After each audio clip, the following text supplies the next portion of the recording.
2:55. The humid beginning. Qin Mian quietly moved a stool next to Toto and, scratching his head, began to articulate his thoughts. The track conditions are dreadful. The mist is so dense that once the speed increases, it's nearly impossible to see the drivers ahead.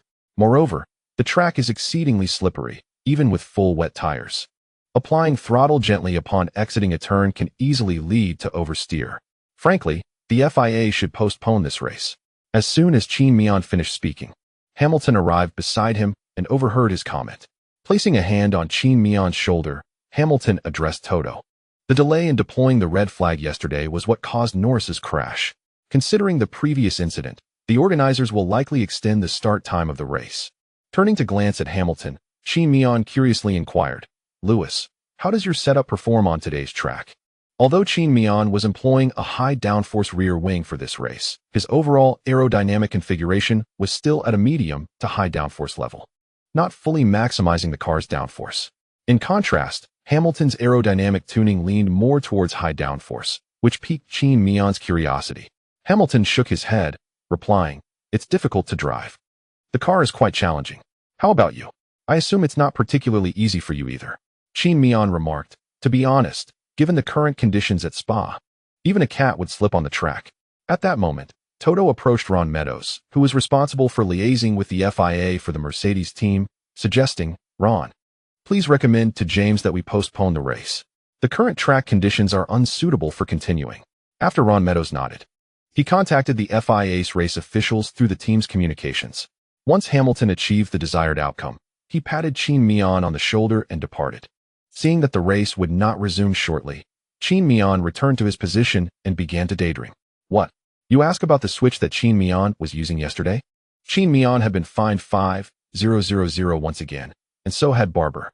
The switch that Qin Mian had brought into the paddock was confiscated by Toto, who stated it would only be returned after the race concluded. Thus, during this waiting period before the race resumed, Qin Mian could only stare into space. As Qin Mian waited in a daze for the race to commence, other teams ventured out for testing, including Red Bull Racing. It was during this time that a yellow flag suddenly appeared on the track, and when the camera shifted, it revealed Perez's Red Bull car had collided headlong with the barriers. It is worth noting that this was merely a testing phase, not the official race, and there were no speed requirements. In such circumstances, it was uncertain whether to attribute the incident to the difficulty of driving a Red Bull or to Perez's driving skills. In summary, during this period, Matthew was quite busy on the track, tidying up the remnants of Perez's wrecked car. For Qin Mian and Mercedes, there was a piece of good news. After Perez's crash, he had directly shattered the right front suspension of his vehicle, given the brief interval before the race commenced. Even if all the technicians at Red Bull transformed into Tony Stark, it would be impossible to repair the car's damage in such a short time. Consequently, after deliberation among the team's higher-ups, they opted to have Perez withdraw from the race. The decision to retire before the race's commencement was indeed hard to accept for many. Doubts began to arise regarding whether Perez could shoulder the responsibilities of being Red Bull's second driver. After all, in comparison to the other second drivers who joined the team in their rookie year, Perez was unable to provide any assistance to Red Bull's lead driver, Verstappen. However, this was somewhat understandable, as Red Bull cars are notoriously difficult to handle, requiring a prodigious talent like Verstappen to maneuver them adeptly. 10 minutes later, the debris from Perez's car had been cleared from the track, and the previously damaged barriers were restored. Meanwhile, the race officials notified all teams to position their cars and components on the track, preparing for the race to commence once the rain subsided. The starting grid at the Belgian Spa circuit was as follows. First row, Verstappen, Russell. Second row, Hamilton, Qin Mian. Third row, Ricciardo, Vettel. Fourth row, Gasly. Perez, who retired due to the crash, leaving his position vacant. Fifth row, Ocon, Leclerc. Sixth row, Latifi, Sainz. Seventh row, Alonso, Giovinazzi. Eighth row, Norris, Tsunoda. Ninth row, Mick Schumacher, Mazepin. 10th row, Stroll. Norris had progressed to Q3, and ideally, he should have started from the 10th position.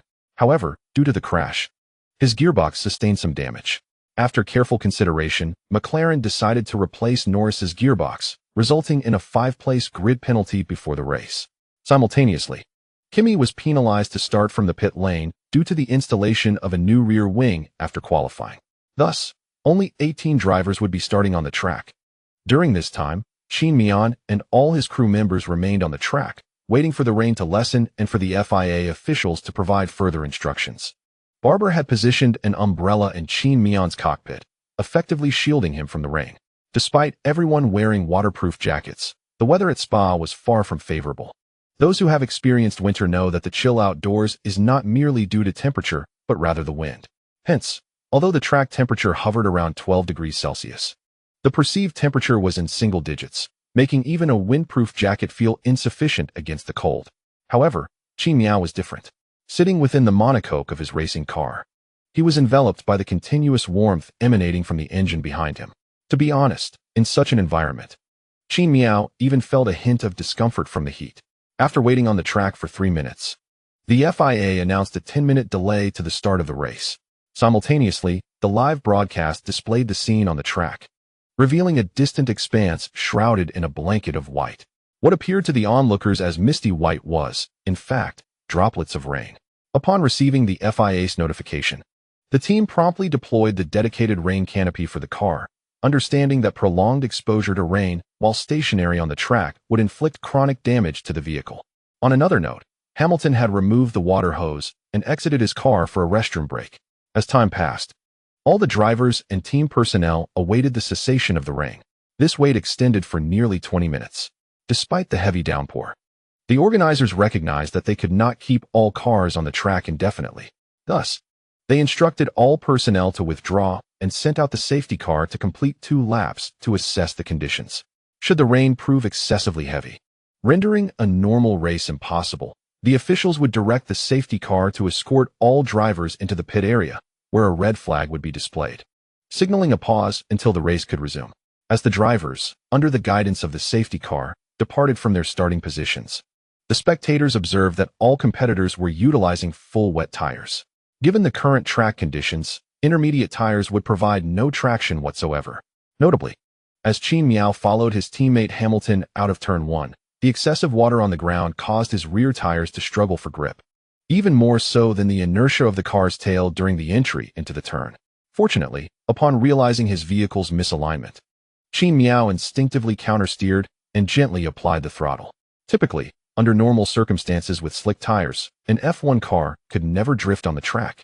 But with Qin Mian now on full wet tires and the wet conditions persisting, coupled with his remarkable car control skills, he executed a standard drift through turn 1. It must be noted that Qin Mian's posture while drifting was quite elegant. The spectators seated in the turn 1 grandstand, initially feeling disheartened by the cold wind and rain splashing onto their faces, found themselves captivated by Qin Mian's drifting maneuver. As he navigated the bend, a momentary hush fell over the crowd, only to be followed by an eruption of enthusiastic cheers. Without a doubt, Qin Mian's single drift through that turn had already made the experience worthwhile for everyone in attendance at turn 1.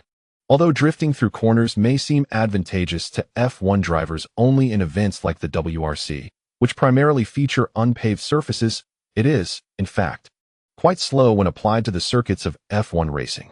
This technique poses a significant challenge, even to tire wear. Nonetheless, drifting is undeniably spectacular. The broadcast quickly showcased a camera view from Qin Mian's vehicle during his recent drift. Oh, be careful. Has Qin Mian lost control?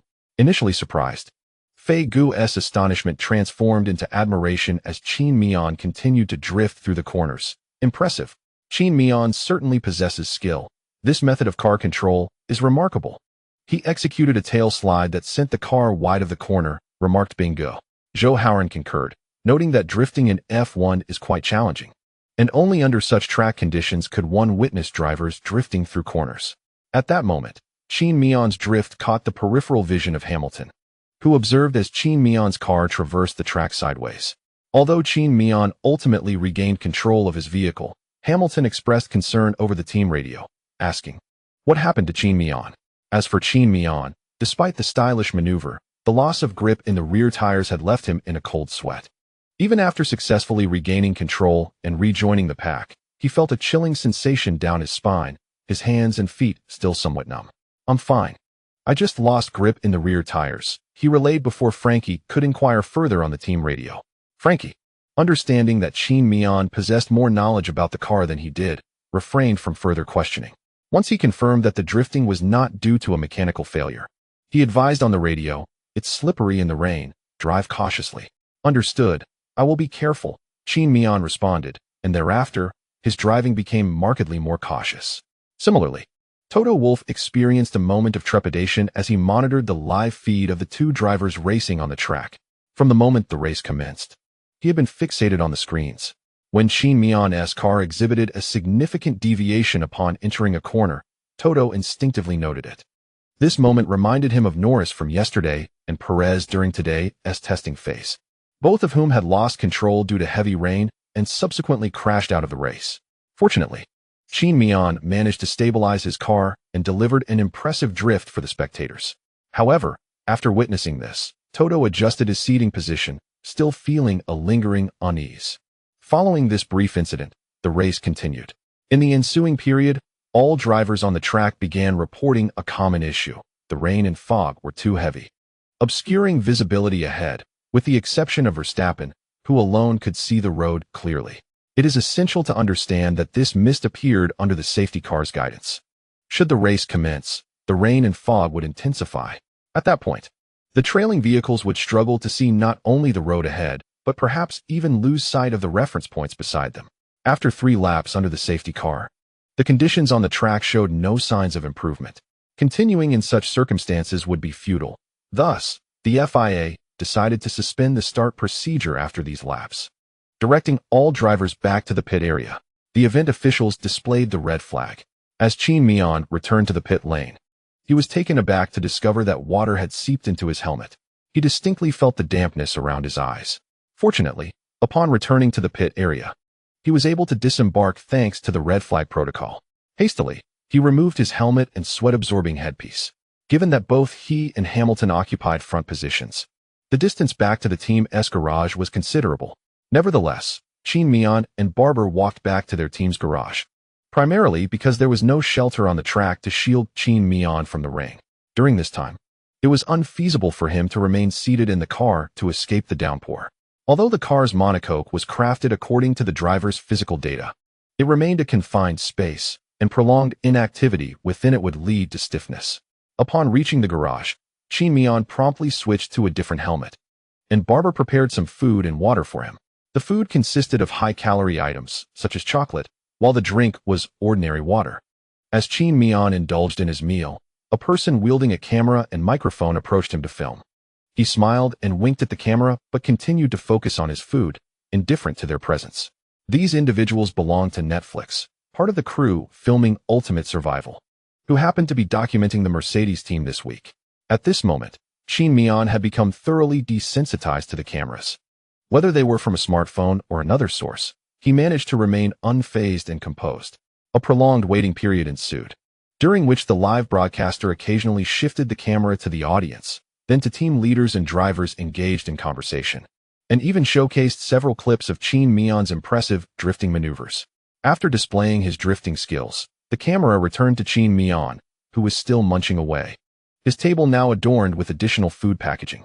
The commentator exclaimed, "Oh, is Qin Mian still eating?" Unlike other drivers who consumed food to replenish energy, it seemed Qin Mian was merely indulging his cravings. Would his excessive eating affect his lap times due to weight? As the commentators engaged in trivial banter, time continued to pass. Everyone awaited the rain to gradually diminish, or perhaps cease altogether. This anticipation stretched for 2 long hours. Indeed, the deluge persisted for a full 2 hours. Fortunately, the organizers finally seized the moment when the rain lessened slightly, dispatching a specialized water-clearing vehicle to sweep the track. After ensuring that the safety car had completed a lap and confirmed that driving conditions were acceptable, the organizers issued a notification that the race would resume in 10 minutes. Upon receiving this news, the atmosphere, which had previously been somewhat somber, instantly transformed into one of excitement as team personnel and drivers hastily returned to their respective positions. Qin Mian briskly made his way to his racing car, donning his gear before settling into the cockpit. During this time, other teams' drivers also completed their preparations. Notably, Sergio Perez, who had previously crashed and retired during the testing phase, had his car fully repaired. It is difficult to imagine the trials endured by the Red Bull team's technicians during those 2 hours. Although Perez's vehicle was restored, Upon the official commencement of the race, he would not return to his original starting position like the other drivers. Instead, he would begin from the pit lane, akin to Kimi, who had replaced his rear wing after qualifying. As the designated time approached, all personnel vacated the pit lane. At that moment, only the safety car and the racing cars behind it remained in the pit lane. 10 minutes later, the green light illuminated the pit lane, and the safety car exited, followed closely by the F1 cars, which followed in the wake of the safety car. However, after just one lap, the drivers were required to return to the pit lane at the organizers' behest, as the rain on the track remained too heavy for racing. This wait extended until the conclusion of the event. Finally, 3 hours after the race had initially commenced, the organizers declared the event concluded and no further racing would occur. An F1 race is subject to a time limit, typically 4 hours. If the race has not been completed within that time frame, the organizers will terminate it. Although the local circuit had a contract with the FIA to host the F1 event, the broadcasters also imposed time constraints. Exceeding these limits necessitates the airing of other programs. Thus, the rain-soaked Belgian Grand Prix concluded here. Teams and drivers began to pack their belongings, preparing to head to the next destination, the Netherlands, home of Verstappen, for the upcoming race. However, since all drivers had completed several laps on the track, albeit under the safety car's guidance, the top 10 finishers would still earn points. Nonetheless, the points awarded to these drivers were merely half of what they would have received had the full race been completed.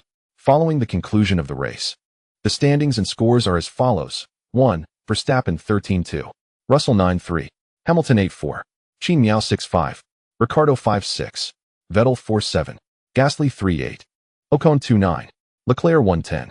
Latifi 1. Undoubtedly, the unluckiest individual in this race was Perez. Given his original qualifying position, he was placed 5th, which meant that if the race had concluded due to time constraints, he would have secured at least 5 points.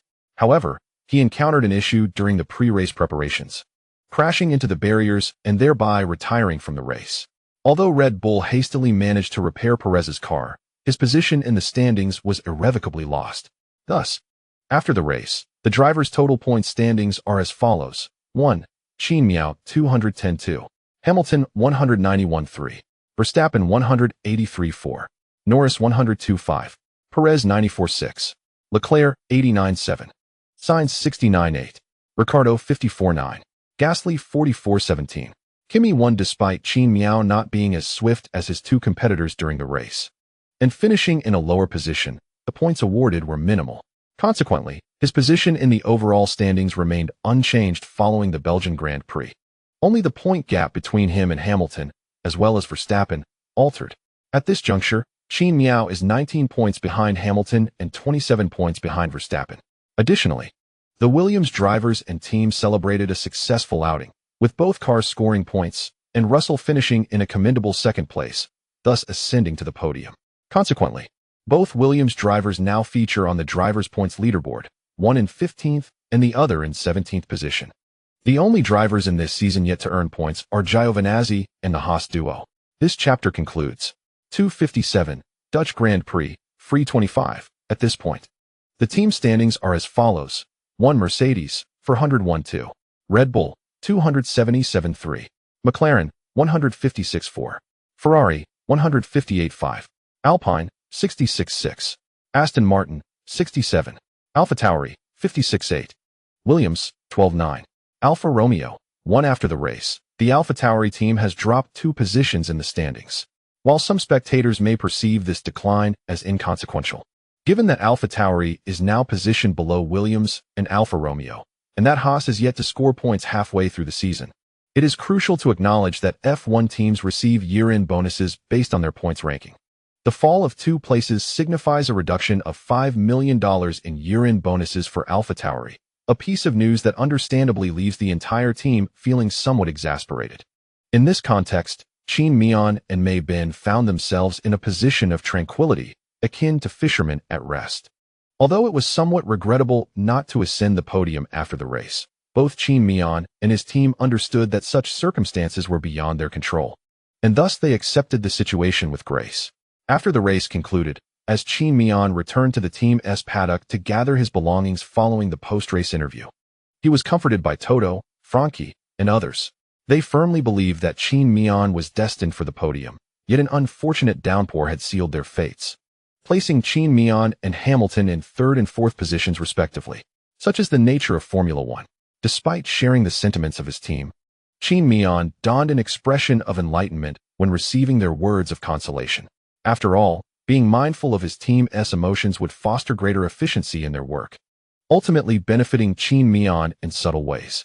With the race concluded and the post-race interview behind him, the team had not collected significant data nor identified issues to address, rendering the subsequent engineering meeting unnecessary. Upon tidying up and exchanging encouraging words with his crew, Qin Mian departed the paddock. The upcoming 3 weeks would entail a trio of back-to-back races, with one more set to follow in this season.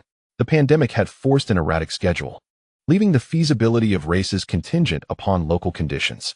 With 23 races worldwide, the toll of constant travel was undeniable, yet the pursuit of profit necessitated endurance. After concluding his duties in Belgium, Qin Mian opted against returning to the UK, despite the narrow expanse of the Dover Strait separating Belgium from Britain. Travel would require a flight, and the next race venue lay just north of Belgium in the Netherlands. The direct distance from Spa in Belgium to the Zandvoort circuit in the Netherlands was merely about 230 kilometers, a 4-hour drive. Given that the race was scheduled for the following Friday, Qin Mian planned to arrive in the Netherlands by Thursday. Rather than squander time in transit, he preferred to head directly to the Netherlands. Moreover, he had his assistant, Barber, accompanying him. While spectators typically saw drivers behind the wheel, sponsors required visibility of their team's drivers arriving in the cars produced by their companies. If not in front of the camera, drivers often relied on their assistants to drive. For those accustomed to long journeys understand well that driving is not an effortless endeavor. Thus, after the race in Belgium, Qin Mian and Barber traveled overnight to the Zandvoort circuit. Due to the absence of a Ritz-Carlton nearby, located 15 kilometers away, they sought to ensure Qin Mian's rest and minimize his commuting time to the circuit. During the competition, Qin Mian and the staff of the Mercedes-Benz team resided at the seaside HN Hotel, where opening the window revealed a picturesque view of the ocean. However, it was early autumn, and the temperature hovered around a mere 10 degrees Celsius, making the seaside breeze rather chilly.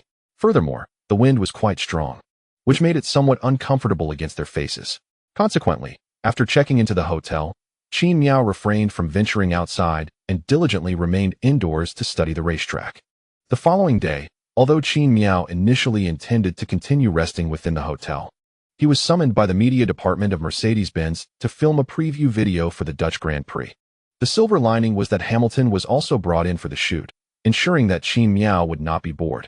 The filming process, which involved the two enjoying traditional Dutch cuisine and sharing their thoughts on it, was straightforward. Essentially, they sampled delicacies akin to the domestic lauwgaan ma, learned a few common Dutch phrases, and discussed their perspectives on the Netherlands, all aimed at bridging the connection with the local Dutch audience. Upon concluding the recording, Qin Mian and Hamilton proceeded to change out of their team uniforms. Given their status as public figures, donning the iconic team attire on the streets would undoubtedly attract attention, which could pose a hassle for both. Is there no restriction on spectators entering the race in the Netherlands? Qin Mian inquired, observing Hamilton as he styled his dreadlocks. Why the sudden question? Hamilton asked curiously, but he answered nonetheless. Indeed, there are no restrictions. It seems that a negative COVID-19 test within 48 hours is all that is required for entry. Qin Mian nodded in understanding. Do you think the Dutch audience will be welcoming towards us? Hamilton paused, contemplating their standings on the leaderboard alongside Verstappen, and shook his head. They likely won't be very welcoming. It would be a blessing if they merely wished for us not to sink in the North Sea. Indeed, Qin Mian exclaimed, throwing his hands up. Then why are we wasting our time recording this video to appease the Dutch audience? Upon hearing Qin Mian's lament, Hamilton smiled slightly, recognizing the youthfulness in his complaint. Who says this video is solely for the Dutch audience? At that moment, Hamilton had finished changing and tidying his hair, and as he walked towards the door, he remarked to Qin Mian, "Come on, let us discuss this as we walk." Responding to his invitation, Qin Mian donned his backpack, equipped himself with a mask, sunglasses, and a cap, and after ensuring he was fully prepared, followed Hamilton out of the makeshift studio rented by the Mercedes-Benz media department, heading in the direction of the hotel. 258. The news regarding Zhou Guanyu. While it may seem that the video we filmed highlights the unique characteristics of the Netherlands, There are always some motorsport enthusiasts who are solely interested in watching the races. They seldom articulate their preferences or aversions towards specific drivers. The primary audience for these videos consists of such individuals. These productions effectively capture their attention, although we may not convert them into devoted fans. At least our public image will not suffer significantly. On another note, these videos serve as a token of appreciation for our loyal supporters, ensuring we remain prominent in their hearts. At times, one must not merely focus on the immediate. Perhaps in your youth, your perspective lacks depth. However, as you grow older and encounter a broader spectrum of people and experiences, you will come to understand the validity of my assertions. Qin Mian shook his head, expressing, "That may be the case, but I feel that once the Grand Prix commences on Friday, the audience might very well direct their ire towards me." Recalling a video shared by Qin Mian after the conclusion of the British Grand Prix, Qin Mian remembered the pre-race fan interaction featuring Verstappen. The video commenced with Verstappen's entrance, followed by the synchronized chants from the British crowd. "So FKU Max, FKU Max." The spectators were audacious enough to berate Verstappen directly in his presence, almost rushing forth to confront him. At that moment, Verstappen posed a threat only to Hamilton, having not surpassed him in the standings, with many still firmly believing that the season's world championship would belong to Hamilton. Nevertheless, the audience showed no restraint towards Verstappen.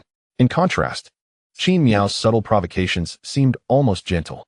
In Verstappen's home territory, he faced a barrage of boos and insults, while contemplating the orange smoke that would waft through the stands once the race began. Qin Mian felt that the pre-race video would do little to mitigate the audience's hostility towards both himself and Hamilton. The Dutch fans would surely not hesitate to voice their displeasure, perhaps even more vehemently. "Don't worry," Hamilton remarked, placing a reassuring hand on Qin Mian's shoulder. Qin Mian had anticipated a solution from Hamilton, but he responded with calmness, stating, "As a driver, one must endure competing in the home turf of rivals. It may be uncomfortable once or twice, but after facing it repeatedly, you will grow accustomed to it." Qin Mian retorted, "Can one really become accustomed to such a predicament?" On Wednesday, Qin Mian took a break from work, resting in his hotel room for the day. On Thursday, he officially commenced his duties for a Grand Prix weekend. However, as he prepared to leave on Thursday morning, Barber informed him of news that was uncertain in its implications, whether good or bad. Valtteri Bottas is set to join the Alfa Romeo team next season with an annual salary of $15 million, becoming their lead driver. Simultaneously, Kimi has announced his official retirement for the upcoming season, opting to experience life beyond Formula One and racing. Consequently, Bottas's arrival will replace Kimi's position. And there are also rumors circulating in the paddock that Giovinazzi will not continue with Alfa next season. Two individuals have expressed keen interest in the vacancy left by Giovinazzi: Zhou Guanyu, a close friend of Qin Mian, and his teammate, Drogovic. In fact, Zhou Guanyu appears to have a higher likelihood of securing this position, as his overall performance in F2 this season has surpassed that of Drogovic. Additionally, Zhou brings with him a sponsorship deal worth €20 million. With these compelling factors, Alfa Romeo has no reason to overlook Zhou Guanyu. However, these remain mere speculations, as Alfa has not made any official announcements, leaving uncertainty in the air. During this time, Qin Mian has been preoccupied with his ambitions of claiming the Drivers' Championship, leaving little attention for F2 matters. Upon learning about the situation through Barber, he was somewhat taken aback. Thus, out of curiosity, Qin Mian decided to call Zhou Guanyu in front of Barber. The call connected shortly, and Zhou's voice came through. "Hello, Qin Mian? Why are you calling me on a Thursday when you're not preparing for a race?" Qin Mian chuckled, "Just taking a break. I heard there's talk between you and Alfa. What is going on?" Zhou fell silent for a moment before replying. "There's a confidentiality agreement. I can't disclose anything." Upon hearing Zhou's refusal, Qin Mian did not exhibit any displeasure or discontent. Instead, he smiled and said, "In that case, I congratulate you on your fortune. Next season, be ready to experience my defensive skills on the track." Zhou, clearly puzzled, responded, "What are you saying? I don't understand." Qin Mian laughed. "All right, I just called to satiate my curiosity, and now that it's fulfilled, I'll hang up. I have other matters to attend to." Zhou, who had been confused just moments before, now took on a serious tone. "Okay, good luck with the race. I'll be keeping an eye on you." Zhou's mention of a confidentiality agreement was a clear indication to Qin Mian that negotiations with Alfa Romeo were indeed underway, and given the strong mutual interest, the discussions were likely progressing swiftly. It is even possible that Zhou has already signed with Alpha and will enter F1 next season. Naturally, Qin Mian is genuinely pleased for his friend. However, with Kimi's departure, the paddock now only has 3 veteran drivers left: Hamilton, Alonso, and Vettel. Many longtime fans are sighing. Reflecting on the passing of an era, Qin Mian felt a tinge of melancholy, for he held a certain fondness for Kimi. Yet, such is the nature of Formula One, where the transient presence of individuals is overshadowed by an unwavering pursuit of the championship title. The activities on Thursday remained predictable, devoid of anything particularly noteworthy. However, an incident unfolded as Qin Mian had anticipated during the pre-race fan meeting. Enthusiastic fans greeted him with fervent remarks. "FKU, Chinese. FKU Qin. You are nothing but a clown." Though the insult stung, Qin Mian understood that displaying distress would only delight the Dutch fans who harbored grievances against him. Thus, despite the personal attacks directed at him, his demeanor mirrored that of Verstappen during his own moments of derision in Britain. His expression remained largely unperturbed, adorned with a faint smile. He complied with the host's directives and engaged with the audience, rendering the jeers almost imperceptible. Those who did not comprehend English might have mistaken the crowd's chants for applause in support of Qin Mian. Nevertheless, the verbal onslaught left a lingering dissatisfaction within him. Fortunately, after the fan meeting concluded, he learned from Barber that Hamilton had endured a similar experience, albeit with far more extravagant vitriol directed at him. Hamilton was subjected to 5 full minutes of abuse, while the entire pre-race fan meeting spanned merely 15 minutes. Following this minor episode, the subsequent work after Thursday unfolded in a tranquil manner. Friday marked the commencement of 2 practice sessions. Qin Mian was finally liberated from the incessant rain of Spa, as the weather around Zandvoort in the preceding week had been exceptionally pleasant, devoid of any threat of rainfall. Both practice sessions on Friday were dedicated to data collection, with no significant events to elaborate upon. Saturday arrived, bringing with it the 3rd practice session and the qualifying rounds. The 3rd practice continued the theme of data collection, confirming the car's setup. Once all was deemed satisfactory, Qin Mian prepared to employ a medium to high downforce setup for both the qualifying and race phases. This week, Mercedes introduced a minor upgrade to the front wing end plate, which would not significantly enhance the car's performance, but primarily aimed to refine airflow, directing more turbulent air towards the rear of the car rather than the front tires, thereby minimizing the disruptive effects on following cars. Fortunately, the high downforce rear wing from the previous week was perfectly suited for Zandvoort. Zandvoort itself is a circuit notoriously challenging for overtaking, characterized by numerous narrow corners, most of which are banked. While this facilitates cornering for drivers, it simultaneously heightens the risk of spins on the track and increases the likelihood of safety car deployments. Additionally, due to the circuit's proximity to the beach, unexpected gusts of wind often sweep across the track during the race. During the practice sessions, Qin Mian encountered the gusty winds, which caused him to veer off course. Fortunately, he managed to regain control of his vehicle, avoiding any mishaps. One can only hope that the winds during the qualifying rounds will not impose undue challenges upon him. For this race, Pirelli has provided 3 tire options, ranging from the hardest C3 to C1. Additionally, the tire manufacturer has proposed 3 distinct pit stop strategies to all teams this week: 2 strategies involving 2 stops, and 1 strategy featuring a single stop with yellow and white tires. Given that Zandvoort is a circuit notorious for high tire degradation, it is likely that many teams will opt for the 2-stop strategy. Although the possibility of completing the race with a single stop using yellow and white tires cannot be entirely dismissed, Qin Mian's situation is somewhat unique. Based on the assessments from the 3 practice sessions, his team has devised a pit stop strategy involving a single stop with white and red tires. However, the potential for unforeseen circumstances on the track has led the team to reserve an additional set of 3 different tires for him. Notably, the previous week's Belgian Grand Prix saw the cancellation of the rule requiring drivers to continue using the tires they used in Q2 during the race. Due to rain during that time, all drivers used intermediate tires throughout Q2, making the situation less apparent. Henceforth, the fastest single lap set on soft tires in Q2 will necessitate the use of either white or yellow tires in the race. Following the conclusion of the 3 practice sessions, the team has retained a total of 6 new tires for Qin Mian. For soft tires, 1 medium tire, and 1 hard tire. The qualifying session is about to commence. As Qin Mian settles into his car, Frankie at the pit wall provides him with an update on the current track conditions. The air temperature stands at 18 degrees. With the track temperature at 35 degrees and the air humidity at 62, mirroring the conditions during the third practice session. A crucial point to note is the strong winds today, blowing at 18 kilometers per hour from the west, significantly stronger than during the previous practice. Caution is advised when exiting T3 due to potential loss of downforce from crosswinds, while T11 allows for slightly later braking. These nuances can be assessed during the warm-up lap. Understood, Qin Mian replies, then begins to await the countdown to the qualifying session. Meanwhile, the broadcast director shifts between various shots, showcasing the cars and drivers to the audience. Soon, the camera focuses on Alfa Romeo's pit, revealing Robert Kubica in Kimi Räikkönen's car. The reason for Kubica's appearance in the race is due to Kimi's recent diagnosis of COVID-19, which leaves him unable to compete. Consequently, Kubica will assume the responsibilities for both the qualifying session and the race.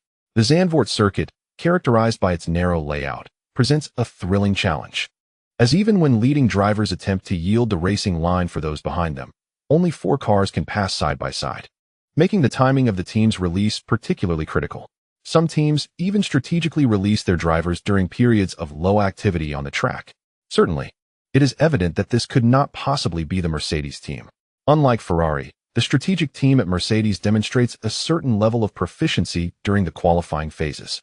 In Q1, despite Qin Mian's first flying lap being a vigorous endeavor, he utilized a set of soft tires that had previously undergone qualifying simulations during practice. Consequently, upon completing his initial flying lap, his performance did not stand out, placing him only in 10th position. In reality, the time difference between Qin Mian and the leader, Verstappen, was a mere 0.8 seconds. However, the variance in qualifying speeds among drivers in dry conditions tends to be minimal. Thus, Qin Mian's ranking following his first lap was less than ideal. Upon witnessing Qin Mian's Q1 results, his fans were left in tears, expressing sentiments such as, "He's back." That familiar sense of anxiety has returned. And here we go again. They lamented the seemingly poor habits he had picked up, contrasting him with Hamilton and Verstappen, who, despite their proclivity for concealing strategies, do not exacerbate their fans' blood pressure. They remarked that while Hamilton and Verstappen hide their tactics in their pockets, Qin Mian appears to conceal his in far more bewildering places. One fan humorously wished that next time the understanding would pertain to mathematics, while another quipped about the challenges of navigating such treacherous tracks. Since becoming a fan of Qin Mian, one must be prepared with a quick remedy for the heart, as the tension of watching his qualifying performances is akin to a horror film. However, it has been previously noted that the qualifying rounds prioritize prudence, and Qin Mian's initial performance stemmed from his use of older soft tires. Thus, when he transitioned to a brand new set of soft tires for his second flying lap, an immediate improvement was evident. Upon completing his second flying lap in Q1, Qin Mian achieved a time of 1 minute 0.991 seconds, propelling him into first place. Initially, his fans had been discontented with his slower first flying lap, which had pushed him perilously close to the Q1 cutoff. Yet, upon witnessing his remarkable new time, many were left in a state of bewilderment, pondering, what just happened? Qin Mian has accelerated dramatically. Despite the eventuality of Qin Mian's Q1 time being surpassed, he ultimately advanced safely into the 8th position. It is noteworthy that Perez faced significant obstacles during the qualifying phase due to the team's mismanagement of timing, encountering several slow cars that impeded his progress. Consequently, he was unable to secure a valid time during his final flying lap and regrettably found himself eliminated in Q1. Set to start the race from the 16th position, a disappointing outcome, indeed. This sentiment, however, was primarily shared by the Red Bull fans and Perez's team members. Upon learning that Perez was eliminated in Q1, the Mercedes team was nearly euphoric, anticipating the opportunity to engage in a 2-versus-1 scenario during the race tomorrow. There was a prevailing sentiment that following this race, Mercedes might very well dethrone Verstappen at his home ground in the Netherlands. During the interlude between Q1 and Q2, Toto began to consult Qin Mian on the possibility of starting the race on medium tires. What? Other drivers were also likely to begin on medium tires. Why single out Qin Mian for this inquiry? The medium tires for Qin Mian were hardly conventional. They resembled hard tires with the grip of mediums. The team's original race strategy for Qin Mian was identical to Hamilton's, both set to start on soft tires. The distinction lay in Hamilton requiring 2 pit stops, while Qin Mian needed only 1. Toto's suggestion for Qin Mian to consider starting on yellow tires clearly aimed at enabling him to assist Hamilton in fending off Verstappen. After all, once Qin Mian commenced on yellow tires, he would inevitably have to endure a lengthy stint before pitting. During this phase, Qin Mian's medium tires would be in a state of gradual decline, likely encountering Verstappen after he made his pit stop. This strategy aligned with the team's overarching interests without excessively compromising Qin Mian's speed, even preserving the possibility of a victory for him. However, such a proposition felt somewhat inequitable to Qin Mian, prompting Toto to adopt a conciliatory tone while broaching the subject with him. And Hamilton chose to remain aloof at this juncture. It was evident that Toto and Hamilton had conferred about this matter, for it was indeed a rather peculiar circumstance for a rookie second driver to be outscoring the team's 7-time champion. Of course, having spent 6 months in the paddock, Qin Mian had, to some extent, learned to read the situation. Despite Toto's seemingly collaborative approach, it was clear that the priority for Mercedes was to secure Hamilton's championship this season.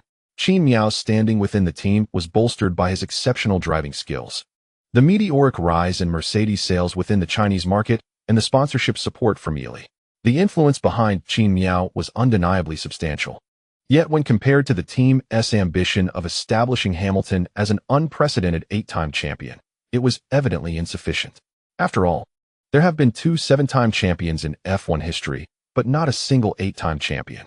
The aspiration to create history and etch their names into the annals of Formula One was a collective yearning among all members of the Mercedes team, akin to the ancient desire for historical recognition. The allure of such prestige is profoundly formidable. It embodies the highest tier of Maslow's hierarchy of needs, self-actualization. Thus, even the chairman of Daimler Group would need to weigh his influence against the team's desire to leave an indelible mark in F1 history. Despite Qin Mian's refusal of Toto's request at this juncture, Toto remained silent. However, a rift was inevitably forming between him and Hamilton.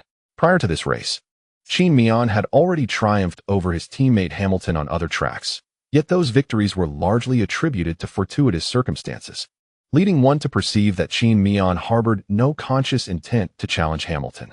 Secretly, Qin Mian yearned to dethrone Hamilton, but openly declaring his willingness to compete fiercely against him before Toto was an entirely different matter.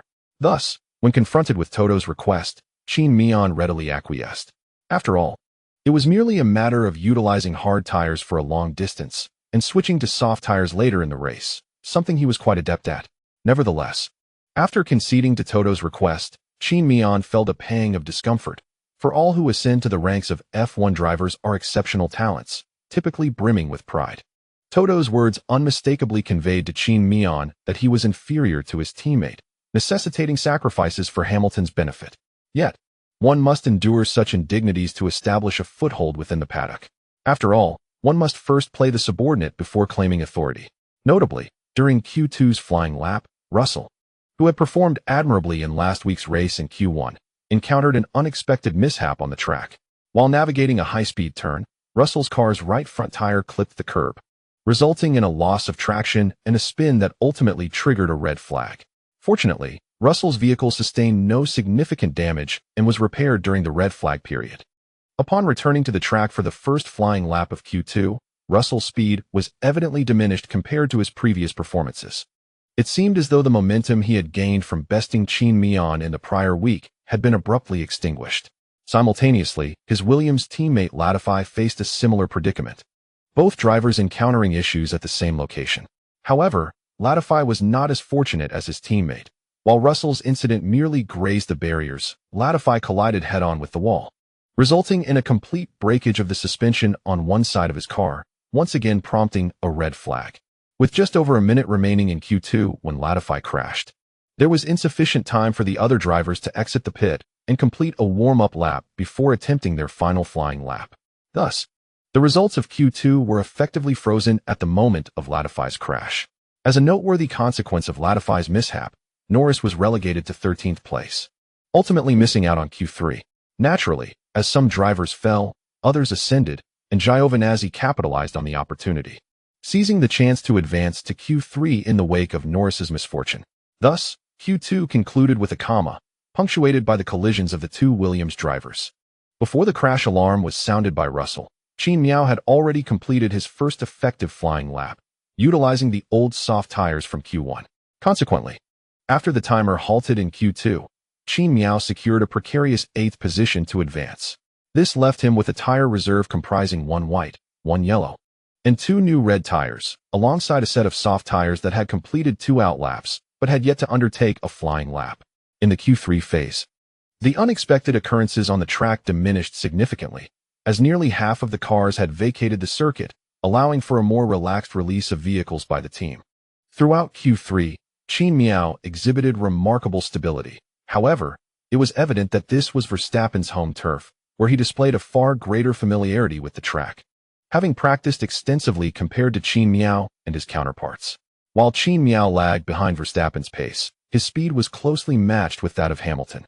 Upon completing the first flying lap in Q3, Qin Mian positioned himself in 3rd place, with a mere 0.1 seconds separating him from Hamilton. By the conclusion of Q3, he remained in 3rd place.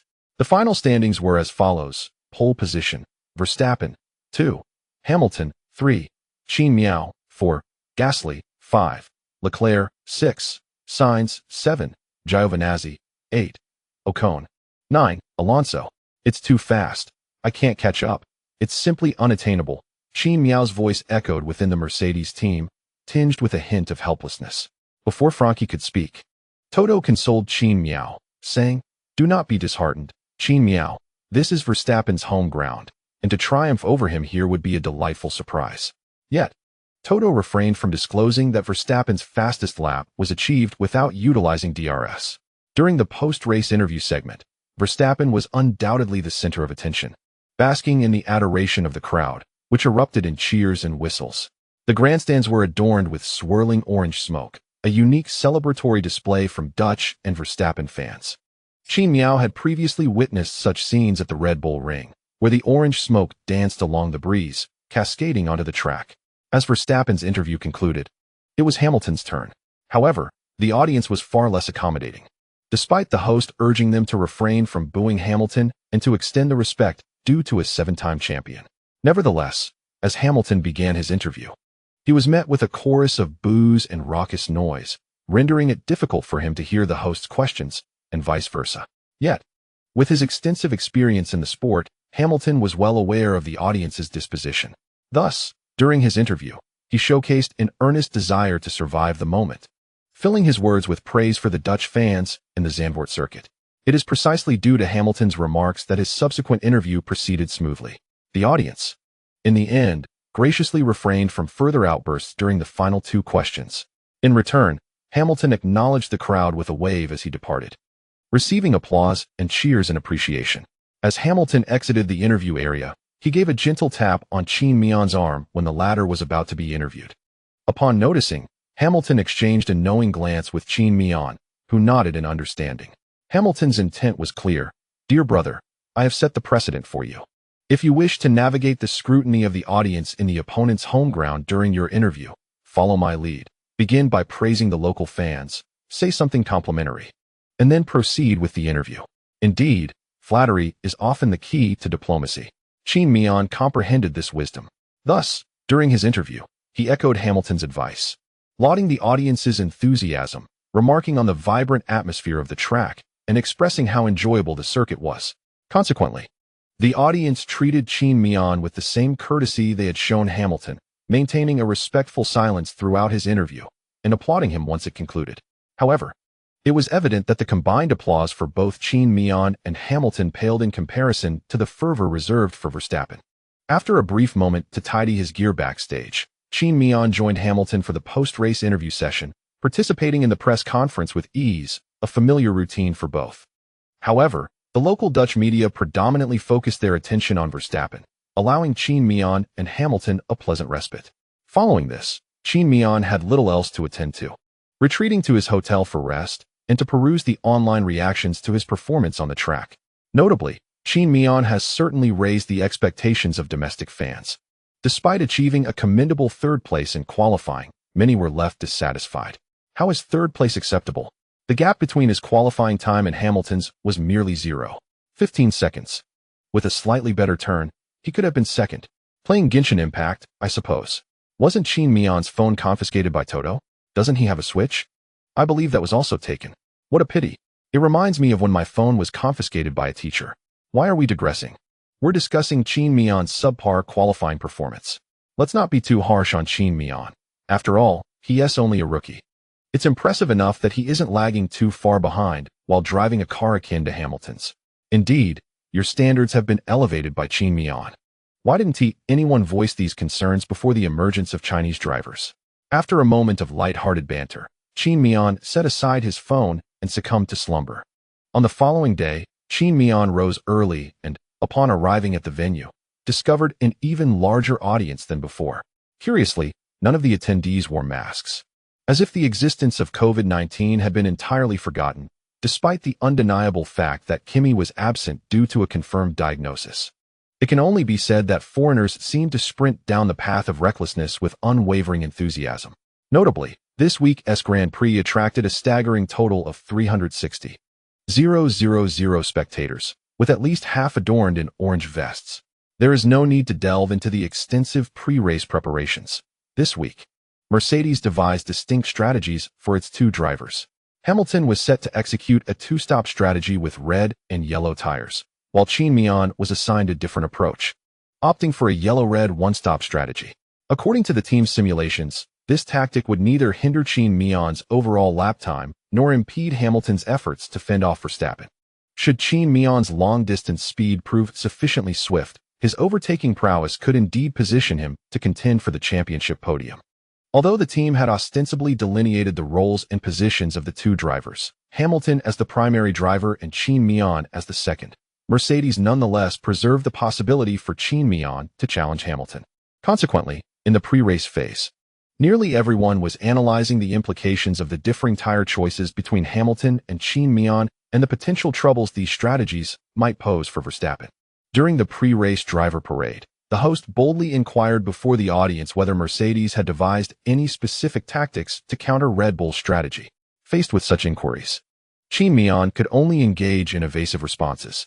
Once Qin Mian, along with the other drivers, completed the formalities of listening to the Dutch national anthem before returning to his car to await the race's commencement, clarity would soon ensue. 10 minutes later, as all team personnel exited the track and the timepiece above, emblazoned with the Rolex logo, signaled the appointed hour, each driver promptly exited their pit stalls to commence the warm-up lap in the Dutch event. As the warm-up lap began, orange smoke billowed from the grandstands, rallying for Verstappen. However, it must be acknowledged that during the race, such smoke is advantageous for the drivers, as they can discern the wind direction and strength based on the dispersion of the spectator smoke. Notably, Perez, starting from a less favorable position, opted to replace his engine components and began the race on white tires from the pit lane. Sharing a similar plight, albeit arguably worse, was Latifi, who, having crashed during qualifying, managed to repair his car with the assistance of the team, but was relegated to starting from the pit lane during the race. Before long, the warm-up lap concluded, and all 18 cars settled into their designated starting positions, with the medical car positioned at the rear. As the green flag waved, 5 red lights illuminated sequentially. As the 5 red lights extinguished, the race commenced. The exhilarated voice of Fij resonated in the ears of every domestic racing enthusiast watching the event. Verstappen's start was commendable. He swiftly established a gap between himself and Hamilton.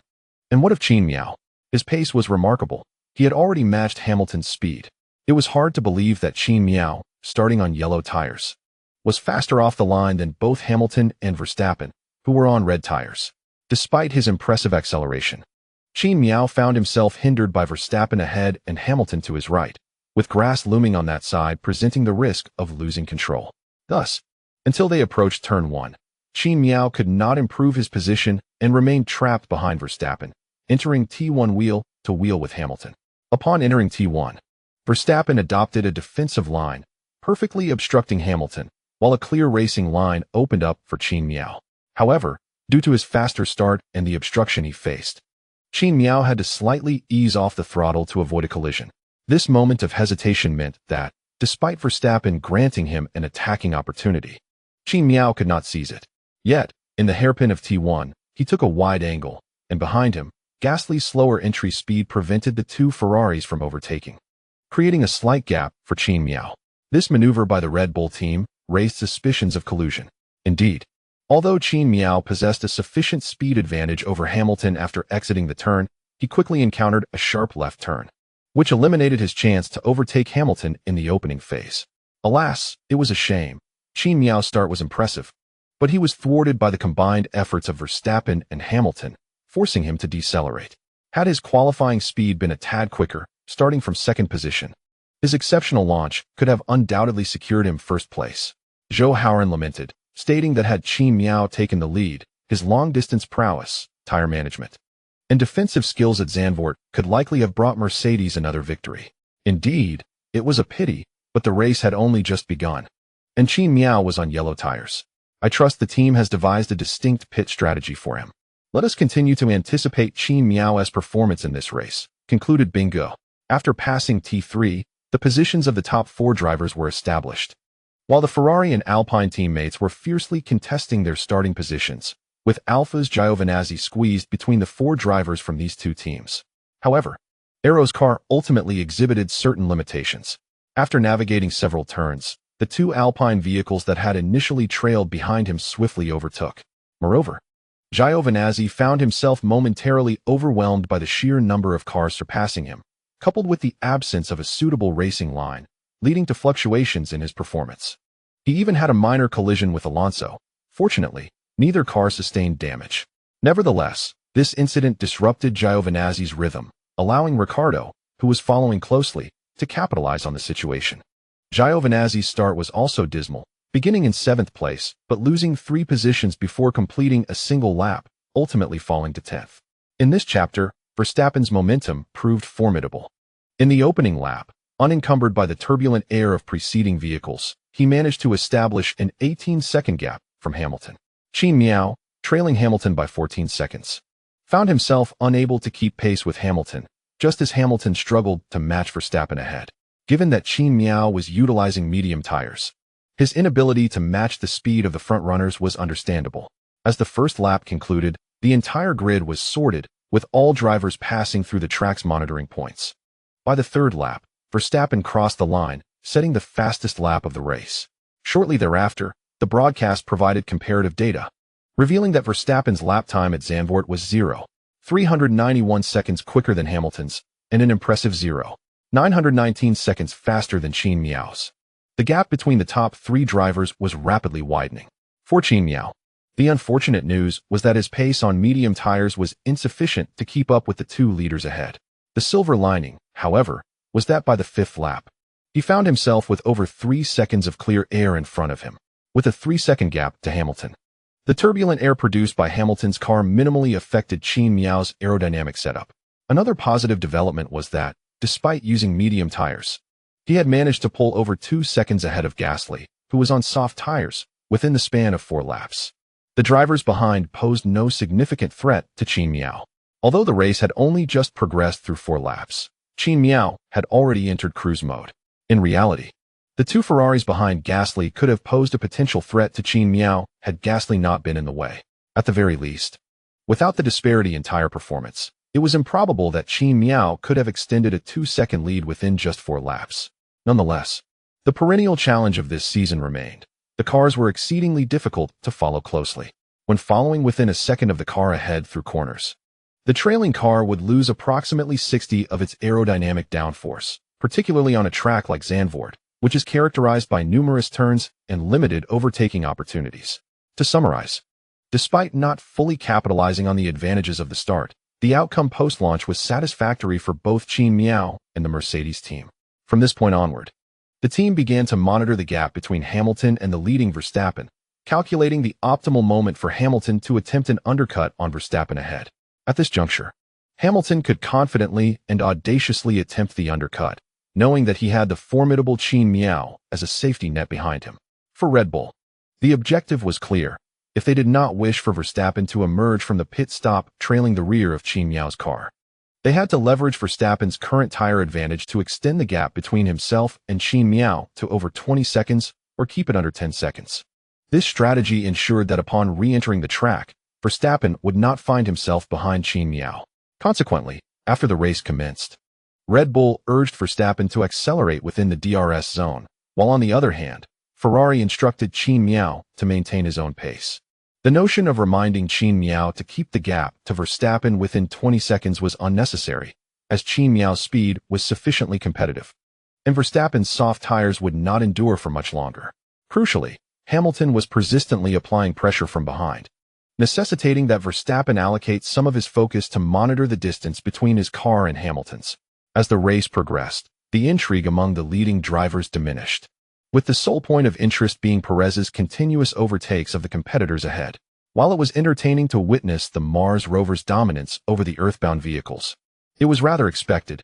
Indeed, it would have been abnormal had Perez, driving the Red Bull, failed to overtake Latifi or Mick Schumacher. By the 12th lap, the gap between Qin Mian and Verstappen had expanded to 10 seconds, while Hamilton remained within 2 seconds of Verstappen. This positioning rendered Hamilton unaffected by Verstappen's slipstream. Yet he was always a looming threat. Was the rate at which the gap between Qin Mian and Verstappen was increasing alarmingly rapid? Did Qin Mian still possess a chance to contend for victory? Upon observing the unfolding situation, Fei Gu expressed concern, questioning whether Mercedes would indeed abandon Qin Mian merely to allow him to assist Hamilton in fending off Verstappen. Not at all, replied Zhou Hauran, without glancing at the live tire data on his laptop. As a fan of Qin Mian, Zhou Hauran was well aware of the tire reserves available to Qin Mian post-qualifying, and thus he elucidated, Qin Mian still has a fresh set of soft tires. Mercedes is likely preparing for a strategy involving a yellow-red pit stop. By the time Qin Mian enters the pits for a tire change, the gap between him and Gasly should exceed 20 seconds. In that scenario, with a lighter fuel load and on soft tires, Qin Mian could potentially close in on both Hamilton and Verstappen. Indeed, and considering Qin Mian's prowess in both offense and defense, it is not inconceivable that he could secure victory in the final stages against these two, added Bingo. By the 20th lap, good news arrived for Mercedes. The soft tires of the two leading drivers began to degrade, resulting in a noticeable deceleration in their speed. According to the data provided by the broadcasters, the average remaining tire life for the front-runners was merely 30. As the race progressed, Qin Mian's tires had only just surpassed a wear level of 55, with the tires of the two drivers ahead beginning to degrade. Qin Mian started to clock faster lap times from the 18th lap onward, gaining momentum with each circuit completed. Fantastic! Qin Mian's speed has surged, exclaimed Fei Gu, raising his arm in jubilation. By the 21st lap, the Mercedes team called Hamilton in, as his tires had begun to deteriorate, intending to have him attempt an undercut on Verstappen. Upon switching to medium tires, Hamilton emerged 15 seconds behind Qin Mian. Meanwhile, Verstappen, representing Red Bull, remained steadfast in his strategy. As Hamilton pitted, he too decided to follow suit. The gap between Qin Mian and Verstappen stood at 10 seconds, and after his pit stop, Verstappen would return approximately 10 seconds behind Qin Mian. As long as Qin Mian did not genuinely relinquish his pursuit of the championship and chose to slow down to obstruct Verstappen, the latter would at least enjoy 10 seconds of clear air. However, by the time Verstappen caught up to Qin Mian, it was likely that Qin Mian's tires would have degraded significantly, necessitating a pit stop after perhaps 3 laps of hindrance. The pressure for Red Bull to pit was minimal at this juncture. Horner, burdened with concern, noted that while Mercedes hoped Qin Mian would assist Hamilton in fending off Verstappen, it was not Qin Mian's primary objective. The team could not issue orders that would sacrifice Qin Mian's interests for Hamilton's benefit. Such a command would not only displease Qin Mian, but also alienate Mercedes fans and potentially incite accountability from higher-ups in the organization. Thus, the team allowed their drivers to maintain their own pace, irrespective of whether it was Qin Mian or Hamilton. Upon exiting the pits, Verstappen maintained his position ahead of Hamilton, bolstered by the considerable advantage he had built earlier in the race. Hamilton, constrained by his outlap, could not significantly close the gap, further exacerbated by a tire change mishap that resulted in a total pit time of 32 seconds. Consequently, narrowing the distance between Verstappen and Hamilton became increasingly challenging.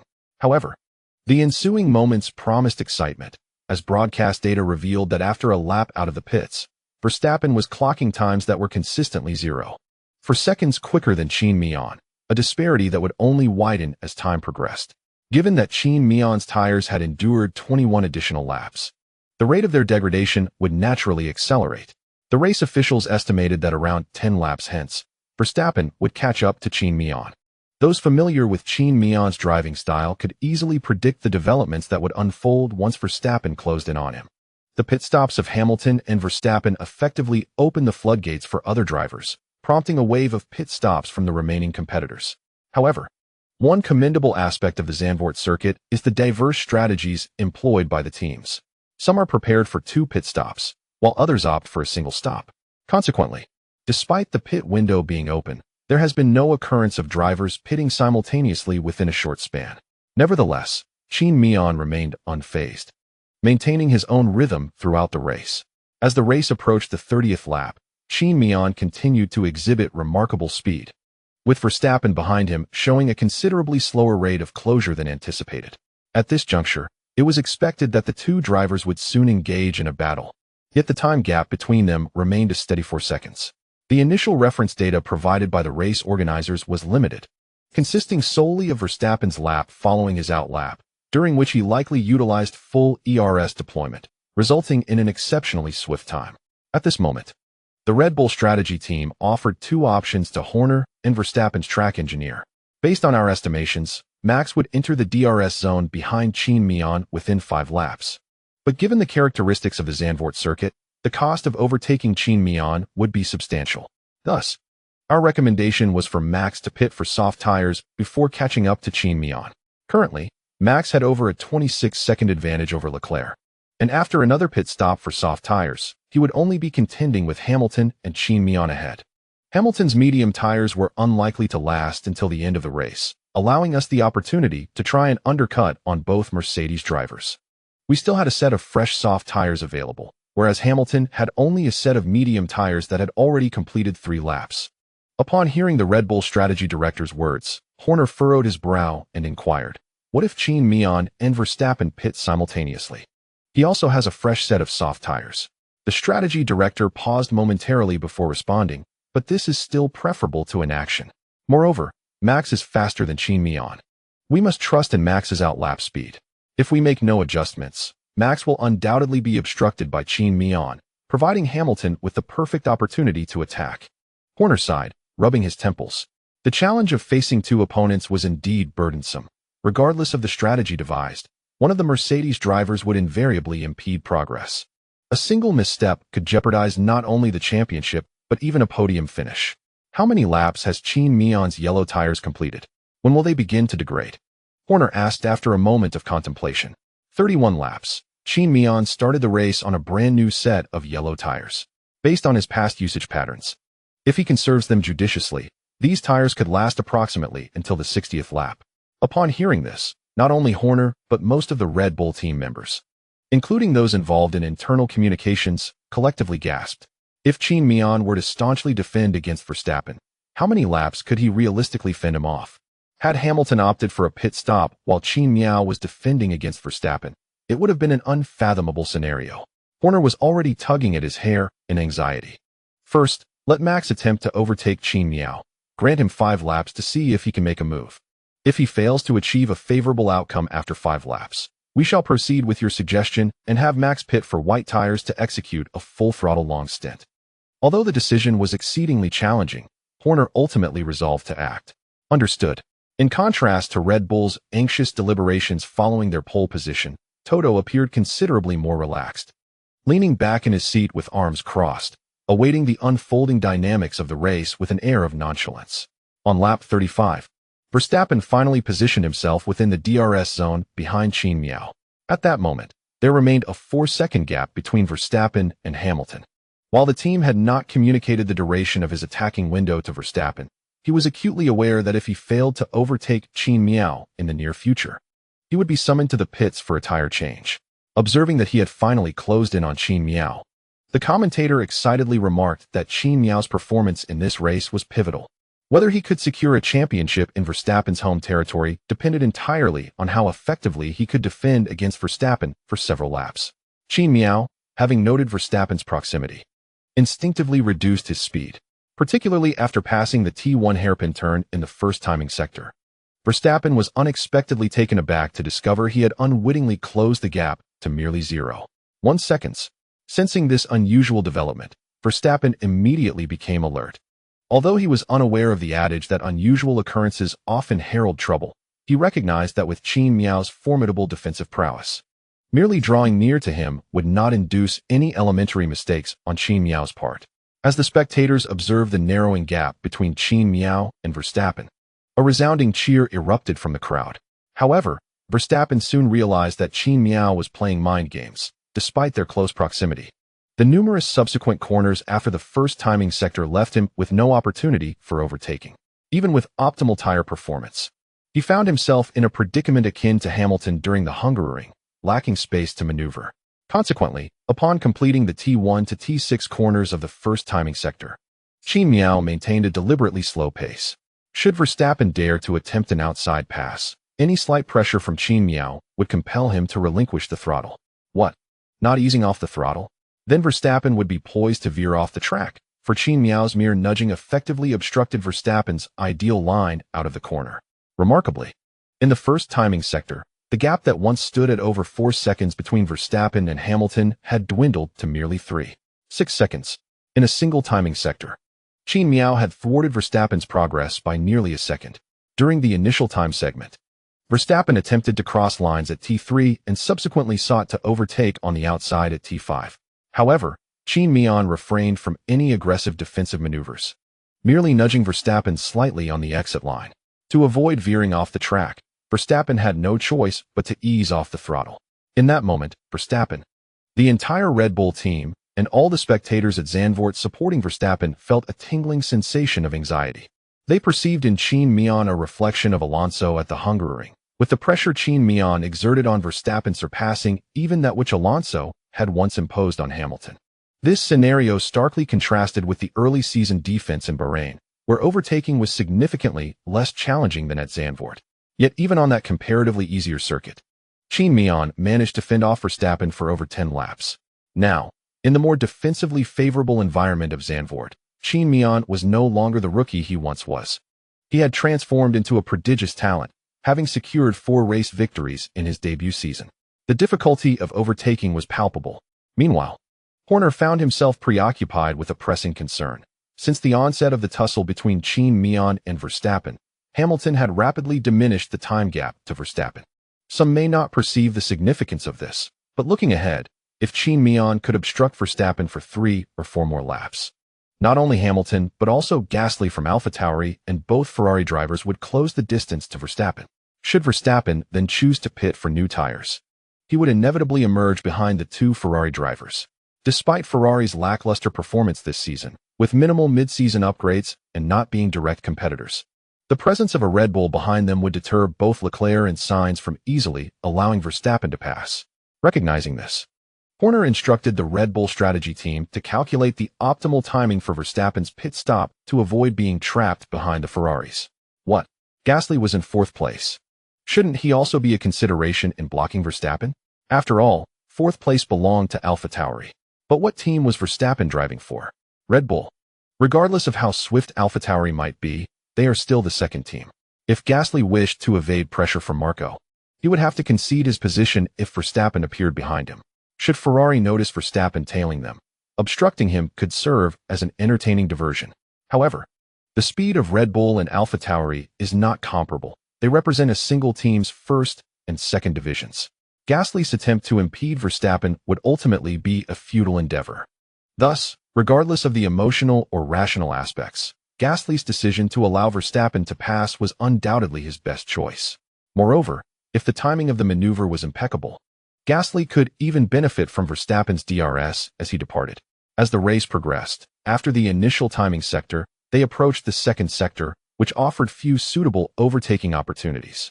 Nevertheless, Qin Mian presented Verstappen with several discernible openings. For instance, he deliberately braked early while entering a corner, resulting in a significantly reduced speed and creating a vast expanse of space on the outside for Verstappen to exploit. Additionally, he delayed accelerating out of the corner, which rendered him noticeably slower, affording Verstappen the chance to overtake on the outside in the subsequent turn. Although Verstappen recognized these opportunities and noted that his entry and exit speeds were considerably faster than Qin Mian's, he refrained from launching an attack. This was due to the fact that Qin Mian's errors were becoming increasingly apparent. Braking early upon entry? Yet Qin Mian did not relinquish his inside line. Delaying his acceleration out of the corner? The next turn was fast approaching, and despite his late acceleration, Qin Mian's tires remained unscathed, having, in fact, benefited from the late throttle application which preserved their integrity. Hence, even though Qin Mian appeared vulnerable ahead of Verstappen, the latter hesitated to overtake him. Through numerous competitive encounters, he had discerned that any apparent weakness from Qin Mian was likely a calculated setup, and should he venture into it, he would swiftly find himself distanced, potentially missing the next prime overtaking opportunity. Consequently, Verstappen chose to remain passive, content as he accumulated 60 ERS energy, secretly reveling in his strategy. Just wait, he thought. I shall not overtake you yet. When we reach the DRS zone, you will witness the formidable power of the Honda engine. Unbeknownst to Verstappen, however, he was about to be outmaneuvered by Qin Mian. In the second timing sector at T10, Qin Mian adopted a wider line rather than the conventional racing line upon entry. It was widely recognized that this approach was intended to maximize speed after exiting the corner, utilizing the extended straight to accelerate.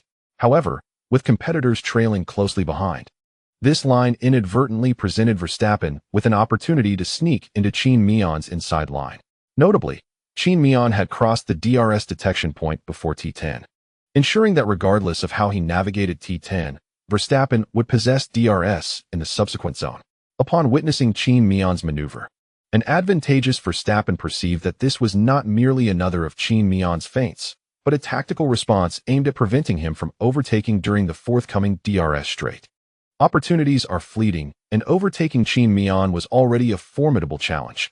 Thus, entering the inside line at this moment significantly increased Verstappen's chances of surpassing him. Advantage is a gradual accumulation, and thus, upon recognizing an opportunity, Verstappen decisively plunged into the inside line against Qin Mian. Although he maintained his position on the inside during both entry and exit, Verstappen refrained from recklessly challenging Qin Mian as he had in the past. In previous encounters, Verstappen would unflinchingly assert his dominance over the exit line, leaving the choice of collision to his opponent. His former approach was clear. He would forcefully encroach upon the exit line, placing the onus of collision avoidance squarely on Qin Mian. If Qin Mian wished to collide, he could do so. If not, he would have to yield and slow down to the outer line. Verstappen and the Red Bull team had meticulously analyzed Qin Mian's psychological profile, recognizing him as someone who relishes asserting himself within the confines of the rules. If Verstappen were to cede the choice to Qin Mian at this juncture, it was likely that Qin Mian would opt for a direct confrontation. Eager to test whether the renowned Mercedes suspension lived up to its reputation against the durability of Red Bull's tires. Moreover, given that this was Verstappen's home ground, he was unwilling to exit the race prematurely and without dignity. Hence, during the exit, Verstappen did not take the optimal line, resulting in a brief gap forming between him and Qin Mian as they straightened out onto the main stretch. It was only after Verstappen activated his DRS that the situation began to ameliorate. As time passed, he gradually closed the gap to Qin Mian and managed to pull ahead at the conclusion of the second timing sector. However, due to a less-than-ideal line entering the braking zone, he failed to fully overtake Qin Mian, and they entered T11 side by side. After exiting T10, where Qin Mian had taken the outer line and accumulated over 80 battery reserve from his ERS, he successfully defended against Verstappen's advance within the DRS zone. Upon reaching T11, Qin Mian transitioned from the outer line to the inner line. With a signature late braking maneuver, he effectively obstructed Verstappen's exit path. This interference, coupled with the failure to overtake, adversely impacted Verstappen's mindset, causing him to delay his acceleration by half a second. Consequently, following this defensive effort, Verstappen could no longer pose a threat to Qin Mian throughout the remainder of the third timing sector. After T11 and T12, the time gap between them widened to 0.9 seconds. Moreover, as Qin Mian exited T12, he strategically managed his ERS release, ensuring that before reaching the DRS detection point, the time gap had precisely reached 1 second. Thus, in the subsequent DRS zone, Verstappen found himself without the benefit of DRS. After completing that lap, during the next first timing sector, Verstappen finally regained pace, closing in on Qin Mian to within 0.6 seconds, a position that posed a threat. Meanwhile, Hamilton had already surged to within a second behind Verstappen, initiating a DRS train. Now, Verstappen finds himself in a quandary, as Qin Mian continues to present openings through several corners. Yet any attempt at an offensive from Verstappen results in setbacks. Simultaneously, Hamilton, who has positioned himself closely behind Verstappen, begins to disrupt the status quo, exerting pressure with frequent incursions both inside and outside. Although his efforts to challenge Qin Mian mirror Verstappen's ineffectiveness, Hamilton's relentless pursuit alleviates some of the strain on Qin Mian.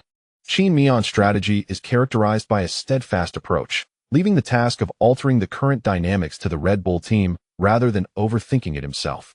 He simply maintains his rhythm in the race. As the competition continues, Qin Mian's tires are wearing down at a normal rate, while Verstappen, shadowing him, must expend more tire resources, all the while wary of the restless Hamilton behind him and endeavoring to mount an attack on Qin Mian. The rate of tire degradation is swift.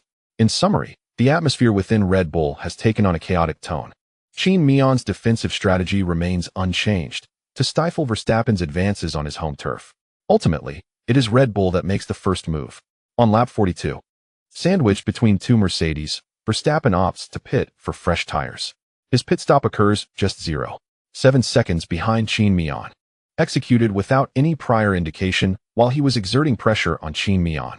Remarkably, the Red Bull technicians remained still in the pit until Verstappen made his turn towards the pit lane. It appears that Red Bull communicated a message to Verstappen via the signage in the preceding lap, and to prevent Mercedes from preemptively discerning Red Bull's intentions. The pit crew refrained from any preparatory actions until Verstappen demonstrated clear intent. However, being Red Bull, even their technicians are of the highest caliber. Although their actions commenced only after Verstappen had entered the pit, by the time he came to a halt, all personnel were poised and ready in their respective positions. Qin Mian and the Mercedes team were indeed caught off guard by Red Bull's maneuver, with a tire change time of 21 seconds. This is an impressive achievement even for Red Bull. The onus now lies with Mercedes, as there remain 30 laps until the race concludes. According to their strategy, Qin Mian is expected to switch to soft tires upon pitting. His tire conservation skills are indeed formidable. It is within his capability to complete the next 29 laps on soft tires. However, managing to do so while engaging in both offensive and defensive maneuvers presents a significant challenge, even for someone of Qin Mian's caliber. Conversely, utilizing the remaining set of new hard tires seems excessive, as even if he begins to push his tires from the moment he exits the pit, he may not reduce tire wear to below 30 before the race concludes. Furthermore, prior to that point, the fuel in Qin Mian's tank must be diminished to below the FIA's mandated minimum threshold, at which point the FIA might find it amusing to disqualify him from the results entirely. After Qin Mian's recent rounds, the team found themselves in a state of uncertainty, unsure of how to proceed. However, Qin Mian took the initiative to declare, "I will not pit. I shall follow the original plan and pit when there are 23 laps remaining." Upon hearing his words, the team refrained from questioning his decision, simply responding with an acknowledgement. As the 43rd lap commenced on the long straight, Qin Mian did not defend against Hamilton, allowing him to overtake with the assistance of DRS. This was not a directive from the team. Rather, it was a reflection of the fact that Qin Mian's current tire set could not match the pace of Hamilton's fresh medium tires. No matter how exceptional Qin Mian's tire conservation skills might be, he could not defy the laws of physics and outperform Hamilton, the 7-time champion, on worn tires. Meanwhile, Verstappen had opted for an early third pit stop, attempting to undercut both himself and Hamilton. Qin Mian and Hamilton were employing different strategies, and impeding Hamilton would have been counterproductive. Thus, Qin Mian allowed Hamilton to pass. Following Hamilton's departure, Qin Mian and the pursuing Verstappen engaged in a lengthy testing phase. At this juncture, the race officials revealed the time gaps among the three contenders and projected Qin Mian's position post-pit stop, indicating he would emerge approximately 10 seconds behind Verstappen. As the competitive dynamic among the three championship contenders momentarily settled, the action was far from lacking elsewhere on the track. Starting from the back, Perez had surged to 11th place, closing in on McLaren drivers Ricciardo and Norris, with only a 2-second gap separating him from Ricciardo. Given the performance of the Red Bull car, it was merely a matter of time before Perez would overtake Norris. In the ensuing laps, while Qin Mian, Hamilton, and Verstappen maintained their respective paces, The broadcast shifted its focus to other drivers.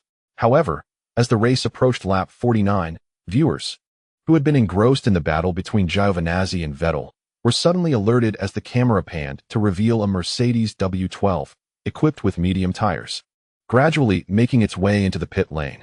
Is that Qin Mian? One commentator mused. Indeed, it's Qin Mian, who managed to complete 49 laps on a set of medium tires without a significant drop in speed. Only he could achieve such a feat, another remarked. This marked Qin Mian's first pit stop of the race, and the final one according to his strategy, as he maintained a 107-second lead over Verstappen, likely emerging about 10 seconds behind him after the stop. As Qin Mian entered the pit to switch to soft tires, the data derived from Mercedes' own tests indicated that, under normal tire degradation conditions, Qin Mian could complete a lap approximately 0.9 seconds faster on soft tires compared to his performance on medium tires. Furthermore, if he could push forward without considering tire wear, each lap on soft tires would see him surpassing the medium tires by more than 15 seconds. Although Verstappen was not driving a Mercedes, the disparity in tire performance would likely be comparable. Thus, barring any unforeseen circumstances, it was anticipated that Qin Mian would catch up to Verstappen after about 11 laps, leaving 11 laps remaining in the race. This afforded Qin Mian ample opportunity to mount an offensive against Verstappen. What would transpire once Qin Mian overtook Verstappen? If one were to observe the expressions of the Mercedes upper management and staff at that moment, hesitation would be evident, followed by a somewhat uncertain remark, "Let us see after he overtakes." Meanwhile, Hamilton, having already passed Qin Mian and expanded the gap between them to 5 seconds, began to conserve his tires.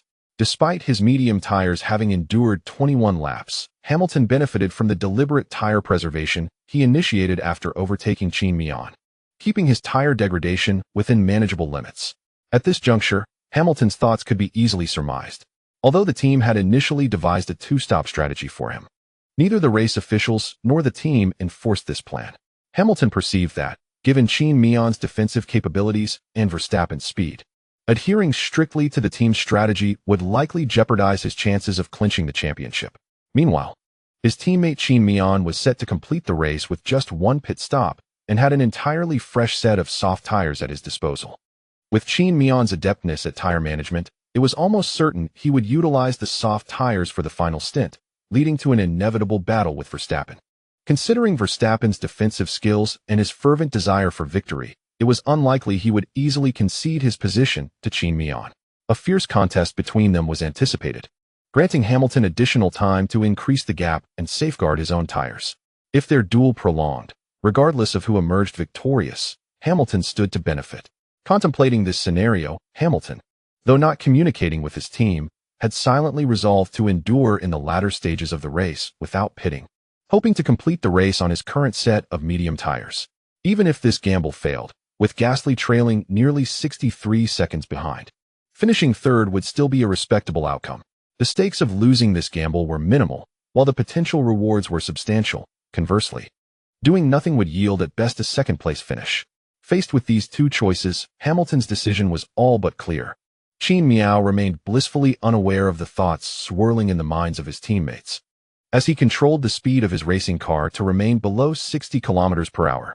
After activating the pit stop mode, all he could do was silently wish that the tire-changing crew would not create any mishaps, just as he had done during countless pit stops before. As the car was lifted and then set back down, brand new red tires were affixed to Qin Mian's vehicle. Once grounded, he pressed the accelerator, and the car, leaning slightly, slid out of his parking spot. The broadcast displayed the tire change time in the bottom right corner of the screen, 25 seconds. This was somewhat slow, trailing Verstappen's time by 0.3 seconds, an interval that could potentially cost him a position on the track. Although this tire change time was deemed acceptable among all F1 teams, and even considered remarkable for Alfa Romeo and Haas, Piqued was not entirely satisfied. In his view, this was an advantage painstakingly earned by Qin Mian on the track, now squandered by a mere 0.3 seconds during the tire change, leaving them feeling it was not worth it. Nonetheless, Qin Mian was content, as he had never experienced a tire change exceeding 10 seconds in his career, nor encountered a situation where bolts were stuck and tires could not be removed. Thus, while navigating through the pit area post-tire change, he took a moment to commend his tire-changing crew over the team radio. "Well done, everyone. Now watch me. The driver's radio communication, TR, was linked to the team staff, allowing Qin Mian to speak directly with his race engineer and Toto, while other technicians could only listen. As their communication frequencies differed. Received, "We are all waiting for you to show Verstappen a thing or two," came the voice of Frankie through Qin Mian's radio. Meanwhile, Red Bull team members listening to the Mercedes TR furrowed their brows at the impolite tone. After exiting the pit, Qin Mian found himself 11 seconds behind Verstappen, with 22 laps remaining in the race, thus commencing his pursuit. At this moment, the director focused solely on Qin Mian, neglecting other drivers, while the broadcast highlighted the time gap between him and Verstappen. Due to Verstappen's use of older medium tires and Qin Mian's fresh soft tires, the disparity in their speeds became starkly evident. With each corner, the gap between them quickly diminished. In fact, during each timing sector, the difference shrank by approximately 0.4 to 0.6 seconds. The three commentators from 5-Star Sports, usually quite vocal, fell silent, fully immersed in Qin Mian's perspective, their anxiety palpable. What if he failed to catch up? What if prolonged distance led to a tire blowout or rapid degradation? What if he managed to reach Verstappen but found his tires lacking grip, preventing him from overtaking? In summary, the concerns that had eluded Qin Mian were thoroughly contemplated by his competitors. Yet, on the track, Qin Mian remained the most focused of all. At that moment, his thoughts were solely occupied with mastering the control of his race car, striving to achieve his optimal speed lap after lap. Unbeknownst to him, he had usurped the fastest lap from his teammate Hamilton. This was hardly surprising, as the race approached its conclusion, with drivers running low on fuel. Qin Mian, equipped with fresh soft tires, was not pushing the limits excessively. Nonetheless, his speed remained impressive. By the 50th lap, the gap between Qin Mian and Verstappen, which had originally been over 11 seconds, had dwindled to 106 seconds. By the 51st lap, this difference had reduced to 92 seconds, and by the 52nd lap, it was down to 81 seconds. Despite the inevitability of Qin Mian closing in on Verstappen in a short span, the Red Bull team found themselves powerless. They had exhausted all possible strategies, and now it rested solely on the drivers on the track to maintain their positions. Finally, on the 55th lap, the relentless Qin Mian caught sight of Verstappen's rear lights. Entering the turbulent air behind Verstappen on the 57th lap, Qin Mian's speed noticeably diminished. However, by the 59th lap, he reached the DRS zone behind Verstappen, beginning to apply pressure on him. Without hesitation, he unleashed his skill against Verstappen. Verstappen's pressure level, 19. Qin Mian's rate of closure on Verstappen aligned closely with his estimations, as he gained a second on Verstappen per lap, and after 10 laps, he positioned himself right behind him. The dynamics of their battle had shifted dramatically. Now, Verstappen was not only tasked with defending against Qin Mian's advances, but also had to devise a strategy to catch up with Hamilton ahead. With only 13 laps remaining in the race, though he was steadily decreasing the gap to Hamilton, the distance was merely 6 seconds. However, with Qin Mian's impending arrival, Hamilton experienced a sudden alleviation of pressure. At this juncture, Verstappen's paramount responsibility was to defend against the aggressively pursuing Qin Mian, rather than chase after Hamilton. Indeed, should Verstappen dare to pursue Hamilton, Qin Mian could effortlessly overtake him using his tire advantage. If Verstappen wished to retain his position, he had no choice but to reduce his speed, committing himself to a diligent defense against the relentless Qin Mian. Meanwhile, Hamilton could run his race at his own pace, until Qin Mian either surpassed Verstappen or his tires reached a critical point, rendering him incapable of posing any further threat to Verstappen. Hamilton sensed that as the contest approached its conclusion, the outcome between Qin Mian and Verstappen was becoming increasingly evident, and it appeared likely that he would seize the championship by chance. This notion was not confined to Hamilton alone. The three commentators from 5-Star Sports, upon observing the dynamics on the track and the remaining laps, expressed a similar sentiment. Fei Gu proclaimed with conviction, "It's over. Qin Mian cannot contend for the championship against Hamilton anymore." Hamilton's decision to pit was indeed astute, perfectly capitalizing on his teammate Qin Mian's pit stop, truly a case of killing two birds with one stone. It can be said that Mercedes indeed prioritized Hamilton, seizing the opportunity to snatch a title away from Verstappen, especially with Qin Mian exerting pressure on Verstappen. Consequently, Mercedes decisively opted for Hamilton's pit stop, choosing to employ the old yellow tires for an extended stint. Binga nodded in agreement, acknowledging the brilliance of this strategy. Although this choice appeared quite remarkable, almost inspired. Zhou Hauran interjected, however, it ultimately depends on when Qin Mian can overtake Verstappen. If it happens swiftly, the race may still hold some suspense. Personally, I believe Hamilton has the highest likelihood of clinching the championship, while the positions for second and third remain more uncertain. On the track, Hamilton remained oblivious to the presence of three mysterious Eastern practitioners casting spells on his behalf. Despite his tires beginning to struggle, Hamilton felt no apprehension. With years of driving prowess behind him, he was confident that his tires could endure the remaining 12 laps. As the race reached its 59th lap, Hamilton noticed that the previously diminishing time gap to Verstappen had stagnated, only to widen thereafter. This underscored the immense pressure Qin Mian was placing on Verstappen, forcing him to sacrifice speed in defense against Qin Mian. Indeed, Verstappen felt the weight of that pressure acutely.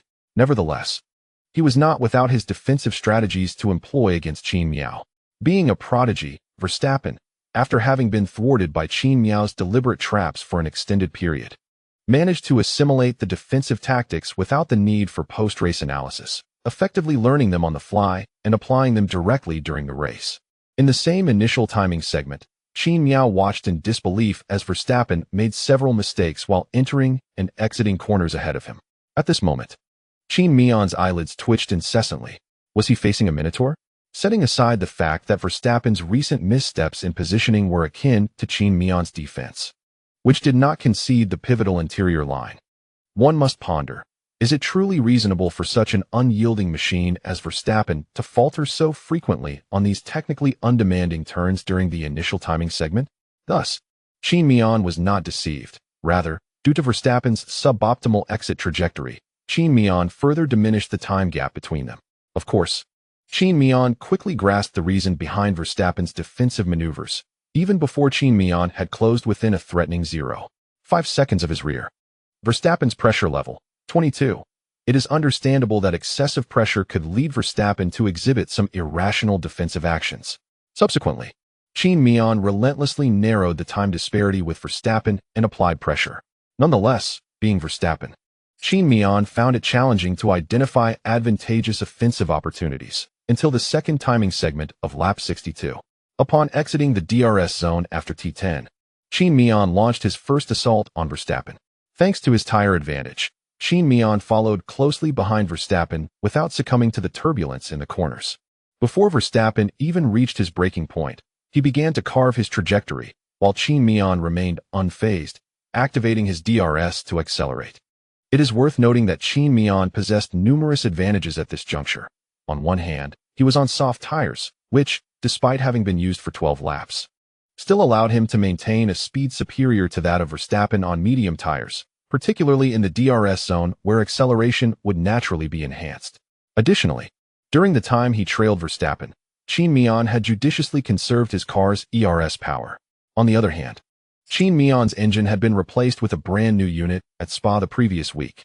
Although Red Bull had also fitted Verstappen with new components to secure a favorable result in his home race, Honda's engine still lagged slightly behind Mercedes in performance. One must appreciate the intrinsic value of Mercedes' powerful and aesthetically engineered engines. Therefore, Qin Mian possessed a discernible edge in acceleration. Most crucially, Qin Mian had the DRS at his disposal. Thus, he began to accelerate using the inherent capabilities of his car, attempting to overtake Verstappen on the outside, devoid of the benefit of Verstappen's slipstream. In response, Verstappen ceased to squander his car's traction by carving unnecessary lines on the track, but instead firmly occupied the inner line. Between T10 and T11 on the Zandvoort circuit, the DRS zone is relatively brief. Verstappen sensed that even with the advantage of DRS, Qin Mian could challenge him wheel to wheel, potentially surpassing him before the breaking point. However, as long as he maintained his position on the inside line and applied the brakes, Qin Mian's advantage would dissipate entirely.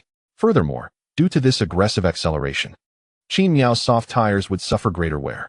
The situation on the track unfolded precisely as Verstappen had calculated. Despite Qin Mian's speed advantage, he was unable to benefit from Verstappen's slipstream and had to contend with the turbulent air created by Verstappen's car, which hindered his approach. Consequently, the rate of their convergence was not rapid, and given the short length of the DRS zone, Qin Mian had not completely overtaken Verstappen before entering the braking point for T11. Nevertheless, just prior to this point, Qin Mian had indeed moved ahead by half a car's length. Afterward, having lost the inside line, Qin Mian took the conventional braking path, while Verstappen delayed his braking, merely blocking the apex of the corner. This maneuver eliminated Qin Mian's optimal line out of the turn, forcing him to adopt a wider arc before aiming to cut the apex of T12. Notably, Qin Mian exited the turn with remarkable tenacity, refusing to relinquish his position and remaining side by side with Verstappen. However, owing to Verstappen's late braking advantage, the front of his car slightly edged past Qin Mian. At this moment, Verstappen realized that Qin Mian had no intention of crossing over, but was instead maintaining his position on the outer line, preparing for a continued battle in the next corner. Thus, as they exited the turn, Verstappen began to leverage his line rights to squeeze Qin Mian's path. Verstappen's strategy was straightforward. While respecting Qin Mian's line rights, he would not force him off the track. However, now that he had braked later, entered the corner sooner, and claimed line rights, he would not hesitate to act if Qin Mian attempted to contest the inside line in the subsequent corner. Qin Mian, unwilling to concede to Verstappen, seized any available gaps and surged ahead where there was space. After all, Verstappen's late braking meant he would not have the same speed exiting the turn, and Qin Mian was determined to position himself ahead as they entered the corner. Both drivers were resolute in their intentions to confront one another, and the inevitable clash of their simultaneous ambitions was apparent. As they entered T12 side by side, Verstappen squeezed towards the inside, while Qin Mian adhered to the optimal line out of the turn, refusing to yield. Then, amidst the gasps of the commentators and spectators, a collision occurred between Qin Mian's and Verstappen's cars. The sharp sound of carbon fiber fracturing reached Qin Mian's ears, accompanied by the unmistakable pop of a tire bursting and the noise of debris scattering as tires rolled over gravel, striking the carbon fiber exterior of the car. End of chapter 265. Verstappen's theft of Qin Mian's technique. On the track, everyone stood in stunned silence, witnessing the unfolding events. No one anticipated that the two drivers would collide at this juncture. Qin Mian, and Verstappen collided on the track. Witnessing this event, Fei Gu was immediately gripped by a sense of anguish. The racetrack was strewn with debris. It seemed that Qin Mian's right front tire had also encountered an issue. Was it a blowout? Bing Gu anxiously focused on the broadcast from his studio. Qin Mian's car had veered into the gravel. Was he all right? Could he emerge unscathed? This collision was utterly unwarranted. How could Verstappen have crashed into him so directly? Zhou Hauran began to express his bias openly. Due to Verstappen's late braking, as they approached T12, his car was positioned ahead of Qin Mian's. Consequently, during the collision, Verstappen's left rear wheel struck the side pod of Qin Mian's car, scraping away a portion of the car's floor structure, while also leaving a substantial gash on Qin Mian's side pod. These damages would certainly hinder Qin Mian's speed. Though the loss would not be overly significant, his car remained competitive. Simultaneously, as a result of the collision with Verstappen, carbon fiber fragments ejected from Verstappen's vehicle grazed Qin Mian's right front tire, leading to an immediate blowout. However, compared to the damage sustained by Verstappen, Qin Mian emerged with the least impairment of the two. The harm inflicted upon Verstappen was akin to that from his previous incident at the Hungaroring missile base, as the end plate of his car was directly torn off. Last time, it was the right front end plate. This time, it was the left front end plate, its entire structure eradicated, leaving only a few protruding shards of carbon fiber clinging to the vehicle. Fortunately, both cars were traveling at a relatively slow speed during the turn, preventing any loss of control. Despite Qin Mian's car being pushed into the gravel buffer zone on the left side of T12 after the collision, many of his fans were apprehensive, fearing that his car would become ensnared in the gravel. Nevertheless, slow speed does not equate to lack of speed. Leveraging the inertia of his vehicle and his extraordinary control, Qin Mian managed to extricate his car from the gravel. Both Verstappen and Qin Mian quickly distanced themselves from one another. Ultimately, the incident concluded with Qin Mian suffering a blown right front tire, damage to the floor, and a palm-sized hole on the right side pod, yet neither car lost control on the track. Qin Mian felt fortunate that, despite the blowout, his suspension remained undamaged, and he did not become trapped in the gravel. Moreover, the collision resulted in numerous carbon fiber fragments littering the track, with some belonging to Qin Mian, though the majority were from Verstappen's car. To to prevent other drivers from suffering blowouts by running over the carbon fiber debris while navigating that turn. The race officials promptly converted the yellow flag of the second timing segment into a safety car situation. This decision facilitated Qin Mian's pit stop for tire replacement. Due to the fact that Gasly was over a minute behind Qin Mian and Verstappen at this point, Qin Mian had more than 40 seconds upon entering the pit to allow the team's personnel to urgently repair the jagged edges on the underside of his car and the holes present on its body. The collision occurred just before a turn leading into the pit lane, and with the assistance of the safety car. The damage inflicted upon Qin Mian from this puncture was minimal. In contrast, Hamilton found himself in a rather unfortunate predicament, as Qin Mian and Verstappen collided. He was accelerating on the main straight after exiting T14. By the time the race officials waved the yellow flag, potentially transitioning it to a safety car situation, the track engineer from Hamilton's team had no time to notify him to pit, as he was passing the pit entrance. Even if Hamilton had attempted to cross the white line for a forced pit stop, it would have been too late. After the collision, Qin Mian, needing to extricate himself from the gravel, naturally fell behind Verstappen. He gradually returned to the pits under the safety car's guidance, taking full advantage of the sharp, angled curves of T13 and T14 at Zandvoort to create a spectacle of sparks as his outer wheel rim made contact with the track surface, showering the ground with scintillating sparks.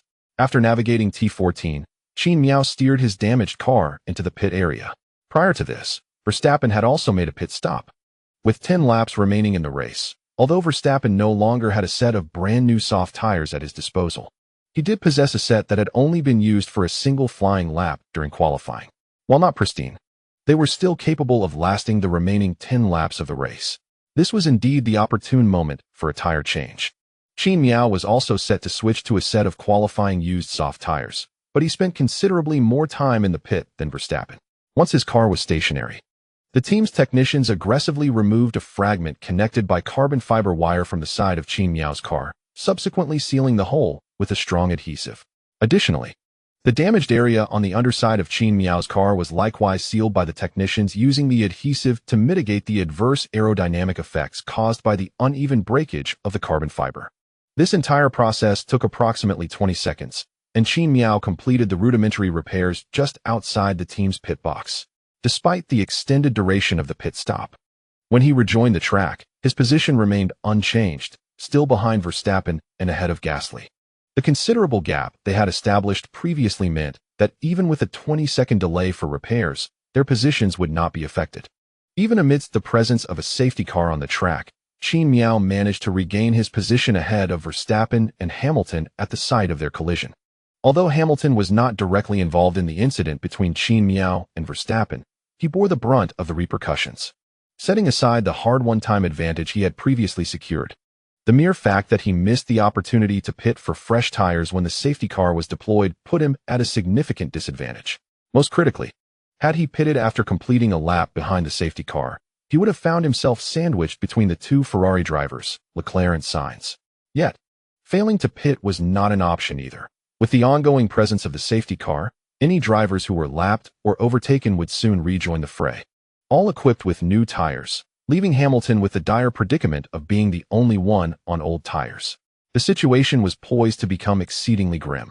As the race progressed, the broadcast cleverly showcased the onboard footage from both Qin Mian and Verstappen at the moment of their collision, along with the dialogue exchanged in their respective team radios. "Damn, are you blind? How could you hit me?" Qin Mian exclaimed in Chinese. "What the hell?" Qin Mian obstructed my line. Verstappen began to invoke the rules. Despite being the one who initiated the collision, Verstappen believed he had the right of way, insisting that Qin Mian should yield his position. From Qin Mian's perspective, he was merely driving normally when Verstappen forcefully merged into him. Although many rallied in support of Qin Mian, with fans in his home country vocally condemning Verstappen's reckless driving, the rules dictated that Verstappen had indeed entered T12 earlier than Qin Mian, thereby possessing the right of way. Consequently, as the broadcast replayed the collision in slow motion, the race officials announced their investigation into the incident, prominently displayed on screen. "All right, Qin Mian, based on our observations, Verstappen's car has sustained damage more severe than we anticipated, jeopardizing its balance and speed." Frankie's voice resonated as Qin Mian trailed behind Verstappen, awaiting the race's resumption. "Thus, Our recommendation is to push hard once the race restarts, striving to overtake Verstappen and create a gap between you. The Mercedes team was acutely aware that while the collision was instigated by Verstappen, his actions, albeit unethical, fell within the permissible bounds of the rules. Therefore, given the race officials' typical approach, the outcome of the investigation would likely result in a time penalty for Qin Mian, ranging from a minimum of 5 seconds to a maximum of 10. If the penalty were 5 seconds, Qin Mian would still have a chance to contend for the championship. However, a 10-second penalty could jeopardize his hold on even second place. On the other hand, Red Bull began to remind Verstappen, "Max, I understand that the upcoming races will be arduous, but we need you to defend against Qin Mian as much as possible. Even if he overtakes you, strive to stay within 5 seconds of him." Horner is exerting every effort to appeal to the FIA, pushing for a penalty of at least 5 seconds, and at most 10. However, if you wish to secure the victory in this race, it is imperative to remain within 5 seconds of him. Verstappen acknowledged with a brief response, glancing at the Mercedes behind him in his rearview mirror. Under the influence of adrenaline, a sense of dissatisfaction and even anger surged within him. Can you even drive? Verstappen's pressure level, 45. At that moment, Hamilton had already pitted for new tires. However, Hamilton and his crew were elated as nearly all drivers opted to pit following the deployment of the safety car, ensuring that Hamilton was not sandwiched between the two Ferrari drivers. Upon exiting the pit, he found himself ahead of Gasly, who had chosen not to pit. Although Gasly had the option to enter the pit lane for fresh tires, doing so would only yield a fourth-place finish upon rejoining the track. Conversely, if he remained out on the circuit, he might secure a podium finish. It is essential to recognize that the allure of a podium is irresistible for all drivers competing in the Earth or core teams. Consequently, after discussions with his team, Gasly ultimately decided to stay on track, striving for a third-place finish. Yet, Hamilton felt no trepidation regarding Gasly, dismissing the small Red Bull Junior team as laughable. At this juncture, Hamilton had scarcely contemplated how to overtake Gasly. His thoughts had already shifted to strategizing his approach to surpass both Qin Mian and Verstappen ahead of him. Knowing that both Qin Mian and Verstappen were experiencing vehicle damage, Hamilton even entertained the notion that he could reclaim the lead. As the 64th lap drew to a close, the race officials issued a penalty announcement, stating that Qin Mian had not yielded his position on the track, resulting in a collision. However, considering that Verstappen had initiated the contact, the officials ultimately imposed a 5-second penalty on Qin Mian. He was not required to pit, which was neither a severe nor a light penalty. While Horner pressures the FIA, I have Toto assisting with explanations. So the final decision of a mere 5-second penalty is understandable. Nevertheless, with only 8 laps remaining in the race, the question loomed large. Could Qin Mian overtake Verstappen in that time and create a gap of over 5 seconds between Verstappen and Hamilton? Meanwhile, Verstappen's task was straightforward, to defend against Qin Mian as he had, limiting Qin Mian's advancement for as long as possible. On the same circuit, the debris on the track has been nearly cleared by Matthew, and as the safety car extinguishes its lights, the race is poised to recommence. Verstappen and Qin Mian immediately begin fervently warming their tires, performing impressive maneuvers. Occasionally, Qin Mian executes a sudden outside lunge at Verstappen, momentarily causing the latter's pressure levels to rise, despite quickly retreating. Thus, they approach T14, with Verstappen showing no intention of accelerating, instead compressing the positions of the other drivers behind him, while intermittently weaving to maintain his tire temperature. Qin Mian, however, refrains from mimicking Verstappen's tire-warming tactics, as a dynamic start is imminent, necessitating his undivided attention on Verstappen's movements.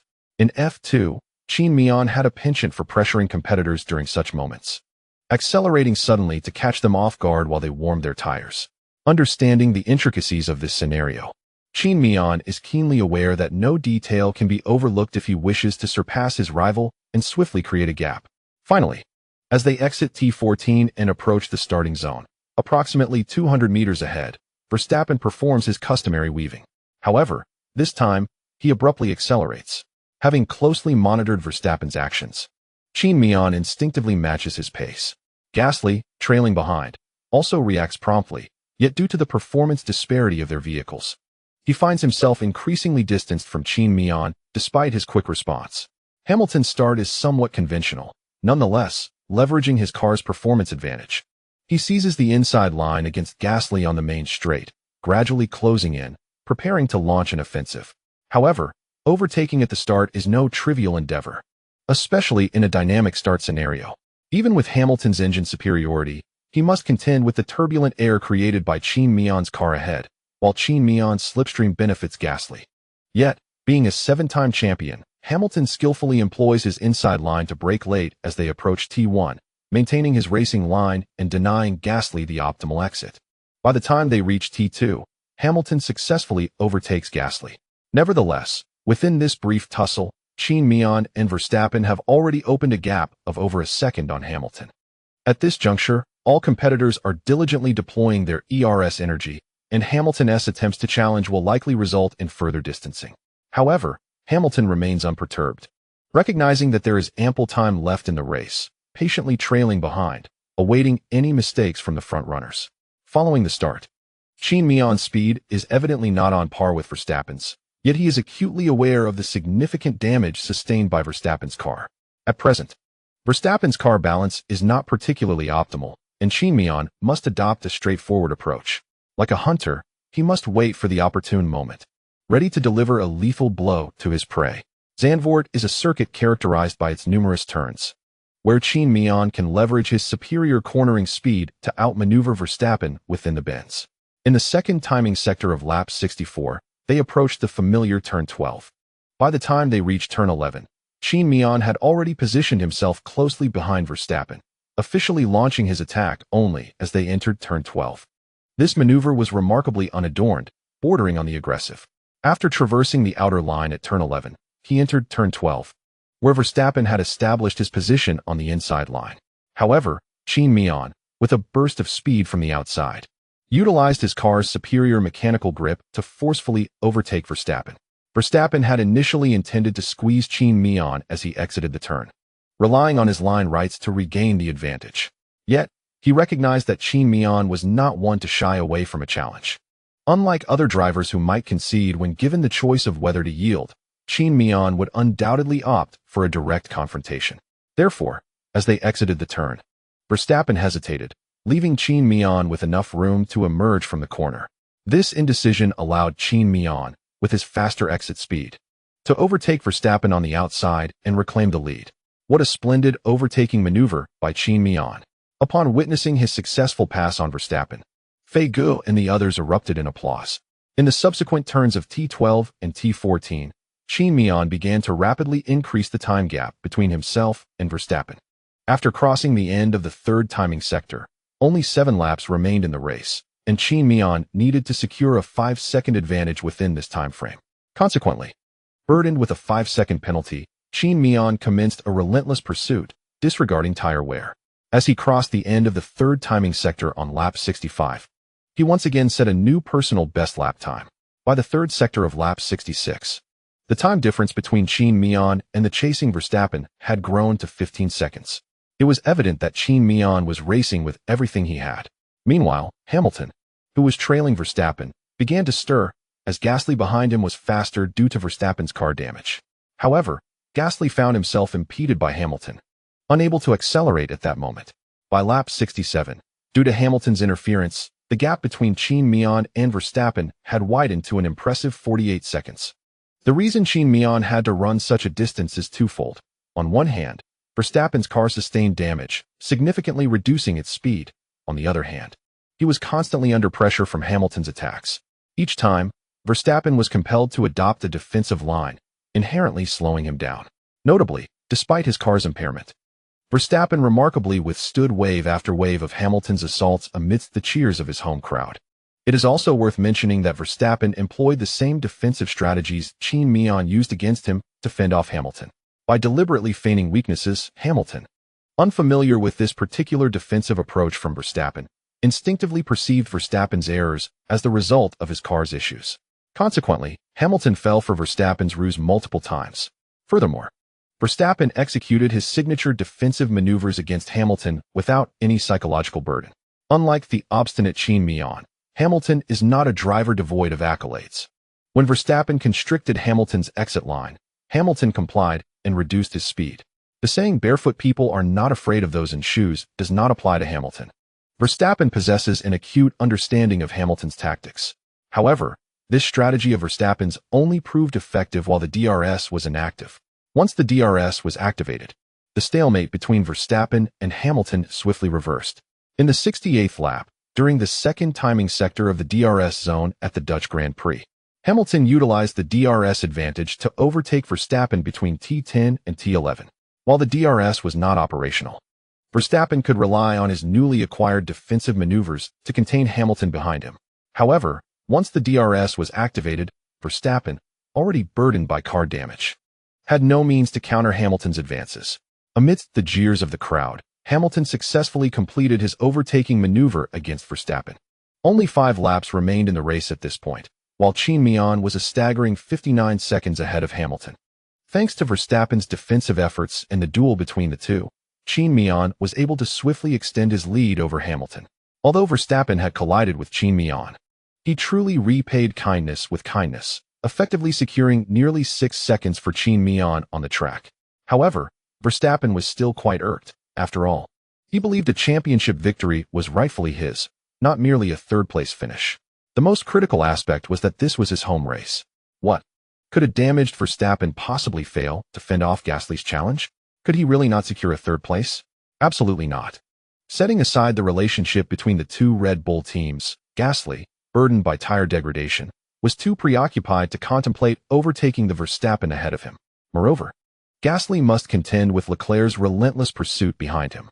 Thus, the spotlight of the race now rests solely on Qin Mian and Hamilton. Qin Mian, keep pushing. Faster, faster.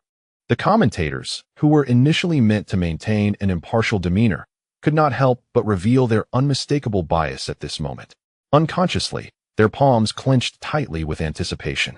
Once liberated from Verstappen's grasp, Hamilton commenced his vigorous advance, living up to his illustrious reputation. By the 69th lap, Hamilton had closed the gap to Qin Mian to a mere 53 seconds, eliminating a 6-second deficit in just 1 lap. Car damage could very well be the pivotal factor leading to Qin Mian's potential loss of the championship in this race. Naturally, Qin Mian was informed by Frankie of the unfolding situation. Verstappen had relinquished his position, and Hamilton was now eyeing him with intent. At this juncture, there was little Qin Mian could do but to accelerate with all his might, ensuring that Hamilton would not surpass him. At that moment, Qin Mian felt as though he were being toyed with, yet he found himself utterly powerless. He had already pushed his car to its limits, driving each lap with the speed and intensity typical of a qualifying session. Qin Mian had reached his utmost potential. Had his vehicle remained unscathed, those on the Mercedes team would have recognized that Qin Mian's pace surpassed that of Hamilton. Alas, in racing, there are no what-ifs. Despite Qin Mian's exhaustive efforts, Hamilton continued to close the gap, slowly eroding the distance between them. By the 70th lap, the gap was down to 48 seconds. This lap, Hamilton managed to reduce the deficit by 5 seconds, slightly less than the previous lap, yet it was sufficiently alarming to heighten the tension of the race. The commentators, witnessing the gap shrink to less than 5 seconds, sighed heavily in the studio. It was not just them. Fans across the nation echoed their dismay. Such a golden opportunity, now slipping away. Soon enough, Qin Mian received another piece of disheartening news, relayed through the broadcast to all viewers anxiously watching the race. Qin Mian, your tires are starting to overheat. He acknowledged the reality that the championship he had fought so hard for was about to elude him, and his impatience became palpable in his response to Frankie. Fans could discern the turbulence within Qin Mian's heart through his tone. By the 71st lap, the time gap had narrowed to 46 seconds, although the distance was reduced by only 2 seconds. This cumulative advantage of 4 seconds was enough to plunge Qin Mian into despair. As the race progressed to this point, he was already preparing to concede. Let it be. Destroy it quickly. His supporters sighed deeply, resignedly leaning against their sofas or chairs. Alas, what a pity, if not for the car damage. Qin Mian might have truly claimed victory at Verstappen's home ground in this race, lamented Bingo. Indeed, it is a shame, it was just a hair's breadth away. Had Verstappen managed to impede Hamilton for one more lap, Qin Mian would have been crowned champion. Fei Ji's visage also bore a look of dejection. When the clam and the heron vie, it is the fisherman who benefits, remarked Zhou Hauran, noting that in this contest, Qin Mian and Verstappen had inadvertently tailored a victory garment for Hamilton. Nevertheless, it is of little consequence, after all. This marks merely the first season of Qin Miao's professional career. To have exhibited such prowess is more than satisfactory. And it is believed that with his talent and the team he leads, he shall secure many championships in the future. 5-Star Sports has already begun preparations to console the avid fans watching their live broadcast. On the track, as they approach the 72nd and final lap, the time difference between Qin Mian and Hamilton unveiled yet another figure, this time frozen at 47 seconds. This indicated that Qin Mian had outpaced Hamilton by a mere second on this lap. However, when this data emerged, it drew little attention, as Hamilton's advantage in recent laps had been overwhelmingly substantial. Even if one were to notice the narrowing gap between Qin Mian and Hamilton, with less than a lap remaining, the likelihood of Qin Mian extending the lead by 3 seconds appeared grim. Consequently, Hamilton's British supporters erupted in jubilant cheers, with some even uncorking champagne in their homes. In stark contrast, Qin Miao's fans remained notably subdued. However, the atmosphere among the Mercedes team was not one of celebration. Rather, it was marked by a palpable silence. This was not due to any discord between the two Mercedes drivers, but rather because they recognized that the battle for the championship was far from over. After numerous laps, compounded by Hamilton and Verstappen's exchanges, it became evident that Hamilton's tires were beginning to wane sooner than Qin Miao's. By the time they reached the 72nd lap, while Hamilton's tires had not yet reached a critical point, they were perilously close. Although Qin Miao's tires were not in prime condition either, his skillful handling rendered his tire performance noticeably superior to Hamilton's. With the outcome still uncertain, the Mercedes team awaited the final result in silent anticipation. Despite being part of the same team, the two drivers belonged to different factions, and aside from the upper management, most technicians were inclined to root for their respective drivers' success. In the first timing sector, Hamilton managed to claw back approximately 0.5 seconds, but just before reaching the DRS monitoring point in the second timing sector, a slower car appeared right in front of Qin Mian, positioned within a second's distance. At this moment, it is not difficult to guess who appears before Qin Mian. It is none other than Mazepin, the Haas driver poised to break his career record of being trapped in a loop. As Qin Mian approaches him, he reaches the DRS detection point at the T10 corner. Consequently, in the subsequent DRS zone, Qin Mian is granted the use of DRS. Even as he exits T10 and activates DRS, Qin Mian closely follows Mazepin for a brief period, effectively harnessing the slipstream before returning to the optimal racing line. Thus, in the first DRS zone of the final lap's second timing segment, Qin Mian once again extends his lead over Hamilton to over 5 seconds, clocking in at 52 seconds.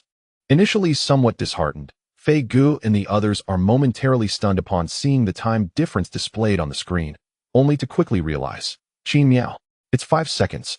The gap has widened to 5 seconds. He has done it. It's Mazepin. Mazepin provided Qin Mian with a DRS boost, exclaimed Zhou Hauran. Wait, really? He actually pulled away? He has indeed surpassed the 7-time champion? If it's about long-distance racing, it must be Qin Mian. He has snatched it right from under him. Incredible. Qin Mian is truly remarkable. Did the old man really let the trio from Wuxing Sports down? Meanwhile, on Hamilton's steering wheel display, the time gap between him and Qin Mian is evident. Just after crossing the finish line, he realizes that due to tire degradation, he has fallen back by 0.1 seconds to Qin Mian, which instills a sense of foreboding. Upon learning via team radio that a Haas has appeared in front of Qin Mian in the final lap's DRS zone, Hamilton's heart sinks further. Now, with the final results in, Qin Mian has effortlessly nullified all of Hamilton's efforts from the previous 3 or 4 laps with a single DRS zone, leaving Hamilton genuinely discontented. However, the race is not yet over. He still has an opportunity. Thus, despite the tires showing signs of granulation and bulging from excessive heat, Hamilton resolutely accelerates in the latter stages. Yet, this reckless decision leads to an overly tight braking point at T11, causing Hamilton's front wheels to lock up. Although he ultimately avoids the gravel at T12, the front tires have been severely worn down, exacerbating the already insufficient grip due to tire degradation.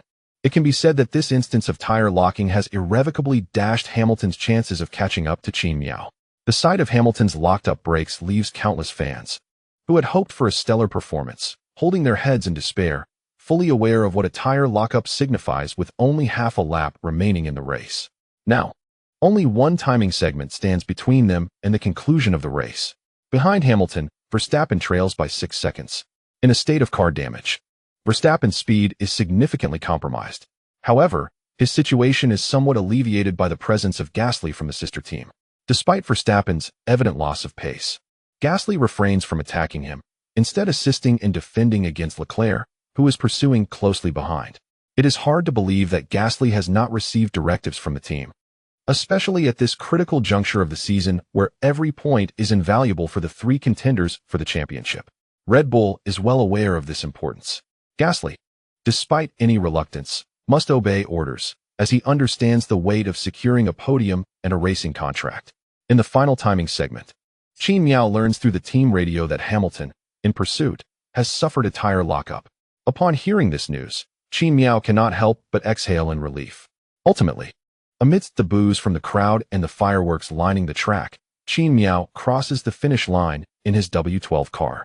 Observing Reyes and the others cheering for him from the barriers, after enduring immense pressure for nearly 20 laps, Qin Mian exuberantly shouts over the team radio, "Woohoo! Let's fucking go." 5 seconds later, Hamilton also crosses the finish line, followed by Verstappen, Leclerc, and Gasly. Gasly sacrifices his position to assist Verstappen, successfully thwarting Leclerc's advance, yet ultimately fails to secure his 4th place. It must also be noted that Leclerc seems to have an innate affinity for the 4th position. In the end, Mercedes secures a 1-2 finish, with both Mercedes drivers and Verstappen delivering a thrilling spectacle for the spectators both on-site and at home. For Qin Mian, this race was a tumultuous journey, and upon crossing the finish line and confirming his victory, he feels an unprecedented joy. However, just as he begins to express his elation, Toto's voice resonates in the team radio. "Well done, Qin Mian. That was an exceptional race. Now, enjoy your victory and safely bring the car back."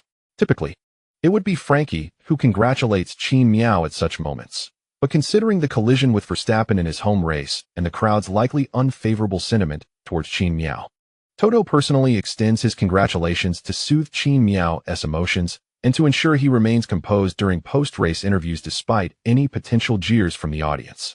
Receiving praise from a boss who rarely speaks at such times leaves Qin Mian pleasantly surprised. Naturally, Qin Mian expressed his gratitude to everyone in the Mercedes team during the team radio communication.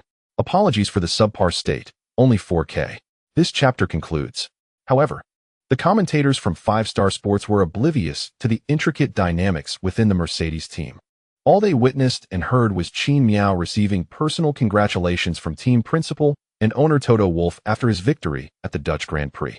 They felt a sense of pride, especially since Qin Mian is Chinese. The commentators had an innate sense of connection with him. Upon hearing Toto praise Qin Mian after the race, they felt as if they were being commended themselves, bringing them immense joy.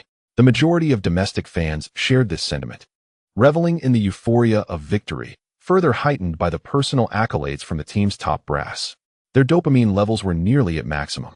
As the race concluded and Qin Mian returned to the paddock, he encountered Hamilton, despite the fierce competition between them in the final stages of the race, where both drivers exerted every ounce of effort to secure the championship position. It is customary for drivers to refrain from carrying their on-track emotions beyond the confines of the circuit. With the race now over, Hamilton, having secured 2nd place, partook in a post-race parade alongside Qin Mian, a gesture that was entirely understandable. During the parade, Hamilton extended his hand to give Qin Mian a thumbs up. Although slightly disheartened by his loss, Hamilton acknowledged Qin Mian's exceptional performance, feeling a sense of respect for his rival. Little did Hamilton anticipate that, given a sufficiently competitive car, Qin Mian would surpass him so decisively. At that moment, a sense of urgency welled up within Hamilton, prompting him to consider having his personal coach analyze Qin Mian's driving habits post-race. Meanwhile, Verstappen was expressing his grievances to the team, questioning whether the penalties imposed on Qin Mian by the stewards were too lenient. Naturally, suffering defeat in his home race was disheartening for Verstappen, making his reaction understandable. Despite Qin Mian having already claimed 4 individual race victories in his inaugural season prior to this race, both Hamilton and Verstappen had regarded him primarily as a prodigiously talented newcomer still in need of growth. However, after this race, their perceptions of Qin Mian underwent a profound transformation. He was now seen as a competent teammate and a formidable adversary. Moving forward, They realized that they must regard Qin Mian with the same level of seriousness as they did each other.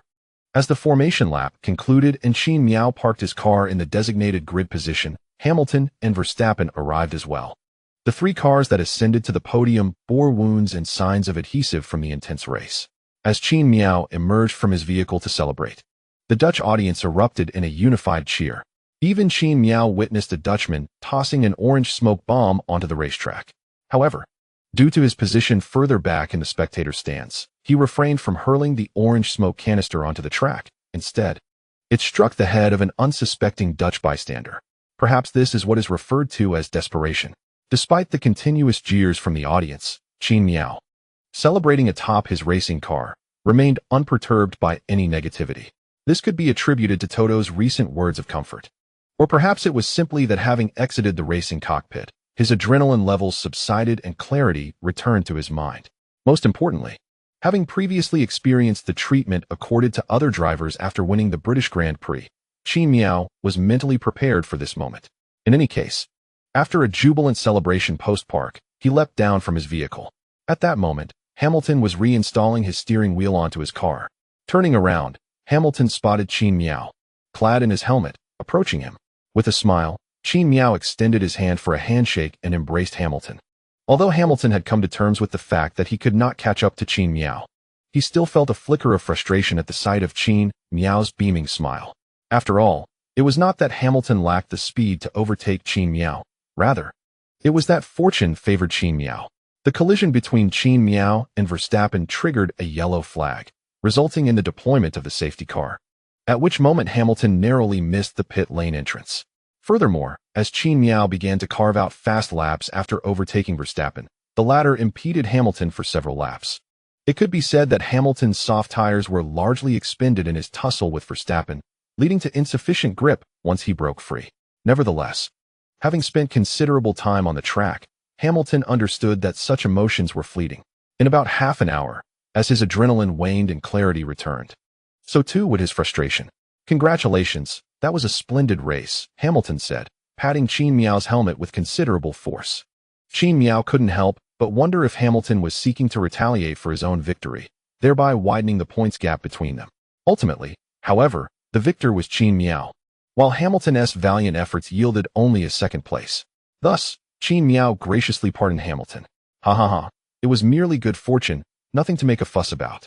Despite the humility characteristic of Chinese culture in Qin Mian's words, Hamilton discerned through the visor of his helmet the corners of Qin Mian's mouth stretching almost to his ears. Coupled with the pride and exhilaration in Qin Mian's tone, Hamilton couldn't help but sense that Qin Mian was, in fact, boasting. Yet, as previously mentioned, Qin Mian emerged victorious as the champion of this leg of the competition, further widening the gap between himself and Hamilton in the point standings. As a rookie, Qin Mian undoubtedly possesses the credentials to boast.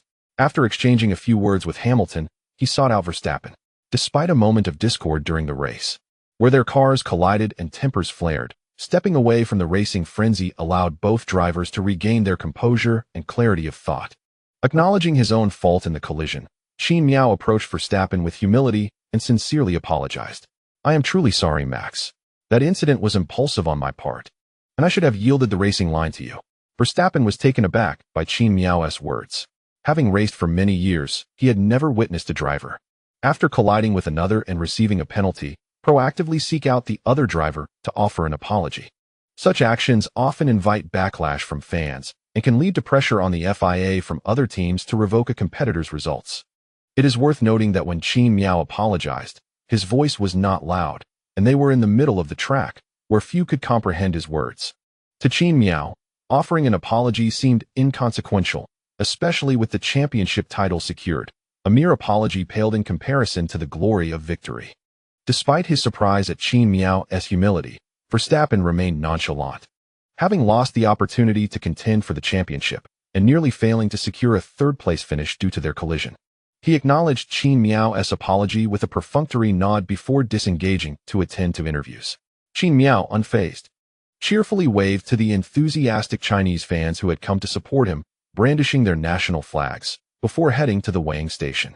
After the weighing process concluded, he jogged over to the Mercedes team staff, warmly embracing Frankie, Toto, and all the crew members who had cheered for him. Toto and the others joyfully patted his helmet, showering him with praises for his remarkable performance. Moments later, Hamilton joined them, and the two Mercedes drivers celebrated amidst the crowd for quite some time.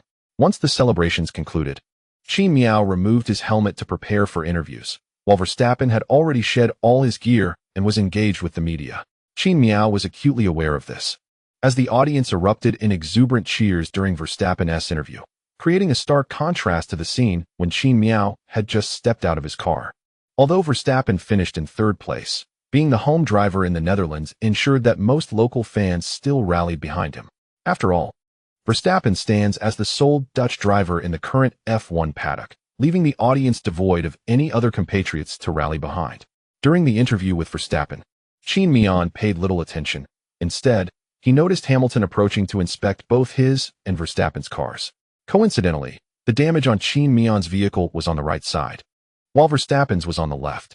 Following the conclusion of the race, Verstappen secured third place, positioning his car directly beside Qin Mian's. This allowed Hamilton to stand between them and observe the damage on both vehicles. Observing Hamilton's actions, and noting that Verstappen's interview seemed to prolong, Qin Mian's curiosity led him to approach Verstappen's car. Through the team TR, he learned that the damage to Verstappen's car was quite severe, though the specifics remained unclear to Qin Mian, the instigator of the incident. Upon closer inspection, he noted that the left front wing of Verstappen's car was entirely missing, and the floor had also sustained damage. It was indeed a formidable challenge for Verstappen to maintain his position in such a compromised vehicle during the final laps of the race. After a brief glance, he shared a moment of admiration with Hamilton, acknowledging how extraordinary it was for Verstappen to finish third under such circumstances. Ultimately, both Qin Mian and Hamilton were escorted by Hamilton's fitness coach, Angela, for interviews. While they conversed, the host had concluded Verstappen's interview and awaited the two for quite some time. Photographers even took the opportunity to capture images of the two examining the Red Bull car together. As the champion of the Dutch Grand Prix, Qin Mian knew that if time permitted, his interview would be saved for last, following Verstappen's. Since Hamilton did not secure the championship, the audience's hostility towards him was relatively mild, resulting in cheers and applause during his interview. Hamilton's interview concluded swiftly, and when Qin Mian approached the camera for his turn, the audience's reception was predictable, despite the host having previously urged the Dutch spectators to show appropriate respect for the champion of the Dutch Grand Prix. A cacophony of boos and unintelligible shouts erupted as Qin Mian took to the microphone. The grandstands were enveloped in orange smoke. Given the ongoing pandemic, the distance between Qin Mian and the host during the post-race interview made it difficult for him to discern the questions being asked. As the overwhelming noise of the audience filled his ears, the host's questions were projected with considerable volume, compelling Qin Mian to lean in closely to catch the words being spoken. However, he could only perceive the utterance of words, failing to grasp the essence of the inquiries. Consequently, the ensuing interview devolved into a comical exchange, with questions and answers seemingly misaligned. When asked by the host if the race had posed significant challenges, Qin Mian responded by expressing gratitude for the team's commendable vehicle tuning. Upon inquiring about the incident with Verstappen, Qin Mian remarked that he was finally able to participate in a Grand Prix without excessive unforeseen events. The host's final question concerned whether the triple-header races would impact Qin Mian and the team's performance, to which he acknowledged the substantial pressure exerted by Hamilton in the latter stages, yet he was relieved to have retained his championship title. The absurdity of their dialogue was palpable. Despite the unreliability of Qin Mian's responses, the interview reached its conclusion. Subsequently, the much-anticipated post-race awards ceremony unfolded, where the Dutch fans, despite their displeasure at a Chinese driver claiming the championship trophy on home soil, remained respectful during the national anthem, refraining from any disruptive behavior. After all, King Willem-Alexander of the Netherlands stood beneath the podium, applauding Qin Mian for his triumph in the Dutch Grand Prix. Following the anthem, the king personally awarded the three drivers and the Mercedes team staff, culminating in a celebratory champagne spray. Once the festivities concluded, the three drivers, along with Qin Mian's race engineer, Frankie, gathered for a photograph on the top podium position, marking the end of this Grand Prix racing phase. The broadcast then promptly displayed the final driver standings and points, with the results as follows. 1. Qin Mian, 26, fastest lap. 2. Hamilton, 18.3. Verstappen, 15-4. Leclerc, 12-5. Gasly, 10-6. Alonso, 8-7. Sainz, 6-8. Perez, 4-9. Ocon. 2. The event also provided insights into the driver's standings and the Constructors' Championship. The overall driver standings were as follows. 1. Qin Mian, 236-2. Hamilton, 209-3. Verstappen, 198-4. Norris, 103-5. Leclerc, 101-6. Perez, 98-7. Sainz, 75-8. Ricciardo, 54-9. Gasly, 54-13. Stroll, 16. The rankings of the top 3 drivers remained unchanged, while the gap between Qin Mian and his teammate widened further. Leclerc's 4th-place finish allowed him to ascend 1 rank, displacing Perez to 5th. Notably, Norris from McLaren could only secure a single point in this race, starkly contrasting with his earlier season performance. Presently, the point difference between Leclerc and Norris stands at a mere 2, indicating a strong possibility of Leclerc reclaiming his familiar 4th position as the season draws to a close.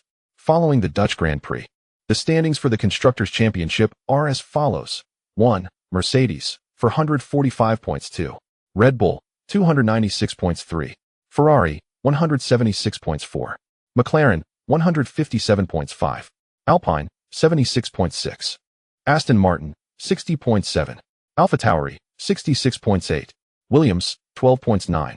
Alfa Romeo, 1 point. Compared to the drivers' standings, there was no significant alteration in the rankings among the teams after the race, with only Ferrari and McLaren exchanging positions. McLaren managed to secure a mere single point through Norris, while Ferrari's 2 drivers finished 4th and 6th, collectively contributing 20 points to their team. Meanwhile, the gap in points between Mercedes and Red Bull has expanded to a staggering 149 points. Given such a considerable difference, it appears nearly impossible for Red Bull to surpass Mercedes in the constructors' standings this season. However, Red Bull need not worry about McLaren trailing behind, as the point differential between 2nd and 3rd place is also substantial, standing at 120 points. Provided that Red Bull does not encounter any issues with their development path in the latter half of the season, securing the 2nd position overall seems assured, rendering any aspirations from Ferrari and McLaren futile. Later, Qin Mian and his team gathered for a grand photograph in front of the team's hospitality area. The trophies from the 3 Dutch races were prominently displayed at the center, with 2 placards reading, Qin Mian, P1, Hamilton, P2. Once these activities concluded, Qin Mian accompanied Hamilton to the post-race press conference.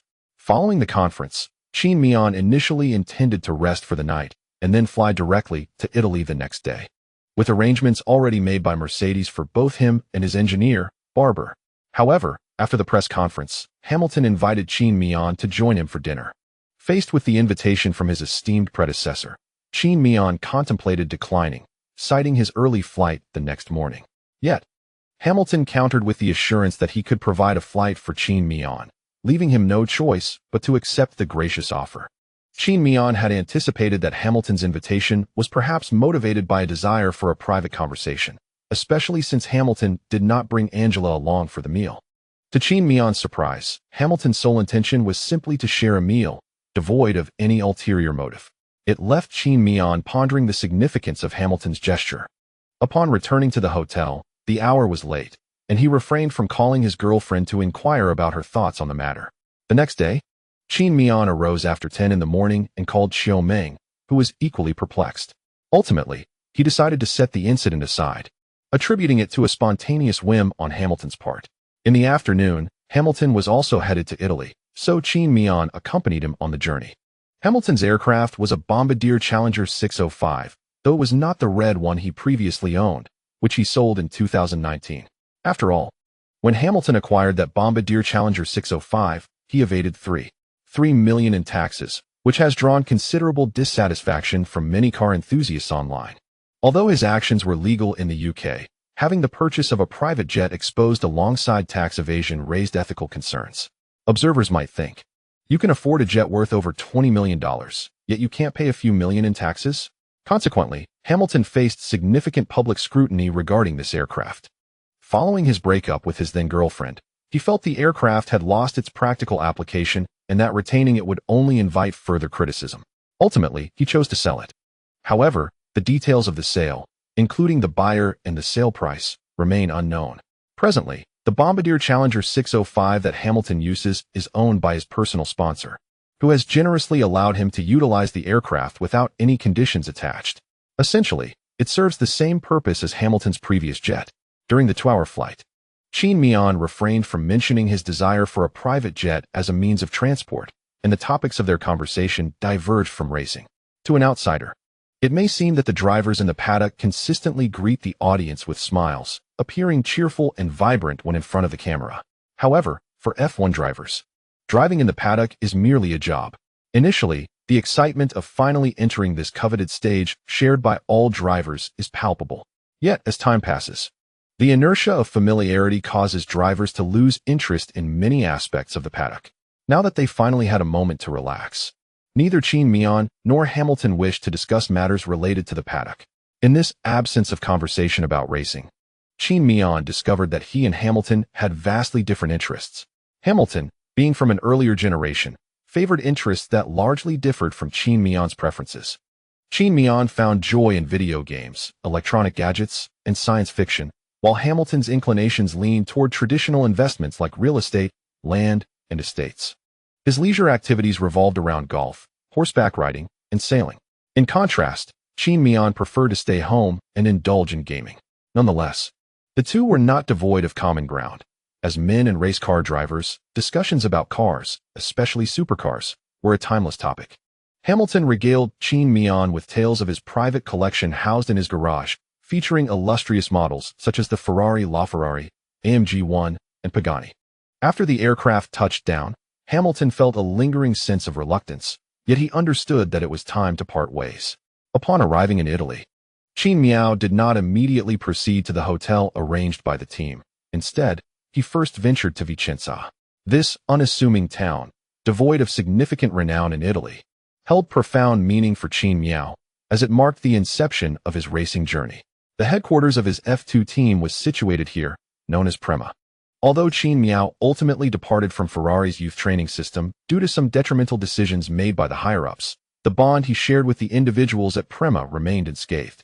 Therefore, upon returning to Italy, he seized the opportunity to revisit this cherished locale. As he pushed open the red gates of the team, he encountered a front desk receptionist he did not recognize. Qin Mian recalled that the team had not previously employed a front desk position, as F2 teams typically lacked the visibility of their F1 counterparts and rarely attracted fans for visits. This new addition to the team was undoubtedly recruited after his departure. Upon noticing an Asian individual in a mask entering, the receptionist inquired in English, "Apologies, sir, do you have an appointment? Given the ongoing pandemic, we are unable to accommodate visitors unless they have made a reservation through our official website. Furthermore, it is not yet the designated visiting hours. Please return at the appropriate time." The presence of a front desk at Prema was largely attributable to Qin Mian. After his ascent into F1, he became a prominent figure among the international student community in Europe, as motorsport thrives in this region. Racing in Europe enjoys a status akin to that of table tennis or badminton in China. Qin Mian's emergence was akin to a sudden Italian sensation in the domestic table tennis scene, dominating the arena against renowned players.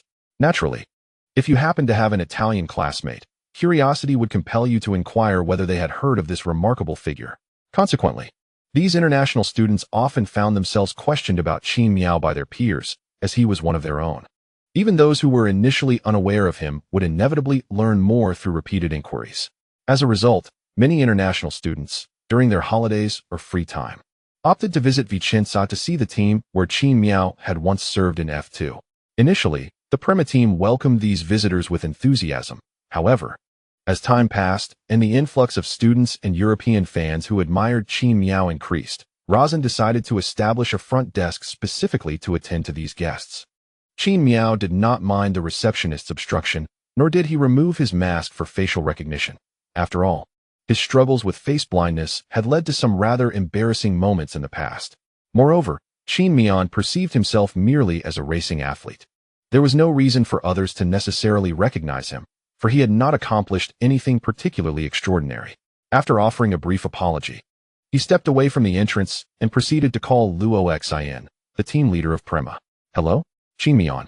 I never expected to receive a call from you." Luo Xin answered promptly. "What brings you to call me?" Qin Mian was about to speak when Luo Xian preemptively interrupted. Wait, let me guess. You are now an F1 driver, and it's quite unusual for you to have the time to call me, especially since this week marks the Italian Grand Prix. Are you calling to visit? Qin Mian raised an eyebrow in surprise. Your guess is slightly off, yet not entirely wrong. What is incorrect? Luo Xian inquired with curiosity. You were correct in saying I intend to visit the team. The distinction lies in the fact that I am currently at the team's entrance. What? Luo Xian's voice suddenly heightened, followed by the sound of a chair sliding. Moments later, Qin Mian heard the window above him being opened, and Luo Xian, wearing black-framed glasses, leaned out, staring blankly at Qin Mian below, a headset still in hand. Qin Mian smiled and waved at Luo Xian. Be careful, don't fall. 3 minutes later, Qin Mian had arrived at Luo Xian's office. The two sat across from each other on the reception sofa, with a freshly brewed cup of coffee placed before them. Sitting on the sofa, Qin Mian glanced around. I still remember my first time sitting here. I felt quite anxious when I first saw you, being overly cautious with my words, fearing I would say something wrong. Luo Xian's face lit up with nostalgia. Indeed, that was back in 2019.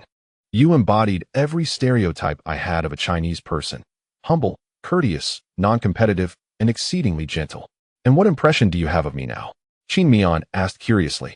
Luo Xian took a sip of his coffee and simply replied, Conqueror. Qin Mian was taken aback, raising an eyebrow. Your dominance in F2 was truly formidable. If I were to choose a descriptor for you, Conqueror would be the most fitting. Qin Mian shrugged.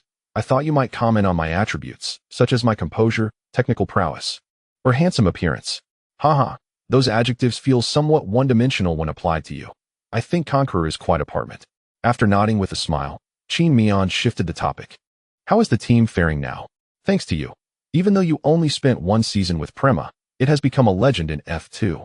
And the winning streak you established will likely remain unbroken until F2 is discontinued. At this moment, Qin Mian did not exhibit any humility, for it was indeed a fact that he had dominated the F2 circuit, securing all the championship titles in both the main races and the sprint races, compelling the organizers to alter the F2 regulations this year.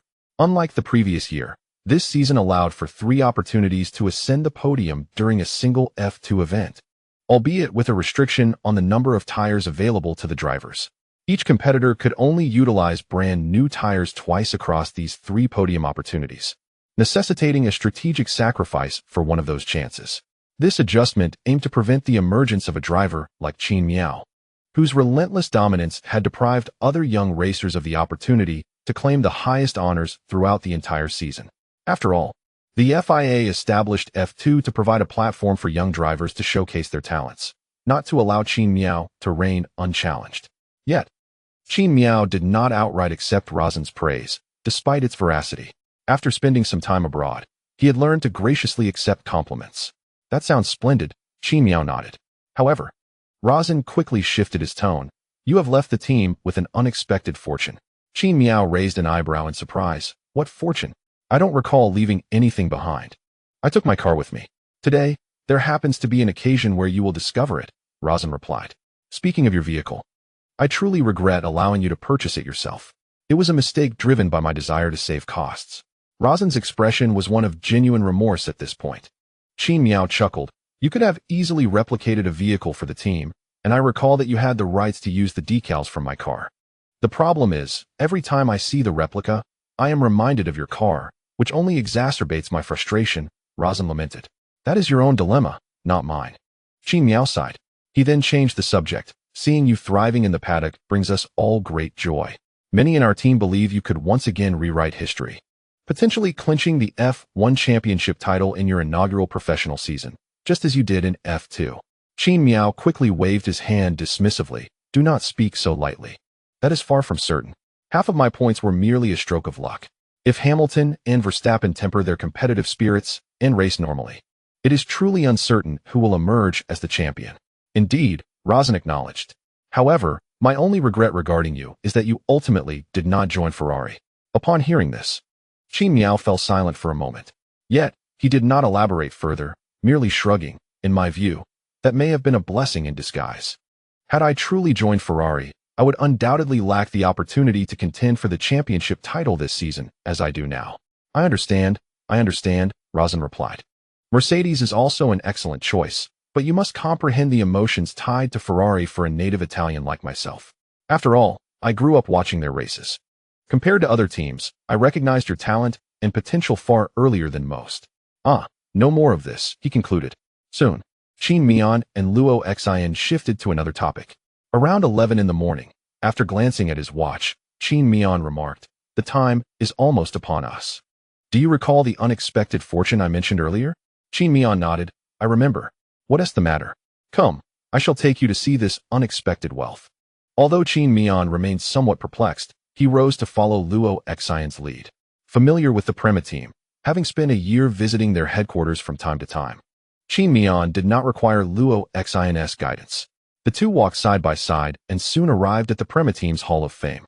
While it was not Qin Mian's first visit, he was taken aback to find that the trophies, which were previously covered by merely a dust-proof glass case, were now all secured behind locks.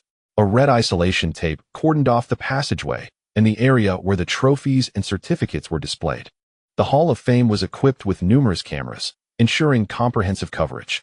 Yet, what surprised Qin Mian the most was the group of tourists currently visiting the hall.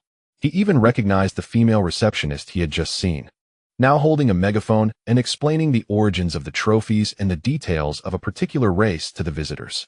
Qin Mian turned to Luo Xin and inquired, "What is this?" Luo Xin smiled and nodded. "This is the wealth I spoke of, an endless stream of visitors. They come here because of you. Your performance in F2 has made Prema the only star team in that league. Initially, I thought a significant portion of the visitors would be Chinese students, given your fame in their circles. However, I later discovered that while there are indeed many Chinese students, most of the visitors are simply fans who admire you. We even arranged for 2 dedicated guides for them, and many of your photographs from F2 are quite popular. The income from visitors alone generates over 100,000 euros for the team each month." Qin Mian was taken aback by this revelation. Yet he could not deny the earnestness of the fans attentively listening to the receptionist in the hall. This prompted him to question his own fame. Was it truly so vast? He felt detached from this reality, perhaps due to his recent period in a semi-isolated environment, where the fans he encountered at team events were often selectively chosen and not numerous. To be fair, this revenue is actually shared with you. You receive the lion's share. There's no reason you should be unaware of this, Luo Xin remarked, puzzled. Qin Mian shook his head. "Money has never been my concern. It is all managed by my partner, Xiaoming." Roxanne nodded thoughtfully, acknowledging, "That girl is indeed impressive. Her abilities are undoubtedly top-notch. However, I believe that Xiaoming is rather too frail." He suggested, "You ought to engage a dedicated nutritionist to enhance both of your nutritional levels." Qin Miao waved his hand dismissively. "This disparity in aesthetic appreciation stems from our differing backgrounds. There is no need to impose." Well, since he was already there, Qin Miao naturally felt it was essential to meet his fans, as a portion of every penny spent by them at the Prema team would ultimately benefit him. Thus, while the explanation was being provided, Qin Miao donned a mask and hat, discreetly positioning himself behind the group, and momentarily, no one noticed his presence. The 2 identical trophies before him were the championship and sprint race trophies from the 2020 Monza F2, all of which Qin Miao had rightfully earned. During the sprint race phase, he had commenced on neutral tires, and out of curiosity regarding how others would introduce him, he blended into the crowd without revealing his identity, attentively listening to the explanations being given. By the 3rd lap of the main race, Qin Miao had already established a lead of over 3 seconds from the driver trailing him, which was noteworthy considering he was driving a standard F2 car, with all vehicles performing on an equal footing. As the commentator reached this point, the gathered fans of Qin Miao responded with enthusiastic gasps. After listening for over 20 minutes, Qin Miao felt a bit bashful from all the praise. Yet, unbeknownst to others, hearing compliments about oneself was undeniably gratifying. Nevertheless, the commentator could not linger on a single topic indefinitely and transitioned to showcase other trophies and photographs from Qin Miao's races. During this time, Qin Miao encountered a couple of international students who wished to take a photo in front of the Prema team's racing suit and helmet he had previously donned. Upon discovering that he, too, was Chinese, they invited him to take a picture with them. To be honest, assisting others in capturing photos with one's own racing suit felt somewhat peculiar, yet Qin Miao quietly fulfilled their request. After returning the phone to them, He continued to follow the crowd. Soon, they arrived at the final segment, the Prema Team's merchandise sales area. However, the receptionist at the front desk was taken aback to find a table and chairs set up at the entrance, and Roxanne, the team leader, was present, standing by the door. As the visitors selected their desired souvenirs and prepared to proceed to the checkout counter, Qin Mian, who had been lingering at the back of the crowd, moved forward towards the entrance. As everyone was queuing, his bold stride through the line elicited discontented expressions from many. However, contrary to their assumptions that he was cutting in line to make a purchase, he accepted a golden signature pin handed to him by Roxanne and leisurely seated himself on the chair positioned at the entrance of the sales area. As everyone stood in a state of bewilderment, unable to comprehend the intentions of the individual before them, Qin Mian removed the hat from his head. At that moment, a stir began to ripple through the crowd, for upon the removal of his hat, his eyes were revealed. It is often said that the eyes are the windows to the soul, and since many had gathered here out of admiration for Qin Mian, a number of keen observers felt a premonition upon gazing into his eyes. When Qin Mian subsequently took off his face mask, an uproar erupted.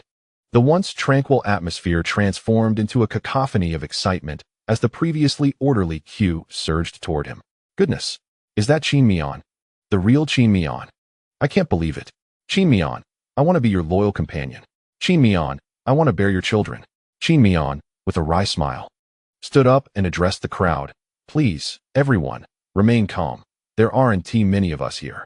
Let us settle the payments first, and then I'll be happy to sign autographs and shake hands. Heeding his words, the crowd managed to temper their exuberance and proceeded to the cash register.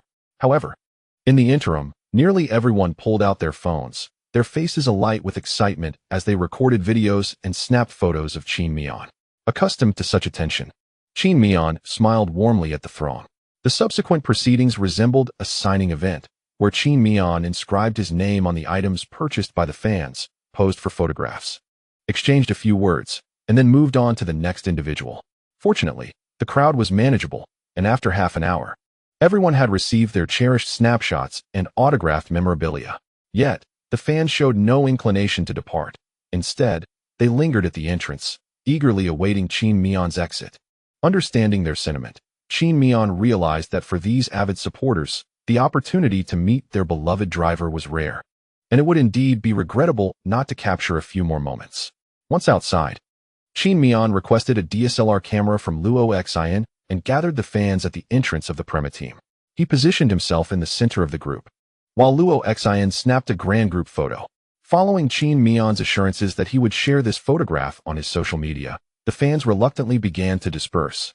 Nevertheless, 2 or 3 individuals remained stationed across from the Prema team, seemingly unwilling to leave.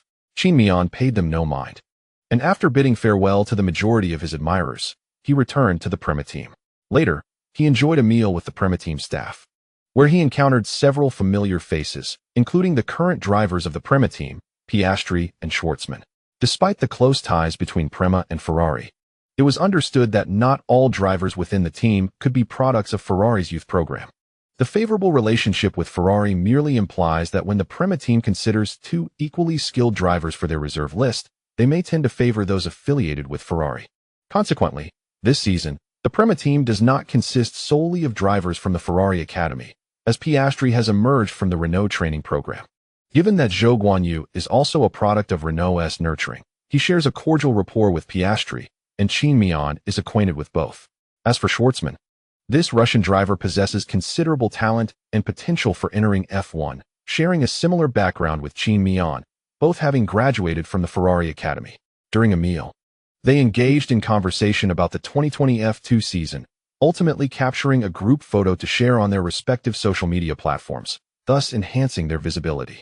With this visit, Qin Mian accomplished all that he had intended to do. In the afternoon, amidst the lingering reluctance of Rossi, Qin Mian bid farewell and departed from Vicenza. Chapter complete 269. A failed test initially, Qin Mian contemplated returning to Maranello to reconnect with friends made during his time at Ferrari, having spent a considerable duration there. However, considering his current status, it seemed somewhat inappropriate to revisit Maranello. Thus, he opted not to linger and proceeded directly to Milan. On Wednesday, Qin Mian met with Zhou Guanyu, especially since Zhou was set to compete in the F2 race at Monza that week. Consequently, when booking hotels, they arranged to stay at the same establishment. Notably, at this time, the driver selections for the upcoming season had been finalized for 20 positions across the 10 teams, with the sole exception of Alfa Romeo, which still had one position undecided. The entire paddock was keenly focused on this last spot, which had several contenders, the most notable being Zhou Guanyu and De Vries. Qin Mian reached out to Binotto to inquire if he knew whom Vasseur intended to sign or which of the two drivers Vasseur seemed more inclined towards. Given his amicable rapport with Vasseur, perhaps they had discussed this matter privately. However, despite Qin Mian's inquiries, Binotto regretfully expressed his lack of knowledge on the subject. Consequently, Qin Mian had no recourse but to check in with Zhou Guanyu's team regarding their interactions with Alpha. After all, Qin Mian harbored a desire to discover a compatriot among the F1 drivers. The good news awaited Qin Mian when he opened the door to Zhou Guanyu's hotel room, where Zhou was intently watching footage of the Monza circuit on his laptop, his expression devoid of anxiety, exuding a sense of tranquility that suggested he bore little pressure. So relaxed? It seems I, an F1 driver, feel more pressure than you, who is yet to secure an F1 seat. Upon seeing Zhou Guanyu, Qin Mian jested. You perfectly embody the notion that the emperor is not anxious, yet the eunuchs are. Zhou Guanyu chuckled in response. Qin Miao feigned the intention of removing his slippers. Oh, wait, that's not right, Zhou Guanyu promptly conceded. Once Qin Miao had properly donned his shoes, Zhou Guanyu confessed, I shall not conceal it from you.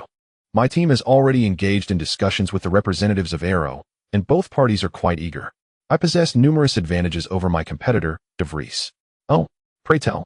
Qin Miao remarked, settling into a nearby seat and casually opening a packet resembling nuts to indulge in a snack. Currently, my points in F2 surpass those of De Vries, and I have secured sponsorship amounting to 20 million. For a financially strapped team like Aero, such sponsorship is simply irresistible. Zhou Guanyu confidently declared as he closed his notebook. Does this imply you are optimistic? Qin Miao inquired. I cannot claim it is a certainty, but it can be deemed quite promising. As long as we have clarity, let us dispense with this trivial chatter. Have you brought the PS5? Let us engage in a round of FIFA. What do you mean by trivial? Are you aware of the immense effort I have expended to enter F1? Zhou Guanyu protested vehemently. Ugh, Qin Miao replied with a hint of impatience. Are you going to play or not? Yes, let us go. Qin Miao spent the entirety of Wednesday at Zhou Guanyu's place, where they essentially accomplished nothing, opting instead for room service meals and indulging in a day of gaming. However, as Thursday arrived, Qin Miao found himself busy once more. Although it was not a race day, numerous track activities were scheduled for that day. After all, track days hold significant allure for fans, with pre-race video recordings and fan meetups predominantly concentrated on Thursday. Additionally, that Thursday, Qin Miao was required to accompany Verstappen to the infamous Black Room. Initially, Qin Miao was supposed to attend the Black Room immediately after the race last Sunday. However, following his victory in Verstappen's home territory, the crowd had vacated while chanting, "So fuck you, Qin Miao," considering the potential backlash from the fervent Dutch audience. The organizers opted to postpone Qin Miao's visit to the Black Room until the Italian Grand Prix. Given that the pandemic had considerably reduced pre-race activities to at least half of what they would normally be, Thursday would not disrupt the drivers' schedules. Originally, Qin Miao envisioned the Black Room as a literal confinement in a windowless chamber, where FIA officials would reprimand him or educate him like a traffic cop would to a cyclist without a helmet. To his surprise, the Black Room was merely a term. He was escorted to the office of the race officials, accompanied by Verstappen. They both took their seats across from the race official, who subsequently activated a recording device, prompting the two drivers to recount the circumstances surrounding their collision on the track, along with their perspectives on the incident. The race official would then mediate between the two drivers. Only after both parties have forgiven each other can the matter in the small Black Room be considered resolved. For Qin Mian and Verstappen, this incident has passed for quite some time.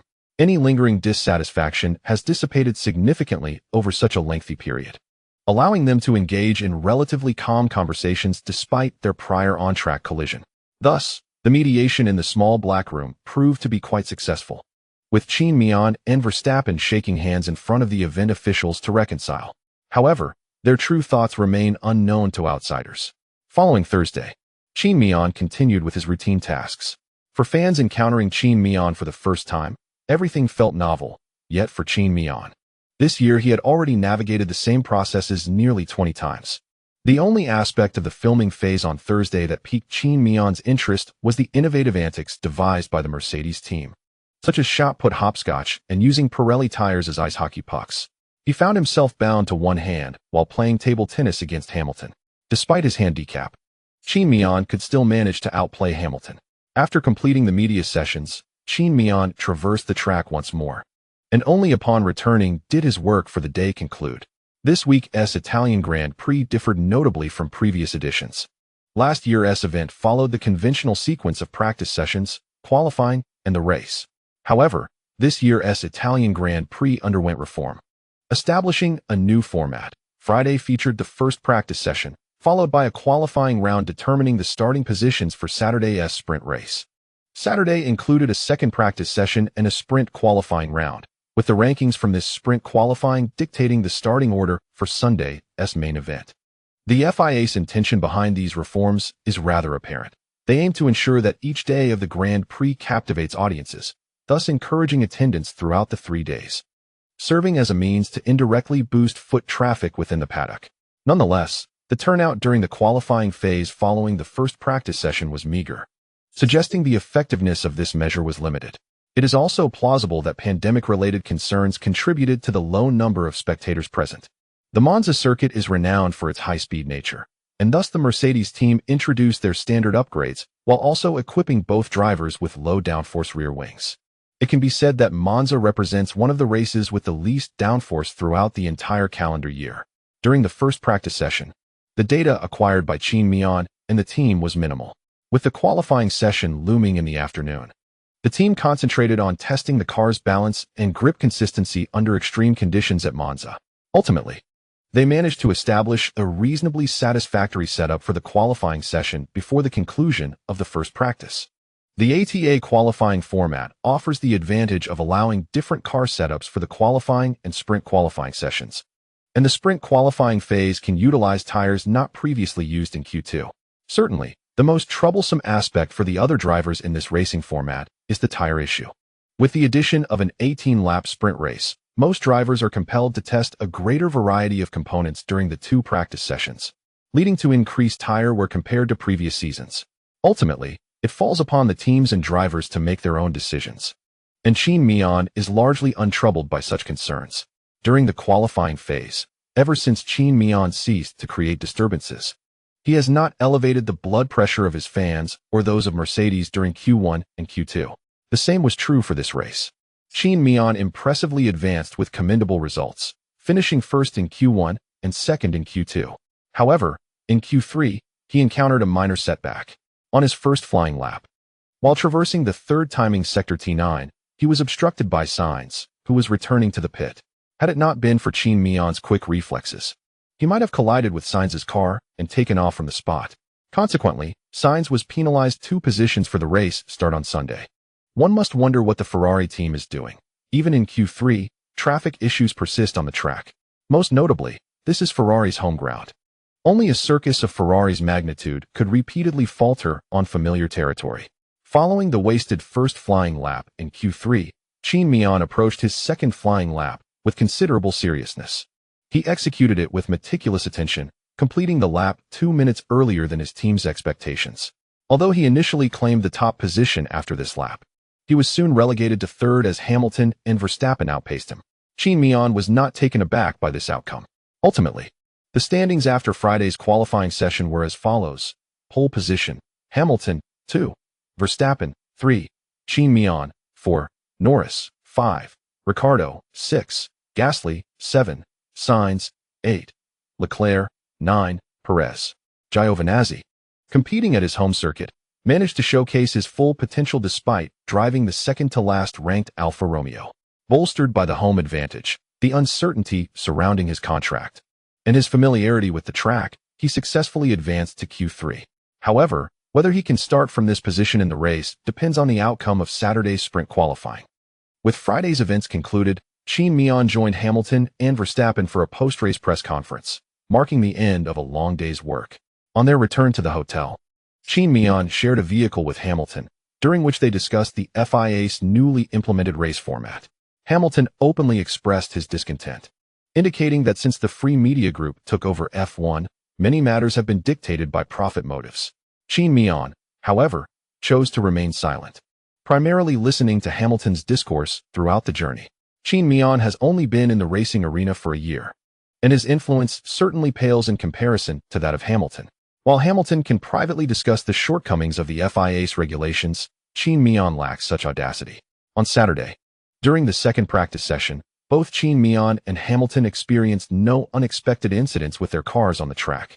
However, the session was not devoid of drama.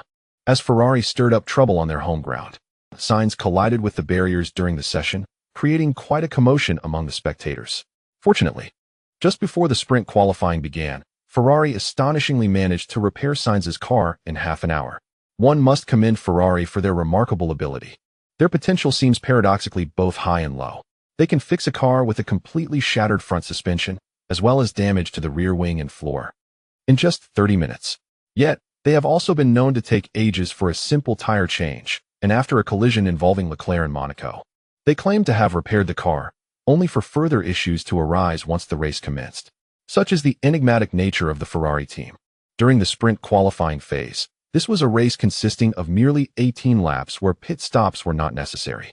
Nevertheless, whether it was Qin Mian, Hamilton, or any of the other drivers, they all understood that this sprint qualifying held little significance. It was somewhat tasteless, yet too valuable to disregard. Ultimately, apart from the top three finishers, no points were awarded to the others, and even those who placed in the top three received only limited points, 3 for first place, 2 for second, and 1 for third. For such meager rewards, it was unlikely that any driver would risk everything against those in front of them. This was one of the reasons Hamilton had been lamenting the design of the regulations to Qin Mian during their return to the hotel for rest the previous day. Though Qin Mian had not voiced it, he too shared the sentiment that the designers of these regulations were somewhat misguided. However, it must be noted that compared to the qualifying session on Friday, the audience on Saturday for the sprint qualifying had increased significantly. Of course, all the spectators were devoted Ferrari fans. Even if they weren't adorned in Ferrari attire, hats, or waving flags, they were nonetheless enthusiasts of the brand. After all, the world is filled with Ferrari admirers. As the warm-up lap for the sprint race commenced, Qin Mian opted for a brand new set of soft tires.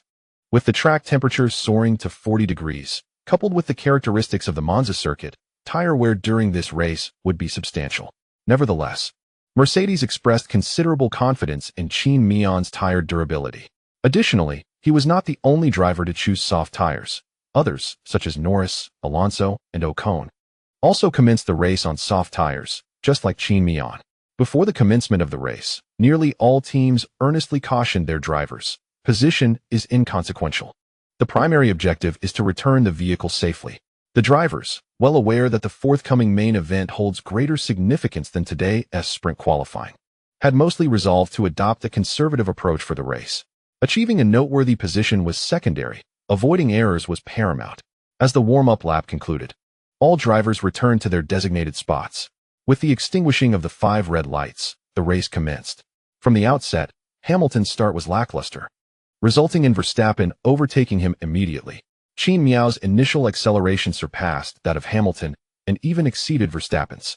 However, since Hamilton was positioned ahead of Qin Mian at the start, Qin Mian had to divert much of his car's traction to maneuver around the sluggish Hamilton. Consequently, despite initially having a slightly better start than Verstappen, Qin Mian only managed to position himself in front of Hamilton as they approached the heavy braking zone at T1, thereby failing to pose any threat to Verstappen ahead. Upon exiting the turn, Qin Mian found himself in second place, with Verstappen leading.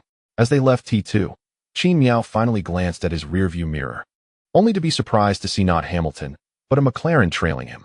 Hamilton's poor start had severely hindered his progress, relegating him to 6th place, just ahead of 2 Ferraris. Fortunately for Hamilton, Gasly, who had been performing admirably in recent races, encountered a minor collision at T1, where his front wing grazed the rear tire of Ricciardo's car. This incident caused Gasly's front wing to detach, forcing him off the track and allowing Hamilton to advance a position. Otherwise, the repercussions of Hamilton's faltering start would have been even more dire. At that moment, Gasly's car experienced a complete break of the left side of the front wing, which began to scrape violently against the ground. Due to the elevated cockpit position in F1 cars, drivers cannot see the state of their front wing. Thus, while Gasly's front wing was dragging on the tarmac, he continued to accelerate, propelling his car forward for over 500 meters. It was not until his speed reached 270 kilometers per hour that the increasing friction ultimately caused the front wing to completely detach from the vehicle. As a result, the entire front wing became ensnared beneath Gasly's chassis, launching the car into the air. At that precise moment, as they navigated the long right corner at T3, Gasly's car lost traction and soared into the buffer zone. Despite his attempts to regain control by maneuvering the steering wheel, the speed at which he was traveling proved too great. However, due to excessive speed and insufficient grip of the buffer zone, Gasly could only oscillate the steering wheel, altering the car's posture without regaining control. Consequently, in an effort to minimize damage, he swiftly corrected the alignment of his steering wheel. Ultimately, Gasly's car collided with the wall as the left front suspension grazed against it. Fortunately, his adjustments mitigated the severity of the impact, although the left suspension was inevitably rendered inoperative. Thus, Gasly's retirement from the race became an undeniable conclusion. A yellow flag was immediately waved on the track, which subsequently transitioned into a safety car deployment. In addition to Gasly's incident, Kubica and Tsunoda at the rear also experienced a collision, with Tsunoda executing a textbook American-style interception on Kubica. Thankfully, both drivers' cars emerged relatively unscathed. Kubica, despite being ensnared in gravel, managed to extricate himself from the predicament. The safety car led the race for 3 laps before extinguishing its lights, signaling the continuation of the competition. Although this race seemed somewhat inconsequential to the drivers, for Verstappen, every point gained against Qin Mian was valuable, prompting him to exert maximum pressure during the initial phase. As the safety car departed, Verstappen surged ahead after a brief moment of restraint. Naturally, Qin Mian matched Verstappen's pace without delay, demonstrating his competitive edge in the start phase. Being youthful, his reaction time was considerably swifter compared to the more seasoned drivers, despite only being a car length behind Verstappen post-start. The characteristics of the Monza circuit meant that all teams had set their rear wings at a minimal angle. Consequently, the effect of the slipstream from the leading car was limited. In simpler terms, even with the slipstream, the proximity between drivers remained notably low on the long straight. Additionally, the DRS efficiency at Monza was rather poor, given the already minimal angle of the rear wing, which rendered the potential reduction of drag negligible, even when activated. Therefore, despite Qin Mian maintaining close proximity to Verstappen without losing ground, he failed to overtake him before reaching T1 at Monza. He could only manage to close the gap to half a car length before entering the braking zone. Ultimately, for everyone involved, this race was merely a sprint qualifying session. Thus, in subsequent laps, Qin Mian refrained from challenging Verstappen. Meanwhile, Ricciardo, trailing behind Qin Mian, aspired to advance but found himself at a disadvantage against the Mercedes cars, leaving the McLaren team to lament their situation. By the 5th lap, Qin Mian had distanced himself from Ricciardo by a substantial 25 seconds. Everyone recognized the priority, safely bringing their cars home. If this race ends similarly to Gasly, who has already withdrawn, resulting in a crash that leads to his retirement, it would be a futile endeavor. Such an outcome would be an unacceptable loss for both the driver and the team. After all, even if Gasly's car is repaired post-collision, the reinstallation of components will never replicate the original configuration and alignment of his vehicle. This discrepancy profoundly alters the feedback experienced by the driver during high-speed maneuvers. Hypothetically speaking, Gasly's vehicle setup would be rendered ineffective following the crash. Therefore, even with his recent commendable performances, he would be unable to showcase his true potential due to the disarray in his car's tuning. Furthermore, the small Red Bull team would incur substantial repair costs. Despite sharing the Red Bull name, the budget of the small Red Bull team pales in comparison to that of the larger counterpart, making their financial situation quite precarious. Consequently, throughout the race, competitors refrained from overly aggressive maneuvers against one another.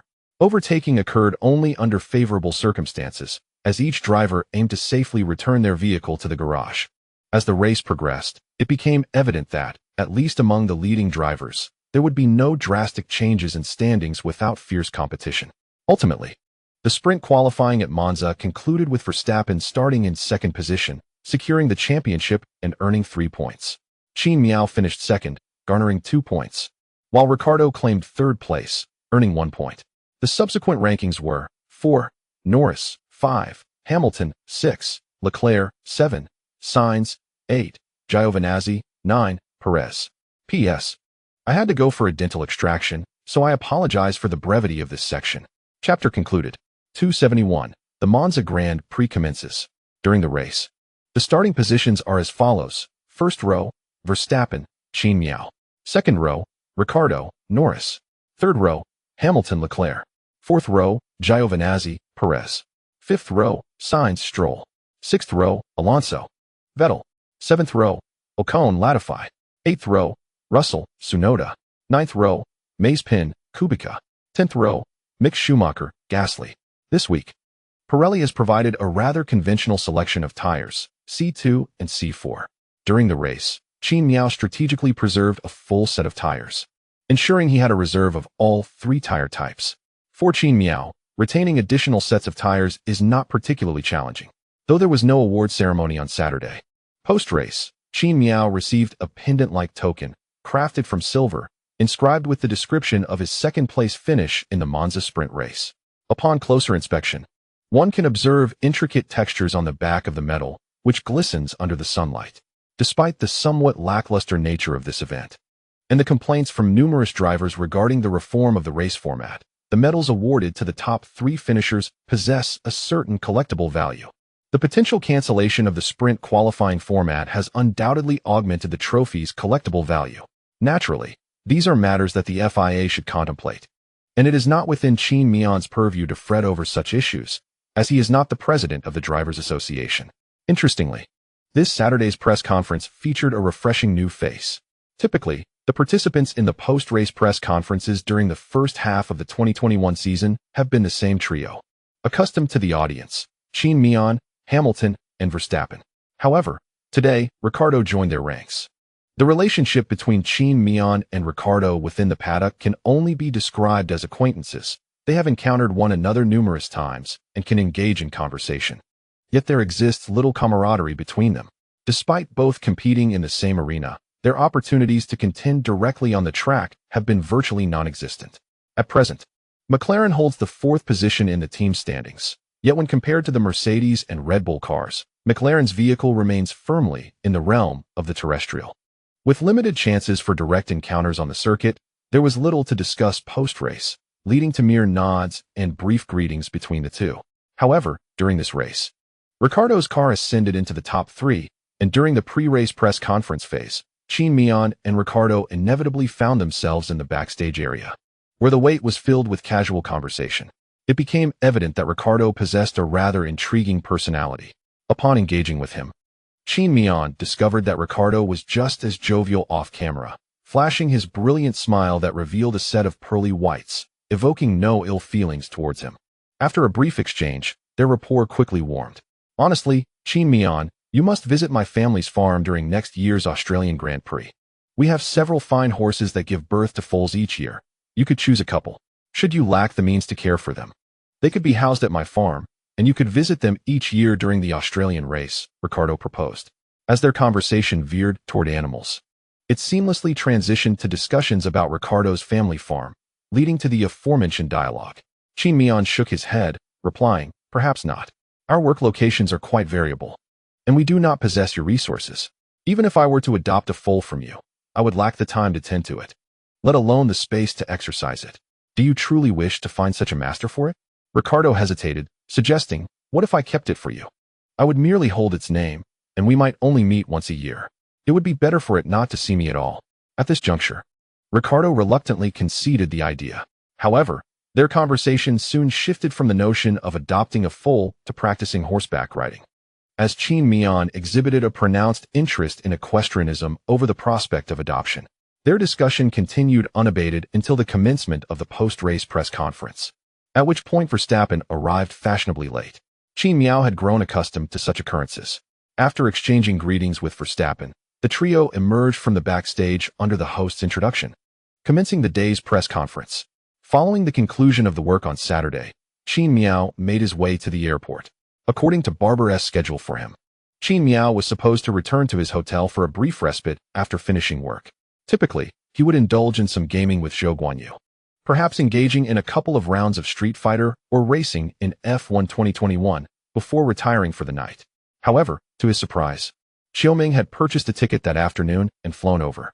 Although unexpected, she was indeed his wife, and despite not understanding the reasons for her sudden arrival, he felt compelled to greet her at the airport, especially since it had been over half a month since he last saw her, which left him somewhat anxious.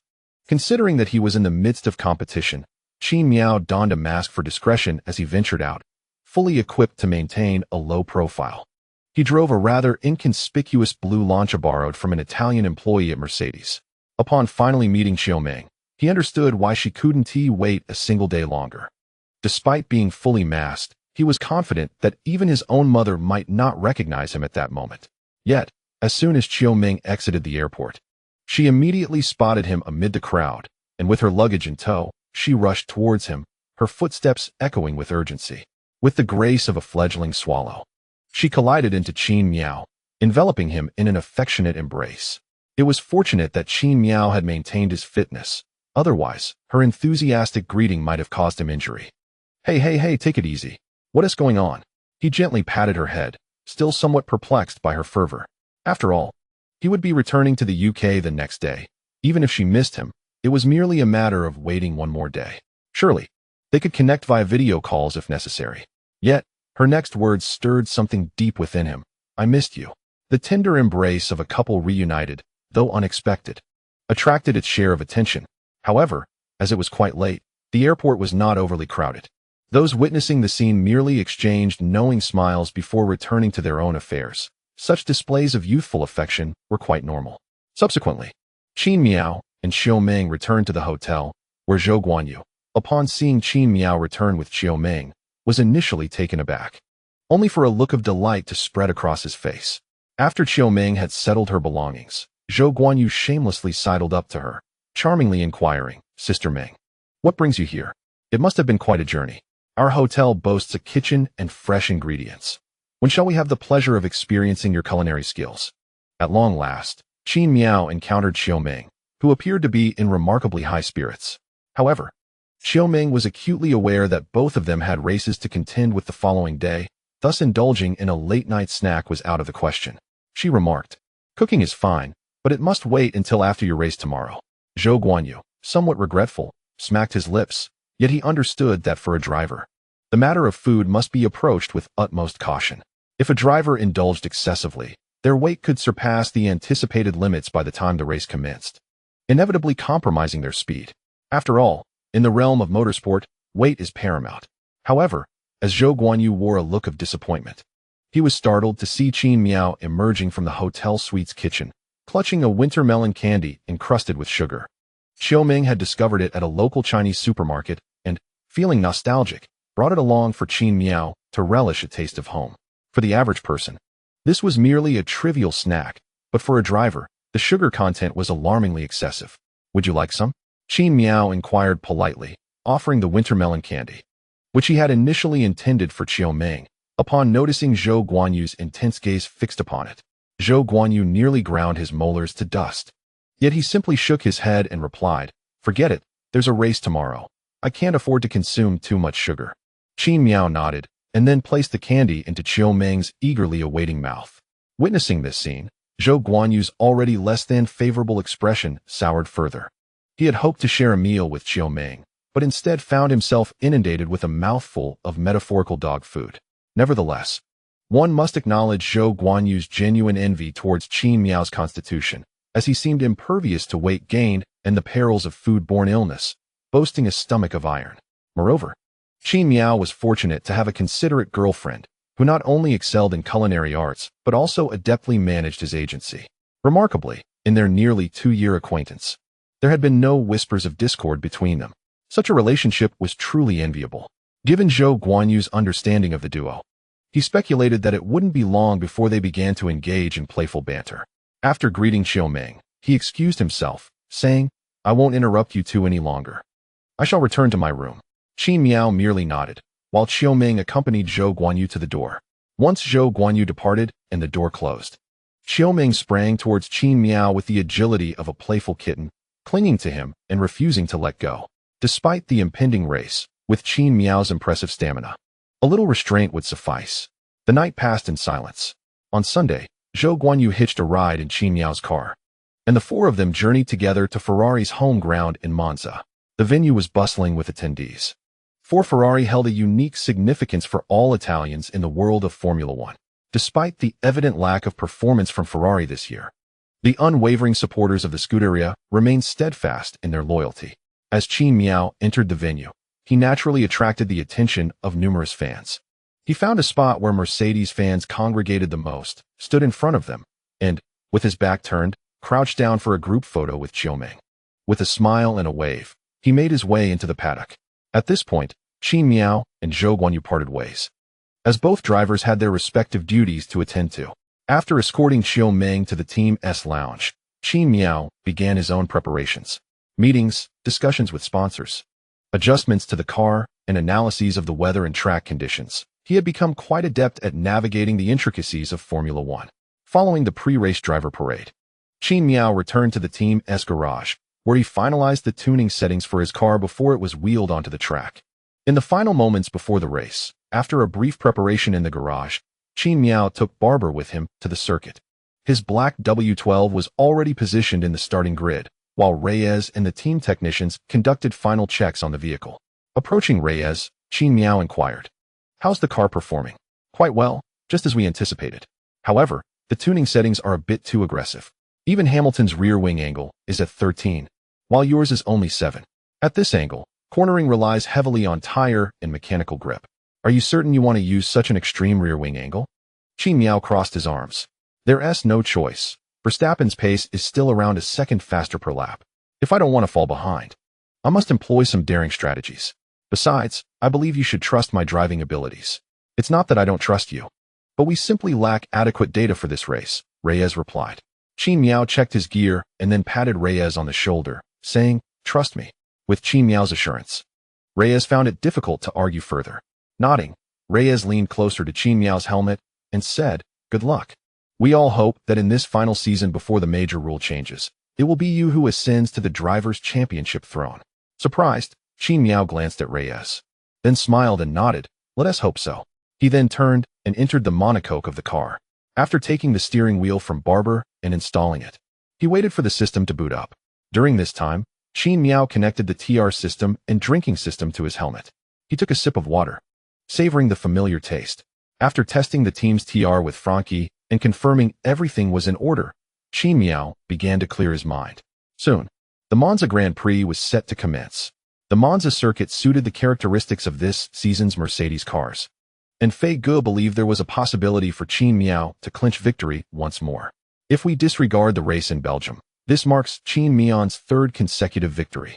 Should he triumph once more in this competition, he will achieve a remarkable 4 consecutive championships in his professional career. During the pre-race preparations, the trio of commentators from 5-Star Sports commenced their routine discussions. Fei Gu pondered for a moment before articulating his most genuine thoughts. "In my perspective, Qin Mian's chances of securing victory in this race appear rather slim." Zhou Hauran and Bing Gu, though taken aback by Fei Ji's viewpoint, remained silent, awaiting further elaboration. After observing numerous competitions, it is evident that Qin Mian possesses a multitude of strengths. For instance, his defensive capabilities, which are surprisingly sophisticated for his age, and the offensive prowess he displayed in Monaco. However, for those who have consistently followed Qin Mian's races, it becomes clear that his true strength lies in his remarkable consistency. Throughout his extensive racing career, I have been most astonished by Qin Mian's stability. Whether in official races or practice sessions, he seldom commits errors nor veers off the track. Consequently, he has incurred no damage to his vehicle due to mistakes. Qin Mian's commanding lead in the point standings is a testament to his superior consistency compared to his rivals, Hamilton and Verstappen. Therefore, whether Qin Mian clinches the championship does not solely depend on his performance, but significantly hinges on the potential misfortunes of Verstappen and Hamilton on the track. Upon hearing Fei Ji's analysis, Zhou Hauran and Bing Gu began to reflect on Qin Mian's performances in recent races. Indeed, as Fei Gu suggested, Qin Mian's potential for victory is primarily supported by the performance of his competitors. After participating in the pre-race segment of listening to the Italian national anthem, the 20 drivers returned to their respective cars. With the final preparations concluded, all personnel withdrew. The formation lap commenced and concluded swiftly. The 5 red lights illuminated, signaling the imminent start of the race. Notably, among the top 6 drivers, all except Hamilton opted for soft tires at the start, while Hamilton chose hard tires, indicating his strategy to undertake a longer stint, allowing him to execute an overcut on the drivers ahead. This tactic primarily targets the 2 McLaren drivers in front of him. Given the prowess of the Mercedes car, Hamilton is certainly capable of overcutting both McLarens during a lengthy stint. The focus now shifts to how the McLaren drivers and their team will respond. The 5 red lights illuminated and extinguished, officially commencing the 2021 Italian Grand Prix. Following the start, Verstappen did not achieve a strong launch, while Qin Mian's start remained characteristically swift and efficient.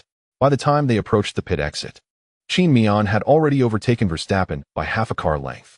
Verstappen observed with a sense of urgency, yet found himself at a loss for solutions. Unfortunately, he had not made a good start and could only watch as Qin Mian surpassed him effortlessly in the inner line. By the time they approached the braking point for turn 1, Qin Mian had completely overtaken Verstappen, enjoying a significant advantage as he initiated his maneuver from the inner line. Consequently, during the start phase at Monza, Qin Mian skillfully navigated the most perilous moment of the track, the start itself. However, Verstappen's woes did not end there. In addition to Qin Mian's swift start, his former teammate Ricciardo also launched ahead of him. Furthermore, due to Norris's slower start compared to Verstappen's, Ricciardo was able to decisively push past Norris on the outer line. With his superior acceleration, he entered turn 1 alongside Verstappen, battling wheel to wheel. Nevertheless, as it was the third start, Ricciardo had to be cautious of Qin Mian ahead, refraining from a late braking maneuver that could result in a collision. Thus, while Ricciardo and Verstappen entered turn 1 side by side, Verstappen managed to reclaim his position in turn 2. Behind them, Hamilton displayed a remarkable start, shaking off the sluggishness from Saturday's sprint qualifying. Approaching the braking point, he found himself on the outer line alongside Norris, entering the turn simultaneously. Exiting the corner, aided by the left turn at turn 2, Hamilton withstood the pressure from Norris and gained another position, slotting himself between the 2 McLarens.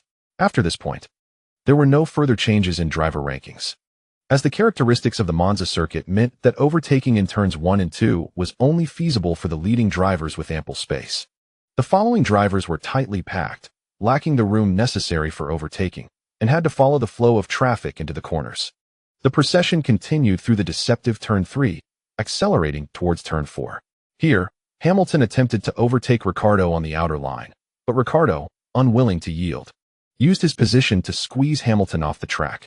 By the time Hamilton re-entered the circuit, he found himself again trailing Norris, rendering his initial advantage moot. From that point onward, the race proceeded without further incidents, with each driver settling into their rhythm. Qin Mian resumed his lead, while Verstappen relentlessly pressured him, preparing to overtake in turns 1 and 4 on nearly every lap. Yet, this was part of Qin Mian's strategy. He refused to grant Verstappen any opportunity to surpass him, conserving his tires rather than risking them on overtaking maneuvers. Qin Mian relied solely on his defensive prowess, maintaining the inner line, executing late braking, and engaging Verstappen in cornering battles. In light of Qin Mian's resolute behavior in the last race, alongside the prior incident in the small dark room involving both drivers and the admonitions from the FIA officials during the drivers' meeting before this race, both Verstappen and Qin Mian exhibited a commendable restraint in their racing tactics. They were careful not to allow their vehicles to draw too close to one another as they approached the turns. For a moment, Qin Mian effectively locked Verstappen in place. Due to their ongoing duel, neither driver was able to significantly increase their lap times, resulting in minimal separation among the trailing competitors. As the final day of the month approached, a gentle reminder for votes was issued. In this chapter, titled Verstappen's Opulence, it became evident that the close proximity among the drivers allowed Hamilton to seize an opportunity to engage Norris on the 4th lap. However, it is crucial to acknowledge the challenging overtaking conditions at the Monza circuit, known for its high speed and numerous turns, compounded by the difficulties of following closely this season. Consequently, although Hamilton formally initiated his attack on Norris, both drivers found themselves in a similar predicament as Verstappen and Qin Mian. limited to attempts at late braking in T1 and T2 in hopes of overtaking. From this lap onward, Verstappen chose to cease his offensive against Qin Mian, instead opting to apply pressure from within the DRS zone while seeking assistance from his team. Nevertheless, Qin Mian remained unperturbed, cognizant that Monza's DRS effectiveness ranks among the lowest of the season. With their wings being comparatively flat, the drag reduction effect of DRS was minimal, leaving Verstappen frustrated in the team radio communication, expressing his inability to close the gap. He noted that Qin Mian was deliberately preserving his tires, prompting a strategy to wait for the pit stop. By the 9th lap, Verstappen, who had been barely able to remain within the DRS zone behind Qin Mian, heeded the team's advice and eased off his pace. The calculations were straightforward. Staying closely behind Qin Mian did not yield sufficient speed advantage from the DRS to compensate for the loss of speed caused by the turbulent air from Qin Mian's car. Had it been the previous day's short sprint race, Verstappen would have maintained a close pursuit, hoping for a mistake from Qin Mian under pressure.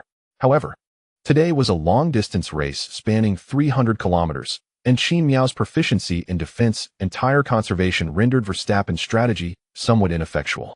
Thus, Verstappen's only viable option was to engage in a strategic pit stop battle with Qin Mian, seeking to outmaneuver him from a team perspective. Upon realizing that Verstappen was no longer applying pressure, Qin Mian also decided to moderate his speed, adopting a tire conservation approach for the extended race.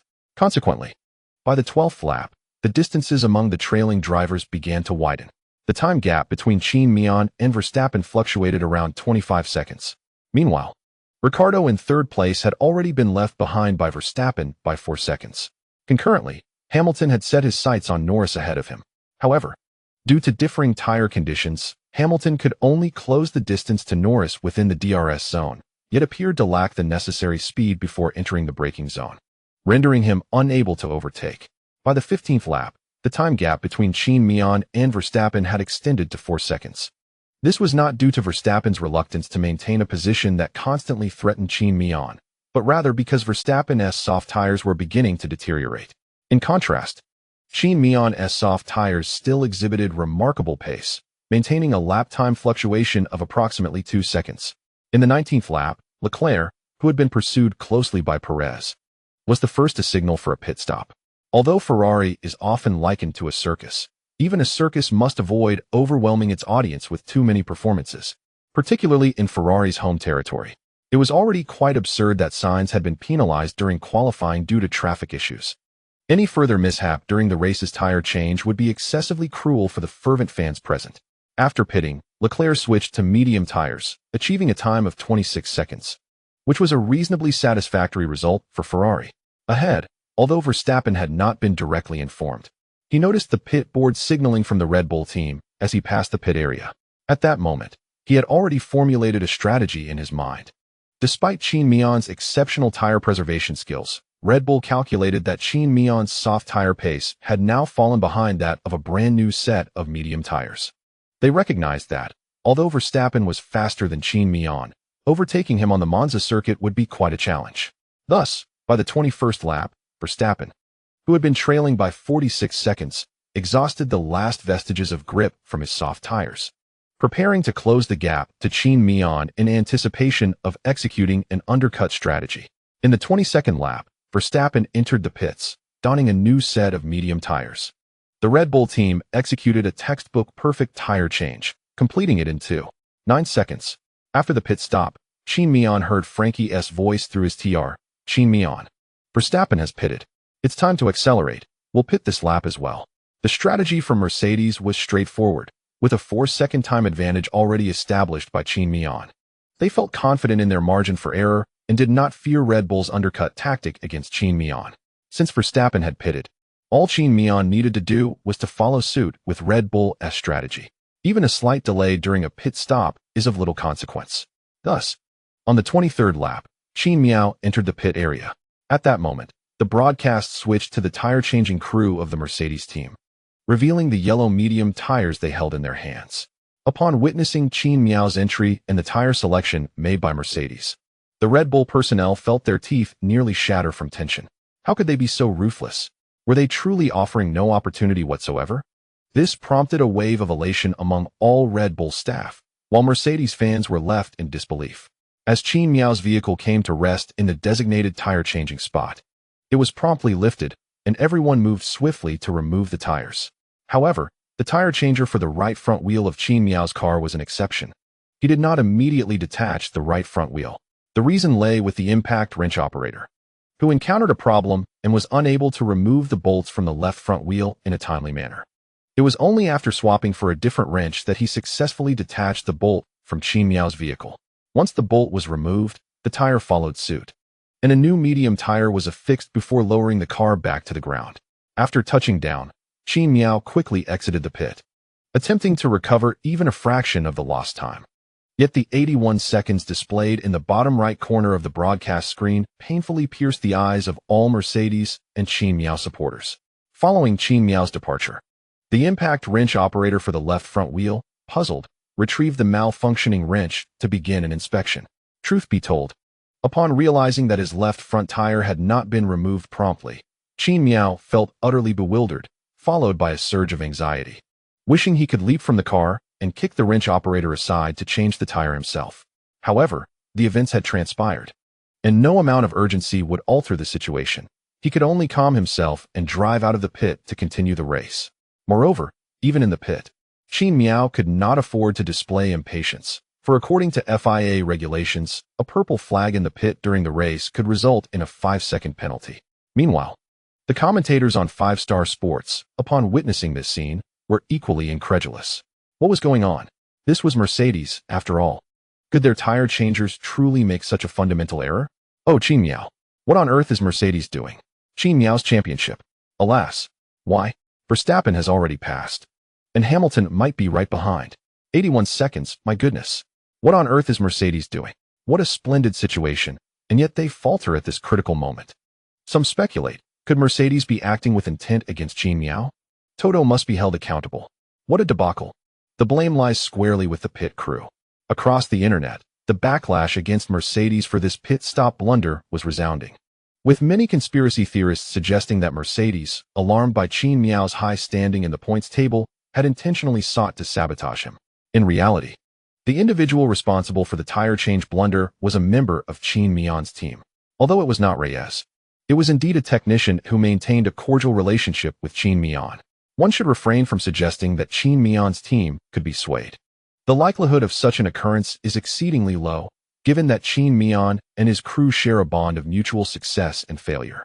Furthermore, the team meticulously reviews each tire change error post-race, ensuring they trace the roots of the mishap to identify its fundamental cause. If necessary, they would change suppliers or enhance training to minimize the recurrence of such incidents. Should it indeed be a human error, the team would uncover it during their analysis. Consequently, those behind the scenes would find themselves in dire straits. By the time Qin Mian emerged from the pit, he had fallen behind Vettel. Upon seeing Vettel ahead, Qin Mian felt an overwhelming sense of frustration. His flawless start had been squandered by the team's miscalculation. Had he known, he would have preferred to spend more laps outside, potentially bypassing the critical moment that led to this tire change debacle. Nevertheless, despite these thoughts, Qin Mian quickly composed himself and devoted his full attention to the race. His car was sufficiently fast. Although the engine was not brand new, he believed he still had a fair chance to reclaim his position. As time progressed, drivers who had started on soft tires gradually made their pit stops, some switching to medium tires, but most opting for hard tires, likely aiming to complete the race on a single stop. After the drivers ahead of Qin Mian had made their pit stops, he found himself trailing Norris. At that moment, the standings were as follows: 1. Verstappen 2. Ricciardo 3. Hamilton 4. Leclerc 5. Norris 6. Qin Mian 7. Perez 8. Sainz 9. Stroll. The tire change blunder had cost Qin Mian 5 positions. Nonetheless, despite the team's earlier misstep when Hamilton pitted, Qin Mian managed to close the gap to Norris to just 0.7 seconds, beginning to rectify the team's earlier shortcomings. By lap 34, as Qin Mian traversed T11, he was a mere 0.5 seconds behind Norris. He adeptly slipped into Norris's slipstream out of T11. Although the slipstream effect on the Monza circuit is relatively weak, it is not non-existent, and with several laps of accumulated ERS energy, Qin Mian released it in full force at that moment. Before reaching the DRS zone, He executed an overtaking maneuver on Norris from the outside. Upon entering the DRS zone, his speed slightly increased, enabling him to visibly overtake Norris. Despite Norris's best efforts to maximize his exit speed, he felt a sense of helplessness as he watched Qin Mian pass him on the outside. Although McLaren utilizes the same engine as Mercedes, the latter possesses a distinct advantage in aerodynamics. Furthermore, during this race, Qin Mian's car was set up with particularly low downforce, allowing it to attain the highest top speed of the event. Ultimately, Qin Mian executed an overtaking maneuver on Norris before reaching the braking point, elevating his position to 5th place. Ahead of him, in 4th place, was the well-known Leclerc. However, due to his relentless pursuit of Norris, Qin Mian had lost some speed, resulting in a 6-second gap between him and Leclerc. It would require several more laps for Qin Mian to close in on Leclerc. The team promptly communicated the time difference between Qin Mian and Leclerc, updating him each lap on how many seconds he had gained and estimating how many laps it would take to catch up. By the 41st lap, after 7 laps of chasing, Qin Mian had reduced the gap to Leclerc by 5 seconds, finally entering the DRS zone behind him. Simultaneously, Hamilton ahead began his assault on Ricciardo, seemingly dissatisfied with his 3rd place standing and eager to ascend further. Naturally, Ricciardo was doing everything in his power to defend against Hamilton. However, Hamilton encountered the same dilemma that Verstappen faced with Qin Mian. Despite his superior speed, he struggled to find a way to overtake Ricciardo, who was renowned for his late braking skills. Hamilton awkwardly realized that he too was trapped behind Ricciardo in 3rd place. Time and again, at the 2 most advantageous overtaking points, T1 and T4, Ricciardo expertly thwarted Hamilton's attempts with his adept late braking. Should Hamilton decide to force his way into the corner against Ricciardo, the latter would leverage his line advantage to push Hamilton off the track. This caution stemmed from a pre-race briefing where the severity of the previous week's collision between Qin Mian and Verstappen was highlighted before all drivers, leading to a mutual restraint. In other corners, Hamilton found no opportunity to close the gap on Ricciardo, resulting in several fruitless attacks. By the 48th lap, after trailing Leclerc for 7 laps, Qin Mian faced a similar predicament as his teammate Hamilton. Despite their playful interactions off the track and Leclerc's frequent frustrations during simulator sessions against Qin Mian's wide-body setup, sometimes escalating to heated confrontations, after being defended against for such an extended period, even the most inexperienced driver would show improvement. Leclerc, being one of the prodigies in racing, was certainly no exception. Thus, Qin Mian found himself entangled in a predicament akin to that of his teammate Hamilton. However, unlike Hamilton, Leclerc did not close the door too harshly, allowing Qin Mian a sliver of space. During the defense, Leclerc refrained from forcing Qin Mian off the track. When faced with a seemingly insurmountable challenge, Qin Mian did not resort to the drastic measures that Verstappen might have employed. Although the two occasionally engaged in a spirited competition, both exhibited restraint. As time elapsed, however, their anxiety began to mount. Qin Mian puzzled over Leclerc's sustained tire grip after such an extensive duration, while Leclerc grew increasingly agitated, wondering how long Qin Mian intended to pursue him, as his tires were on the verge of failure, yearning for respite. Meanwhile, the 2 Mercedes drivers found themselves ensnared in a bottleneck, much to Verstappen's delight. The one who benefited most from Mercedes' miscalculation was undoubtedly Verstappen. With Qin Mian no longer obstructing him and the Mercedes duo hindered by other competitors, Verstappen's mindset resembled that of Qin Mian when he had won the lottery.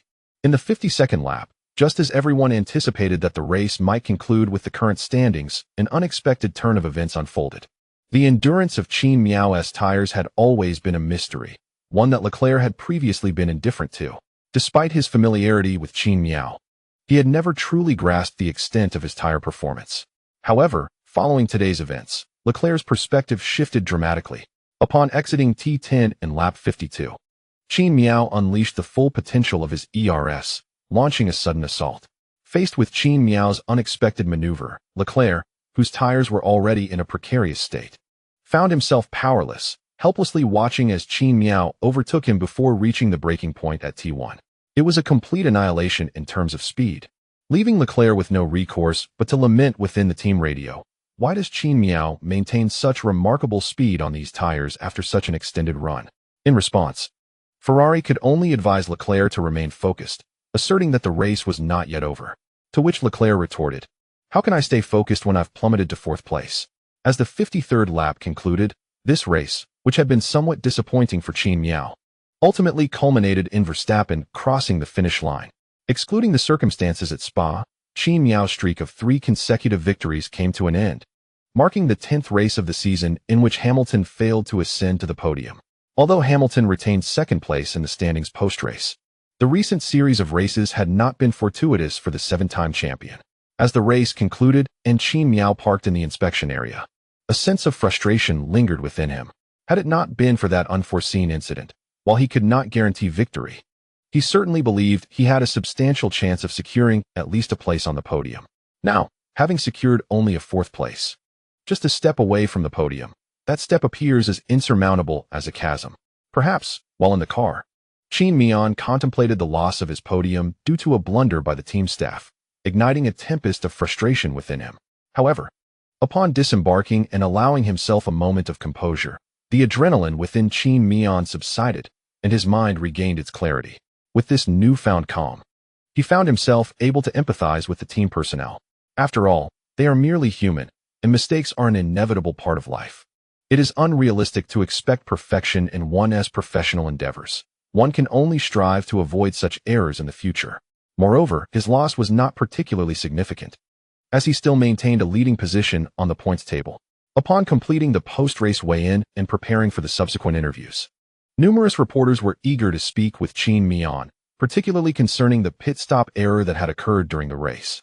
His press officer, discerning the potential for inflammatory questions from certain journalists, sought out one with a favorable relationship with Mercedes, ensuring that the inquiries posed would not provoke discord between Qin Mian and the team. Thus, the post-race interview commenced. However, due to the rapport between the journalist and Mercedes, coupled with the overwhelming focus on the tire change mishap, the questions posed were rather mundane and lacked intrigue. Once the interview concluded, Qin Mian's responsibilities for the day were at an end. Yet, upon returning to the team's garage to gather his belongings and prepare to take Autumn Ming away, Reyes approached him. Qin Mian, aware of Reyes's intent to apologize, had already come to terms with the team's oversight. He placed a reassuring hand on Reyes's shoulder and said, "Reyes, I understand that mistakes happen, and I bear no ill will towards you. This matter is behind us. Do not dwell on it." Reyes, despite Qin Mian's reassurances, insisted, "I still wish to express my regrets, as our professional error cost you a chance at victory. I assure you, such an oversight will not occur again. We will be more meticulous and dedicated in our future endeavors." Nevertheless, Qin Mian could still perceive a lingering sense of guilt in Reyes's expression. At times, he felt a sense of helplessness in these situations. He genuinely did not harbor any resentment regarding the recent events, yet it seemed that others interpreted his composure as a facade, perceiving him as still upset and seeking to make amends. The chapter concludes here. Gratitude is extended for the generous rewards in October, and additional chapters are promised in return. Special thanks to Rexlip for their continued support, along with other contributors who have collectively offered significant rewards. With the generous donations from the esteemed Rexlip, the total now reaches the level of a leader. Consequently, I shall add 5 additional chapters for the benefactor, and with the monthly votes reaching 2,000, there will be an extra 10 chapters as well. Thus, this week, a total of 20 chapters remain outstanding. Once again, I extend my heartfelt gratitude for everyone's unwavering support. I shall continue to strive diligently. As for the Mercedes W13, fortunate it is that whenever Qin Mian encounters insurmountable challenges, Xiaoming invariably descends like a divine being, providing a reasonable solution. After a brief conversation with Qin Mian and Reyes, Xiaoming grasped the intricacies of the situation and calmed the others by requesting their assistance in performing maintenance on Qin Mian's vehicle. It is not the W12, mind you. Even without Xiaoming's suggestion, maintaining Qin Mian's car is part of their duties. The vehicles in question are Qin Mian's AMG GT and the Ferrari 488. Without a moment's hesitation, Reyes and his team agreed to Xiaoming's request, seemingly eager to fulfill her wishes. Moreover, aside from Reyes, Toto personally sought out Qin Mian after the race.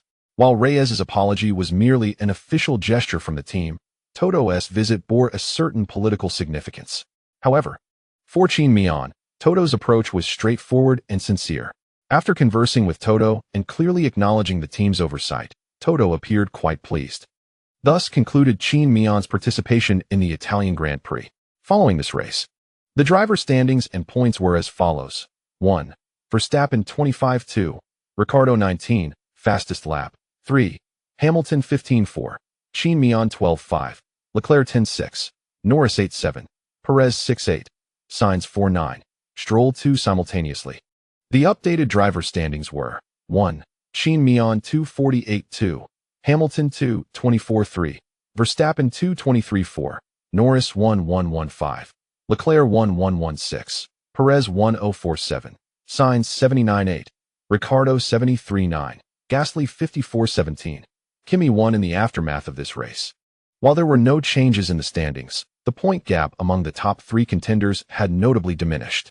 Qin Mian's lead over Hamilton, originally 27 points, shrank to 24 points after this event. Although it may appear that the distance between Qin Mian and Hamilton has only reduced by 3 points, it is relatively inconsequential in the grand scheme. However, the gap between Qin Mian and Verstappen has contracted by a significant 13 points. Meanwhile, the standings in the team championship following this race are as follows. 1. Mercedes, 472-2. Red Bull, 329-3. Ferrari, 194. McLaren, 184-5. Alpine, 77-6. Aston Martin, 62-7. AlphaTauri, 66-8. Williams, 12-9. Alfa Romeo, 110. Haas, 0, with 9 races remaining until the conclusion of the 2021 season. Both the team and driver standings still hold an air of suspense. However, given the performances of Mercedes drivers Qin Mian and Hamilton on the track, barring any unforeseen circumstances, predicting the ultimate champion of the team title seems rather straightforward.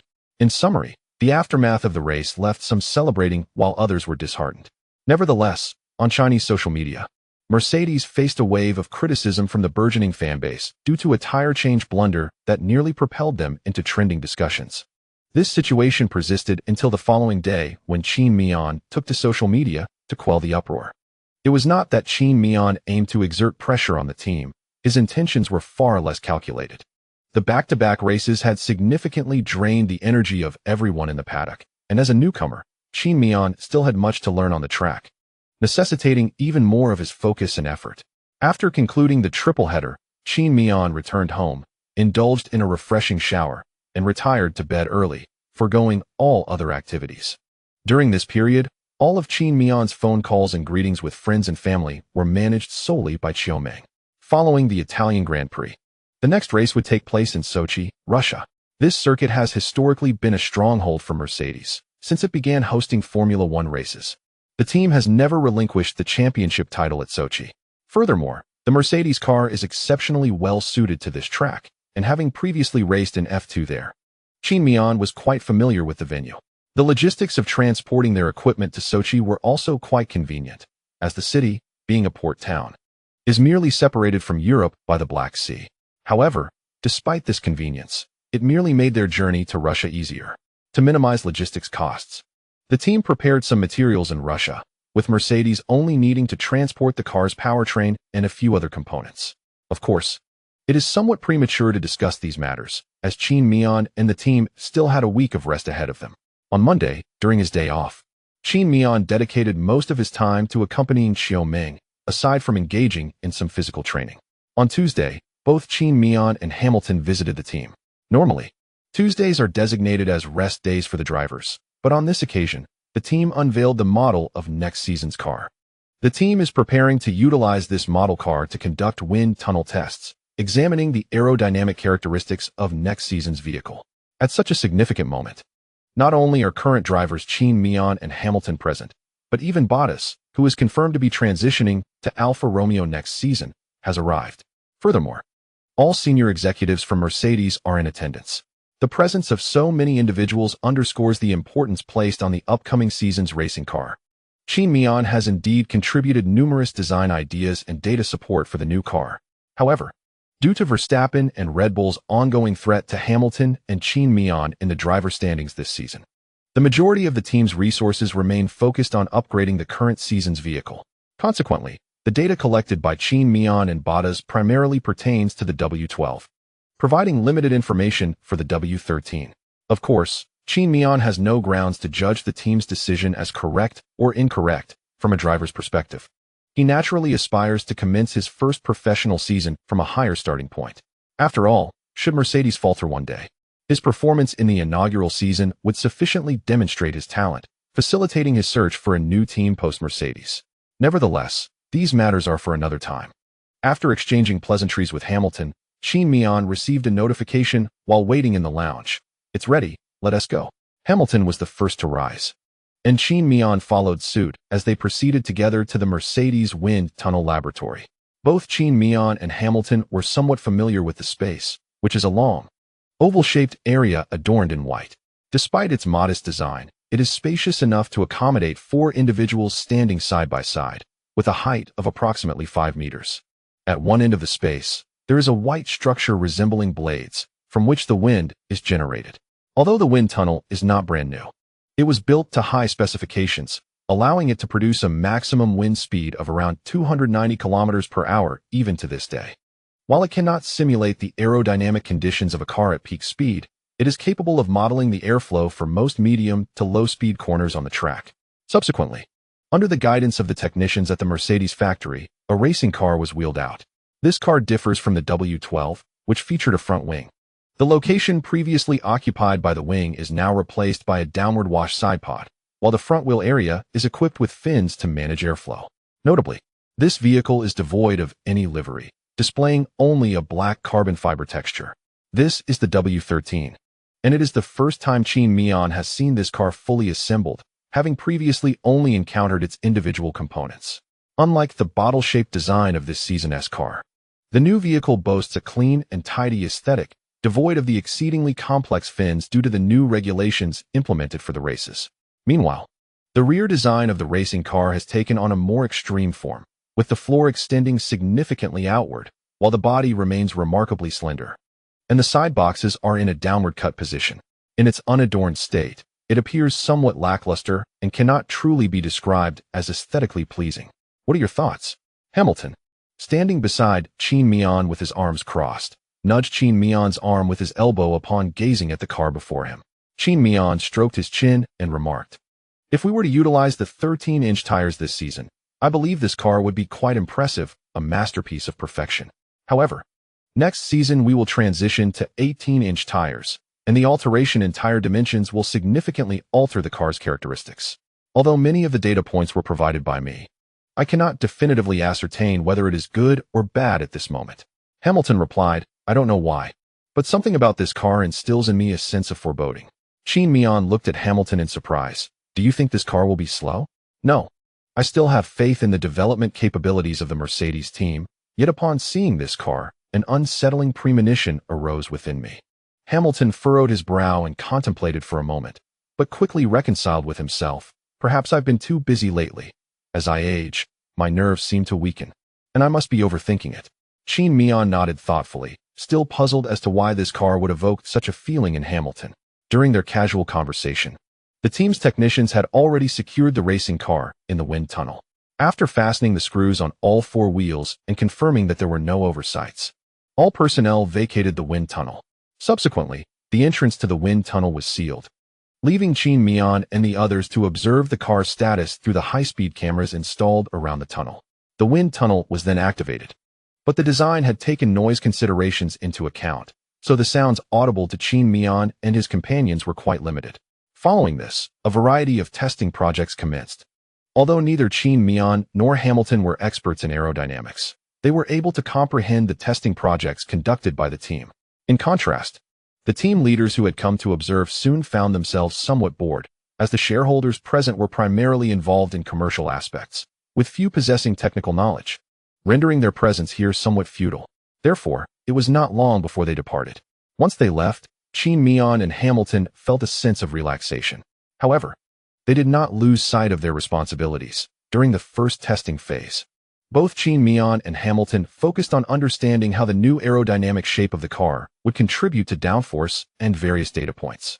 After a while, another person approached them. "According to our calculations, after entering the ground effect era, our racing cars will derive over 60 of their aerodynamic downforce from the ground effect floor. Based on the data generated from our simulator, The design of our floor maximizes drag reduction while ensuring sufficient aerodynamic downforce. This conversation is led by Eric Blandon, the head of the aerodynamics department at Mercedes, a notable figure in the field.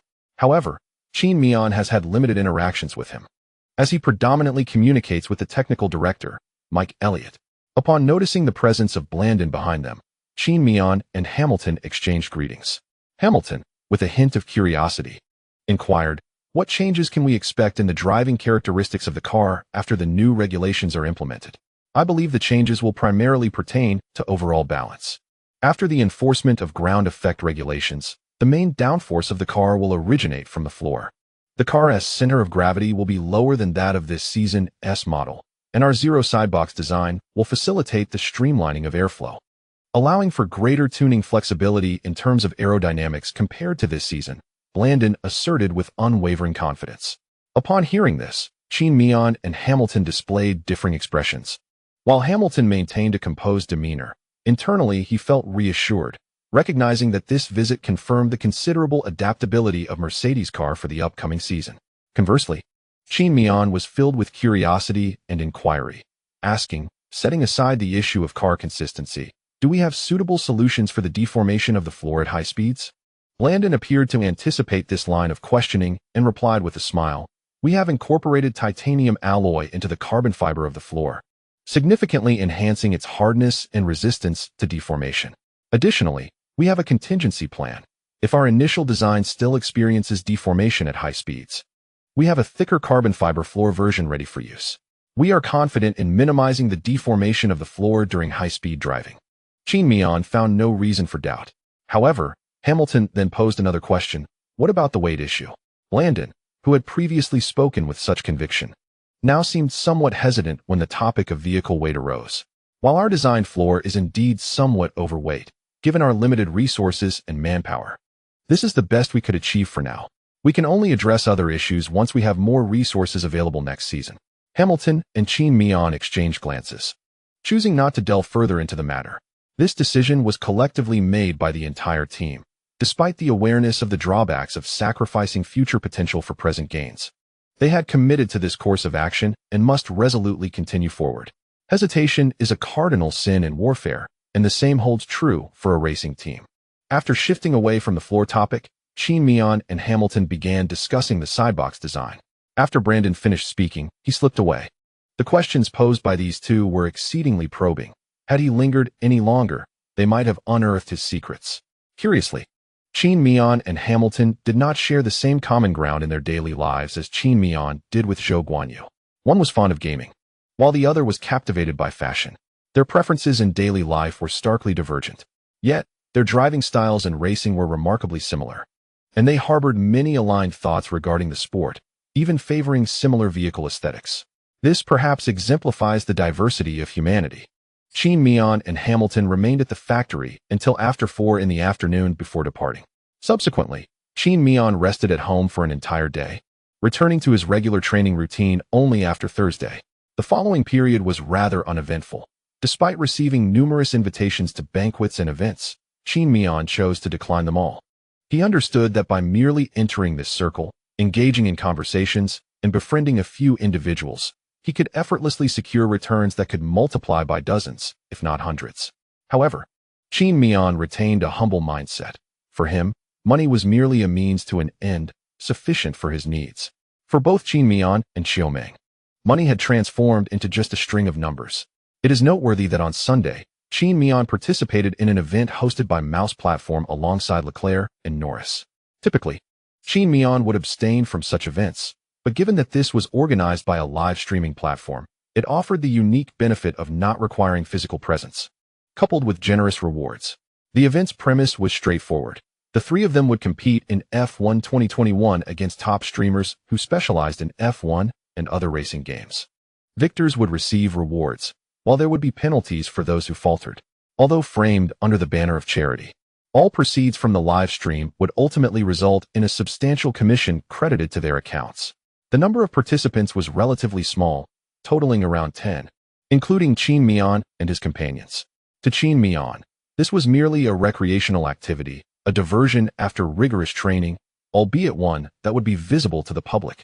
Thus, when the event commenced, Qin Mian did not race with utmost seriousness. Although he started in pole position during the competition, aside from defending against Leclerc behind him, ensuring he did not surpass him, Qin Mian typically allowed other streamers to overtake Leclerc before making a token effort to defend for a couple of laps. Thereafter intentionally creating an opening for his opponents to pass, while continuing to guard against Leclerc.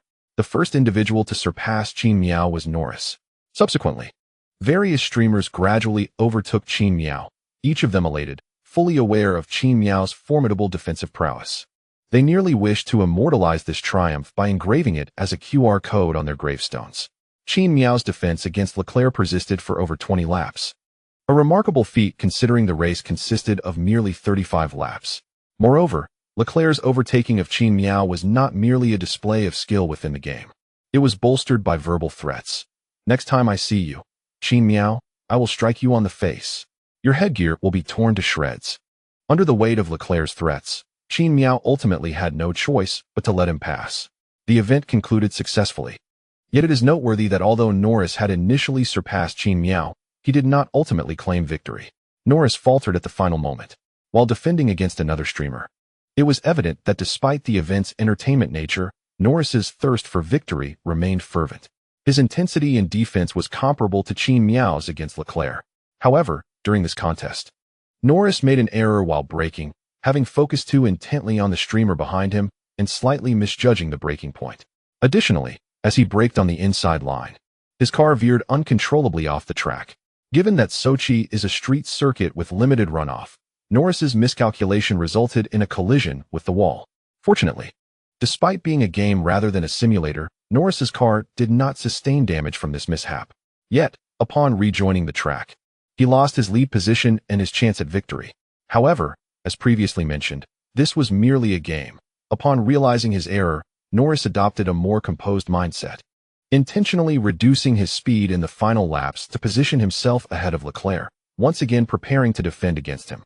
Just as Leclerc had managed to overtake Qin Mian and was ready to pursue vigorously, he found himself confronted by a McLaren. Leclerc, expressing his frustration in the chat, momentarily set aside his grievances. As the segment concluded and the trio of Qin Mian, Leclerc, and Norris were required to face penalties according to the rules. In the final segment, the outcomes were decided. Qin Mian performed a handstand for a minute, Leclerc completed 20 push-ups, and Norris, having started in a more advantageous position, executed a minute of plank. With the penalty phase concluded, the event approached its end. At that moment, Qin Mian noticed a flurry of Chinese comments in the chat room. "Are you streaming secretly? Neglecting your duties, are you? Out gallivanting instead of returning home?" In the confines of a clandestine gaming session away from the public eye, Qin Mian reflected on a recent F1 race, lamenting how the championship could have been his were it not for the blunders of the Mercedes team during a tire change. As he perused the lively chat in his streaming room, he recalled that he had an account on a domestic streaming platform. Upon consulting his schedule and confirming a lack of pressing commitments for the day, Qin Mian decided to indulge in a game of CSGO, launching the domestic streaming service.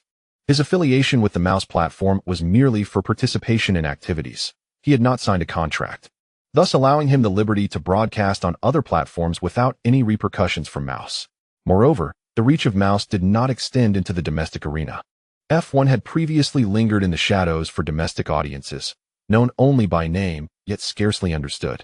While nearly all young and middle-aged individuals were aware of the existence of this premier racing sport, very few possessed a genuine comprehension of it. Qin Mian's emergence transformed this landscape. Though many were aware of F1, few would take the initiative to explore it without guidance or a compelling recommendation.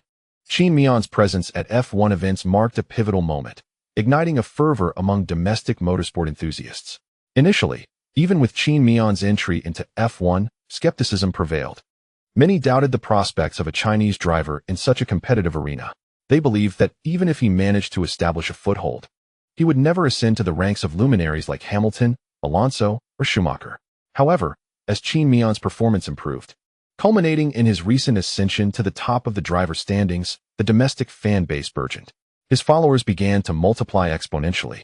During this demanding period of back-to-back races, Qin Mian dedicated most of his energy to competition, leaving little time for streaming.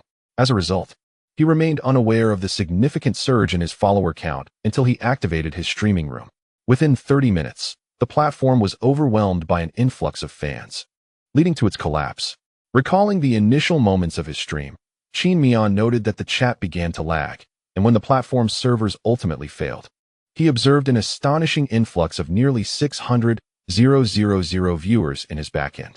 To put this into perspective, the highest attendance he had experienced at a Grand Prix weekend was at this year's British Grand Prix, which drew a total of 356 million over 3 days. Yet his streaming room had amassed 600,000 viewers in a mere half hour.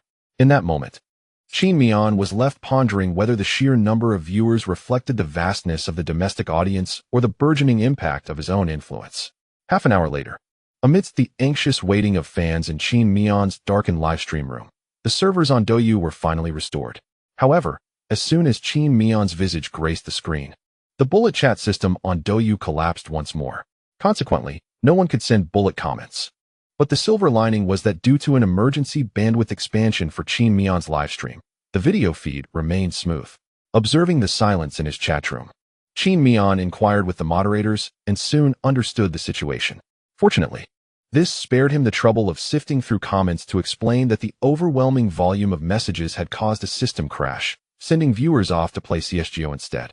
Most attendees were merely there for novelty, and since Qin Mian did not engage with the audience, many left after a brief visit. Nevertheless, the number of those who remained was quite formidable. Focusing primarily on the game, Qin Mian was indifferent. His intention for starting the live stream was not to monetize or sell products. He simply wished to enjoy some gaming during his downtime, and his fans were eager to watch him play. However, the alarming draw of Qin Mian's live stream caught the attention of several opportunists.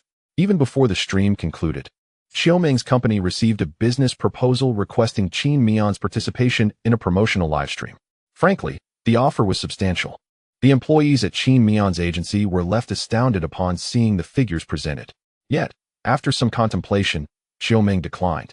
Adhering to their principle of financial independence, money was no longer a concern for them. As the number of viewers dwindled, the bullet chat system gradually recovered from its earlier turmoil.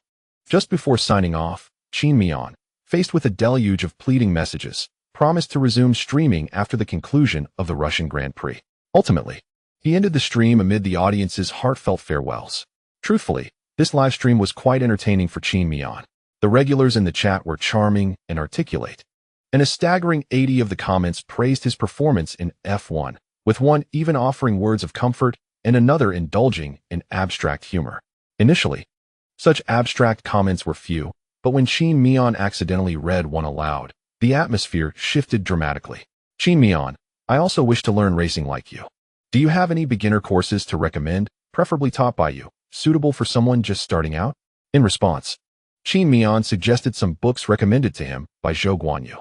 This seemingly innocuous interaction ignited a wave of abstract and performance art comments, creating a delightful chaos that showcased a small yet profound display of human diversity. One comment read, Qin Mian, my brother went to Sydney for school, and I miss him dearly. Qin Miao, when you married Xiaoming, could you contribute a share to my gift? The most astonishing comment Qin Miao had ever encountered was, Streamer, I heard you graduated high school. May I verify your academic credentials? At that moment, as Qin Miao read this comment aloud, he was blissfully unaware of its peculiarity until he noticed an influx of question marks flooding his live stream chat. Like the viewers in his chat, his mind was entirely filled with question marks. What on earth is happening? Why are there so many question marks? After a moment of contemplation, he finally realized with a jolt, goodness, these folks are rather abstract. The audience, witnessing the sudden absurd expression that appeared on Qin Miao's face after a brief silence, quickly grasped that he had deciphered the underlying meaning of that statement. Consequently, the chat erupted with the majority of viewers exclaiming, unbelievable, while others joined the ranks of the abstract thinkers, leaving Qin Miao momentarily speechless. Ultimately, Qin Miao chose to disregard these artistic provocateurs and continued with his gaming livestream. Once the so-called artists realized they were being ignored, they found the experience less thrilling and toned down their antics, although many still reveled in the absurdity. However, since Qin Miao no longer paid attention to such matters, by the time he concluded his broadcast, the level of abstraction in his chat had significantly diminished. Soon, Wednesday arrived. Qin Mian received a system notification regarding a new task, but the rewards were merely routine, prompting him to skim past the details. He recognized that he had previously been overly concerned about system tasks. Thus, this time, he opted to bypass the system assignments altogether, choosing to revisit them only after the week's competitions had concluded, relishing the surprise akin to unboxing a mystery gift. On Wednesday, Qin Mian, along with Qiu Ming and Barber, boarded a flight to Sochi, Russia. This year marked the inaugural hosting of the F1 Grand Prix in Russia, taking place in Sochi, which also served as the venue for the Winter Olympics. The Sochi circuit spans a length of 853 kilometers per lap, and is noted for being the longest track in the F1 season, featuring a total of 19 turns, 12 right turns, and 7 left turns, indicating significant wear on the left tires of the racing cars. The newly laid fine-grained asphalt does not provide the same level of grip as conventional European circuits, yet this poses a favorable condition for the car tires. However, in the event of rain, the track could become even more slippery than the older European circuits, with water proving more difficult to evaporate and drain naturally. In recent years, most teams at the Sochi circuit have opted for a one-stop strategy, with the best finishing position for a two-stop strategy typically being fifth. Thus, it is not challenging to predict the tactical approaches various teams will employ for this race. It is worth mentioning that Valtteri Bottas of Mercedes is often referred to as the King of Sochi. This title stems from the fact that his maiden victory in Formula One came at the Sochi circuit, where he has consistently demonstrated an impressive adaptability. Regrettably for this race, Bottas's name appears only on the reserve driver list for the Mercedes team. However, with his upcoming transition to Alfa Romeo next season, it is anticipated that Bottas will once again shine on the racetrack. Upon landing, Qin Mian promptly returned to the hotel, scarcely taking a moment to rest. After stowing his belongings, he headed straight to the paddock. Recently, Mercedes has seen a surge in car sales domestically, thereby elevating Qin Mian's marketing responsibilities. Upon arriving in Sochi on Wednesday, he was immediately whisked away by the team for a promotional photo shoot and an advertisement for the new car. Fortunately, Hamilton, like him, was also recruited for the promotional efforts. Thursday proved to be another hectic day. Arriving early at the paddock, Qin Mian spent the day engaging with various fans, sponsors, and title sponsors, recording videos, conducting interviews, participating in events, and collaborating with other drivers. After the flurry of activities, he finally found the opportunity to walk the circuit with his team members. The previous Grand Prix weekend had witnessed events that nobody in the Mercedes team wished to recall. Although unspoken, Qin Mian could sense the lingering guilt among his crew.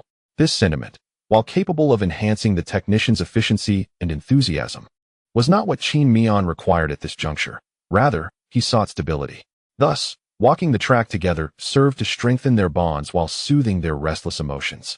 Notably, during his stroll around the circuit, Qin Mian encountered the local competitor for the Russian Grand Prix, Nikita Mazepin. If one were to say that Qin Mian's journey into F1, despite some setbacks and surprises, has been relatively smooth, Mazepin embodies the epitome of life's tumultuous ups and downs. Since being outpaced by his teammate Mick Schumacher in Bahrain by over a minute, Mazepin's morale has plummeted. The confidence he built during his F2 tenure was thoroughly shattered by Schumacher's performance. Mazepin even speculated that the Haas team's principal, Günther Steiner, had provided them with different versions of the race cars. However, it became evident that Mazepin was merely overthinking. The reality was that he was struggling. Consequently, Mazepin's performance suffered, often finishing races with a time deficit exceeding a minute compared to Schumacher, despite both driving for Haas. He consistently felt that his car lacked balance and consistency, and that its straight-line speed paled in comparison to Mick's, leaving him with an unsettling sense that something was amiss with his vehicle. After the conclusion of the race, despite a disappointing performance, he still found himself complaining to his father who had come to the venue, resembling a colossal infant. However, due to Qin Mian's previous focus on competitions and self-improvement, he was largely unaware of such matters. These tidbits of gossip were gleaned from Leclerc. Nevertheless, it is believed that upon returning to his home ground, Mazepin's performance would significantly improve, considering that it is, after all, his own territory. Qin Mian did not approach Mazepin. Although both entered F1 in the same year, their relationship could barely be described as acquaintances.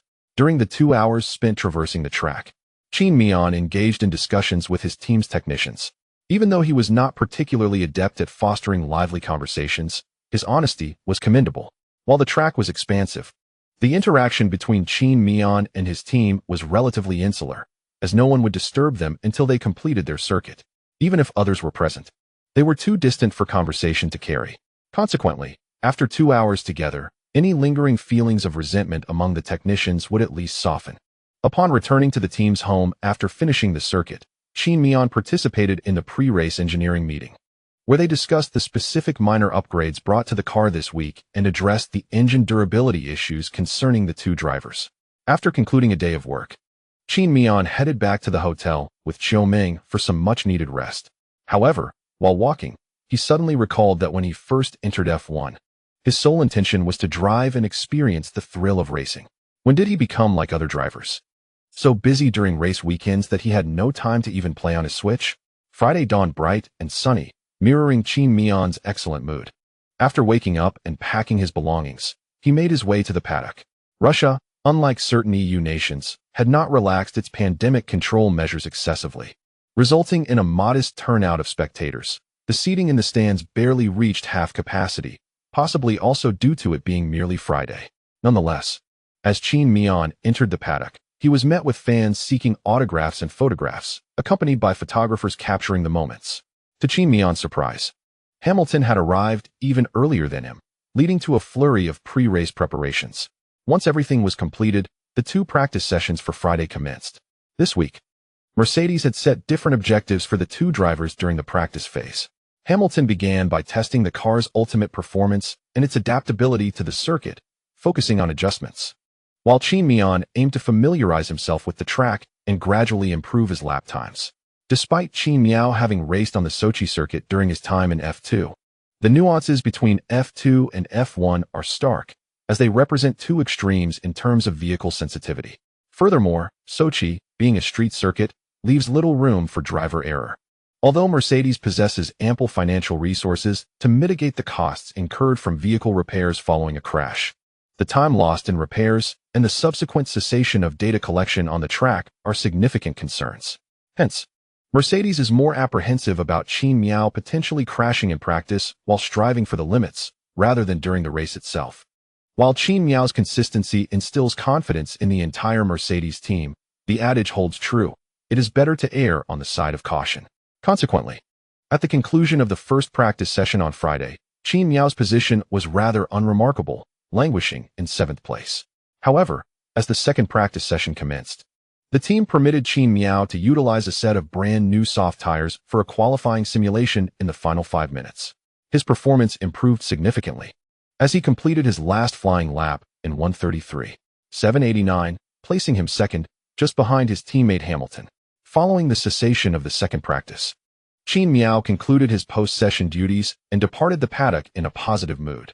Although the results from the practice sessions are not entirely indicative, he believed that he still had a bit more to extract from his performance, estimating he could improve by approximately 0.015 seconds.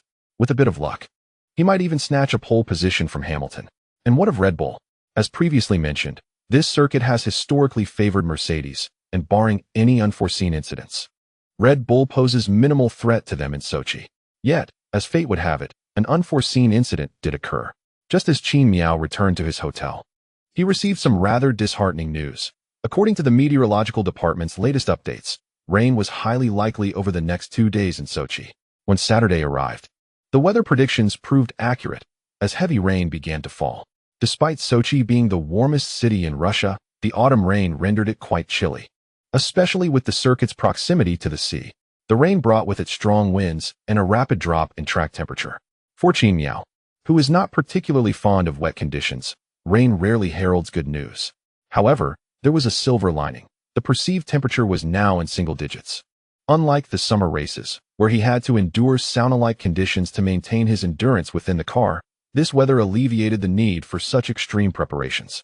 The previous experience of sweating profusely in the sauna while focusing on driving simulations was truly arduous, often leaving him feeling as if he would be boiled alive in the sauna. The necessity for specialized attire has dissipated. In the cold weather, a standard racing suit suffices. Even on Saturday, braving the biting wind to enter the paddock, Qin Mian observed that Ocon had donned an alpine winter parka, with a silent reflection on Ocon's apparent fragility. Qin Mian redirected most of his focus to the team's meteorological data.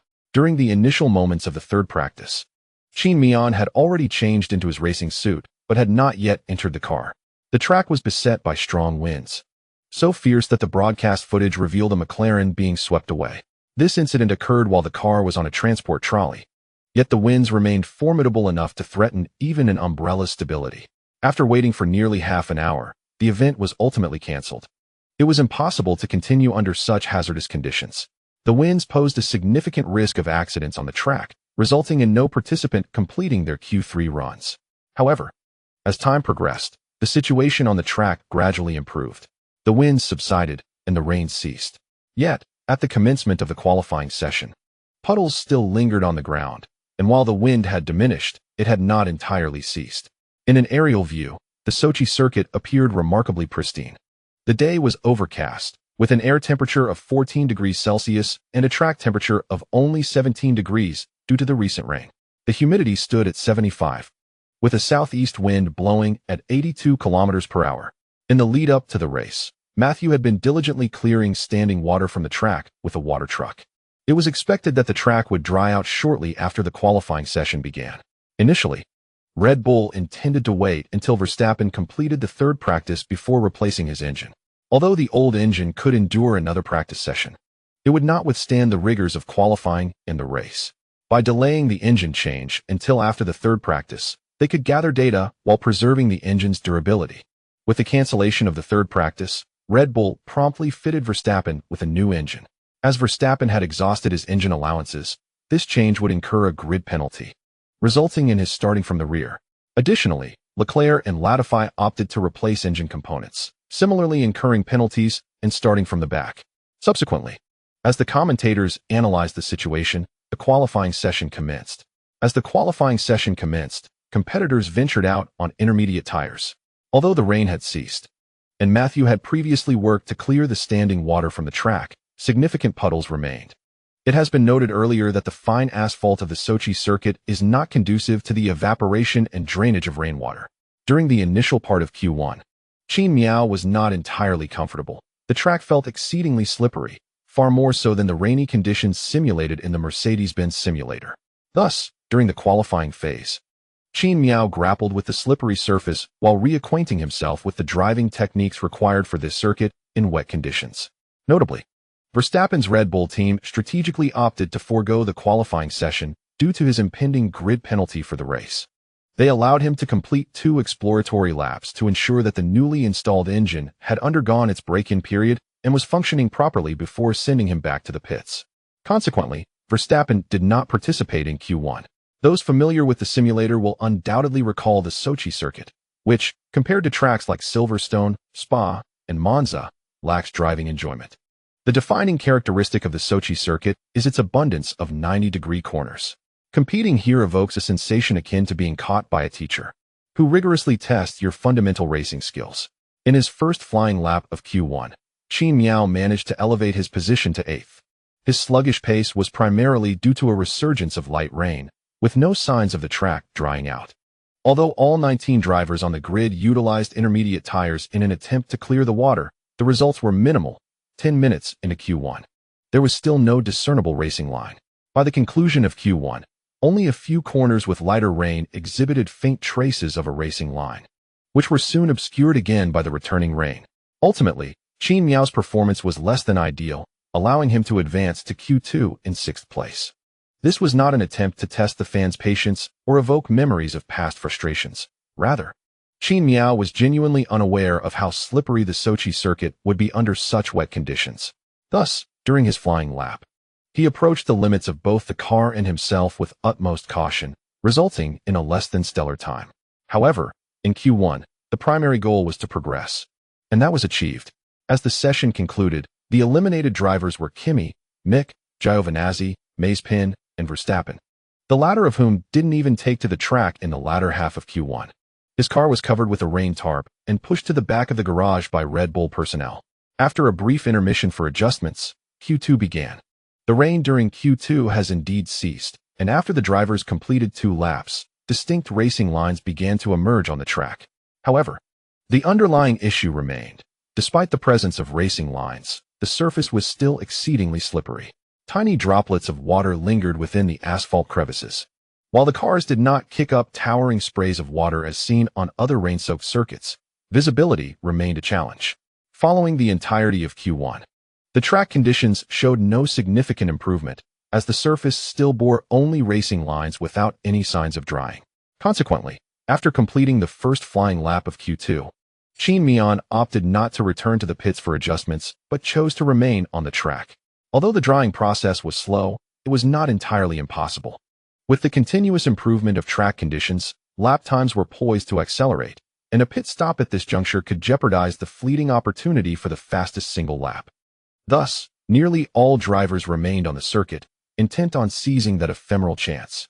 Nonetheless, Qin Mian harbored hopes of swapping to a set of soft tires for a final flying lap before returning to the pits. Regrettably, as Q2 came to a close, he never encountered such an opportunity. Ultimately, all drivers completed Q2 on intermediate tires, with Qin Mian qualifying for Q3 in fourth place. After Q2 concluded, as Qin Mian dismounted from his car to stretch, Toto approached him, praising his remarkable progress. The drivers eliminated in Q2 included Vettel, Gasly, Tsunoda, Latifi, and Leclerc. While Latifi's situation is self-explanatory, Leclerc faced a penalty that would see him relegated to the back of the grid. He treated Q1 like a practice session, accumulating ample data before, like Verstappen, opting not to participate in Q2. During the preparation phase for Q3, the broadcasters artfully captured a distant shot, revealing the thick clouds dispersing over the horizon, allowing golden sunlight to illuminate half of the sky. In Q3, the racing lines became even more prominent, and the track conditions had improved to a certain extent. Simultaneously, Qin Mian began to acclimatize to the driving sensations of the Sochi circuit under wet conditions, thus achieving a speed that exceeded the team's expectations. However, at the onset of Q3, all drivers were still utilizing intermediate tires. Although Qin Mian desired to switch to slick tires, the team advised against it. Reyes, holding a tablet beside Qin Mian's car, stated, "The analysis department believes that the track is not yet completely dry, and during the pause in Q2, water has pooled again. If you truly wish to switch to slick tires, we recommend that you first secure an effective lap time on the intermediates." After some contemplation, Qin Mian ultimately decided to heed the team's counsel and exited the pits on intermediate tires. Utilizing intermediate tires, Qin Mian completed the first flying lap of Q3, ultimately clocking a time of 1 minute and 44.8 seconds, which was 0.8 seconds slower than his teammate Hamilton. However, just as Qin Mian crossed the finish line and was about to communicate with his team regarding his pit strategy, an unexpected turn of events transpired on the track. Russell, to everyone's astonishment, was the first to enter the pit lane to switch to soft tires. This prompted the team, which had been using intermediate tires for the qualifying session, to take action without Qin Mian needing to suggest it. They called him back to the pits. At that moment, Qin Mian had just completed the first flying lap of Q3 and was quite far from the pit entrance, with only 6 minutes remaining in the session. Sochi, being the longest circuit of the season, would require time to return, time to change tires, and further time to complete an out lap after the tire change. Moreover, with rain falling and the track temperature a mere 15 degrees, achieving the optimal working temperature for the soft tires, typically between 90 to 110 degrees, would be quite challenging under such conditions. It was impossible to warm the tires by weaving, as the water accumulation on either side of the racing line would quickly remind one of the costly repairs associated with F1 cars. Hence, a single out lap might not suffice to elevate the tire temperature adequately. An additional warming lap would likely be necessary. The pressing issue was that only just over 6 minutes remained in Q3, and Hamilton's fastest flying lap had taken 1 minute and 44 seconds, rendering the 5 minutes insufficient for Qin Mian to bring the soft tires up to the required temperature. Thus, he was left with only one flying lap opportunity. While drivers behind Russell were affected by his pit stop, those in front of him had their rhythm disrupted as well, with Qin Mian positioned directly ahead of Russell. Qin Mian even harbored a malicious suspicion that Russell's sudden pit stop might have been a deliberate act of retribution against him, strategically allowing the Williams team to release Russell behind him. Nevertheless, Qin Mian resolved to seize the final lap of Q3, promptly communicating box to his team. He completed his return lap with the same determination he had shown during the qualifying session. Upon arriving at the team's pit, He swiftly donned the soft tires and charged out. The tire change proceeded with the same urgency as during the race. And had there been a timer in the lower right corner, it would reveal that Qin Mian's pit stop lasted only 20 seconds. Apart from Qin Mian, the Mercedes personnel understood the critical nature of the time for him, especially after the incident at Monza, and thus, every technician was fully committed to ensuring a swift tire change. It is noteworthy that Hamilton had already made a pit stop prior to Qin Mian's arrival. However, Hamilton's tire change took an inordinate amount of time due to the narrow entrance of the pit lane in Sochi. When Hamilton approached, he was traveling somewhat too swiftly, resulting in a slight skid at the pit entrance, where the left front wing of his car collided forcefully with the pit wall. This impact was quite severe, causing the left front wing to break off entirely, akin to the destruction of a Mercedes C-Class sedan. Fortunately, Hamilton's suspension remained unaffected by this collision. However, the tire change crew was utterly unprepared for the unexpected damage to Hamilton's front wing during his pit stop. They only realized the extent of the damage once Hamilton's car was stationary in the pit box. The personnel responsible for replacing the front wing hurriedly removed the broken component and sprinted towards the team's garage with it. After a delay of at least half a minute, he returned, clutching a brand new front wing. This setback significantly affected Hamilton's time.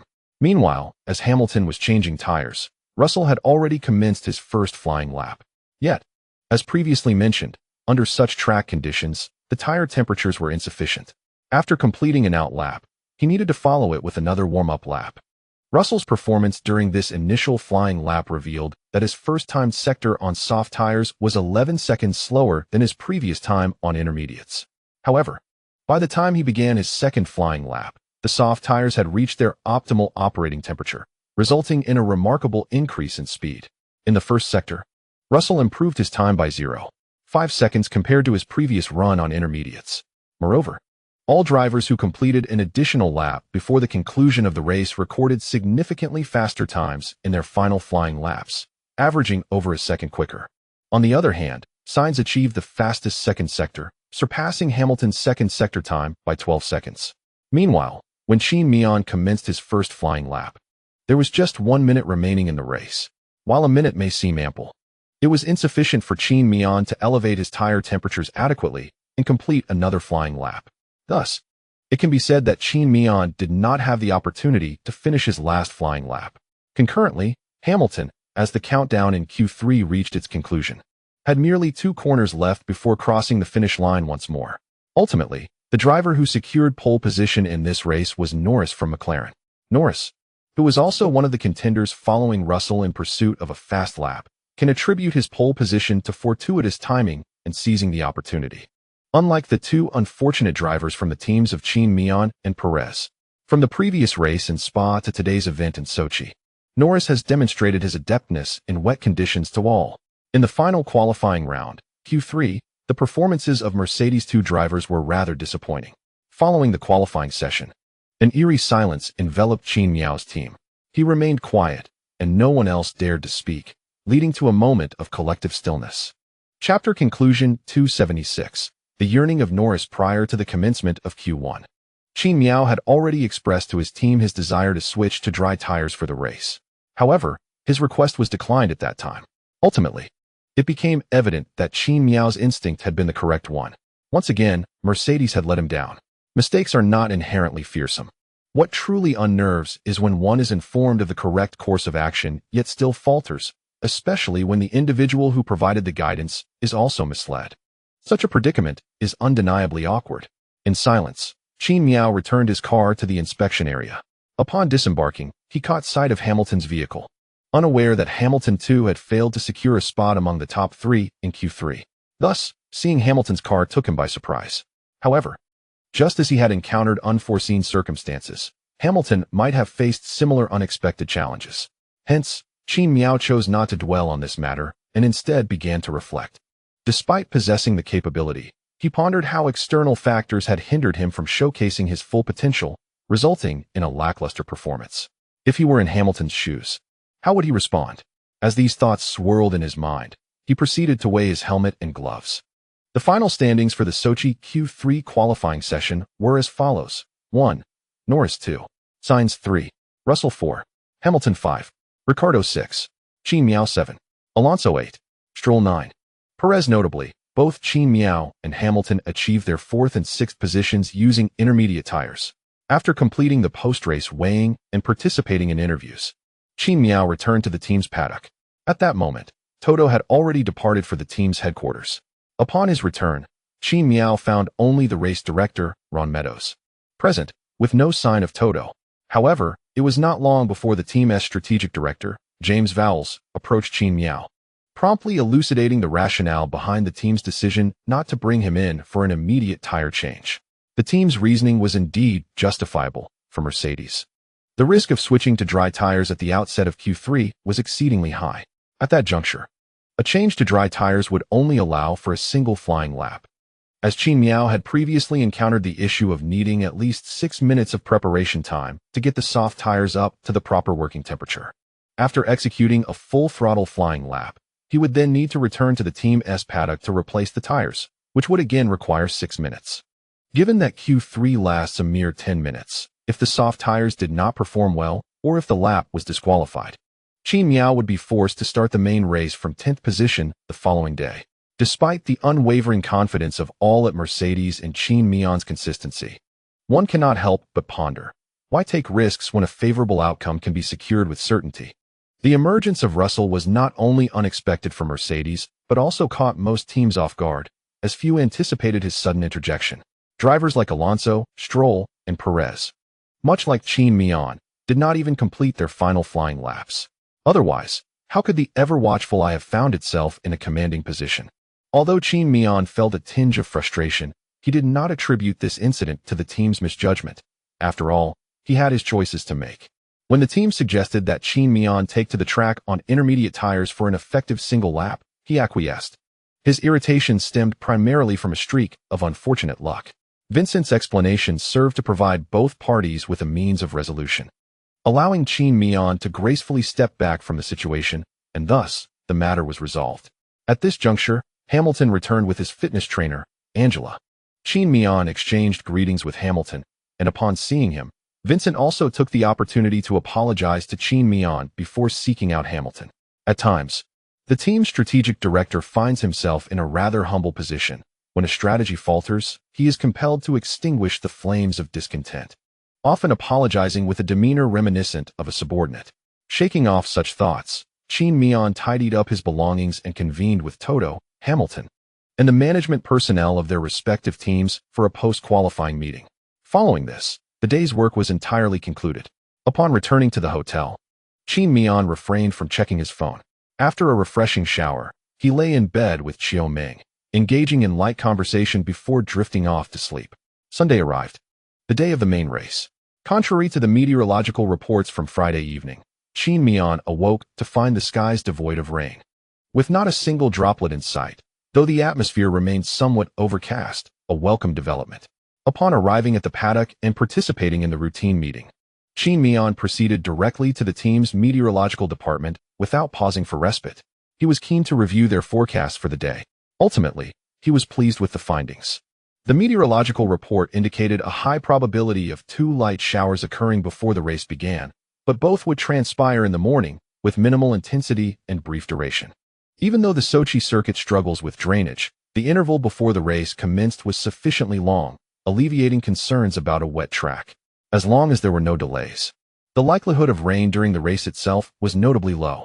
Of course, it was noted that the track temperature would remain relatively cool throughout the event, potentially leading to slower tire warm-up. However, this issue posed little challenge for the Mercedes cars, given their substantial tire load on the circuit. Their wear would be more pronounced than that of their competitors, naturally facilitating a quicker rise in tire temperature during the race. One could even assert that the characteristics of Mercedes vehicles are particularly suited to circuits with lower temperatures, which elucidates the consistent prowess exhibited by Mercedes in Sochi. After acquiring the desired information, Qin Mian left the meteorological department of the team with a sense of fulfillment. Upon exiting the office, he encountered Norris within the paddock. Given that the two often engaged in gaming together, their relationship had swiftly blossomed. Consequently, upon seeing Qin Mian, a cheerful Norris took the initiative to greet him. "Hi, Qin Mian. How's it going today?" With a smile, Qin Mian approached Norris and shook his hand. "Quite well indeed. Although I was a bit restless last night due to excitement, I feel rather good today. I have a premonition that this race might culminate in my first championship victory. Qin Mian raised an eyebrow and added with a grin, "Then I must extend my heartfelt congratulations to you. After you claim the title today, you must show your gratitude. Of course, if I do win, I'll invite Charles and Zhou Guanyu to join us in the UK to broaden your horizons," Norris assured with a pat on his chest. However, seeing Norris brimming with confidence, Qin Mian, from a friend's perspective, felt compelled to advise him. "Opportunities will always arise. But I sense you may be a tad overly excited, Lando. You need to remain composed." Norris paused momentarily, then replied with a smile, "Thank you, Qin Mian, truly. Yet, I feel quite lucid. I've never experienced such a fine state before. I understand your concern, but you cannot fully grasp my feelings unless you have experienced them yourself. I entered F1 2 years prior to you, and this marks my 3rd year. Yet, despite the label of genius, I have yet to claim even a single victory." At this point, Norris hesitated before continuing. "Now, I have secured my first pole position and have the opportunity to contend for my inaugural championship. It is only natural for me to feel a degree of uncontrollable excitement." Qin Mian scrutinized Norris closely, reflecting on his words. It seemed that aside from a hint of exuberance, he was not truly losing his rationality. Despite lingering doubts, Qin Mian deemed it unwise to press further, acknowledging that perhaps his concerns were unwarranted. "Nonetheless, let me make it clear. Although I will start from 6th position, I will not relinquish the chance to overtake you in Hamilton. Should I surpass you, do not shed tears." "Huh, that's impossible. Just wait and see. I am certain I will win today." After a brief exchange, Norris departed. As Qin Mian observed the animated figure retreating, he felt a twinge of worry. He hoped that Norris would not encounter any misfortunes during the race today. As for being overtaken by me on the track, that would hardly constitute an accident. At noon, after enjoying a leisurely lunch and a brief respite, Qin Mian and the staff of Mei Bin busied themselves with preparations. Until the imminent start of the race, there was scarcely a moment for rest. Finally, once all pre-race arrangements were completed, Qin Mian returned to the familiar confines of his cockpit. Despite feeling somewhat drained from the triple header a fortnight ago, he found himself yearning for the sensation of being seated in the racing car, eagerly awaiting the start. At that moment, all drivers had concluded the pre-race ritual of listening to the Russian national anthem and pledging to adhere to the F1 regulations. A considerable number of spectators had gathered, with the grandstand opposite the P building filled to capacity. Beneath the grandstand adjacent to Qin Mian's starting position, a 5-starred red flag was proudly displayed. As Qin Mian prepared himself within the car, the sight of the flag instilled a profound sense of support, a feeling that would soon dissipate once the race commenced. Nevertheless, it served to alleviate his pre-race anxiety significantly and bolster his confidence. It is noteworthy that today's race could mark Lewis Hamilton's 99th career victory in Grand Prix racing. Should he triumph once more this season, Hamilton would achieve the historic milestone of 100 career wins, solidifying his place as one of the greatest in F1 history. Consequently, Hamilton, who was positioned ahead of his teammate, was wholly committed to securing victory. Soon, the race officials announced that all personnel on the track should withdraw, signaling the commencement of the formation lap. Qin Mian opted for medium tires, as soft tires proved challenging to warm up on this lengthy circuit. If maintained at the optimal working temperature, the wear rate on his tires would be excessively rapid. Thus, after careful consideration, the strategy of a single pit stop with yellow and white tires was employed. The cooler temperatures facilitated easier engine cooling, allowing the team to provide Qin Mian with extra fuel, enabling him to treat each lap as a qualifying session.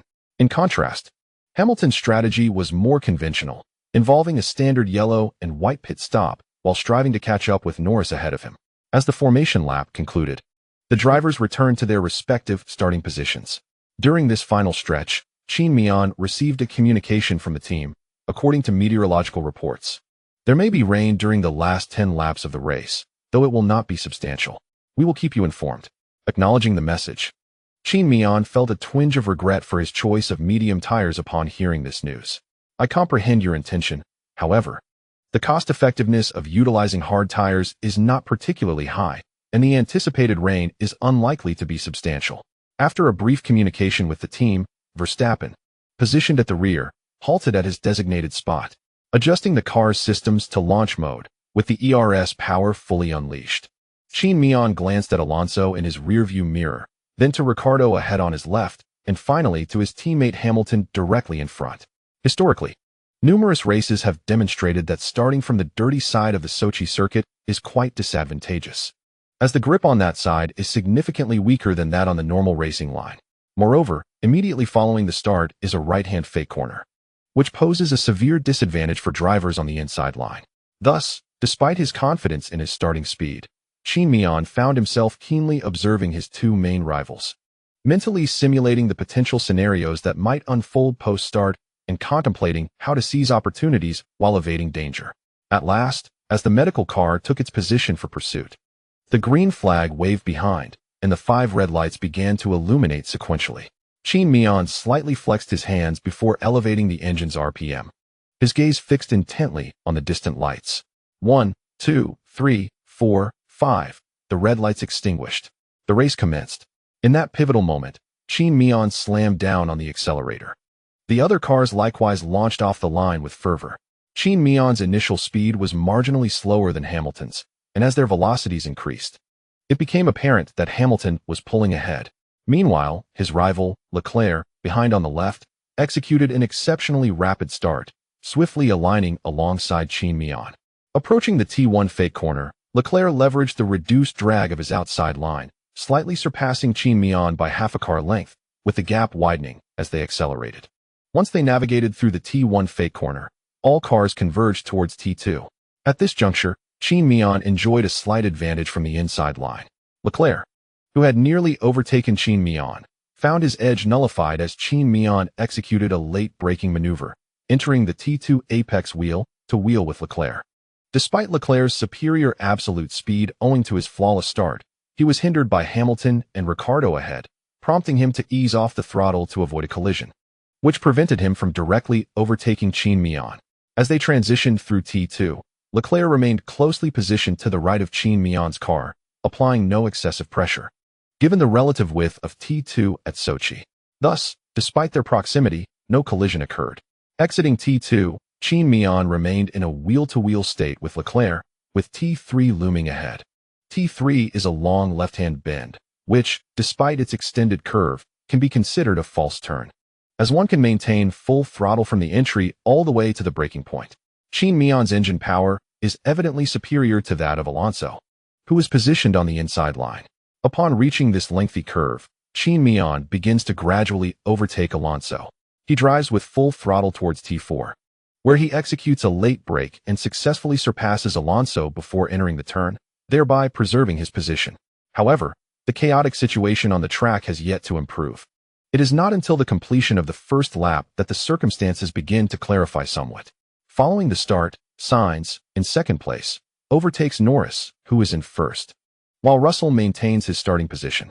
Ricciardo moves ahead of Hamilton, claiming fourth place. Naturally, the driver now in Qin Mian's sights shifts from Ricciardo to his teammate Hamilton. Following Qin Mian are Alonso, Perez, Stroll, and Ocon. Notably, the most astonishing performance during the start comes from Leclerc, who, beginning from the back of the grid, ascends from 19th to 13th position, a remarkable gain of 6 places.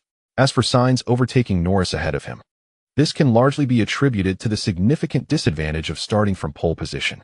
The Sochi circuit features a lengthy straight that stretches for nearly a kilometer from the start to the braking point at T2, where no deceleration is necessary. Although Sainz's start was not as stellar as Norris's, or even Russell's, he managed to latch onto Norris's slipstream and overtook him before reaching the T2 braking point. At that moment, Norris had focused most of his attention on obstructing Hamilton, neglecting to monitor Sainz's approach from behind, which allowed Sainz to seize the opportunity. Despite the initial chaos, the silver lining is that there were no traffic incidents during the start. A few drivers merely ventured into the escape area at T2, and everyone successfully completed the first lap. Starting from the second lap, drivers began to operate their cars more normally. In the early stages of the race, opportunities to challenge those ahead were scarce. Qin Mian and Hamilton grew increasingly anxious as the race progressed, noticing that Russell's pace was lagging behind Sainz and Norris. By the fourth lap, the gap between Russell and Norris had widened to 59 seconds, and Russell's speed was slower than that of the cars behind him. Consequently, during the third lap after the start, he found himself in a DRS train consisting of the unfortunate quartet, Ricciardo, Hamilton, Qin Mian, and Alonso. As time passed, Perez also began to close in on them. Despite Qin Mian's self-proclaimed prowess in overtaking and the undeniable strength of the Mercedes car, being trapped in the DRS train hindered his ability to find suitable opportunities for overtaking. The circumstances encountered by Qin Mian were akin to those faced by Hamilton earlier. By the 7th lap, the DRS train trailing behind had expanded to 6 cars, while the gap between Russell and Norris ahead had stretched to 8 seconds. Continuing at this pace, it appeared that the second and third groups on the track were on the verge of merging. At this moment, Qin Mian, like his teammate Hamilton, found himself somewhat bored while conserving tires. Russell's presence ahead hindered any opportunities for Ricciardo to overtake him. All that Qin Mian could see was the unchanging rear of the McLaren. Boredom led him to ponder whether there might be any strategic advantage in pitting for white tires now. Upon this thought, he instinctively glanced at his rearview mirror. The mirror revealed a line of cars, and if he were to pit at this juncture, it seemed there would be a window allowing him to set a fast lap upon his return. However, this window would likely be limited. Suggesting that pitting now might not be advantageous, he decided to await guidance from his team. By the 10th lap, Norris had finally caught up to the DRS zone behind Sainz. Notably, the gap between Russell and Norris, which had been 8 seconds, quickly diminished to 7 as they began to engage. According to commentators, the ideal strategy for Sainz and Norris at this point would have been to capitalize on Russell's presence behind them to shield themselves from the threats posed by Qin Mian and Hamilton. They should refrain from attacking one another, minimizing pressure, and strive to increase the distance between themselves and the cars behind. Once they had established a significant gap, they could then contest for the race victory. Unfortunately, Norris's actions suggested he was not inclined to wait, perhaps believing that an 8-second lead was sufficient. Meanwhile, Verstappen, who had started from the back, had surged into 13th place. He seized the opportunity presented by Leclerc battling with his former teammate Vettel to overtake Leclerc. Qin Mian, having also started from the rear, understood that while overtaking the cars further back was relatively manageable, the difficulty increased significantly with each advance up the ranks. By the 12th lap, a slight disruption occurred within the previously stable DRS train. Perez overtook Alonso ahead of him, and as time progressed, Alonso began to struggle to keep pace with the DRS train in front. Thus, the DRS train, which had swelled to 6 cars, was reduced to 5 by the 12th lap. In his state of ennui, Qin Mian became fully immersed in the synergy with his car, allowing his driving instincts to assume control. In truth, his current state resembled that of someone idly passing time at work. By the 13th lap, Norris finally managed to overtake Sainz. The primary reliance lies upon the DRS and ERS for a full throttle release. The overtaking maneuver occurs within the DRS zone between T10 and T13. This overtaking move is rather unremarkable, executed through a standard outside line facilitated by DRS, leaving Sainz with no recourse. Although there remains a flicker of hope within Qin Mian for a chance to contend for the championship title, the considerable advantage held by Norris at this juncture prompts the ever-enthusiastic Bing Gu to exclaim, "Norris! He has finally surpassed Sainz." If Norris maintains his current pace, he is indeed on the path to victory.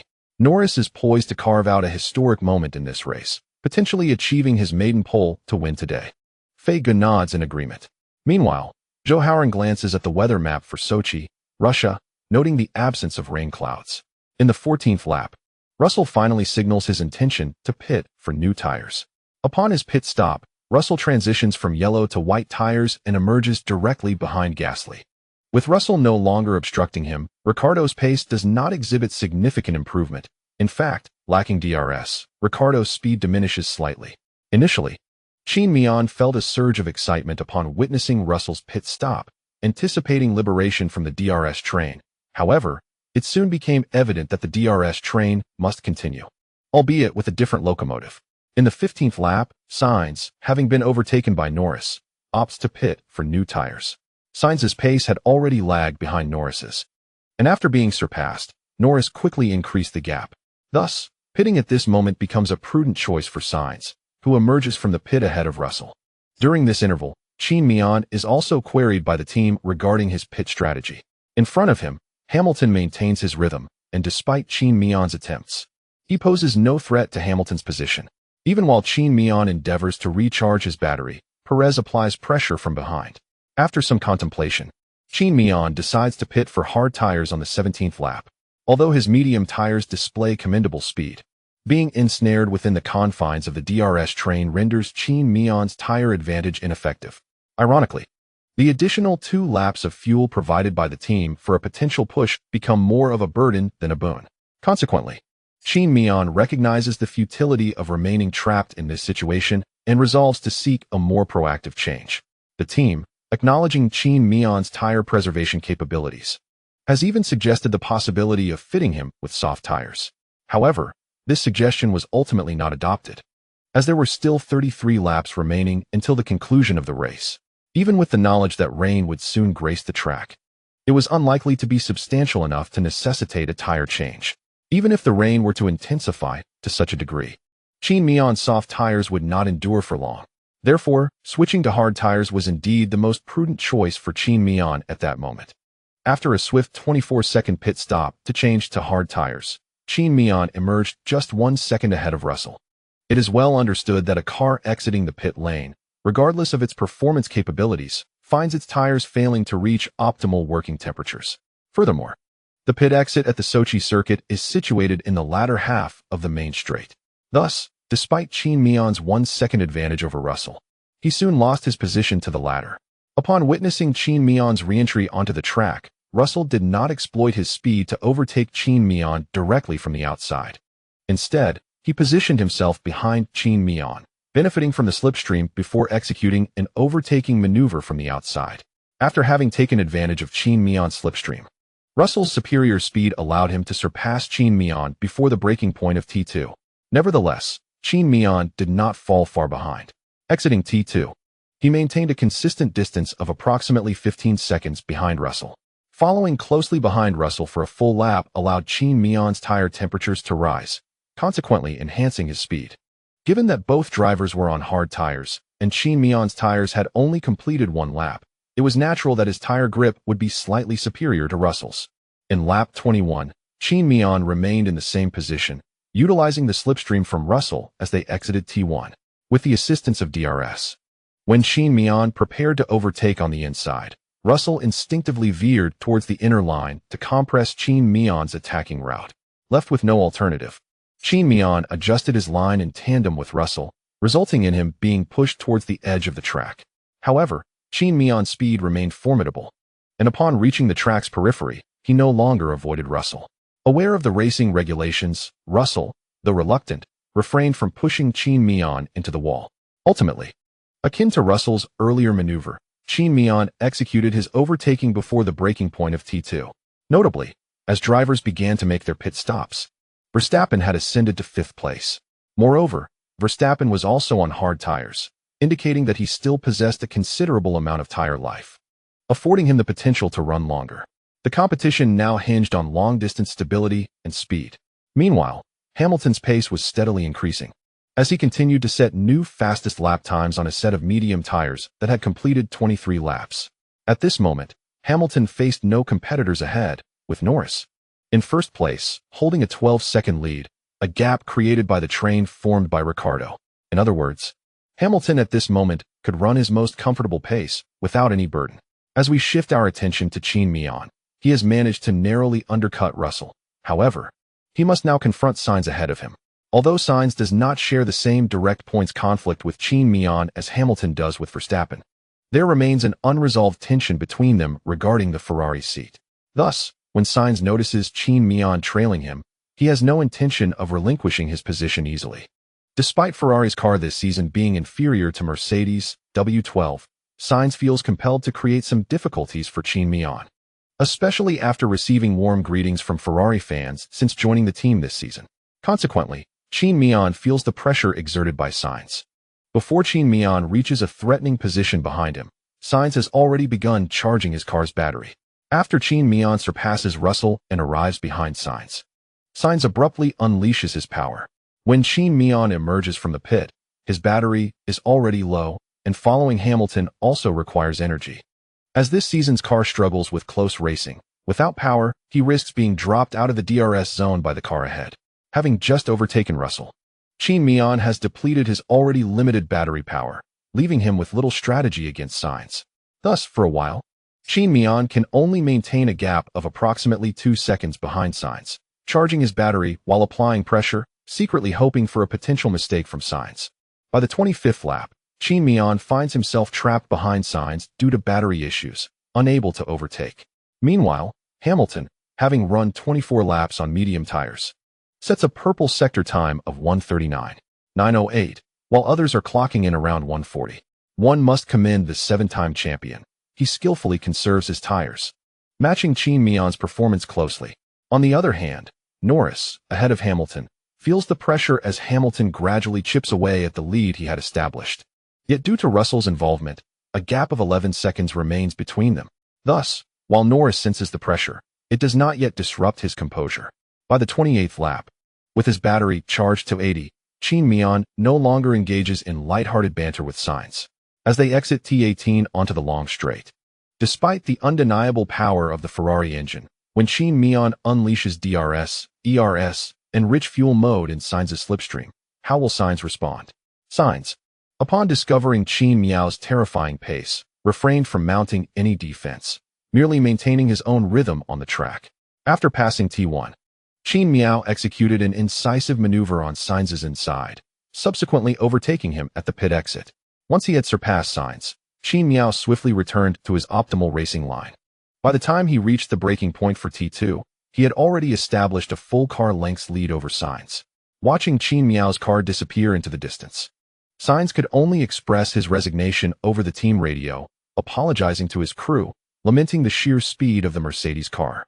Rather than praising Qin Mian's driving prowess, Sainz attributed the situation to the superior performance of the Mercedes machine. Nonetheless, having overtaken Sainz, Qin Mian ascended to 10th position, with the next driver ahead being Gasly, whom he trailed by 3 seconds. Glancing at his battery level, which stood at 21, Qin Mian contemplated utilizing this interval to charge his car's battery while pursuing Gasly. He believed that after catching up, he would have sufficient power to mount an offensive. At that moment, Gasly had yet to pit, and Qin Mian felt confident in his ability to overtake him, even with a less than full battery. However, as a driver for the junior Red Bull team, Gasly was unlikely to become complacent and would undoubtedly defend against Qin Mian to the best of his abilities. Of course, the immediate priority was to close the gap to Gasly before considering any offensive strategies. Qin Mian's foresight was commendable, as shortly after he overtook Sainz, Marco pulled out his phone to contact the Red Bull racing director. Once Qin Mian had surpassed Sainz, Marco reappeared in the Red Bull pit, seemingly unfazed. Before long, the junior Red Bull team issued a directive to Gasly to defend against Qin Mian with all his might. In the same lap, Hamilton finally decided to pit. Despite maintaining a commendable pace, the advantage Russell had built for Norris was insurmountable, with an 11-second gap still separating Hamilton from Norris. Realizing that he could not close the distance to Norris on his old medium tires, Hamilton decisively opted for a pit stop to switch to new hard tires, aiming to execute an undercut on Norris. Simultaneously, Verstappen also chose to pit. Hamilton and Verstappen entered the pit almost in tandem. However, unlike Hamilton, who switched from medium to hard tires, Verstappen opted to exchange hard tires for mediums. For Hamilton, this pit stop posed no issues. It was merely a routine procedure. Conversely, Verstappen's decision to switch to mediums at this juncture seemed premature, especially with 34 laps remaining in the race. While rain was anticipated towards the end, it appeared that pitting for mediums at this stage was a rather hasty decision. As the race progresses, it is anticipated that Verstappen's tires will increasingly struggle, resulting in a gradual decline in speed. However, one can comprehend Red Bull's strategy. Those unencumbered by expectations often take bold risks. Starting from the back of the grid, Verstappen seizes the opportunity to relentlessly pursue Hamilton, betting that the anticipated rain might intensify beyond expectations during the final stages. With limited resources at his disposal, he fears not engaging in a high-stakes gamble against a seasoned competitor like Hamilton, as the potential returns do not equate to the investments made by either party. Upon Hamilton's exit, he finds himself positioned behind Sainz, while Verstappen trails behind Russell, with Ricciardo and Russell interspersed between them. Notably, at this juncture, Qin Mian has emerged ahead of Hamilton.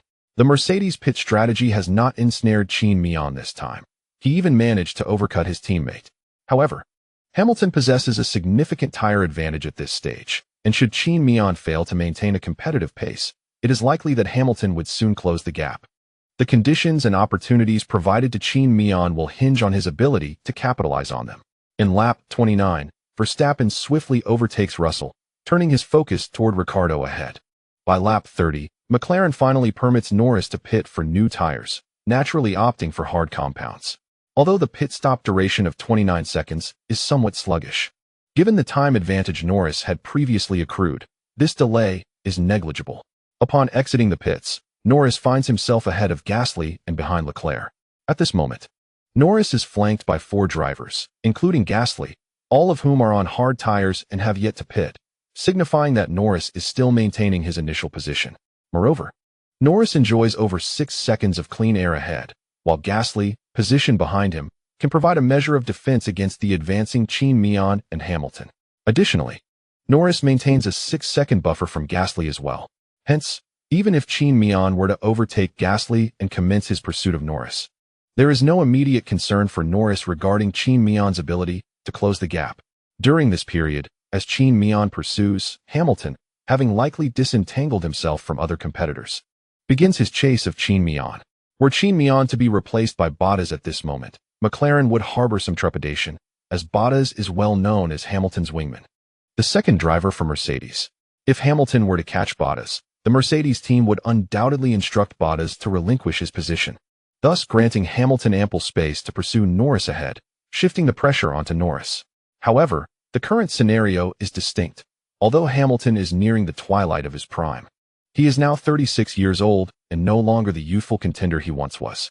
At merely 19 years of age, Qin Mian is 17 years younger than Hamilton, yet possesses an extraordinary talent akin to that of the legendary driver in his prime. Remarkably, Qin Mian currently leads the point standings, surpassing his 7-time champion teammate, Hamilton. The emergence of these two exceptional drivers strongly suggests that the dominance of the Mercedes dynasty may continue for many years to come. However, this situation raises another dilemma. The fierce competition between two formidable talents is bound to create conflicts of interest on the racetrack. In such instances, the Mercedes team finds itself unable to show favoritism. Both drivers are of paramount importance to the team. One represents the present, while the other signifies the future. Thus, Mercedes must allow these two competitors to determine their own outcomes on the track, quietly hoping that their rivalry does not escalate into recklessness. With both elite drivers operating vehicles of identical performance, it is evident that determining a victor in their contest will not be swiftly resolved. This, undoubtedly, is a tremendous advantage for McLaren and Norris. In the 31st lap, Qin Mian initially estimated that it would take him at least 3 laps to catch up to Gasly and attempt an overtaking maneuver. Even with Gasly's robust defense, he believed he would not surpass him until around laps 32 or 33. However, he overestimated Gasly's tire preservation abilities. Despite Gasly's earnest desire to fend off Qin Mian, he had not pitted for fresh tires. As Qin Mian exited turn 18, he swiftly closed in on Gasly, demonstrating a significantly superior acceleration. On the main straight, without even entering the DRS zone, Qin Mian overtook Gasly on the outside purely through raw speed. Remarkably, he completed the pass just before the DRS detection point at turn 1, granting him additional DRS power as he approached turn 1. By the time he reached the braking zone at turn 2, he had established a considerable gap of over 4 seconds from Gasly. It was not a matter of Gasly lacking effort. Rather, Qin Mian's overtaking maneuver was executed with such clarity and sheer velocity that it required no intricate strategy. After surpassing Gasly, Qin Mian ascended to 5th place, with Norris 6 seconds ahead. The drivers in front of him had yet to pit, making them irrelevant to his immediate calculations. His maneuver against Gasly had been executed with minimal tussle, preserving his pace and maintaining the gap to Norris. As he settled in behind Norris, Qin Mian promptly inquired within the team's communication channel about his speed relative to Norris. After a brief silence, Frankie responded, stating, "Your lap times are comparable to Norris's. You are averaging 0.1 seconds faster per lap. If possible, please find additional speed." Acknowledging Frankie's input, Qin Mian focused intently, striving to optimize his lap times. However, immersed in the pursuit of Lando Norris, Qin Mian failed to notice that his teammate Sainz had been overtaken by Hamilton on the 30th lap. After Qin Mian surpassed Gasly, Hamilton swiftly followed suit, launching an attack on Gasly as well. Before the 32nd lap, Hamilton employed the same strategy used by Qin Mian to overtake Gasly in the DRS zone between T10 and T13. Faced with Qin Mian's helplessness, Gasly found himself equally powerless against Hamilton. Gasly remarked, "Are you both out of your minds?" Once Hamilton surpassed Gasly, the time gap between him and Qin Mian narrowed to a mere 2 seconds. Unlike the ease with which the two Mercedes drivers were slicing through the competition, Verstappen at the back seemed effectively locked down by Ricciardo, creating a stalemate where neither could make a move against the other. By the 34th lap, Qin Mian, who had been running his own pace, was finally caught up by his teammate Hamilton. Remarkably, Qin Mian had managed to close the gap to Norris by a second over the last 2 laps, leaving just a 5-second difference between them. It took Hamilton 3 laps to close in on Qin Mian's DRS zone, indicating that Qin Mian's speed was commendable. As Hamilton entered Qin Mian's DRS zone and began to apply pressure, the broadcast director provocatively switched the camera to the Mercedes pit, focusing on Toto Wolff's face. Toto remained as composed as ever, arms crossed and leaning against his position, eyes fixed on the monitoring screens. Yet, unlike what the audience anticipated, there was no visible excitement on Toto's face. He appeared remarkably calm, as if the two impending rivals on the track were not from his own team. What Toto was truly thinking at that moment remained a mystery. Strictly speaking, this was Qin Mian's first true showdown with his teammate Hamilton on the track. Previously, either Qin Mian or Hamilton had been far ahead, or Qin Mian had voluntarily ceded his position. However, today, judging by their actions, both drivers were unwilling to concede their standings. Consequently, it was only natural that a confrontation arose on the 35th lap. At the breaking point of T17, Hamilton braked later, exiting the corner just 0.5 seconds behind Qin Mian. If nothing unexpected occurred in the next turn, Hamilton could use this time gap to overtake Qin Mian on the upcoming long straight, benefiting from both DRS and the slipstream, and likely taking a wider line out of T18. Yet, to everyone's surprise, as Qin Mian exited T17, his rear tires experienced a slight skid, a clear indication that he had been too eager on the throttle. Despite Qin Mian's swift maneuver to regain control of his nearly out-of-control car, the moment proved to be quite critical during his defense. Consequently, Hamilton seized the opportunity to forcefully insert himself into the inside line of Qin Mian's vehicle. As they exited the turn, he exploited his inner line advantage to surpass Qin Mian. The spectators were left in a state of astonishment at this unfolding drama, while the 3 commentators from 5-Star Sports expressed their disbelief, cradling their heads in shock. In their minds, Qin Mian was renowned for his astonishing defensive prowess. It was unfathomable that such a masterful driver would make such a glaring error when facing Hamilton. Given Qin Mian's capabilities and mindset, such a blunder seemed utterly unjustifiable. Commentator Bing Gu firmly articulated this sentiment, asserting that based on Qin Mian's consistent performance, he should not have faltered in that manner. The other 2 commentators nodded in agreement. However, before they could further elaborate on their thoughts, the dynamics of the race shifted once more. Although Hamilton had overtaken Qin Mian on the inside as they entered T18, his maneuver compromised his own line exiting T17. Qin Mian's slight rear-wheel slip was not a significant mistake. While it did cost him some speed, it was negligible. As they both exited T17, the time gap between them remained a mere 0.8 seconds. They then surged into the main straight, accelerating with all their might. To everyone's surprise, after Hamilton had passed him, Qin Mian not only failed to be distanced by Hamilton, but began to gradually close the gap. After navigating T1, he found himself just 0.5 seconds behind Hamilton, aided by the slipstream. Upon successfully activating his DRS after T1, Qin Mian's velocity surged, exceeding Hamilton's by at least 15 km per hour. Hamilton, having sensed something amiss when Qin Mian made his earlier mistake, now observed in his rearview mirror the rapidly approaching figure of Qin Mian. It dawned on him why Qin Mian, known for his defensive skills and steady performance, had committed such an elementary error. Although Hamilton was unfamiliar with the phrase retreating to advance, he intuitively grasped Qin Mian's strategy. However, having already secured the lead, Hamilton was resolute in his decision not to relinquish it easily. Thus, as Qin Mian bore down on him with fervor, Hamilton remained fixated on monitoring the distance between them, initially neglecting to defend the inside line. As Qin Mian approached Hamilton approximately 2 seconds later, preparing for an inside maneuver, Hamilton, confident that neither of the 2 cars had yet reached the breaking point, veered towards the inner line in unison with Qin Mian. Upon witnessing this, Qin Mian instinctively continued to steer, while Hamilton maintained pressure on his position. Ultimately, when Hamilton managed to push Qin Mian to the edge of the track, he did leave a modicum of space. After all, the edges of the Sochi circuit are lined with barriers rather than the typical grass of open tracks. Otherwise, Hamilton could have exerted even greater dominance over Qin Mian. This allowance provided Qin Mian with the opportunity to exploit his speed advantage. In the end, Qin Mian executed an inside maneuver, and upon realizing Qin Mian had inserted himself into the inner line, Hamilton acknowledged that this strategic move had succeeded.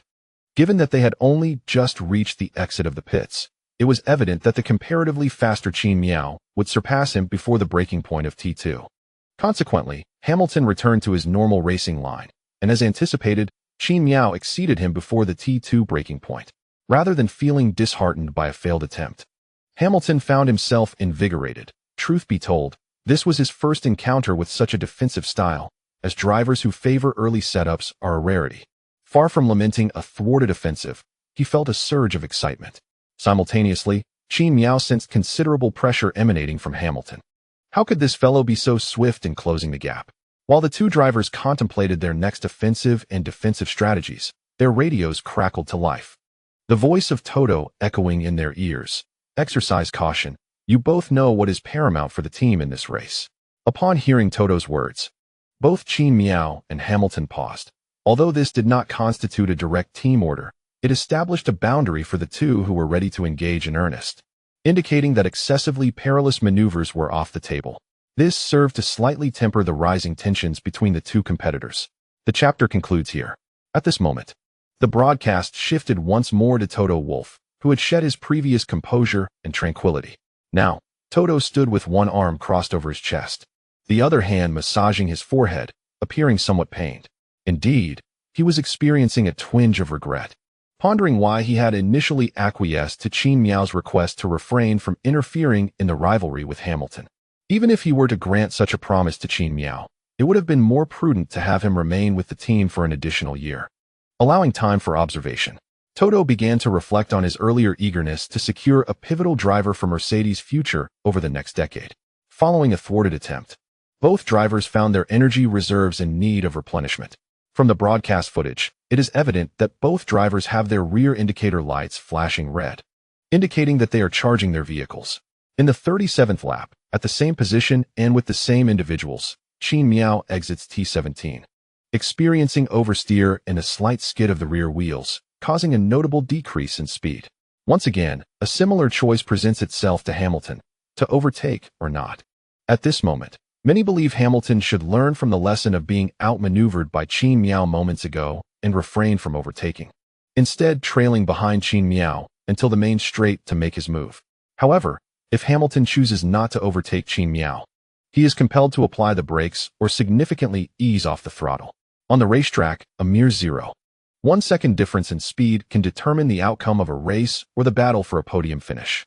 Thus, although Hamilton recognizes another vulnerability in Qin Mian, he opts to overtake him. After all, it is merely a matter of defense, and Hamilton has devised a strategy to counter Qin Mian's overtaking attempt. As in the previous situation, Qin Mian takes a wider line exiting T18, utilizing the slipstream provided by Hamilton and aided by DRS, preparing to make an inside move. However, this time, Hamilton chooses to change lines simultaneously with Qin Mian as he senses the impending maneuver, denying Qin Mian access to the inside line. Upon noticing that Hamilton's defensive move comes earlier than last time, Qin Mian surmises that Hamilton intends to guard the inside. Consequently, Qin Mian decides against seizing the inside line, instead countersteering to make an outside move. Yet, compared to the previous attempt, Qin Mian's proximity is somewhat lacking, resulting in him merely being wheel-to-wheel with Hamilton as they approach the exit of the pit lane. As they reach the breaking point at T2, Qin Mian has not completely overtaken Hamilton. At this juncture, Qin Mian's right rear wheel aligns perfectly with Hamilton's left front wheel, but he recognizes that this slight advantage is insufficient. Therefore, he endeavors to push Hamilton towards the right side of the track. Arriving at T2, both drivers find themselves positioned in the middle of the track rather than at the optimal entry point on the far left. Aware of his disadvantage, Hamilton slightly drifts right, preparing for a late break. while Qin Mian gets ready to execute a crossover move. However, much to the astonishment of everyone, including Qin Mian, as Hamilton prepares for his late braking, his right rear wheel inexplicably locks up, producing a cloud of smoke as he careens into the T2 runoff area. Fortunately, Qin Mian, anticipating the crossover, narrowly avoids Hamilton's trajectory. Thankfully, the T2 runoff area at Sochi is sufficiently spacious, allowing Hamilton to regain control of his vehicle and re-enter the track through the escape route.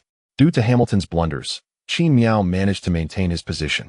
By the time Hamilton returned to the track, the time gap between them had widened to 2 seconds. Both drivers were afforded a brief respite, a moment to catch their breath and recharge their vehicles. Hamilton's misstep, however, was not primarily a result of his own actions, but rather the subpar conditions of the track at that moment. As Qin Mian approached the corner, he deliberately forced Hamilton towards the dirty side of the track, which necessitated a late brake for Hamilton on the inside line, naturally pushing him to the limits of his braking. Under such circumstances, the traction of Hamilton's tires was precariously balanced on the edge. Any minor obstruction would instantly disrupt the delicate equilibrium of his tires. In the normal racing line, the presence of other cars had cleared away debris, even if dust and small stones lingered. The dirty side, aptly named, was fraught with barely discernible detritus. Items such as discarded rubber, tiny stones, and dust could significantly affect a car's stability. At that moment, Hamilton encountered a small stone, causing a slight loss of grip in the rear tires, which ultimately led to their lockup. This outcome was unforeseen by Qin Mian.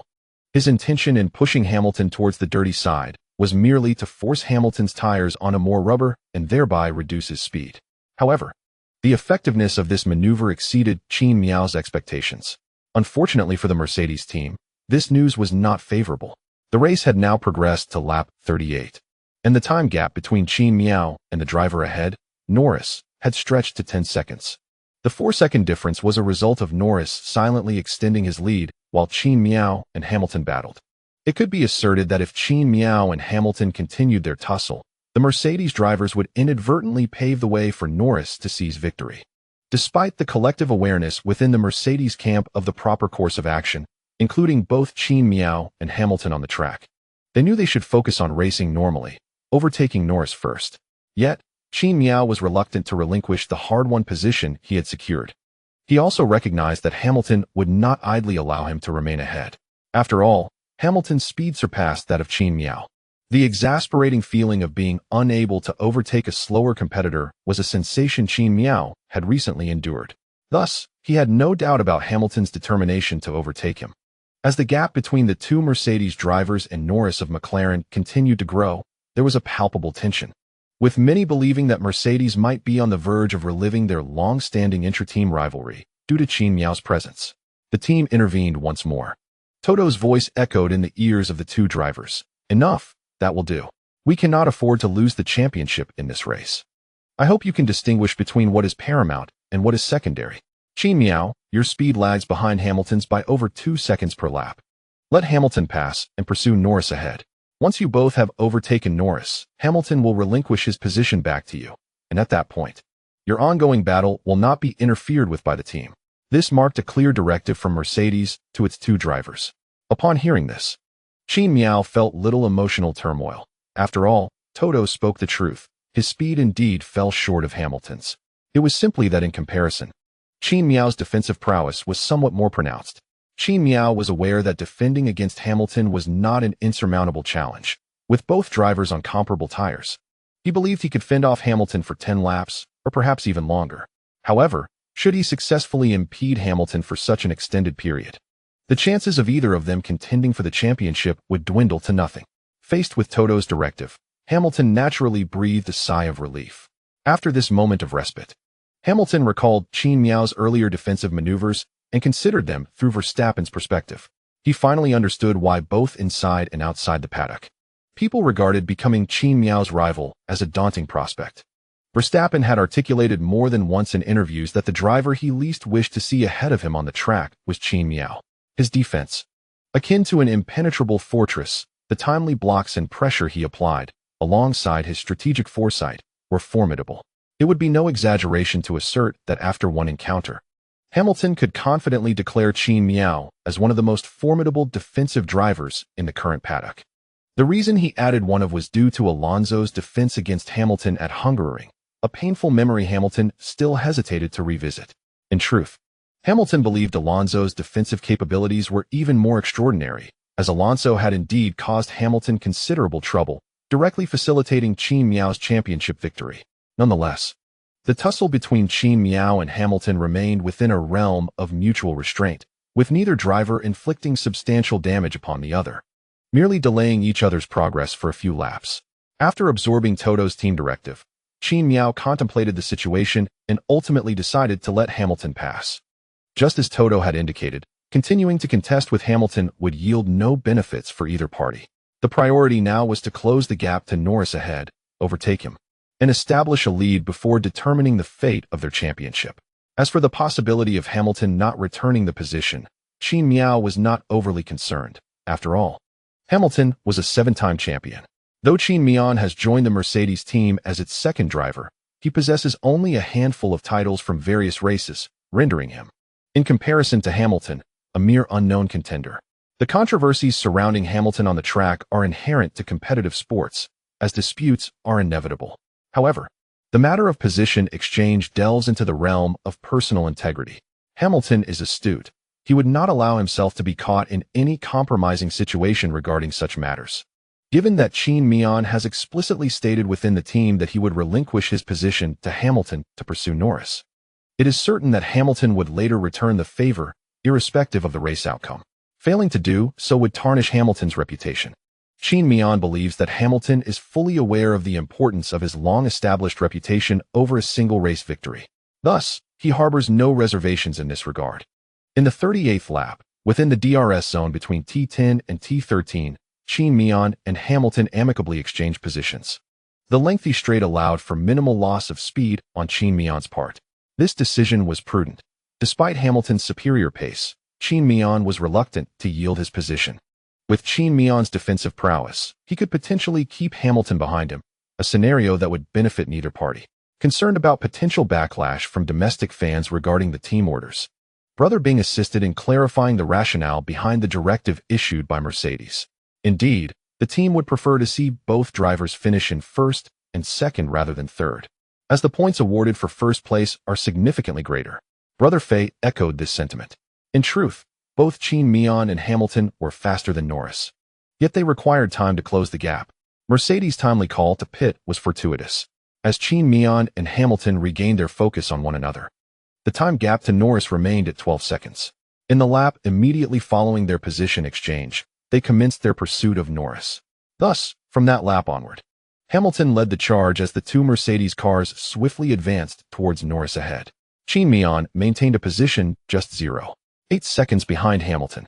At this distance, the turbulent air from Hamilton's car would not significantly affect Qin Mian, nor would he be cast out of the DRS zone. Meanwhile, in the same lap, due to a miscalculated pit strategy and tire degradation, Verstappen of Red Bull was overtaken by Alonso, who had been trailing him. It can be said that Verstappen's race was effectively over, as he lost a considerable number of points after having previously gained a substantial lead. Following the conclusion of the race, Red Bull found themselves in a state of disarray. After a hard-fought battle, the gap to Hamilton was narrowed to a mere second, only to be stretched once again. By the 40th lap, Hamilton had closed in to within 10 seconds of Norris, astonishingly gaining 2 seconds per lap. Meanwhile, the team informed both drivers that light rain was expected in about 10 laps and urged them to accelerate if possible. Qin Mian remained silent, as he had already reached the limits of his speed. Hamilton's response was succinct, acknowledged. By the 42nd lap, the time gap between Hamilton and Norris had been reduced to 6 seconds, maintaining the frightening pace of 2 seconds per lap. Meanwhile, Qin Mian found himself trailing Hamilton by 15 seconds. With the team directives issued, Hamilton's pace surged. In the 41st lap, Qin Mian managed to cling to Hamilton thanks to the DRS power, staying within the DRS zone. However, by the 42nd lap, once the ERS power was depleted, Hamilton ruthlessly pulled away, leaving Qin Mian outside the DRS zone. Resigned, Qin Mian accepted this reality. By the 44th lap, Hamilton had closed the gap to just 2 seconds behind Norris. Realizing Hamilton's relentless pursuit, Norris felt an urge to curse aloud, wondering how Hamilton could possibly be so fast. Surely, The Mercedes engine must be fueled by something more powerful than mere gasoline. At this moment, Hamilton officially began to apply pressure on Norris. In the 45th lap, Hamilton's pursuit of Norris caused him to slow down, allowing Qin Mian to catch up. Yet, even with this opportunity, Qin Mian could do little more than shadow Hamilton, waiting for him to overtake Norris. As time passed, Qin Mian found himself questioning Hamilton's tactics. Why was he taking so long to overtake? Was he contemplating relinquishing his position? However, these thoughts remained just that, thoughts. After all, even Qin Mian knew that overtaking Norris was not something that could be accomplished in just 2 laps. In the same lap, Hamilton entered the DRS zone behind Norris and began his earnest attempt to close the gap. However, Norris, seemingly slower, spent much of his time conserving tires, with his battery nearly fully charged. As Hamilton drew closer to Norris, the latter began to unleash his full power. Although at times the time difference between Hamilton and Norris shrank to about 0.8 or 0.9 seconds, Norris would suddenly unleash a surge of power before the DRS detection point, stretching the gap back to over a second. At that moment, Hamilton would invariably miss the DRS monitoring point. As the race progressed, Hamilton found himself unable to utilize DRS to swiftly close the gap on Norris ahead of him, exemplifying an efficient defensive strategy. For a considerable duration, Hamilton trailed Norris in silence, seeking an opportunity that proved elusive. Norris exhibited remarkable speed throughout the race, demonstrating a sharp intellect, particularly in the intricate handling of various corners, often surpassing Hamilton's own finesse. Meanwhile, Qin Mian, observing the ongoing skirmish and probing maneuvers between Hamilton and Norris, gradually inched closer to the duo. In an unexpected turn of events, the top 3 drivers formed a DRS train at the front.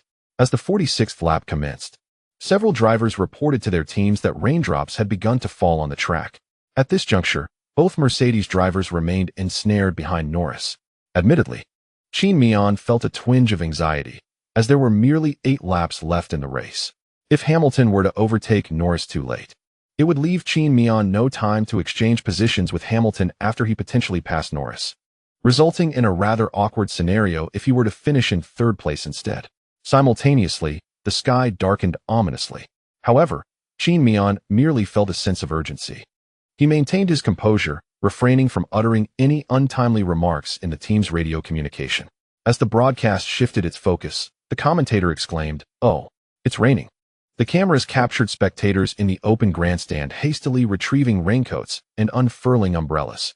The weather conditions had drastically reversed compared to the previous day's qualifying session, where being the first to pit for dry tires conferred an advantage, as evidenced by Russell starting in 3rd place.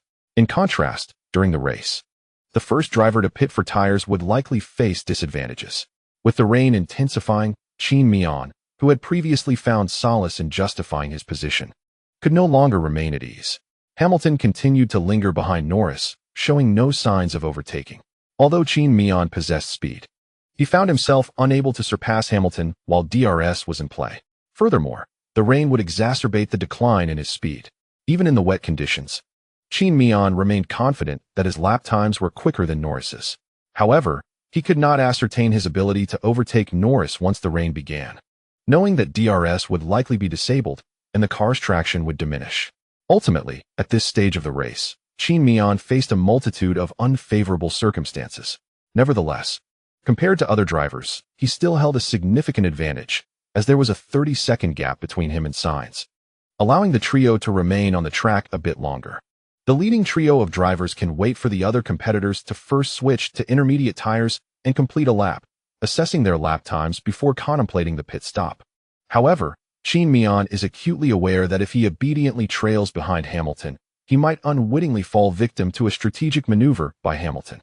Thus, upon witnessing the onset of rain, Qin Mian is eager to pit at the earliest opportunity. He promptly inquires with the team via the radio, "When can I come in for a tire change?" Despite the rain, the team advises, "We believe the downpour will not intensify within the next 2 laps. Please remain on track. Should the situation change, we will call you in." After a moment of contemplation, Frankie responds. Given the team's directive, Qin Mian refrains from further protest and dutifully continues to circulate the track.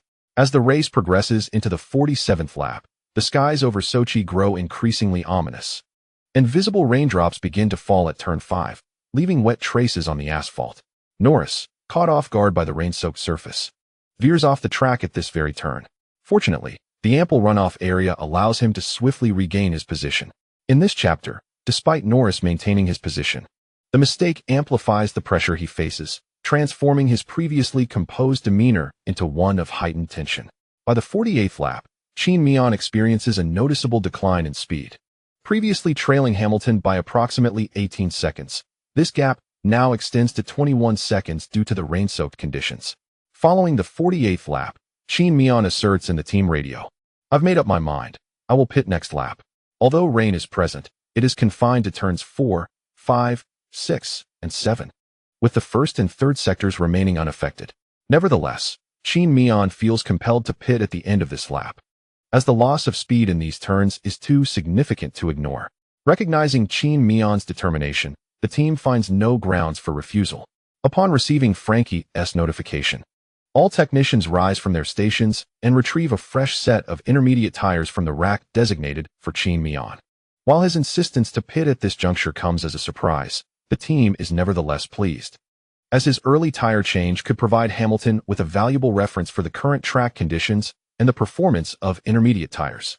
Should Qin Mian's pace on intermediates match that of Hamilton's hard tires, the team may opt to call Hamilton in for a tire change in the subsequent lap. After Qin Mian communicates his decision, Hamilton's track engineer relays this information to him via the team radio, inquiring whether he wishes to follow suit and pit for a tire change. At this moment, Hamilton was not preoccupied with thoughts. He was still entangled with Norris, relentlessly applying pressure. When he heard the team's inquiry, without a moment's hesitation, he replied, "No need." As Norris approached the second timing segment of lap 48, it became evident from the television broadcast that a gray curtain of rain had descended. In the same timing segment at T5, Norris once again veered off the track, yet managed to return safely once more. Due to the intensifying rainfall in this timing segment, Hamilton slightly reduced his speed. Consequently, despite Norris's off-track excursion at the same spot, the time gap between Hamilton and Norris did not diminish.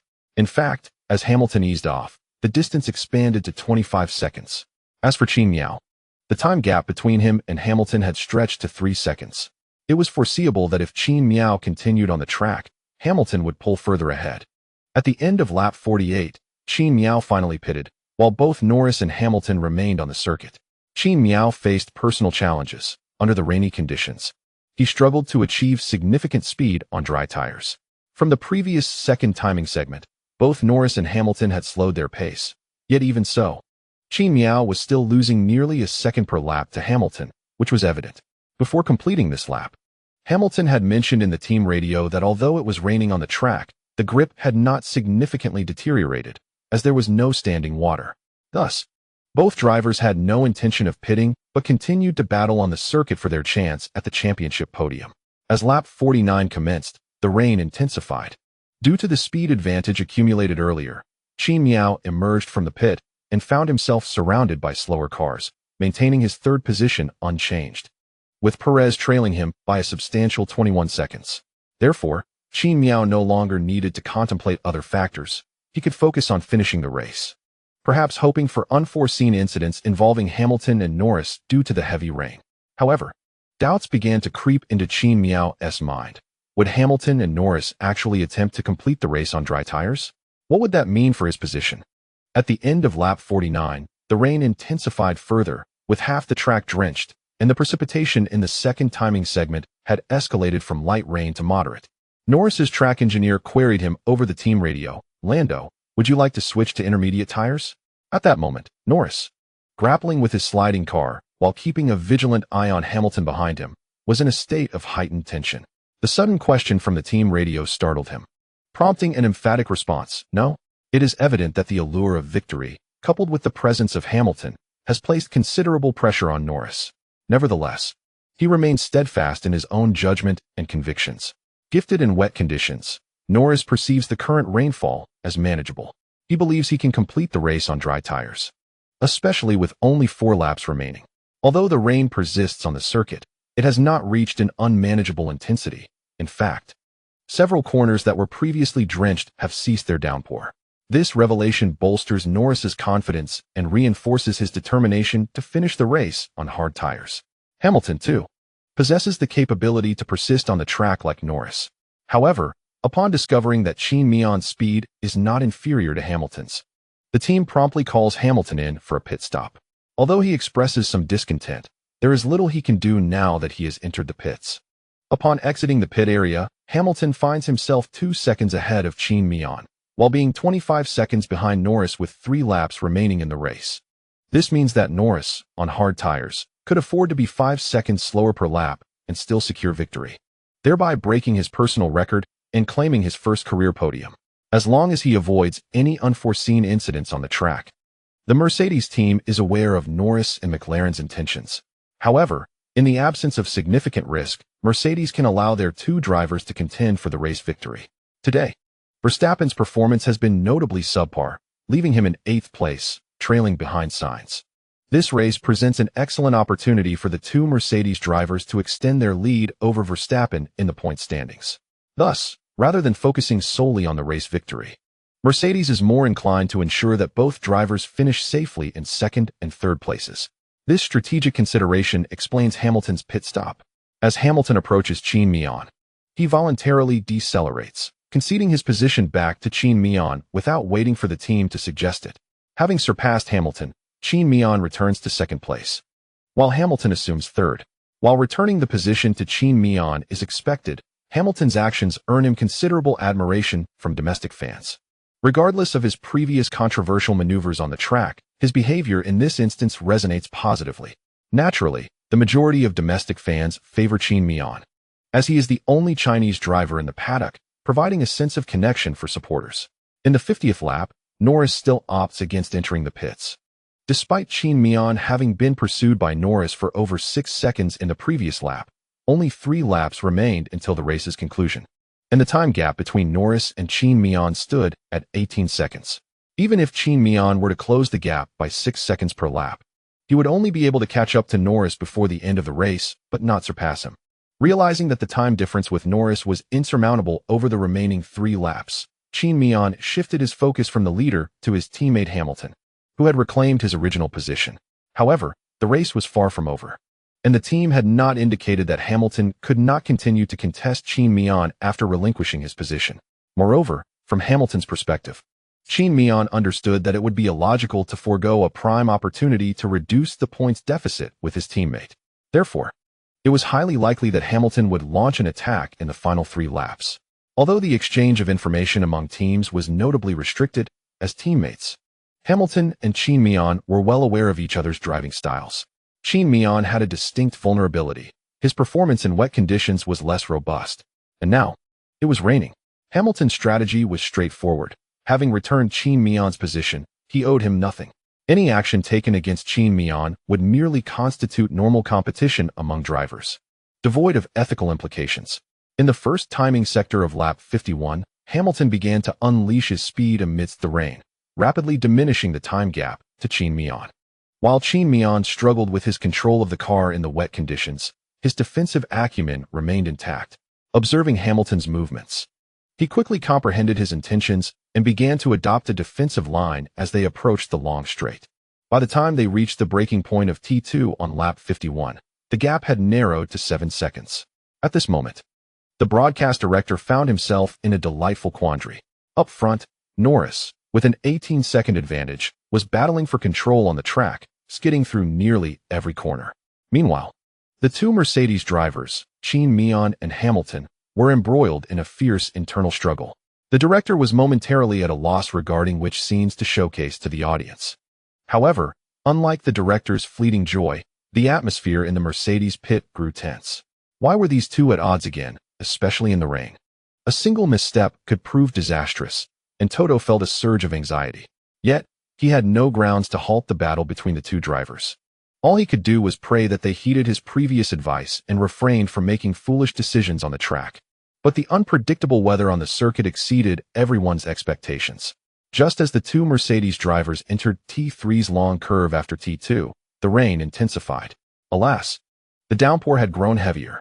As Binggu observed the suddenly intensified rainfall, he exclaimed with a touch of surprise, if the rain continues to pour. Norris's position may very well be compromised. Does this not imply that Qin Mian has a considerable chance of clinching the championship? At that moment, however, the two drivers from Mercedes were not preoccupied with such thoughts. Their primary concern was whether the escalating rain would confer any advantage upon them. Meanwhile, the broadcast director had shifted the focus to McLaren's Norris. Following the sudden downpour during the second timing segment, water had begun to accumulate on the track, rendering Norris's choice of dry tires utterly ineffective. As Norris approached T4, it was evident that he was struggling with traction. Accelerating out of the corner had become a daunting task. Upon reaching T5, the spray from his car obscured approximately 70% of the visibility for the drivers trailing behind him. Consequently, when Qin Mian and Hamilton emerged from T5, Qin Mian was astounded to find a McLaren ahead of him. At first glance, he mistakenly believed he had lapped Ricciardo, who was in 9th place. However, upon scrutinizing the driver ranking data on his steering wheel display, he realized it was none other than Norris. Considering the current rainfall and Norris's tire predicament, it was entirely plausible that Qin Mian had closed a gap of over 10 seconds in a mere timing segment. This is splendid. Norris's strategic miscalculation has bestowed upon Qin Mian a tremendous opportunity. The championship is now within his grasp. All he needs to do is fend off Hamilton's advances, exclaimed Feigu. Indeed, with Qin Mian's defensive prowess, thwarting Hamilton's attacks would not pose a significant challenge, especially with the rain preventing the use of DRS. Making the task even simpler, as Zhou Hauran noted. The broadcast director, no longer burdened by indecision regarding which footage to include in the broadcast, captured the scene where Qin Mian, Hamilton, and Norris all appeared within the same frame along the short straight between T5 and T6. At this juncture, Norris's speed had diminished significantly. Due to the pooling water, his tire temperatures plummeted, exacerbating the already compromised grip. Thus, as Qin Mian and Hamilton navigated T6, they found themselves just 0.3 of a second behind Norris as they approached T7. Indeed, Qin Mian had managed to draw level with Norris, thanks to a brief stretch of straightaway. Due to his tire issues, Norris's braking point was considerably earlier than that of Qin Mian and Hamilton. Realizing the gravity of his earlier decision not to pit for new tires, Norris was engulfed by regret as the torrential rain intensified. Despite acknowledging that his pace was inferior to that of Qin Mian and Hamilton, he was filled with resentment upon witnessing the gap, which had once been 16 seconds, shrink to under 1 second in the span of a single timing segment. As Qin Mian prepared to overtake his own car on this bend, Norris, unwilling to concede, did not allow Qin Mian to pass directly, opting instead for an inner defensive line. Norris harbored no malicious intent. His reaction was merely an instinctive response born from urgency. Observing this, Qin Mian, confident in the superior grip of his semi-wet tires under the rainy conditions, decided to execute his maneuver from the outer line to surpass Norris. Hamilton, noticing that the outer line had been effectively blocked by the collaboration of Qin Mian and Norris, realized that if he wished to maintain his speed and seize the hard-fought opportunity to overtake Qin Mian, he would have to take the risk of venturing into the inner line. Hamilton was acutely aware of the dangers involved, yet with only 2 laps remaining in the race, the stakes were high. Given Qin Mian's formidable defensive capabilities, he understood that such an opportunity might not present itself again if he missed this chance. From an aerial perspective, the 2 Mercedes and 1 McLaren raced side by side into T7. Just as spectators anticipated a fierce battle upon exiting the corner, an unforeseen incident occurred. When Norris applied the brakes, his tires locked up. In the wet conditions and amidst a wheel-to-wheel tussle with other drivers, it was not uncommon for tire lockups to happen, especially since Norris was using dry tires. Unfortunately, this lockup coincided precisely with Qin Mian's deceleration as he entered the turn. A resounding crash echoed as Norris's out-of-control car collided violently with Qin Mian's vehicle from the side. Fortunately, due to Norris braking earlier, Qin Mian's car was ahead, resulting in Norris's left front while striking the side pod and floor of Qin Mian's car. Simultaneously, Qin Mian's left front wheel broke the end plate of Norris's front wing. This end plate, propelled by inertia, slid off the track and into the buffer zone. Thankfully, Qin Mian's tire remained intact. However, the collision significantly compromised the already limited grip of Qin Mian's tires. Fortunately, given the relatively low speed at the corner, despite feeling momentarily disoriented from the impact, Qin Mian instinctively countersteered. Although he managed to execute the correct response through sheer instinct and vehicle feel, he narrowly avoided crashing into the protective wall. Just before colliding with the wall, Qin Mian skillfully performed a burnout in the rain, executing a swift turn to re-enter the track. Norris, however, was not as fortunate. The cracked end plate of his front wing disrupted the balance of his car, leading to an immediate spin as he rotated in place, ultimately coming to a stop facing backward on the track. Unlike Qin Mian, who used semi-wet tires, he understood that after the tire rotation speed decreased, the grip would be restored.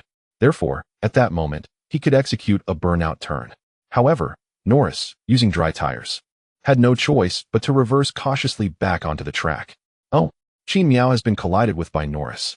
The three commentators from 5-Star Sports, witnessing the unfolding drama, cried out in despair. How could this happen? Qin Mian's podium was lost. Why? Despite Norris struggling somewhat throughout, had he never made such a blunder until now? Fei Ji's expression was a mix of disbelief and regret. The silver lining was that it appeared Qin Mian's car had sustained minimal damage from the collision and could continue racing. Moreover, Verstappen was still over a minute behind, alleviating concerns that Qin Mian's second position would be overtaken. After a moment of astonishment, Zhou Hauran reassured the viewers tuning into the 5-Star Sports live broadcast. Although it was unfortunate that the championship was lost due to Norris's mistake, at least the point gap between Qin Mian and Hamilton wouldn't widen significantly after the race. On the track, when Qin Mian entered the corner and saw Norris barreling towards him, he was truly taken aback. It was only after he instinctively regained control of his car that he comprehended what had just transpired. He had been torpedoed. As an avid player of e-racing and ACC, Qin Mian was no stranger to being torpedoed, especially after being recognized during races. Many of his fans, having given up racing themselves, simply sought to follow in his wake. Conversely, those who harbored grievances against him often retaliated mercilessly in the game.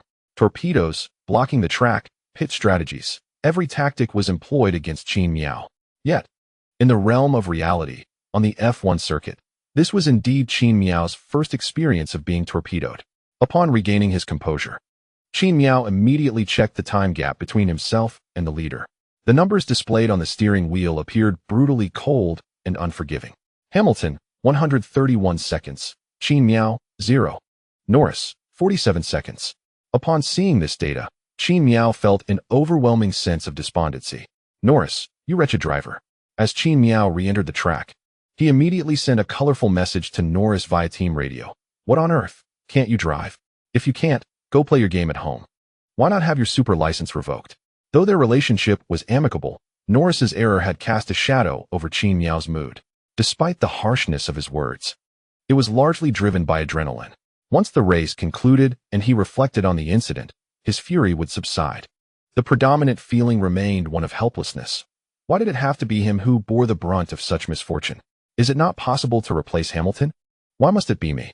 According to the post-race inspection report by the McLaren engineering team on Norris's car, they discovered a small amount of an unidentified white liquid in the brakes, suspected to be a dairy product originating from Shanghai. Author, Rex Lipnew. End of this chapter. The Russian Grand Prix has concluded.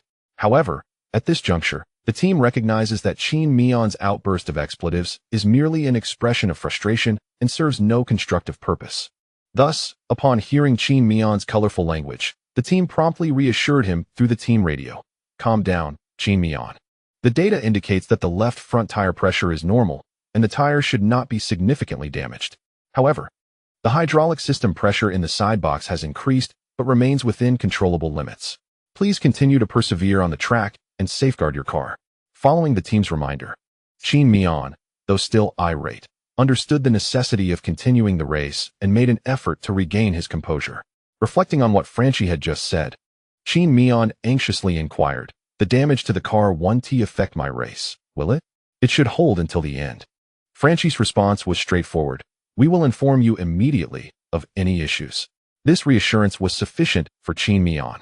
Meanwhile, Hamilton observed the collision between Qin Mian and Norris in his rearview mirror. Witnessing their clash and the debris that flew from it filled Hamilton with an indescribable joy, akin to having stumbled upon 5 million on the street. Once the gap between himself and Qin Mian widened to 10 seconds, Hamilton inquired over the team radio about Qin Mian's car status. I saw Qin Mian crash. Is he all right? The driver is fine, but the car has sustained minor damage. However, it can last until the race concludes, replied Hamilton's track engineer. Hearing this, Hamilton clicked his tongue in mild disappointment. After all, if Qin Mian had indeed been forced to retire by Norris, he would have surpassed Qin Mian in the driver's standings, while Verstappen would also fall behind him, restoring everything to its rightful order. Contemplating Verstappen, Hamilton glanced at the rankings displayed on his steering wheel. What on earth? Didn't he start from the rear? When did he reach fourth place? Were the other cars not obstructing him at all? Once he confirmed that the data on his steering wheel was accurate, Hamilton suddenly broke into a relieved smile. It was quite satisfactory that Qin Mian could continue racing, at least compared to Verstappen. Qin Mian's car was on par with his own. Hamilton felt that contending with Qin Mian was far easier than facing a Red Bull with the potential for sudden performance surges. After all, their cars were always on the same level, allowing him to leverage his extensive racing experience to outmaneuver Qin Mian. Subsequently, Qin Mian persevered on the track, enduring the damage to his car. The damage to the chassis and side boxes markedly diminished Qin Mian's speed. Yet the most significant impact of the collision was on the overall balance of his car. Consequently, Qin Mian's lap times plummeted, lagging 2 seconds behind Hamilton's on each circuit. However, despite this setback, Qin Mian remained unperturbed about losing his second position, as Norris was struggling desperately with dry tires in the pouring rain. Behind Norris, Verstappen was more than a minute away, posing no threat to Qin Mian's current standing. As long as Qin Mian avoided making a mistake akin to Norris's, he was assured of at least a second-place finish in the race. With a stroke of luck, perhaps Hamilton might face an unforeseen mishap, allowing Qin Mian a chance to reclaim the championship. Of course, this was merely a jest. Following the collision, the competition between Qin Mian and Hamilton had effectively concluded. Their primary task now was to complete the remaining 2 laps and safely return their vehicles to the pit area for accolades. Thus, the broadcast shifted its focus away from these 2 drivers, allocating more screen time to Norris. Once a promising contender for victory, Norris's chances of clinching the championship were thwarted by his strategic choices. It would be unjust to deem Norris's decision erroneous, as several other drivers, including Leclerc, had similarly opted to persist with dry tires. However, from the moment Hamilton pitted while Norris chose to remain on track, it became evident that Norris's path to securing the championship was fraught with challenges. Ultimately, the reality proved that Norris's decision was misguided. In the same lap, just as Norris approached the pit entrance, Verstappen surged past him, claiming the 3rd position. In merely half a lap, Verstappen had closed the gap of over a minute to Norris, illustrating the profound effect the rain had on tire performance. Upon exiting the pits, Norris found himself in 6th place, trailing his teammate Ricciardo, and shortly thereafter, he was overtaken by Alonso due to his tires not reaching optimal operating temperature. Given Norris's talent and the competitive prowess exhibited by the McLaren team this season, it was inevitable that he would secure a race victory. Regrettably, today was not that day. Ultimately, amidst the jubilation of the Mercedes team, Hamilton and Qin Mian crossed the finish line in succession. For Qin Mian, the race was somewhat disheartening, as the championship slipped away, yet he still achieved the target position set by the team prior to the race. Although Qin Mian improved 4 places and Hamilton 3, the fans voted Verstappen as the best driver of the race. There was no denying his remarkable ascent from the back of the grid to finish 3rd, gaining a commendable 17 positions, despite facing challenges from his own team along the way. Nevertheless, he arrived at 3rd place, a commendable achievement for Verstappen. Congratulations, Qin Mian. Despite the numerous setbacks during the race, we attained the position we had aimed for. Well done. As Qin Mian crossed the finish line, Toto's voice resonated in his ears. Ordinarily, at this stage, it would be his race engineer, Frankie, engaging in conversation with Qin Mian. Toto's presence and words were more of a consolation to him. Yes, I understand. Thank you, Toto, and thanks to everyone in the team, Qin Mian replied. Adjusting the car to low power mode, Qin Mian gradually steered it back. By the time he parked in his designated spot, Hamilton had already jogged over to the Mercedes team personnel, once unstrapping his seatbelt and removing the steering wheel. Qin Mian finally emerged from the car. After reattaching the steering wheel, he made his way to the Mercedes team as well. Similar to Hamilton, Qin Mian embraced and high-fived all the team members in celebration. However, while the staff congratulated Hamilton on yet another victory, their expressions towards Qin Mian were more sympathetic. It was unfortunate for Qin Mian, as he had indeed encountered some bad luck during the race, notably being collided with by Norris at a critical moment. Thankfully, the final outcome was still relatively satisfactory, and he managed to return the car safely. After the celebrations concluded, Hamilton approached Qin Mian for a brief embrace, saying, "Don't be disheartened. Your performance today was remarkable, just a bit of bad luck." Typically, such words from a winner to a loser might seem peculiar. And even if there were no ill intentions, the loser might instinctively perceive it as mockery. Yet, listening to Hamilton's sincere and caring words, Qin Mian felt no hint of sarcasm. He sensed a genuine desire to console him. "I understand.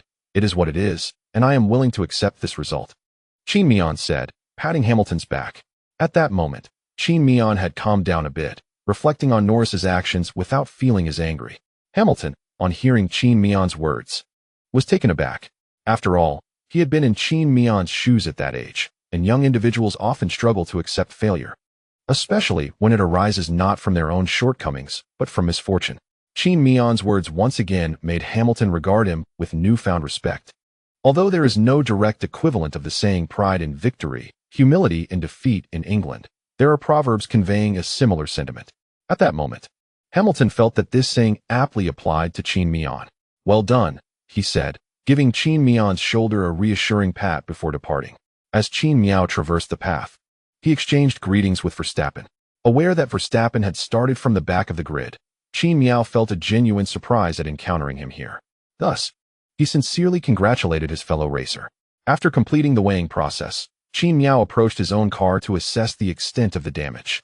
The underbody was cracked, and with no recent plans for upgrades, this component was rendered useless, resulting in a loss of 200,000. The side pod also bore a hole. However, fortunately, the Mercedes side pod is a singular large piece that can be replaced, thus the damage here amounted to a mere 30,000, roughly 210,000 RMB. After confirming that the repair costs would not be exorbitant, Qin Mian cast a glance at the right front wheel of his car. What he saw next made him break into a cold sweat, a deep scratch on the side of the right front wheel. With a mix of surprise and uncertainty, he leaned in for a closer look. Indeed, it was a scratch, measuring at least 15 centimeters in depth. Most likely, this mark was left by carbon fiber debris from Norris's car during their collision. Had the impact been even slightly more forceful, it was quite possible that Qin Mian would not have been able to bring his car back. Reflecting on that moment sent a shiver down his spine, and he found himself accepting that finishing second was a fortunate outcome. After a brief examination, Qin Mian returned to his routine. Once he had secured his helmet and donned his cap, he did not immediately proceed to the interview, but instead sought out Norris, who remained seated in his car, reluctant to exit. Seeing Qin Mian approach, Norris, still dazed and somewhat distressed, initially thought Qin Mian might come to exact revenge, as he was the one who had sent Norris off the track, extinguishing his chances of victory. In that moment, Norris even contemplated that receiving a beating from Qin Mian might alleviate his mental anguish with physical pain. However, to his surprise, upon reaching Norris, Qin Mian merely extended his hand for a handshake. "Do not be disheartened. You were the star of today's race. There is a saying in my hometown, one cannot see the rainbow without experiencing the storm. It is natural to feel sorrow, but do not lose heart. Many opportunities lie ahead, and that collision was merely an ordinary racing incident. I bear you no ill will." Looking into Qin Mian's sincere eyes, Norris felt an urge to smile and express his gratitude, yet at that moment, he found it impossible to muster a grin. "Thank you, truly," he managed to say. Qin Mian gently patted the hand he had shaken with Norris. After a nod of acknowledgement from Norris, Qin Mian departed. As the second-place finisher of the race, Qin Mian's unusual exit from the interview area was promptly captured by photographers, ensuring that everyone witnessed the moment he sought out Norris. Then the broadcast captured the moment when Qin Mian and Norris shook hands. Was it Qin Mian who took the initiative to approach Norris? Upon witnessing this scene, Bingu remarked, "To speak candidly, although the pandemic has deprived us of the opportunity to engage with Qin Mian face-to-face, I have watched his live streams, and he indeed comes across as a rather affable individual in private. However, I truly did not anticipate that after such an incident, which would incite immense fury in an ordinary person, it was Qin Mian who sought out Norris to offer him solace." Fei Gu concurred, stating, "Indeed, merely this visual is sufficient to attest to the character of Qin Mian."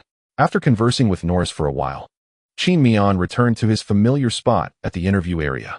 At that moment, Verstappen's interview had just concluded, and Hamilton was in the midst of his own.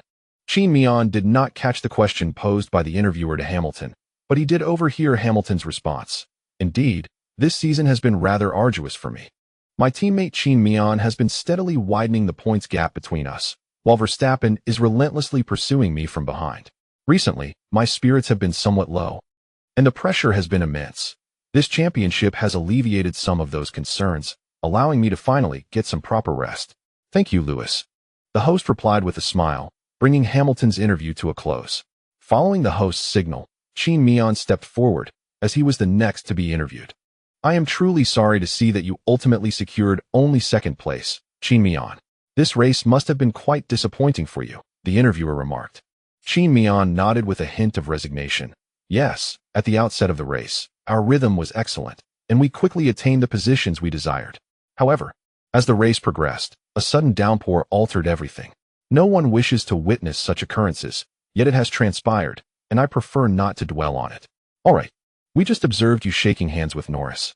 Could you share what you discussed with him? Nothing much, just offering Norris some comfort. Our relationship off the track is quite amicable, and I do not wish for an inadvertent mistake on the field to sour our rapport. At least when I approached Norris, he seemed to be in good spirits. Despite his initiative to converse with Norris, the negative emotions stemming from losing the championship did not dissipate swiftly. After addressing the two questions posed by the host, he did not wait for further inquiries. He waved to the audience present and, amidst their resounding applause, turned to head towards the lounge behind the podium. The audience's applause was primarily in response to the handshake between Qin Mian and Norris. Regardless of the circumstances, Qin Mian's display of magnanimity resonated well with universal values, and it was hardly surprising that he garnered a wave of admiration in such a short span. Upon reaching the lounge area behind the podium, Qin Mian found Hamilton and Verstappen already seated and engaged in conversation. When Qin Mian entered, both Hamilton and Verstappen turned their gazes toward him. Hamilton was the first to speak, inquiring, Qin Mian, what exactly transpired at that bend on the track? All I saw was your collision with Norris. Qin Mian felt exasperated. Why did he have to bring up such a topic? Couldn't he see that his friend was feeling distressed? Nonetheless, Qin Mian did not shy away from the question. He picked up his water bottle and, after downing half of it in one go, let out a long sigh. After a brief pause, he began to explain. At that moment, all three cars were entering the turn together. Norris, who was on dry tires, had veered off the racing line due to an excess of water. When he braked, his tires locked up, and I happened to be on the outside line as he entered the turn. At this point, Qin Mian clapped his hands together, exclaiming, boom. That's how the collision occurred. Coincidentally, the screen in the lounge displayed footage of Qin Mian's crash with Norris. Frankly, that impact was quite severe. To return the car after such a collision is truly fortunate, Verstappen remarked. Qin Mian nodded in agreement while watching the screen. Who could argue otherwise? After saying this, he cast a somewhat melancholic glance at Hamilton. Although Hamilton noticed the look, he remained unfazed. After all, this was not his fault. Qin Mian's misfortune was simply due to bad luck. The three continued their conversation in the lounge for a while, and upon notification from the staff, they donned their respective caps representing their positions, and, under the hostess' introduction, they proceeded to the podium for the awards ceremony. In previous years, the esteemed emperor would personally present the awards to the drivers, but this year, due to the pandemic, he was in self-isolation and could not attend. Once on the podium, the national anthems of the United Kingdom began to play. After hearing them so many times, Qin Mian could now remember the melodies of both songs. While the anthems played, the camera frequently focused on Toto Wolff in the audience. With both Mercedes cars finishing first and second, Wolff appeared quite pleased, a fact evident from his expression. Once the anthems concluded, he applauded with enthusiasm, matching the fervor of the surrounding staff, his smile almost stretching to the back of his ears. However, the audience could hardly imagine that while Qin Mian and Hamilton were battling on the track, Wolff's furrowed brows could have squashed a mosquito. After all the podium ceremonies concluded, the FIA released the driver standings following the race. 1. Hamilton 25-2, Qin Mian 18-3, Verstappen 15-4, Sainz 12-5, Ricciardo 10-6, Alonso 8-7, Norris 7, fastest lap 8, Kimi 4-9, Perez 2-10, Russell 1 upon the conclusion of this race. The Drivers' Championship standings are as follows. 1. Qin Mian 266-2. Hamilton 249-17, 3. Verstappen 238-28, 4. Norris 1185. Leclerc 1116. Perez 1067. Sainz 91-8. Ricciardo 83-9. Gasly 54-13. Stroll 18 after this race. Only the rankings among Alonso, Vettel, Kimi, and Latifi have changed. The points gap between Qin Mian and Hamilton has diminished further, from a previous difference of 24 points to now just 17. However, the original 25-point gap between Verstappen and Qin Mian has widened to 28 points. Since Verstappen opted to replace his engine components during this race, Red Bull Racing had anticipated this expansion in points, thus it was within their expectations. Following the race, the team standings are as follows. 1. Mercedes, 515-2. Red Bull, 344-3. Ferrari, 2024. McLaren, 1945. Alpine, 856. AlphaTauri, 66-7. Aston Martin, 62-8. Williams, 13-9. Alfa Romeo, 5 with 7 races remaining this season. Translating to 308 potential points for the teams, there is no longer any suspense regarding which team will clinch the championship, and it remains to be seen in which race Mercedes will definitively eliminate any lingering uncertainty. It is noteworthy that following the conclusion of the Russian Grand Prix, the next event was originally scheduled to be the Singapore Grand Prix. However, due to the Singapore government's pandemic control measures, the Singapore race has been replaced by the Turkish Grand Prix. When Qin Mian learned of this change in June, he felt little impact. Only newcomers like Qin Mian and Tsunoda, who are in their first year in Formula One, were relatively indifferent to this news, while all other drivers celebrated the announcement with great enthusiasm. Apologies for the brief delay caused by the sensitive content being restricted. End of Chapter 282. A brief respite. When Qin Mian encountered Hamilton at the team factory, he inquired about their apparent joy over the cancellation of the Singapore Grand Prix. Hamilton then took Qin Mian to the team's specialized training room, where they spent the afternoon in a sauna, crucially, while operating a simulator. Enduring the oppressive heat of over 50 degrees Celsius, they had to maintain focus on the simulator, which was set to maximum force feedback. After an hour of such training, not a single inch of Qin Mian's skin remained dry. It was June, a time when the weather in the UK, though not at its peak warmth, averaged around 30 degrees Celsius. At that moment, Qin Mian comprehended why seasoned drivers harbored a particular disdain for racing on the Marina Bay circuit. He too joined the chorus of discontent. Historically, the Turkish Grand Prix had not featured on the Formula One calendar. This year, it was originally slated to be absent as well. The inclusion of this circuit was merely a stopgap, compensating for the cancellation of the Singapore race. For Qin Mian, the Istanbul circuit was entirely unfamiliar, as he had yet to compete on it in either F2 or F1. Fortunately, the FIA had provided ample notice, allowing him time to review footage of last year's Turkish Grand Prix. He also dedicated some time to practice driving on this circuit using the team's simulator. However, during a brief respite after simulator sessions, a discreet conversation with the head of the Mercedes simulator department revealed that the data collection on the Istanbul circuit was rather insufficient. Observing Qin Mian's surprise, the individual explained that this circuit had only been included in the calendar due to a shortage of venues in the past 2 years. Once the pandemic subsided, it would not host a Grand Prix again. Consequently, the team had not invested much time in gathering data on the Istanbul circuit. They merely outlined the track's layout and measured the curb heights and elevation changes, neglecting to conduct thorough tests on the asphalt. Despite being a simulator, the team's department typically scrutinized the asphalt density and configuration of every racing line on the circuit, utilizing 3D modeling to integrate the data into the simulator. This endeavor was monumental, as testing and data collection for a circuit's asphalt could span several months.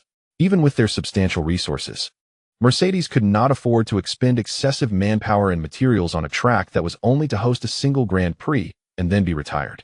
Originally, the Istanbul circuit had been a contingency plan for 2020, and the Turkish Grand Prix of 2021 had also been a temporary addition. Thus, the simulator department had genuinely believed the track would only host one race, resulting in the absence of asphalt data collection. In June, when it was announced that this circuit would replace the Marina Bay circuit for the Grand Prix, the organizers indicated that they required a repaving of the asphalt. By the time the new surface was laid, it would be too late to gather data, so they opted to forego it altogether. Consequently, the asphalt data for the Istanbul circuit was derived from similar data collected at the Monza circuit. Qin Mian was unaware of the distinctions between the two types of asphalt. But according to Hamilton's feedback after his experience, the driving feel on the simulator closely mirrored that of the actual circuit. After the conclusion of the race, as an F1 driver, Qin Mian and his team had no shortage of work. The post-race press conference and sponsor events awaited him, followed by a media interview with a favorable connection to the Mercedes team. It was not until nearly 6 in the evening that Qin Mian finally departed from the paddock. As darkness enveloped the sky, upon returning to the hotel, he and Xiaoming chose not to head straight back to the UK as usual, but instead decided to rest for a night in Sochi. The following day, they boarded a flight back to England. Once home, Qin Mian indulged in a well-deserved day of relaxation, devoid of any obligations, even foregoing video games. He took his fishing gear and spent the day by a nearby artificial lake. This was a rare opportunity for him to clear his mind, free from the need to engage with others or ponder over appropriate responses. During this tranquil time, he required no words, merely squinting at the distant bobber in silence. However, despite having purchased a substantial amount of bait from his homeland, his efforts yielded no catches throughout the day. Perhaps the fate of anglers is eternally to return empty-handed. Notably, as he prepared to leave, Qin Mian found himself repeatedly checking the prices of industrial water pumps on his phone. An emotion brewing within him seemed to contradict the spirit of fishing. On Tuesday, he resumed his regular training, but it was significant that Norris called him that morning, wishing to invite him for a meal at his home. It was easy to surmise Norris's intentions, especially after the incident on the track.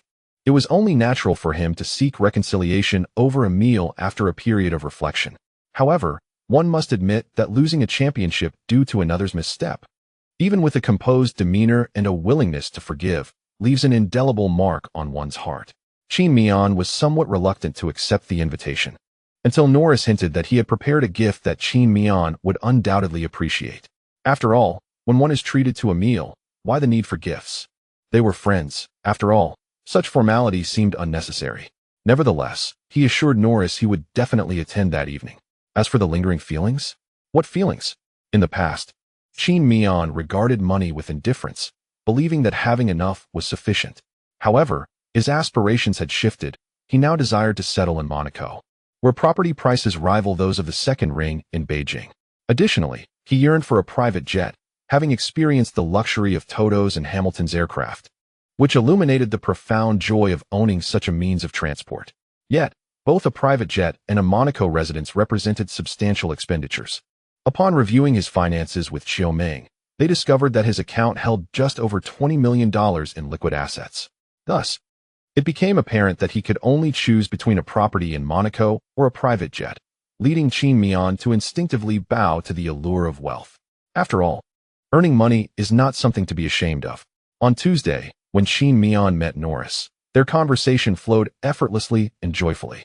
However, it was somewhat regrettable that Qin Mian abstained from alcohol, which tempered the rapidity of their emotional connection following their meal.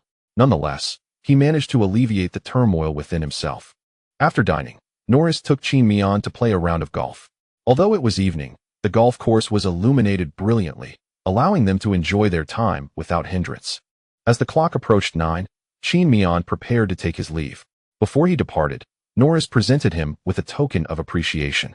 Yet, Qin Mian hesitated to open it immediately, despite the cultural norm abroad that permits unwrapping gifts in the presence of others.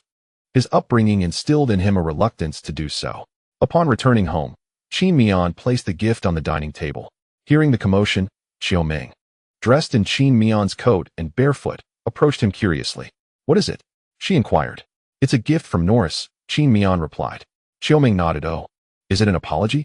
Reflecting on his afternoon meal with Norris, Qin Mian mused that it might not be an apology.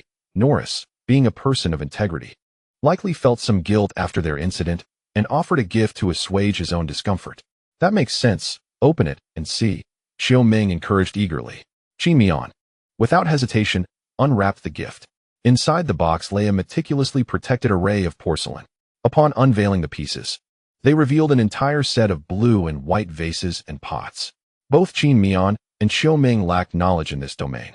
only recognizing that the items were aesthetically pleasing and appeared to be part of a cohesive set due to the patterns adorning the porcelain. Qin Mian doubted that Norris would gift him a set of common blue and white porcelain. These pieces were likely quite valuable. However, they were uncertain about how to treat these items, whether to revere them as antiques in a designated space or utilize them as ordinary vases in their home. At that moment, it was impractical for Qin Mian to call Norris for advice. Checking the time, he noted it was just past 10 in the evening, which corresponded to 8 in the morning back home, a time when his boss, Zhou, would likely be just waking. Consequently, Qin Mian took photographs of the porcelain and sent them to Zhou, requesting a call back if he saw the images and had the time. After sending the photos, he swept up Xiao Ming amid her exclamations, preparing to head for a shower. Just as he cradled her and took a couple of steps, his phone buzzed in his pocket. Upon checking, he saw it was a call from Zhou. After conversing with his boss, it became evident that, as Qin Mian had anticipated, the gift from Norris was of immeasurable worth. However, Qin Mian could never bring himself to sell this item. It was an antique, a complete set, seemingly seized during the invasion of the Eight-Nation Alliance. Although Norris maintained a cordial relationship with Qin Mian and was known for his integrity as a friend, he was, after all, British, and British antiques were truly a domain where knowledge was paramount. Despite the waning influence of the British Empire, the world had not forgotten its significant transgressions. Thus, the manner in which these Chinese antiques came to reside in Britain required no speculation. Nevertheless, this gesture from Norris was heartfelt, and Qin Mian could not dismiss it lightly. The resentment he harbored had entirely dissipated. As for the disposition of the antiques, on Wednesday, Qin Mian took a day off from the convoy and did not return to the factory, opting instead to accompany Xiao Ming and the antiques to the embassy in London. Qin Mian's residence was not far from London, approximately 50 kilometers in a straight line, and about 71 kilometers by car, taking merely an hour to reach. Over the years, many had brought artifacts acquired or purchased from various parts of Britain to the embassy, but when Qin Mian arrived at the embassy entrance and was recognized by the staff, they were genuinely astonished for quite some time. It was, after all, the first occasion they had witnessed a domestic celebrity donating artifacts to the embassy. As he was there to donate, Qin Mian was accorded the proper respect at the embassy. After a brief exchange of pleasantries, the parties took their seats and began to examine the artifacts Qin Mian intended to donate. After Hao Yifan confirmed their authenticity and considerable value, the representatives sought to reconfirm with Qin Mian. "Mr. Qin, are you certain you wish to donate these items to the nation?" "Absolutely," Qin Mian responded without a moment's hesitation. After carefully observing Qin Mian's expression and ensuring he was not jesting, the representatives solemnly nodded in agreement. They then cautiously closed the lid and entrusted the items to other staff members with great care. Subsequently, they stood before Qin Mian, extending their hands in gratitude. "We sincerely appreciate your support for our nation's cultural heritage recovery efforts." Qin Mian rose and shook their hand, replying, "It was but a small gesture.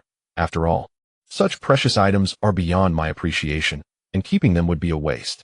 Once the transfer was completed, Qin Mian intended to return home, as the primary objective of his visit had been accomplished. However, he somewhat underestimated his standing among his compatriots abroad. Following their formal discussion, a staff member from the embassy insisted on inviting Qin Mian to the embassy's dining hall for a meal. Coincidentally, it was nearing lunchtime, and the representative explicitly stated that the chefs were from the homeland, assuring that, despite the differing ingredients, the authentic taste of home could only be found there.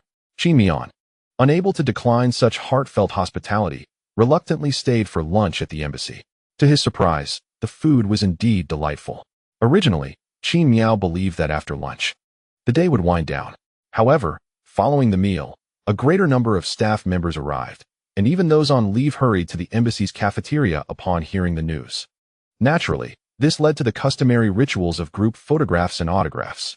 Although Qin Mian had grown accustomed to fans requesting his signature, he had always regarded embassies as government entities with a certain solemnity. Now, however, as he was pursued by embassy staff clamoring for autographs, he sensed a vibrant warmth emanating from them, which filled him with a slight sense of pride. Such remarkable individuals were indeed his admirers.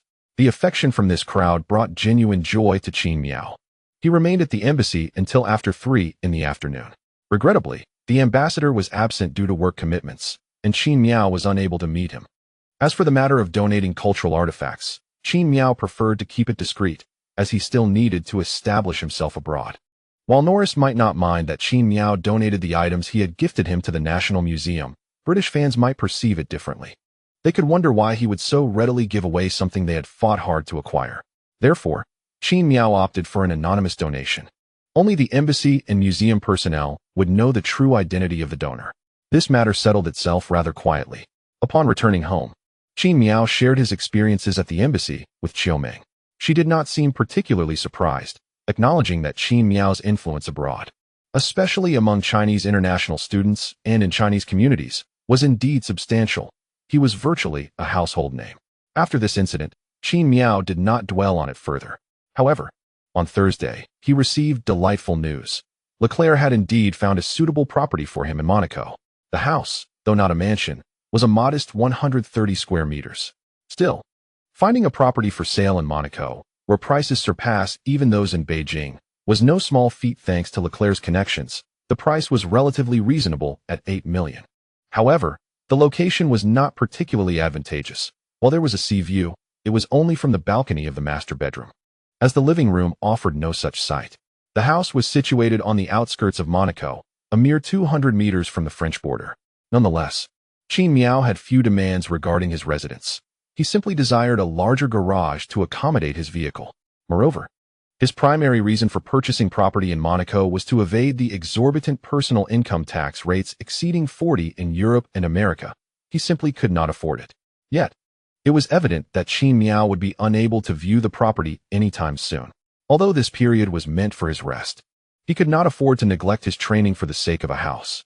The day following the receipt of Leclerc's message, Xiaoming promptly made her way to Monaco, while Qin Mian chose to remain at home to train. Consequently, the matters of purchasing a residence and settling in Monaco were entrusted to Xiaoming. After all, the complete exemption from personal income tax renders Monaco a most appealing place of residence for high-income individuals like Qin Mian. Moreover, the presence of Leclerc, Norris, and Ricardo enhances the allure, as it facilitates social gatherings and dining outings. Additionally, former F1 drivers Hülkenberg and Albon also reside in Monaco. Hamilton, too, owns property in Monaco, although he is officially registered as a resident of the United Kingdom. In any case, Xiaoming was entrusted with these responsibilities, and Qin Mian had full confidence in her capabilities. Meanwhile, Qin directed his entire focus towards the impending Turkish Grand Prix. As Sunday arrived, Qin Mian found himself at the Mercedes Team's simulator department. Despite it being the weekend, Toto was also at work that day and, upon passing by the simulator area, was surprised to see Qin Mian diligently practicing. Notably, it was a Sunday, and Bottas was absent from the factory. Toto, upon noticing Qin Mian, felt a twinge of surprise but chose not to interrupt him, leaving with his folder instead. In general, drivers have the freedom to manage their time outside of the 4 race days, often busy with various commitments around the globe, leaving little time to spend at the team. Rarely does one encounter a driver like Qin Mian, who immerses himself in the simulator day after day. Even Hamilton does not exhibit such dedication. Consequently, many within the Mercedes team have developed a preference for Qin Mian over Hamilton. There is also Bottas, who, during his downtime without racing, spends his days at the team, assisting in the development of the car. This shared commitment has fostered a more amicable relationship between Qin Mian and Bottas. In fact, on non-race weekdays, they often find themselves in close proximity, evolving from a state of mutual indifference to acknowledging each other with nods, and now even exchanging greetings. Should any issues arise, they are inclined to confer and share insights. The team members appreciate these two drivers primarily because they see reflections of themselves in them. Those who, like them, endure the grind of a 9-to-5 schedule, often working overtime without respite on weekends. While these drivers may earn significantly more, their dedication to their work mirrors that of the staff.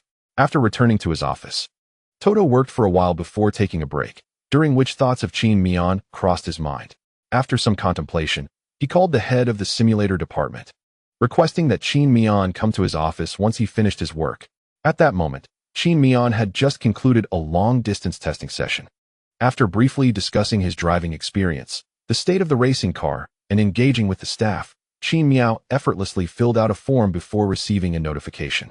With a hint of reluctance, he ascended to Toto's office. Toto's office typically remained open, and after a gentle knock at the door, Qin Mian entered at Toto's invitation. Upon his arrival, Toto gestured to the chair in front of him and said, "Have a seat. Would you like something to drink?" Qin Mian waved his hand. "No? Thank you." "Toto, is there something you wanted to discuss?" Toto's opening remark was merely a polite formality, having been a driver himself for a time. He understood that F1 drivers rarely indulge in beverages during their busy schedules. Sensing Qin Miao's desire to keep the conversation brief, Toto got straight to the point. "I wanted to talk to you about the contract." At this juncture, Qin Mian could surmise Toto's intentions. Despite his current struggles on the points leaderboard, where Hamilton was steadily closing the gap, it was undeniable that Qin Mian still held a leading position. Given his rate of growth, it was quite plausible that he could clinch the championship this season. Toto's visit was likely to broach the subject of contract renewal. The conclusion of this chapter reveals Toto's strategy. He had observed Qin Miao's diligent efforts not only on the racetrack, but also behind the scenes at the team's factory. Qin Miao's contributions to the Mercedes team had even made Toto, the capitalist, feel somewhat embarrassed. Coupled with Qin Miao's demonstrated talent and potential for growth, Toto was inclined to discuss an improvement in his contract terms. Naturally, this would necessitate the drafting of a new driver contract. However, if that were not feasible, Toto had other considerations in mind. His primary intention in summoning Qin Mian was to secure him with a guarantee contract. This was due to his apprehension that someone might attempt to poach Qin Mian during the interval before his contract with Mercedes expired. With a guarantee contract in place, should such a situation arise, if Mercedes and the rival team offered comparable terms, Qin Mian would be obliged to prioritize Mercedes. In fact, the matter of Qin Miao's contract had been raised within the board of the Mercedes F1 team. Given the plan to groom Qin Mian as Hamilton's successor, a mere 3-year contract seemed insufficiently secure. Initially, Toto intended to wait before discussing this matter with Qin Mian, but upon witnessing Qin Miao's dedication in the simulator department, he decided to address it promptly. "I'm still of the same opinion," Qin Mian responded upon hearing Toto mention the contract. Toto, not surprised, contemplated for a moment before saying, "Well, you've indeed resolved numerous issues for the team lately, and your contributions cannot be overlooked. After today's work, head to finance to collect a bonus." Qin Mian exclaimed. "Is that really a thing?" However, Toto followed up, "Of course, that's just the first matter I wanted to address. There is one more matter to discuss. The team wishes to enter into a guarantee contract with you." After articulating this, Toto proceeded to elucidate the essence of the contract. Without a moment's hesitation, Qin Mian readily acquiesced. After all, this contract held little binding power over him. Once a few sentences had settled the matter, Toto showed no intention of bidding farewell, but instead engaged Qin Mian in a conversation about the upcoming season's racing endeavors. Lighting a cigarette and activating the office's ventilation system, Toto remarked, "This season, Red Bull remains closely on our heels. As you are aware, we cannot afford to halt our development efforts for the current season's car. But you can surely infer what that implies." Qin Mian nodded. "It means there will be no further resources allocated to the development of next season's vehicle." Toto agreed with a nod. "It is predictable that our car will not be particularly fast next season. I can assert that with the advent of ground effect, the ascendance of Ferrari and Red Bull is inevitable. Among these, Ferrari is poised to have its most remarkable season in the past decade." Qin Mian understood Toto's rationale regarding Ferrari, as the majority of their resources this season had been directed towards the development of next season's vehicle. Moreover, their team principal, Mattia Binotto, is a titan in engine development, which certainly bodes well for Ferrari's performance next season. However, Qin Mian pondered, "I can comprehend Ferrari's potential. But why should Red Bull also emerge as a threat to us next season? Shouldn't they face the same challenges we do?" At this juncture, Toto rubbed his brow, visibly pained, and replied, "While that is indeed true, Red Bull possesses an advantage we cannot match: their chief technical officer, Adrian Newey. Unlike the chief technical officers of other teams, Newey experienced the previous ground effect era firsthand. In fact, he designed the first ground effect car in F1. I can confidently predict that as we transition into this era, Red Bull's research and development on the car's floor will be half a season ahead of all other teams.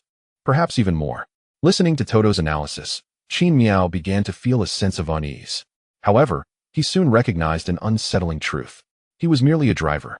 And although frequent discussions with the team's engineers had broadened his understanding of car design and aerodynamics, He did not believe he possessed the capacity to resolve the developmental lag caused by resource constraints. Suddenly, a realization dawned upon him. Yet before he could fully process it, Toto earnestly addressed him. Thus, to enhance the competitiveness of next season's car, I must ask you, Qin Mian, to spend more time with the team during this period. We will also have Bottas assist you. The two of you should focus on gathering data for next season's car rather than this season's. Qin Mian, taken aback, thought to himself, to be honest, I truly wish to decline. I am unable to bear such a daunting task. I am but a mere novice driver, ill-equipped for such a formidable burden. It would be prudent for you to seek other prospects. However, Toto's words rendered Qin Mian speechless. Surely, you do not wish to possess a car devoid of competitiveness for the upcoming season? Where, indeed, did Toto acquire such cutting remarks? It is a truth universally acknowledged that there are no free lunches, nor unearned rewards. Ultimately, Qin Mian departed from the Mercedes headquarters with a contorted expression, clutching the 800,000 bonus bestowed by the team, his emotions a tumultuous blend. In truth, Qin Mian bore a measure of responsibility for the current predicament. Recently, he had aided the team in exhausting the season's research and development budget. The issue now lay not with the R&D department, but rather with the production department's inability to keep pace with the rapid advancements of the R&D team. Numerous components had surpassed the CFD and wind tunnel testing stages. Both Qin Mian and Bottas had utilized the simulator, achieving the team's performance requirements for these new components. Yet, due to scheduling conflicts, the production department was incapable of manufacturing them. Thus, it can be said that in the forthcoming races, both Mercedes drivers would experience minor upgrades at each event. As the upgrade budget had been depleted, Toto began contemplating the next season and subsequently turned his attention to Qin Mian.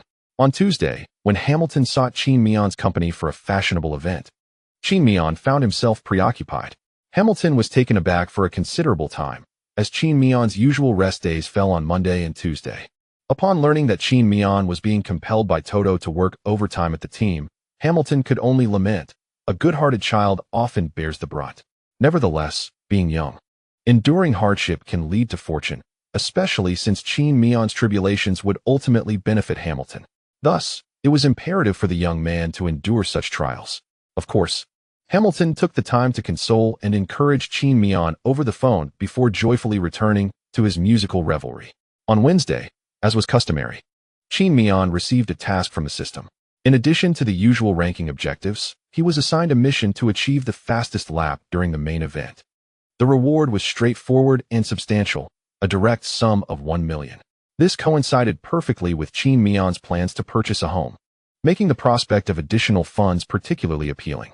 A larger budget would enable Qin Mian and Xiaoming to acquire a more splendid residence. Thus, there was no reason for Qin Mian to decline this opportunity. He merely hoped for favorable weather during the upcoming Turkish Grand Prix. Wednesday heralded the imminent commencement of the Turkish Grand Prix, prompting Qin Mian to begin packing in preparation for his journey to Turkey. The team had already arranged accommodations for him in Istanbul, conveniently situated a mere 10-minute walk from the circuit. On Wednesday morning, Qin Mian boarded his flight, which landed in the afternoon. Upon arriving at his hotel, he chose to remain indoors, even declining an invitation from Leclerc to dine out. In recent days, Qin Mian has been inundated with testing tasks, although it is not particularly exhausting, and he often finds joy while operating the simulator. The sheer volume, sometimes exceeding 20 tests in a single day, has taken a significant mental toll. Finally, with a rare half-day respite needed for the track, Qin Mian yearns for a tranquil spot to gather his thoughts. Fortunately, the afternoon passes undisturbed, and he spends the entirety of Wednesday within the confines of his hotel. Thursday arrives, heralding the familiar race day. After a hearty breakfast at the paddock and donning the team uniform, Qin Mian, accompanied by his crew, embarks on a meticulous exploration of the circuit. Unfamiliar with the track, he and his team scrutinize every detail as they traverse it. Following this, he attends a sponsor event, and after a brief lunch, he enjoys a half-hour reprieve before proceeding to interviews and filming of minor activities. Eventually, he concludes the day by signing autographs for the spectators and VIPs present in the paddock. Upon returning to his hotel, Qin Mian massages his face, which has grown weary from smiling, and exhales deeply. Despite Thursday's frenetic pace mirroring the data collection he undertakes for the new season's car, He finds an unexpected ease in his current tasks compared to the overwhelming attention of countless fans during various events. It truly embodies the saying that comparison breeds discontent. Nevertheless, the Turkish Grand Prix weekend is officially underway. Friday marks the commencement of the first and second practice sessions. As usual, Qin Mian navigates the paddock with practiced ease. After ensuring all pre-race preparations are complete, he embarks on the first practice session. During this phase, his focus is primarily on acclimatizing to the track. Unlike seasoned drivers Hamilton and Verstappen, who have previously raced here, his understanding of the circuit is derived solely from the team's simulator data and his reconnaissance from the previous day. As he pilots the car for the first time on this circuit, Qin Mian exercises utmost caution. Although the track has been freshly paved, the sensation of driving aligns closely with Hamilton's description, resembling the experience within the simulator. However, during the first practice, he refrains from pushing too hard, balancing the need to gather data while gradually testing the limits of his comprehension of the track. Ultimately, he finishes in 8th place, over a second behind Hamilton, who secured the top spot. Yet, given that this is merely practice, and considering Qin Mian's reputation for less stellar performances during practice sessions, spectators are hardly surprised.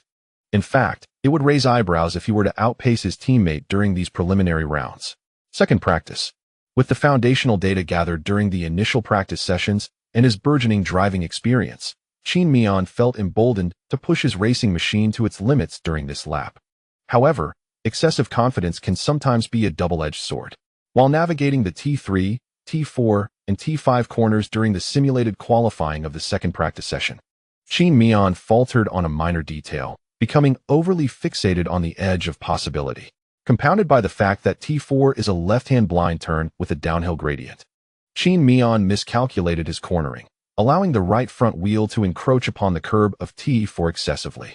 The elevated curb caused the left front wheel to lift, disrupting the car's balance and resulting in the immediate loss of grip at the rear. In that instant, Qin Mian found himself spinning like a top on the track. Consequently, his error prompted the emergence of a yellow flag during the first timing sector. Fortunately, the area of the track was relatively spacious, and given that Qin Mian was not traveling at a high speed, he managed to regain control after a couple of spins. Nonetheless, the set of soft tires on his car was rendered completely unusable. With a sense of dejection, he returned the vehicle to the team's paddock, where Reyes promptly approached to offer words of comfort. This incident was a stark reminder of his insufficient familiarity with the circuit. Aside from this minor setback, neither of the Mercedes drivers encountered any further mishaps during the ensuing tests. The second practice session soon came to a close, with Hamilton concluding it with a time of 1:23.804, securing yet another first place. Qin Mian's time was only slightly behind his teammate, trailing Hamilton by 0.5 seconds and finishing in 4th place. Ahead of him were Verstappen and Leclerc. After the work on Friday concluded, Qin Mian sought out Hamilton to request the data from the session. This marked the first time Qin Mian had asked Hamilton for data post-race. Previously, he had been confident in his familiarity with the circuits. However, Istanbul was a different story, and he had not adequately prepared for this particular track, forcing him to shamelessly seek assistance from his teammate. Hamilton graciously obliged, sharing his practice data without hesitation, and even encouraged Qin Mian to approach him with any questions he might have. Gratefully, Qin Mian expressed his thanks. This chapter concludes with the Turkish Grand Prix qualifying session. After acquiring the data, Qin Mian hurriedly participated in the post-race interview before returning to his hotel to study it. He still had one practice session remaining and needed to discern the nuances of Hamilton's flying lap, identify the disparities between their performances, and address any shortcomings within the limited time he had before the race. On Saturday morning, Qin Mian awoke feeling somewhat fatigued, having spent the previous evening poring over the data late into the night. In truth, when Qin Mian glanced at the clock and noticed it was past 9, he had already intended to retire for the night. After all, by that time, he had amassed a considerable amount of data. Although there remained numerous gaps, these figures merely served as a reference. The missing details could be sought by Qin Mian himself, rendering the situation not overly concerning. However, he harbored an inexplicable obsession with these elements. To others, this may have seemed like a mere collection of incomprehensible data and segments, with the only interesting aspect being the onboard recordings and telemetry data from Hamilton's 2 fastest practice laps. Yet, for Qin Mian, These elements evoked a sensation akin to that of an ordinary person witnessing a climactic moment. He simply could not bring himself to stop, yearning to continue watching. How could this corner be navigated in such a manner? Here, one could accelerate surprisingly early. Could one not push the throttle even more aggressively in this section? Amidst one delightful revelation after another, Qin Mian gradually lost track of time. When he finally regained his awareness, it was nearly late evening. He hastily took a shower and retired for the night. Naturally, upon awakening, a dose of health tonic revitalized him entirely. However, when Qin Mian ventured out to find his assistant, Barber, he received rather unfortunate news. It was raining again on Saturday. The sky was a dismal gray. Faced with this weather, Qin Mian found it increasingly difficult to maintain composure. The last two Grand Prix had both been marred by rain at critical moments, and it had scarcely ceased. His spirits were shrouded in gloom beneath the relentless downpour. The applicability of the knowledge he had fervently acquired the previous night would be significantly limited. Nevertheless, a race had to be confronted. After completing the usual pre-race preparations in the paddock, Qin Mian returned to his racing car. As the race commenced, he could only attempt to apply the knowledge he had gleaned the night before by using intermediate tires on the track. Thus, he began with a long-distance test on the intermediate tires. The outcome was relatively satisfactory, with the time gap between him and Hamilton reduced to a mere 0.2 seconds. However, this was merely the time difference under rainy conditions, somewhat indicative, yet not substantial. Qin Mian understood that following Hamilton's pace would perpetually hinder his own speed from surpassing that of his rival. As the saying goes, those who resemble me live. Those who emulate me perish. While he could adopt Hamilton's driving habits and techniques for emergencies to truly outpace him on the track, Qin Mian needed to cultivate his own driving style. Therefore, having recognized that employing Hamilton's driving approach could yield a solid foundation for a commendable performance, Qin Mian utilized the remaining time in the third practice session to hone his rhythm in a manner that felt most comfortable to him. Ultimately, when the third practice concluded, the outcome was quite commendable. Despite the rain, Qin Mian finished in 5th position. Certainly, as previously mentioned, the results of practice races are merely for amusement. The true measure of prowess lies in the rankings of qualifying and the main race. Just when Qin Mian anticipated that the qualifying session would unfold under the persistent drizzle, the rain ceased at the commencement of the session. Observing the sky clearing, Qin Mian felt a slight solace within. It is noteworthy that the Mercedes team possesses a significant advantage on this track, and following the recent race where Verstappen had replaced his entire power unit, Hamilton's team deliberated and decided that Hamilton would also change his power unit for this race. However, Hamilton's replacement was not as extensive as Verstappen's. He merely installed a new internal combustion engine, allowing him to avoid starting from the back of the grid as Verstappen did in the last race. Instead, he would only incur a 10-position grid penalty. Thus, it was foreseeable that during the qualifying phase, Hamilton would exert every effort, fully leveraging his new engine, and securing pole position was imperative for him. After all, with a 10-position penalty, performing well in qualifying would reduce the number of rivals he needed to overtake in the main race. The team's decision was sound, considering that the Istanbul track aligns well with the characteristics of the Mercedes car, making it a prudent choice to replace the engine in what can be deemed a semi-home ground. As for Qin Mian, due to his cautious approach in protecting the car's components, the engine was still in good condition and had not exceeded the FIA's limits for engine components a driver may use in a season. Nevertheless, Reyes advised Qin Mian that it would be prudent to replace the engine components in the upcoming 2 races, as the season still had several races to go and his engine reserves would not suffice to last through to the end, necessitating an eventual penalty for an engine change. Therefore, it was better to address the engine replacement sooner rather than later. However, during the Turkish Grand Prix, Qin Mian harbored no concerns in this regard. Furthermore, Hamilton's penalty was undoubtedly advantageous for Qin Mian. As long as he avoided major errors during the race, a second-place finish seemed secure. Despite some detractors now referring to him as Qin II, in a grid of 20 drivers, many desired that second position yet found it elusive. Thus, Qin Mian did not perceive this moniker as particularly offensive. During the qualifying phase, all drivers utilized soft tires, although the track remained damp. The absence of rain allowed the drivers to complete 2 laps on the racing line, effectively drying out the rainwater. Consequently, there was no necessity to use intermediate tires. At the onset of Q1, nearly all cars struggled for grip, It was normal for dry tires to exhibit insufficient traction on a damp track during the initial laps. Hence, after completing his warm-up lap, Qin Mian did not immediately commence his first flying lap. Despite the surplus of tires available to all drivers due to the rain during the Q3 phase, with Qin Mian possessing 5 unused sets of brand-new soft tires, he nonetheless decided to undertake an additional warm-up lap. This choice proved to be sagacious, as the track had not completely dried after his outlap. Sainz, while attempting a flying lap, encountered a spin due to the slippery conditions of the track. Upon rejoining the circuit, Sainz inadvertently obstructed Hamilton, thereby compromising Hamilton's flying lap. Following the completion of his second warm-up lap, Qin Mian's tire wear was minimal, and the track conditions had significantly improved thanks to the driving of other competitors. Seizing this opportunity, Qin Mian embarked on his first flying lap. Upon completing this lap, he recorded a time of 1:25.047, propelling him to the top of the leaderboard. This remarkable achievement was accomplished while Qin Mian drove without reservation, emulating Hamilton's style, and it served as a solid benchmark. Frankie from the team, upon witnessing Qin Mian's performance, remarked within the team radio, "Qin Mian, your time is sufficient for us to progress to Q2. Do you wish to run 2 more laps?" At this juncture, Hamilton's lap times were around 1:27, making Qin Mian's performance truly extraordinary.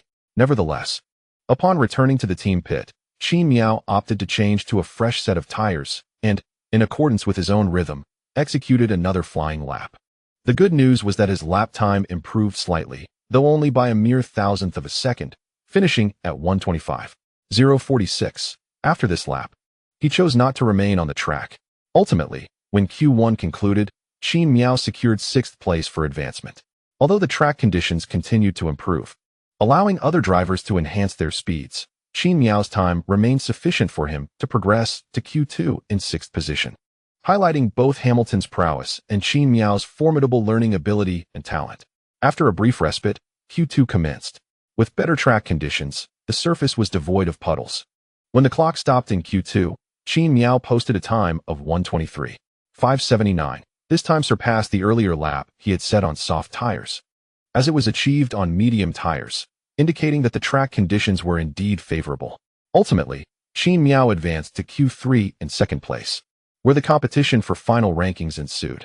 At this point, he set aside any previous thoughts, even those gleaned from Hamilton, and began his last 2 flying laps in accordance with his own habits and abilities. In the first flying lap of Q3, Qin Mian's speed was particularly impressive, clocking in at 1:22.981, thus breaking the 1:22 barrier. Upon crossing the finish line, he surpassed his teammate Hamilton by a margin of 0.1 seconds. Qin Mian was somewhat astonished to discover that at times, relinquishing certain thoughts and simply channeling his full potential led to an increase in his speed. In fact, during the final flying lap of Q3, Qin Mian's pace surpassed that of Hamilton. The initial 2 segments were particularly remarkable, with Qin Mian poised to displace Hamilton from the top position. However, at that moment, the Mercedes team intervened. Toto subtly indicated to Qin Mian through team radio that Hamilton would incur a 10-place grid penalty, rendering him incapable of threatening Qin Mian's lead during the race. Hearing this, Qin Mian felt compelled to comply, recognizing the validity of Toto's assertion. During the race, Hamilton would likely pose little threat to him. After all, without Qin Mian's intervention, Verstappen, who trailed him, would not easily allow Hamilton to overtake. Even if Hamilton managed to shake off Verstappen's challenge and launched an assault on Qin Mian, time would be of the essence. Consequently, in the final timing segment, Qin Mian opted to slightly reduce his speed. After exiting the corner, the 3rd timing segment registered yellow, and upon crossing the line, it revealed that Qin Mian's speed was precisely 0.1 seconds slower than Hamilton's. Ultimately, Hamilton secured pole position with a time of 1:22.868, but due to a new engine installation, he would face a 10-place grid penalty for the race. Qin Mian, with a time of 1:22.968, claimed 2nd place and would start from pole position the following day. The starting order for the subsequent drivers was as follows: 2. Verstappen 3. Leclerc 4. Gasly 5. Alonso 6. Perez 7. Norris 8. Stroll 9. Tsunoda 11. Hamilton. In today's race, the performance of Red Bull's drivers was rather subdued, possibly due to their car's incompatibility with the circuit or perhaps due to the peculiarities of their special edition livery. After the qualifying session concluded, Qin Mian parked beneath the second-place sign, momentarily lost in thought as he gazed at it. However, when Hamilton's car came to a stop beside his, Qin Mian snapped back to reality. He turned to shake hands with Hamilton, then briefly celebrated with the Mercedes staff before participating in the post-race interview, marking the end of a long day's work. In truth, during the 4 days of race week, Qin Mian cherished Saturday the most, especially the time following the conclusion of qualifying. With Sunday's race approaching, both the team and media refrained from disturbing the drivers, allowing them ample time to rest and prepare for the following day. Thus, Qin Mian could conclude his day's duties earlier.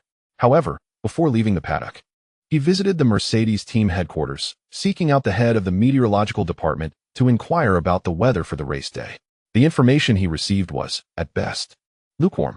The head of the meteorological department unequivocally stated that tomorrow would witness intermittent rain, with a probability of precipitation reaching 90%. However, the downpour was not expected to be severe, oscillating merely between light and moderate rain. During the course of the race, it was highly likely that rain would fall, although fortune might favor them with a dry spell during the event. Upon receiving this news, Qin Mian felt a sense of relief. Despite the forecast of rain for the Sunday race, it implied that Hamilton's pursuit of Qin Mian would be significantly more challenging. This would afford Qin Mian the opportunity to widen the time gap between himself and Hamilton. The following day, upon rising, Qin Mian was greeted with auspicious news. The weather was splendid, basked in bright sunshine. He presumed that rain would be absent. However, upon exiting the hotel and making his way to the paddock, the sky began to darken, though it remained dry. Upon his arrival at the paddock, the rain still held off. Throughout the pre-race preparations, interviews, warm-ups, and even the driver's parade, the rain did not manifest. Yet, just as the engineers transported the cars from the team's garage to the track, light rain commenced to fall.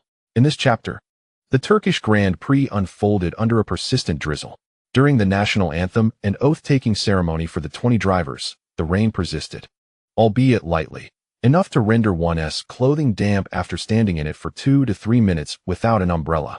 Nevertheless, during the preparatory phase, the drivers opted for intermediate tires. After all, even a slight dampness on the track, as evidenced by Norris during the previous Russian Grand Prix, could make the surface treacherously slippery. As the race commenced, Qin Mian's emotions were somewhat mixed. On one hand, he was pleased that Hamilton would find it more challenging to catch up in these rainy conditions. There was no need for Qin Mian to exert himself. The 4 Red Bull drivers behind him would not allow Hamilton an easy pursuit. On the other hand, he harbored concerns about his own performance amid the rain. After all, Verstappen was right behind him, and given their positions in the points standings, Verstappen would undoubtedly launch an all-out assault on Qin Mian. However, once Qin Mian settled into his car, he instinctively cast aside his worries. There were elements beyond his control, but he understood that to achieve a satisfying result on this track, he could only focus on executing everything within his power to the best of his ability. After a thorough preparation, Reyes once again briefed Qin Mian on the weather conditions and wind direction on the track, along with some critical details he needed to heed. After mentally reviewing Reyes' words, Qin Mian gave a thumbs up, signaling his comprehension. Subsequently, all team engineers retreated to the sidelines as the race was about to commence. With the illumination of 2 green lights, Qin Mian steered his car out of the starting grid. Due to the accumulation of rainwater, Qin Mian had only just begun to accelerate when the spray from his rear tires began to obscure Verstappen's view behind him. Shortly after the start, Qin Mian received another piece of news from the team, the nature of which was uncertain, whether fortunate or unfortunate. According to meteorological forecasts, the rain was predicted to persist throughout the entire race. Frankie's tone revealed a hint of concern. Understood, Qin Mian replied. However, at that moment, Qin Mian did not share Frankie's anxiety.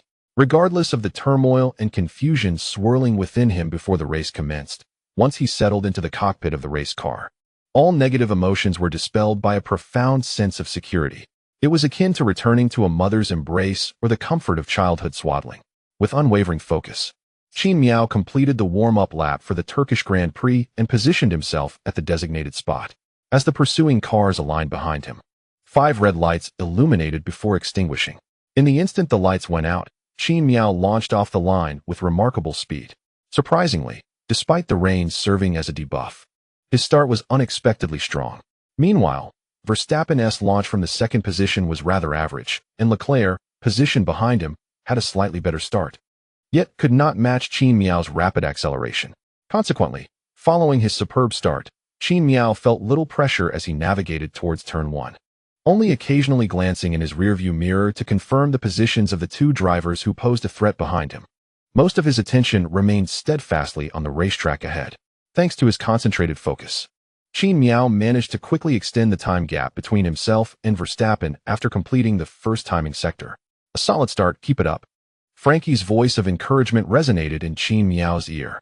Understood, please continue to monitor the weather conditions for me, Qin Mian instructed. I'll notify you immediately if anything arises. Frankie responded. While he was unaware of any possible troubles for the Red Bull team behind him, Qin Mian sensed that Verstappen was not matching his pace.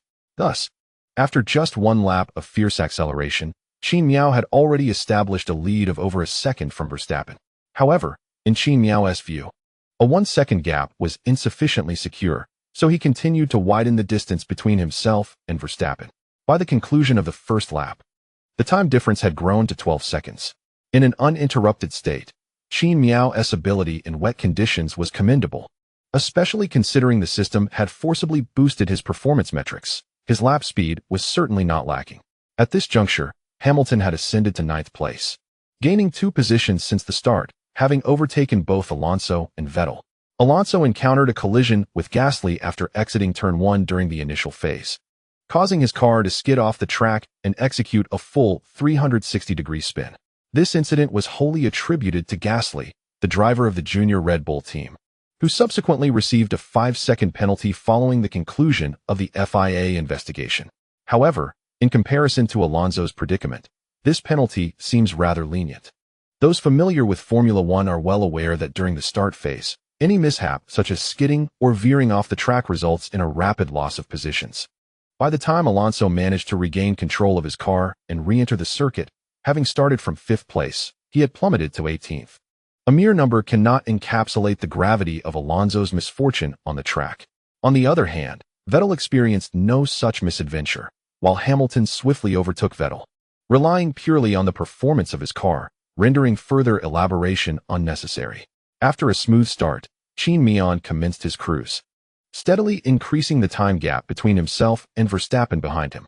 Not only was Qin Mian pleasantly surprised by his superior speed in the rain compared to Verstappen, but the Red Bull and Mercedes teams were equally astonished by this revelation. The situation at Red Bull quickly descended into chaos as they anxiously inspected whether there was an issue with Verstappen's car. However, what they could uncover remained a mystery to the Mercedes contingent, who were simply delighted to witness Verstappen struggling to keep pace with Qin Mian. Initially concerned for Qin Mian's performance, they soon realized their worries were unfounded. By lap 5, the time gap between Qin Mian and Verstappen had grown to 2 seconds. At this juncture, Qin Mian ceased to extend the distance further. Although the team had informed him that meteorological forecasts suggested the rain might persist throughout the race, they did not assert that it would definitively do so, leaving open the possibility of improved track conditions later on. In light of this potential change in track environment, Qin Mian hoped his intermediate tires would endure longer. Thus, once he no longer faced a threat from Verstappen, he switched to a tire conservation mode, maintaining his lap times around 1:35.700, with fluctuations not exceeding 0.1 seconds. Verstappen, meanwhile, made several attempts to close the gap to Qin Mian. Acutely aware of the points differential between them as both strive for their inaugural driver championship, he managed to tail Qin Mian by the 9th lap, but at this point, he found himself unable to advance further. The team cautioned Verstappen that his tires were overheating, and if he continued at this pace, their lifespan would significantly diminish compared to the team's calculations. Consequently, Verstappen reluctantly slowed his speed, aiming to remain within 15 seconds of Qin Mian. However, it was evident that Qin Mian would not afford Verstappen any opportunity to mount an offensive, thus he swiftly widened the gap once more. Despite Verstappen's persistent attempts to overtake Qin Mian, the latter consistently accelerated just enough to maintain his lead, resulting in a fluctuating time difference between them. Yet, throughout the course of the race, neither driver engaged in a true battle. Consequently, the broadcast largely focused on Hamilton, who was relentlessly pursuing from behind, rather than the two drivers ahead who were merely circling the track in a rather mundane fashion. Notably, By the 10th lap, Sainz, who had started from the back due to an engine change penalty, had remarkably ascended to 11th place, showcasing impressive speed in his pursuit.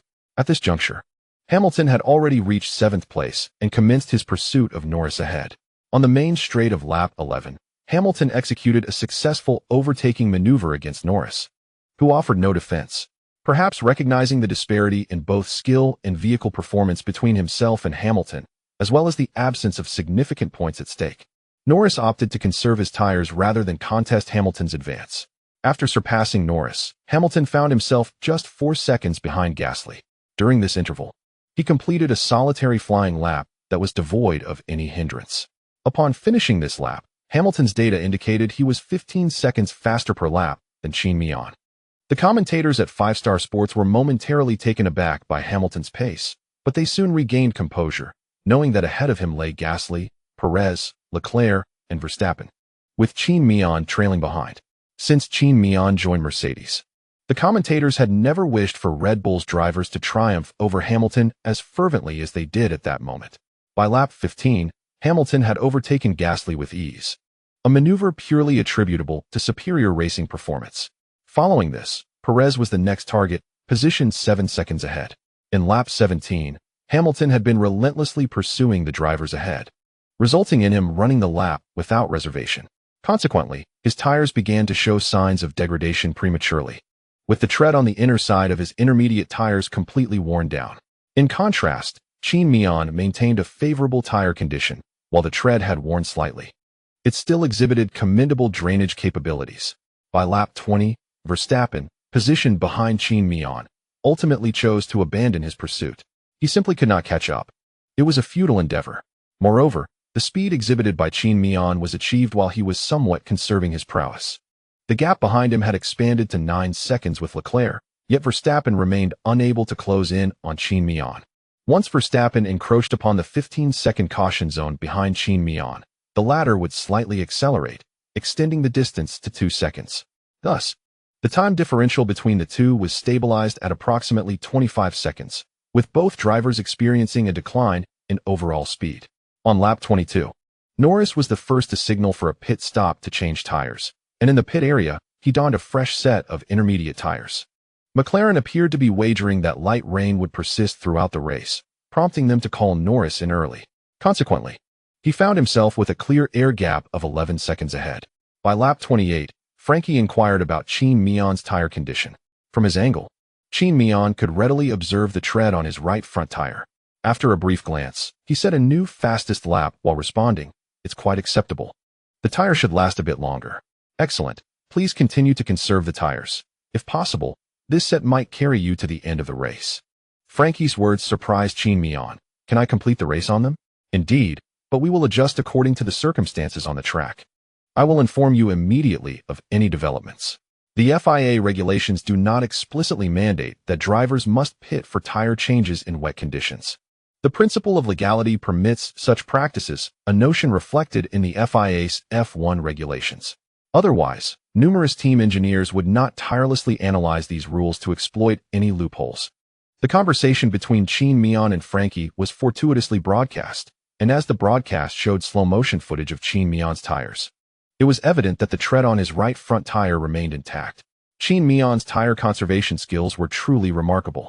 Observing the tread on Qin Mian's tires, Bingu remarked on its durability. Having completed 28 laps, the right front tire showed only minor signs of wear, with the tread merely having thinned considerably. Feigu nodded in agreement. On lap 30, Perez had been trailing for a full 15 laps, with Hamilton still behind him. It was not that Hamilton lacked the intent to overtake Perez. Rather, he had been diligently working to reduce the time gap between them. At this juncture, Hamilton's tire grip had diminished. Like other drivers, the tread on his intermediate tires had worn down, and he was now utilizing them akin to softer slick tires. Although several racing lines had emerged on the track, much of it remained drenched, hindering Hamilton's speed.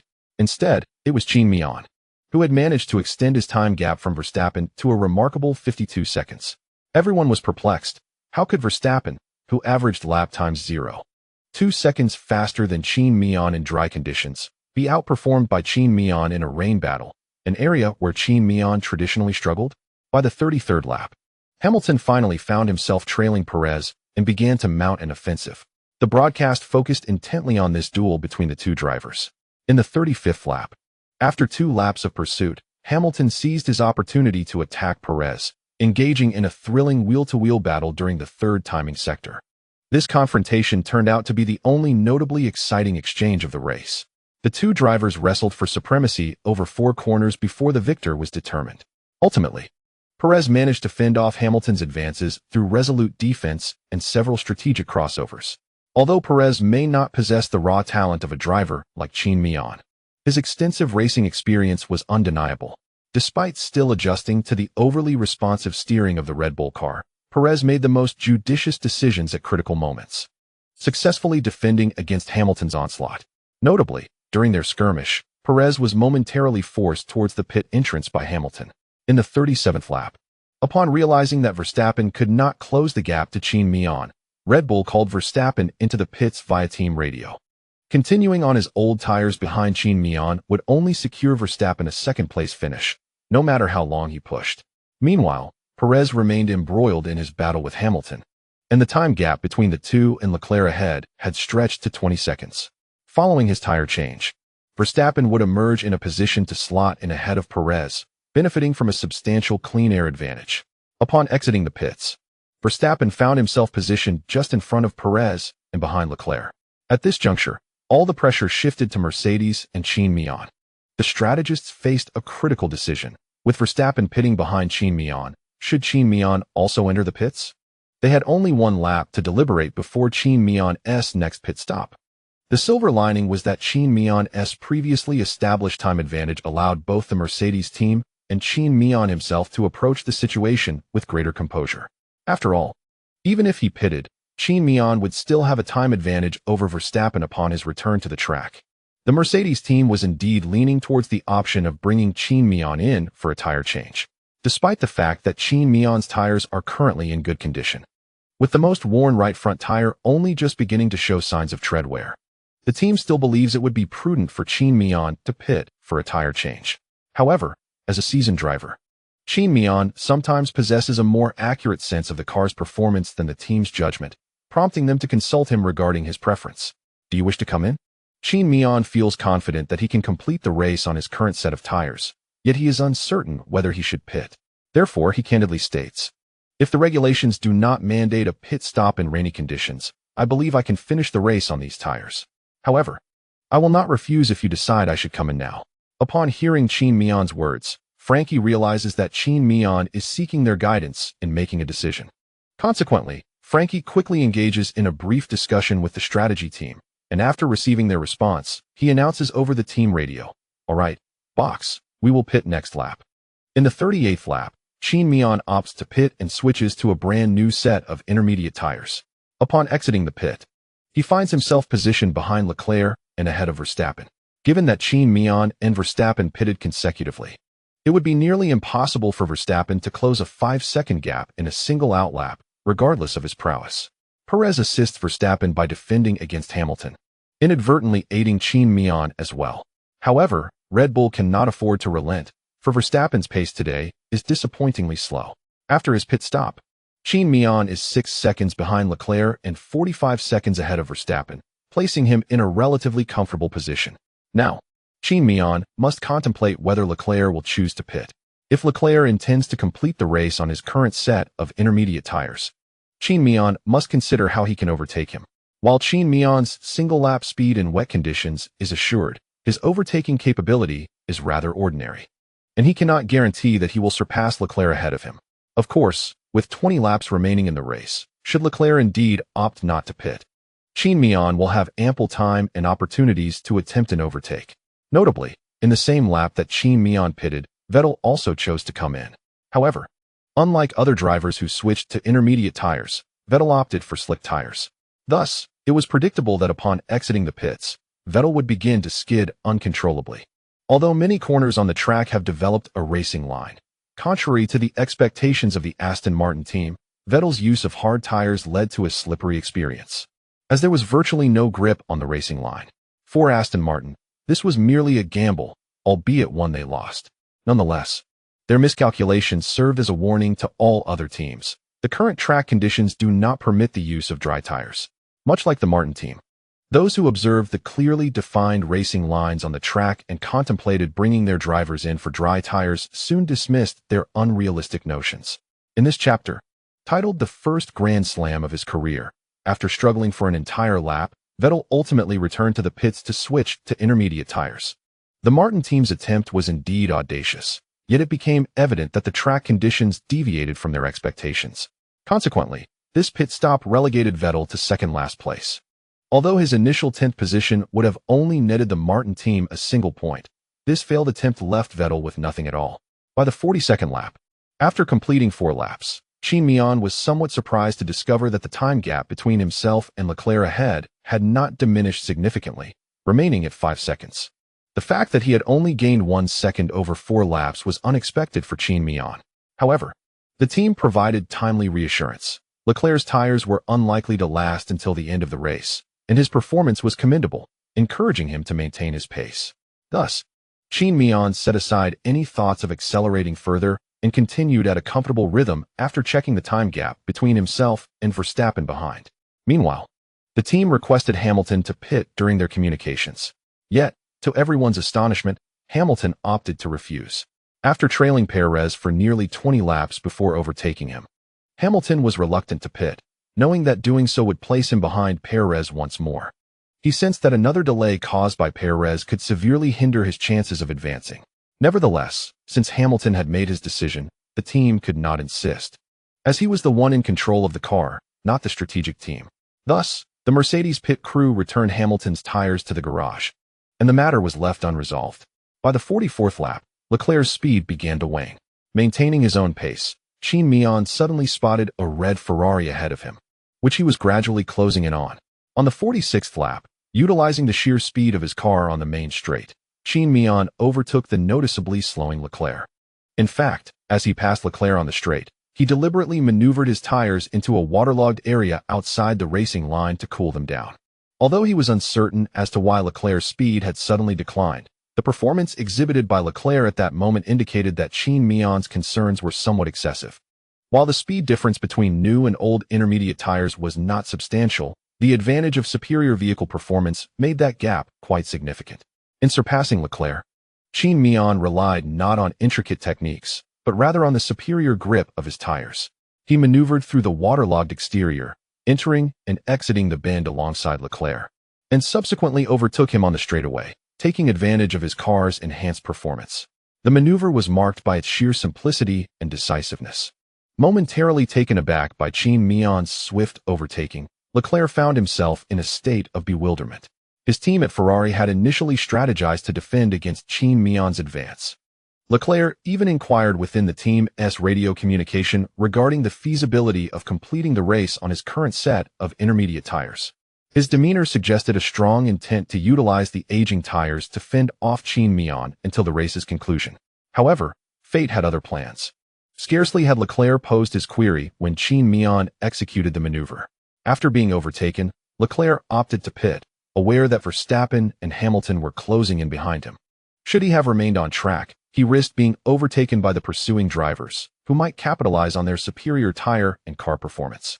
Upon exiting the pit lane, Leclerc found himself restored to a familiar 4th position, with Hamilton ahead and Perez trailing just a second behind. Leclerc's pit stop inadvertently allowed Hamilton, who had started from 10th, to ascend to 3rd place. This position aligned well with Hamilton's expectations for his best finish in the race, prompting him to focus on maintaining his current standing until the end. As they approached lap 50, with 8 laps remaining, the Mercedes team inquired about Hamilton's tire condition. Hamilton understood the underlying concern. The team suspected his tires were nearing their limits and contemplated calling him in for a tire change. Yet, with Qin Mian and Verstappen ahead, Hamilton was determined to remain on track. Although overtaking the duo seemed out of reach, preserving his position appeared feasible, especially with Leclerc 10 seconds behind. Even facing Leclerc's fresh tires, Hamilton felt confident that he could fend off any challenges before the race concluded. On lap 51, the team reiterated their desire for Hamilton to pit. As the adage suggests, persistence pays off, and the previous race's early tire change had been pivotal in securing Hamilton's victory at the Russian Grand Prix. Ultimately, he chose to trust the team's judgment and decided to pit on lap 51 with 7 laps remaining. However, his dissatisfaction was palpable during the pit stop. He voiced his grievances over the team radio, feeling that this decision might not have been the most prudent at that juncture. At this juncture, Hamilton had already made his pit stop. Aside from a few complaints, he found himself powerless to effect any change. Upon exiting the pit, he had fallen behind Leclerc, now positioned 5th. However, Hamilton's pace was indeed swifter than that of Leclerc. In the second sector of his outlap, he was 0.9 seconds faster, and his overall lap time surpassed Leclerc's by 3 seconds. It was evident that Hamilton was eager to improve his standing, yet, within a second of trailing Leclerc, the numerous laps spent in pursuit began to overheat Hamilton's tires. Consequently, his tires exhibited severe granulation, and coupled with the turbulent air generated by the car ahead, Hamilton's speed significantly diminished, rendering him incapable of closing the gap to Leclerc. During this period of being stuck behind Leclerc, Gasly had also caught up. Observing this, Hamilton began to voice his frustrations vehemently over the team radio. "I told you I didn't want to pit." Had Qin Mian been in the strategic role within the team, he would undoubtedly have refrained from allowing Hamilton to change tires, even if Hamilton's tires were on the brink of failure. From Qin Mian's perspective, a switch to medium tires upon Hamilton's pit stop would have been a viable option. After all competitors on the track were utilizing tires that had been worn down to slicks, indicating that the conditions were barely suitable for dry tires. Unfortunately, the Mercedes strategy team, composed of humans, was prone to errors. Unlike Qin Mian, who was acutely attuned to the evolving track conditions due to continuous driving, the team lacked such sensitivity. Moreover, the recent incident involving Vettel, who had slid off the track after switching to medium tires, made the strategist hesitant to suggest a similar move for Hamilton. The decision to call Hamilton in for a tire change was clearly a significant miscalculation. By lap 56, Hamilton not only found himself increasingly distanced from Leclerc, but Gasly had also reduced the gap to a mere 12 seconds. Gasly was now in a position to challenge Hamilton, applying pressure. However, the inherent performance disparity between the Mercedes and the AlphaTauri cars meant that Gasly could merely close the distance. Once he reached a position affected by Hamilton's slipstream, advancing further under the wet conditions proved impossible. Thus, despite trailing Hamilton until the race's conclusion, Gasly failed to find a genuine opportunity to mount an attack. In the final lap, Qin Mian completed the race with a sense of calm. Notably, in this concluding lap, he set a personal best time of 1:30.432. Ultimately, Qin Mian crossed the finish line amidst the jubilant cheers of the Mercedes team members gathered along the barriers. "Well done, Qin Mian. We are P1. A magnificent and splendid race, executed flawlessly." Toto personally sent his congratulations to Qin Mian. "Qin Mian, this is James. You performed exceptionally well today. This marks your first Grand Slam in your career. From pole position to victory, in the fastest lap, you have achieved it all. Truly remarkable." The chief technical officer also extended his congratulations to Qin Mian. "Ha ha ha, let us go." Qin Mian was elated, as the victory in this race liberated him from the frustration of being overshadowed by teammates and Verstappen in recent competitions. "Thank you, everyone. The car's performance was fantastic today. I appreciate you providing me with such an incredible machine." Qin Mian also expressed his gratitude to the team's technicians. "Received, you did splendidly as well." Reyes responded with a smile amidst the team. As the chief technician, he certainly had the authority to voice the sentiments of the other technicians within the team. After crossing the finish line, Qin Mian waved to the spectators while steering his car back to the pit. He parked the car in first position, and in his excitement, he accidentally knocked down the first place sign. Once his car was secured, the two Red Bulls also parked in their designated spots, flanking the black Mercedes like two sentinels guarding Qin Mian's vehicle. Eager to celebrate, Qin Mian hopped out of the car, reattached the steering wheel, and quickly ran to his car's front to upright the first place sign. With a beaming smile, he dashed into the crowd of Reyes and the others. His back, helmet, and even his rear were padded by the jubilant Mercedes technicians, who celebrated without concern for what they touched. Isn't that how celebrations go? After a considerable time, they finally set him down. Subsequently, Qin Mian approached Hamilton's crew, as they were all part of the same team. Setting aside any internal competition, they would all benefit from the prize money due to his victory, resulting in a joyous atmosphere. After shaking hands and celebrating with them, he finally reached Chief Technical Officer James Allison. As they embraced, James leaned close to Qin Mian's helmet and remarked, Toto wanted to come over. But there were some unexpected issues on Hamilton's side during the race, so Toto went to communicate with him. However, he asked me to convey that you did exceptionally well today. He is very pleased. Keep it up. Qin Mian smiled and nodded absolutely. After a brief celebration, Qin Mian turned to complete the weighing process, then removed his helmet and gloves, exhaling deeply. Finally, after so much effort, he had achieved a commendable result. At that moment, he heard numerous spectators chanting his name, cheering for him, many of whom were foreigners. He even spotted several international fans waving their national flags in support. Unbeknownst to him, Qin Mian had garnered a substantial following abroad. With a smile, he waved at them and also at the audience below from the P-room, before placing his helmet and gloves in the interview area. During this process, Qin Mian encountered Hamilton and Leclerc, who happened to pass by. Hamilton, clearly in a less than cheerful mood, exchanged a brief handshake and nod with Qin Mian without further words. However, upon meeting Leclerc, the latter embraced Qin Mian warmly, exclaiming, Well done, Qin Mian. I'm beginning to anticipate that you might be the one to clinch the Drivers' Championship at the season's end. Leclerc jested with a grin. Qin Mian rolled his eyes playfully, responding, Is that flattery? You have quite the bold heart. Ha ha ha. Go on and enjoy everything that belongs to you. Leclerc replied, Thank you. Qin Mian nodded, and then sought out Verstappen and Perez. Despite the competitive relationship with the two Red Bull drivers, their frequent encounters at the track meant there was no animosity between them outside of racing, and Qin Mian was always able to exchange a few words when they met. After congratulating each other, Qin Mian prepared for the interview. The process was fairly straightforward.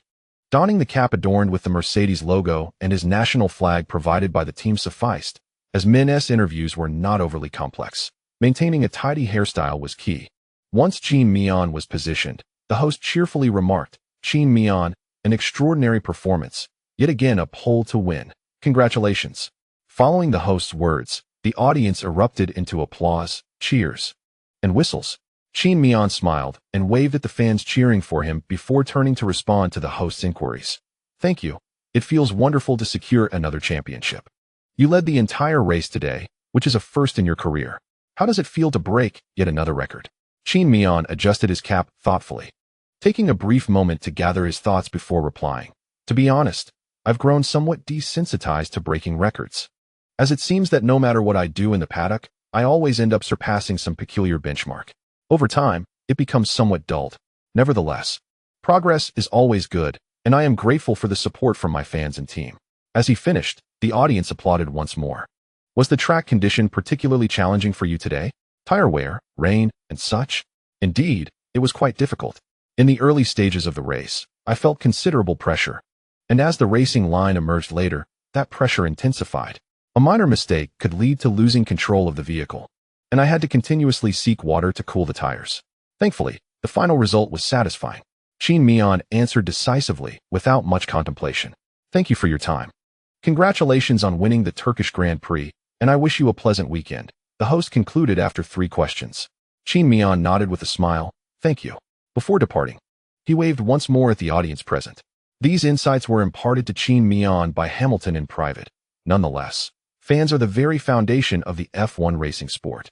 Only by nurturing a robust relationship with fans can one garner the respect they deserve and elevate themselves to greater heights. Although Qin Mian remains uncertain about the specific roles fans play in the short term, there is no harm in heeding the wisdom shared by seasoned veterans. The subsequent interview featured Verstappen, who also spoke of Qin Mian.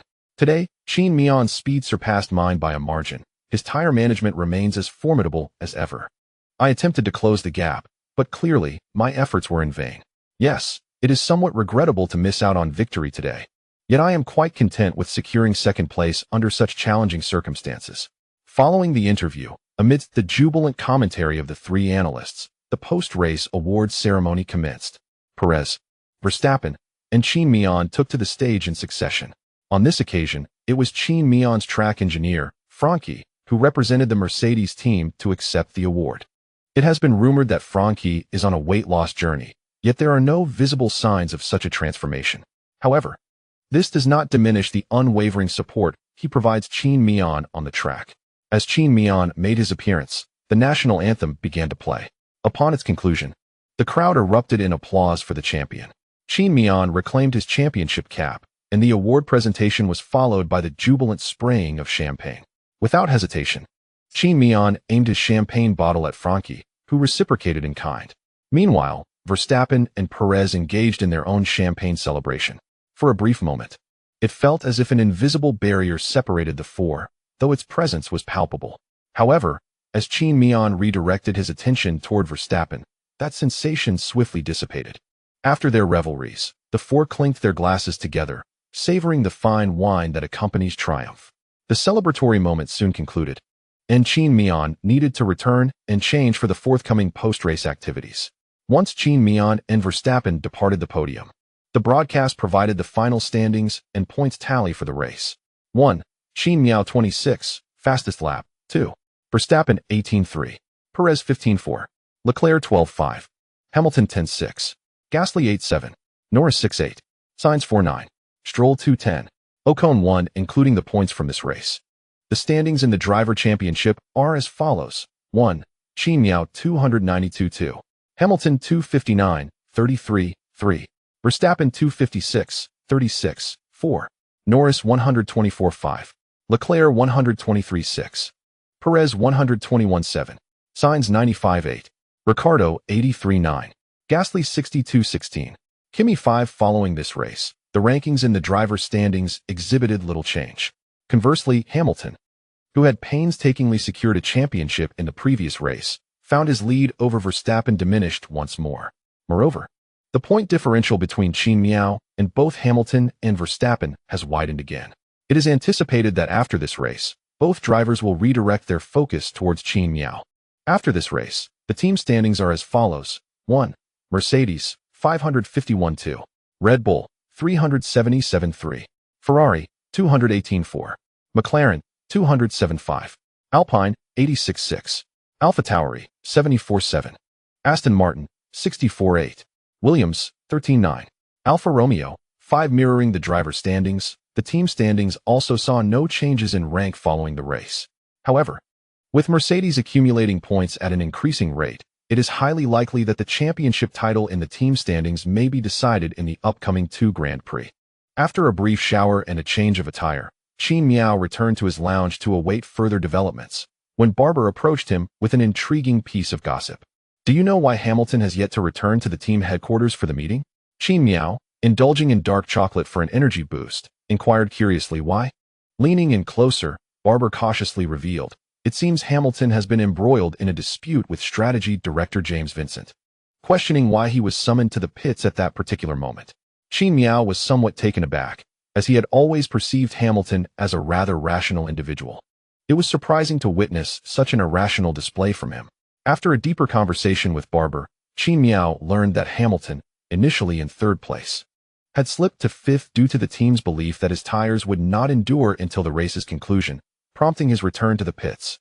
However, upon re-emerging from the pits, Hamilton failed to achieve the anticipated pace dictated by the team's strategy.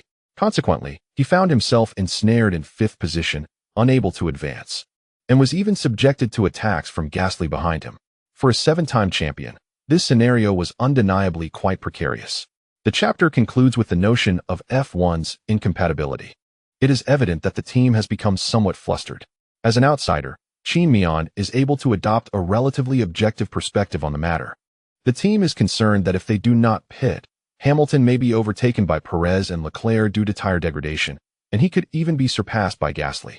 With the dire possibility of a tire failure, Qin Mian reasoned that rather than allowing Hamilton to lose numerous positions, it might be wiser to concede 2 positions to safeguard Hamilton's 5th place, thereby granting him a fresh set of intermediate tires to potentially capitalize on. Considering his prowess might enable him to regain ground. Unfortunately, the circumstances were unfavorable, as the intermediate tires were prone to overheating on that track. Nonetheless, it cannot be stated that the strategy team's intentions were erroneous. Rather, it was simply a matter of timing. Barber remarked that it was evident Hamilton held a contrary view, believing that without the pit stop, he could have achieved a superior finish. Qin Mian, with his arms crossed, mused, who can say? The deed is done, and everyone has their rationale. It ultimately depends on how Toto addresses this matter. And what is your opinion, Qin Mian? Me? I'll just lounge on the sofa and watch. Before long, the resolution to the situation was announced, attributing responsibility to the Mercedes strategy team.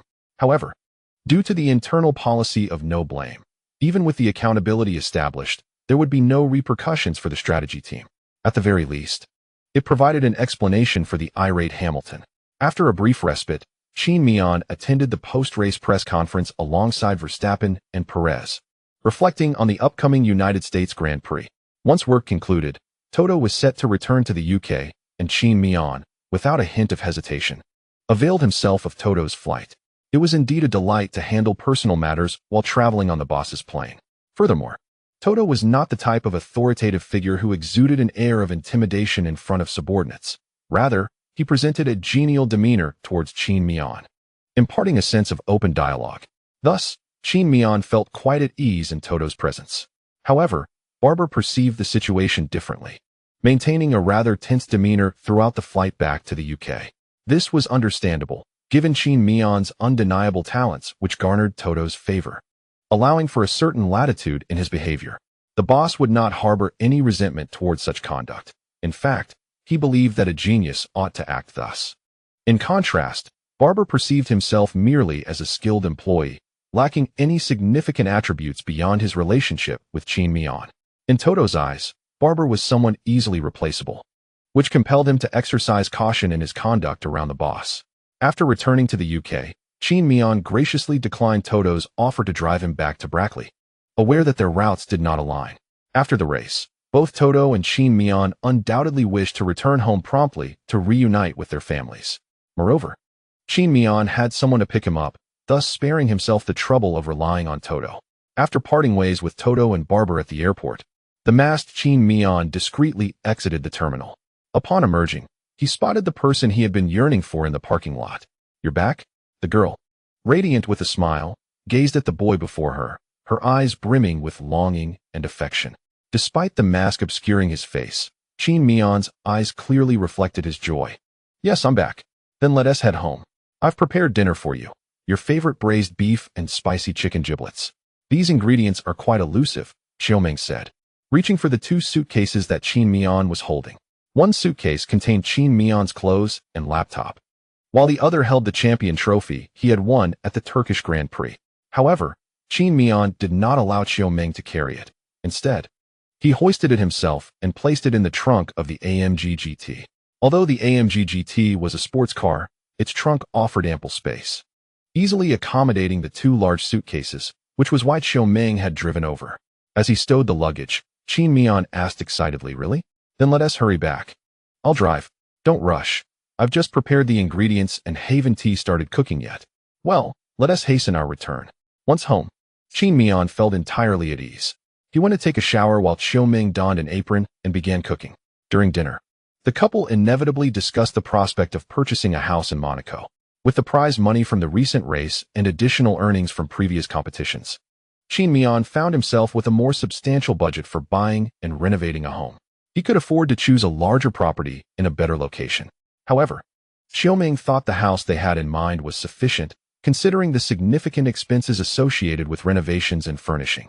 Moreover, they needed to maintain a deposit of 500,000 euros locally in Monaco. Qin Mian merely offered a suggestion. Since Xiaoming had her own ideas, he refrained from pressing the matter further. As their conversation progressed, Xiaoming shared some details about the landlord.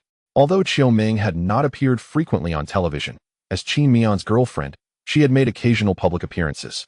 Thus, when she contacted the landlord, he recognized her and, upon confirming that Qin Mian intended to purchase his property, insisted on giving Qin Mian a discount. The landlord, not a fan of Mercedes or particularly of Qin Mian, was simply a supporter of Leclerc, who was friends with Qin Mian. After all, who would turn down a bargain, especially when Qin Mian needed the funds? Nonetheless, Xiaoming suggested that Qin Mian take a photo with Leclerc during their next encounter, have both of them sign it, and present it to the landlord as a token of appreciation. While the landlord might not care about the discount, it was essential for Qin Mian to recognize the kindness and not take advantage of others. Given that the other party is someone who would disregard their financial losses for the sake of their favored driver, it is only fitting to prepare a singular photograph, adorned with the signatures of Qin Mian and Leclerc. Such a token of gratitude should carry sufficient weight. Qin Mian harbors no objections and has committed this gesture to memory. After dining, Qin Mian opened his long-neglected computer and initiated a live stream. Before long, a throng of viewers flooded into his streaming room. "Grandpa, the streamer you follow has gone live. Heartbreaker, you finally decided to return. Who are you? How did you end up in my follow list? Congratulations on your victory. Qin Mian, today's race was truly remarkable. You led from start to finish. Woo woo woo, he just finished the race and came home to stream for us. I'm so emotional." A viewer known as Nanjing Tyrant sent an audio effect of an airplane. "Did you finally remember the password to your live stream?" This audio effect resembles the SC feature on Bilibili, except that Douyu's official streaming software releases it on the streamer's computer with options for dialects and gender. Qin Mian naturally heard this audio and responded with a smile. "Not quite. With technology being so advanced, even if I forget, my computer will remember my account and password for me." Just as the audience believed that was the extent of Qin Mian's response, he provocatively declared, "I mainly just wanted to flaunt my victory a bit more, so I thought I'd go live and bask in the compliments from the bullet comments." As soon as his words fell, the bullet comments in his streaming room paused momentarily, followed by a deluge of question marks cascading down the left side of the screen like raindrops. Most normal people would sneakily check their phones for compliments. Yet you boldly watch them here, huh? Qin Mian, please take back what you just said. My filter for you just shattered. Woo woo woo. How could you do this, darling? Go away. What's with the fandom pollution here? I actually think Qin Mian's honesty is refreshing. Qin Mian has always been genuine. I've seen him express himself candidly even when faced with foolish teammates in CSGO. Of course, there were also those who praised Qin Mian's performance in today's race after hearing his remarks. To be fair, you were extraordinary today. I just checked your onboard footage. And despite the rain, you didn't display any notable mistakes throughout the race. I would call your stability and tire preservation skills the best in the paddock. It's a shame we didn't see you run a full race on intermediate tires. Ocon completed the race on intermediates, and the Kevlar fibers on his right front tire are completely worn out. I wonder how Qin Mian's tires would have fared if he had run the entire race on intermediates. I'm not sure, but I doubt my tire wear would be as severe as Ocon's. I would likely retain some tire tread. Qin Mian responded, "Moreover, this choice seems rather too risky for me. You could have comfortably completed the race. It would merely require an extra pit stop. Why take such a needless risk that could lead to a potential tire failure and subsequent withdrawal from the race?" With a dismissive wave, Qin Mian added, "Enough of these unpleasant topics. Let's all enjoy ourselves. It's time for some CSGO." The entire evening was spent in the realm of gaming. After a long stretch of hard work, he finally had a moment to relax. The good news was that the next American Grand Prix was scheduled for 2 weeks later, granting Qin Mian a substantial respite. However, it wasn't all favorable tidings. According to veteran employees from the Mercedes team, due to the unique significance of the American event, almost all teams would typically arrive early to participate in promotional activities for F1. Despite F1's global prominence, Americans, owing to their national standing, often overlook many international sports events, opting instead for self-entertainment. They favor IndyCar racing, and when it comes to motorsport, they have a particular affinity for the sheer brutality of NASCAR vehicles. Nevertheless, both racing formats share certain commonalities. Thus, the FIA seeks to leverage marketing strategies to entice American audiences, aiming to cultivate a greater appreciation for F1 among them. After all, the American populace is indeed affluent. At this juncture, one might argue that China is similar. Why then does F1 not invest as much effort there? In truth, F1 held its inaugural Grand Prix in China back in 2004, but the country lacks a conducive environment for motorsport. While most people may have heard of F1 and recognize what these cars look like, few delve deeply into the sport. In Europe, F1 races are often sold out, with tickets in high demand, whereas in China, during a Grand Prix weekend, even the more remote stands are often underpopulated, and the grassy areas are nearly deserted. The FIA has long sought to expand F1's audience in China, yet unfortunately, the sport has struggled to gain traction. However, with Qin Mian's emergence, the situation has altered significantly. Following his debut in F2, subscriptions to F1 TV saw a noticeable increase. Although the number may be modest, its implications are quite clear. As Qin Mian continues to excel in F2, the subscription rates and the curiosity from that ancient land are steadily rising. At the conclusion of the year 2020, Mercedes announced the signing of Qin Mian for the upcoming season, which led to a notable 6% surge in the company's stock price, as well as a significant increase in the attention surrounding Formula One. As time progressed, the value of broadcasting rights for F1 within the country began to escalate dramatically. The current FIA is confident that should a race be held in China next season, securing tickets will become exceedingly difficult. This moment marks the commencement of F1's vigorous expansion within China. There have even been discussions within the FIA regarding the possibility of establishing a second Grand Prix in China, should the financial returns prove substantial enough. After all, since the Free Media Group took over F1, they may engage in conflicts with many, but they will never oppose financial gain. Returning to the matter at hand, for this week's Grand Prix, Qin Mian is required to travel to the United States on Tuesday to participate in various activities. Faced with this obligation, Qin Mian has no choice but to comply. Previously indifferent to such demands, his newfound financial needs have compelled him to become more active. Moreover, participating in these events affords him a lucrative opportunity, with marketing activities starting at a minimum of 70,000, shifting focus away from off-track circumstances. It is noteworthy that Qin Mian has already fallen out of contention for the championship in this American Grand Prix due to engine wear. He is required to replace his entire power unit, a plan the team had anticipated and one for which Qin Mian had mentally prepared himself. Consequently, his expectations for the American race are modest, with a target of finishing within the top 5. This time, the team has replaced the entire set of Qin Mian's power unit components, unlike the previous race where Hamilton only replaced the internal combustion engine. Qin Mian's replacements include the internal combustion engine, MGUK, MGUH, turbocharger, and exhaust system. As a result, Qin Mian faces a more substantial grid penalty than Hamilton, who was demoted by 10 positions, while Qin Mian will start from the back of the grid. It is worth mentioning that Qin Mian's gearbox was also replaced. However, it remained within the usage limits, thus incurring no additional penalties. According to the team's calculations, with the new engine in place, Qin Mian will not need to replace it again until the end of the season, with the potential exception of the exhaust system. That said, each driver is allocated 9 exhaust systems per season, and with prudent management, one could easily last the entire season. Nonetheless, these considerations are a month away and hold little relevance for Qin Mian at present. Upon returning home, Qin Mian indulged in an evening of gaming. However, as the next day dawned, despite still being on holiday, he resumed his regular training regimen. After accompanying Qin Mian for 2 days at home, Xiaoming departed for Monaco on the 3rd day when Qin Mian began working at the factory. Although Xiaoming did not intend to move to a larger residence, she contemplated the nature of Qin Mian's work. The home required a room dedicated to gaming, possibly incorporating a racing simulator, while also serving as a study. Additionally, a fitness room was necessary. Preparing such a suite of rooms would likely leave only 3 remaining: 1 master bedroom, 1 secondary bedroom, and 1 guest room, or perhaps for other purposes. In summary, readying a home for oneself is indeed a multifaceted endeavor. Upon learning of Qin Mian's intention to purchase a house, both Leclerc and Zhou Guanyu recommended several excellent interior designers to her. However, Xiaoming declined all suggestions. Strictly speaking, this would be the first house the couple bought together. Rather than merely a property, it would be their home. Xiaoming was particularly invested in this space, even desiring to oversee the renovations herself, as she had ample time to dedicate to it compared to Qin Mian. In the afternoon following Xiaoming's departure, Zhou Guanyu arrived at Qin Mian's residence.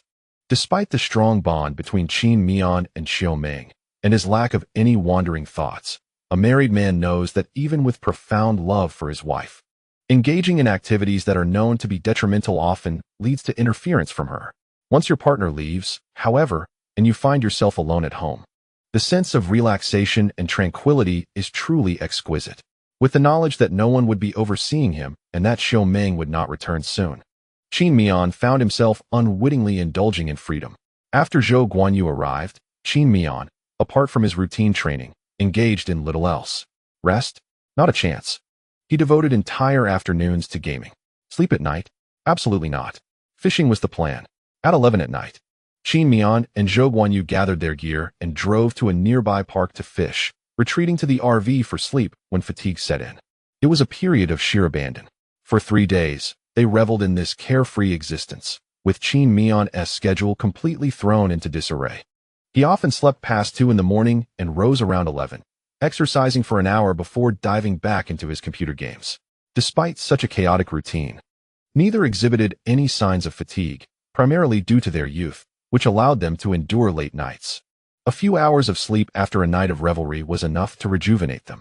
Of course, the two could not neglect all responsibilities. On the fourth afternoon, Qin Mian took Zhou Guanyu to the Mercedes team. However, due to Zhou Guanyu's status as a Renault junior driver, he had limited access to new developments and concepts at the Mercedes team. Due to Qin Mian's influence, Zhou Guanyu had the opportunity to experience the sensation of driving an F1 car on the simulator during quieter moments at the simulator department, allowing him to familiarize himself with the feel of the vehicle in preparation for the upcoming racing season. However, it remained uncertain whether Zhou Guanyu would perceive a stark contrast in experience after trying out the top-tier F1 simulator for Mercedes-Benz before moving on to the simulator of AlphaTauri.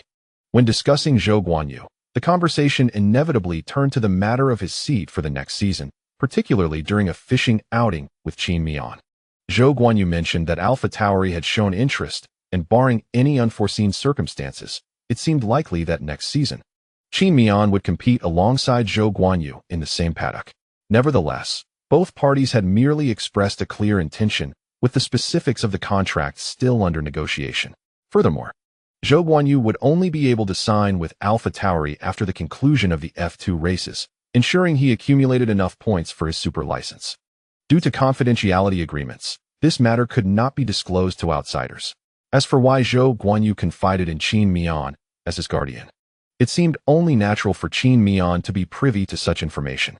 The brief yet delightful respite came to a swift end after Xiaomeng returned to the UK 2 days earlier than expected, abruptly interrupting the unwholesome lifestyle that Zhou Guanyu and Qin Mian had been leading. Observing the chaotic room, the visibly worn-out duo, and the takeaway boxes piled in the trash can that had yet to be disposed of, Xiaomeng felt an unprecedented surge of frustration, her blood pressure rising and a sense of uncontrollable rage bubbling within her. "Is this how you live when I'm not home?" she admonished, looking at the two sitting on the couch with their heads bowed like wayward children.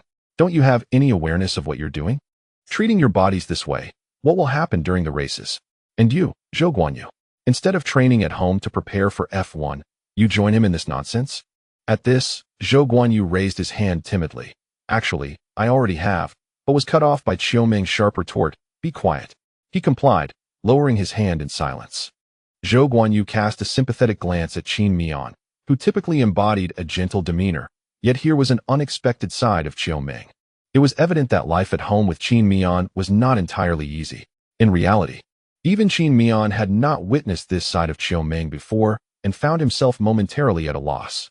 Xiaomeng continued her tirade for another 5 or 6 minutes. She was not one to lose her temper easily, and even when she did, her fury would soon dissipate. After scolding them for a while, seeing the two of them hang their heads in remorse, Xiaomeng's anger gradually subsided. The reason for Xiaomeng's current demeanor stems, on one hand, from her preoccupations during this period, as she has been bustling about in Monaco, her thoughts consumed by the renovation of her new abode and the acquisition of furnishings to adorn her living space. This has indeed been quite exhausting for her.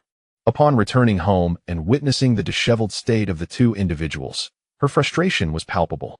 Furthermore, as professional race car drivers, they have shown a blatant disregard for their physical well-being, and Xiaomeng cannot remain indifferent to the implications this has for their future careers.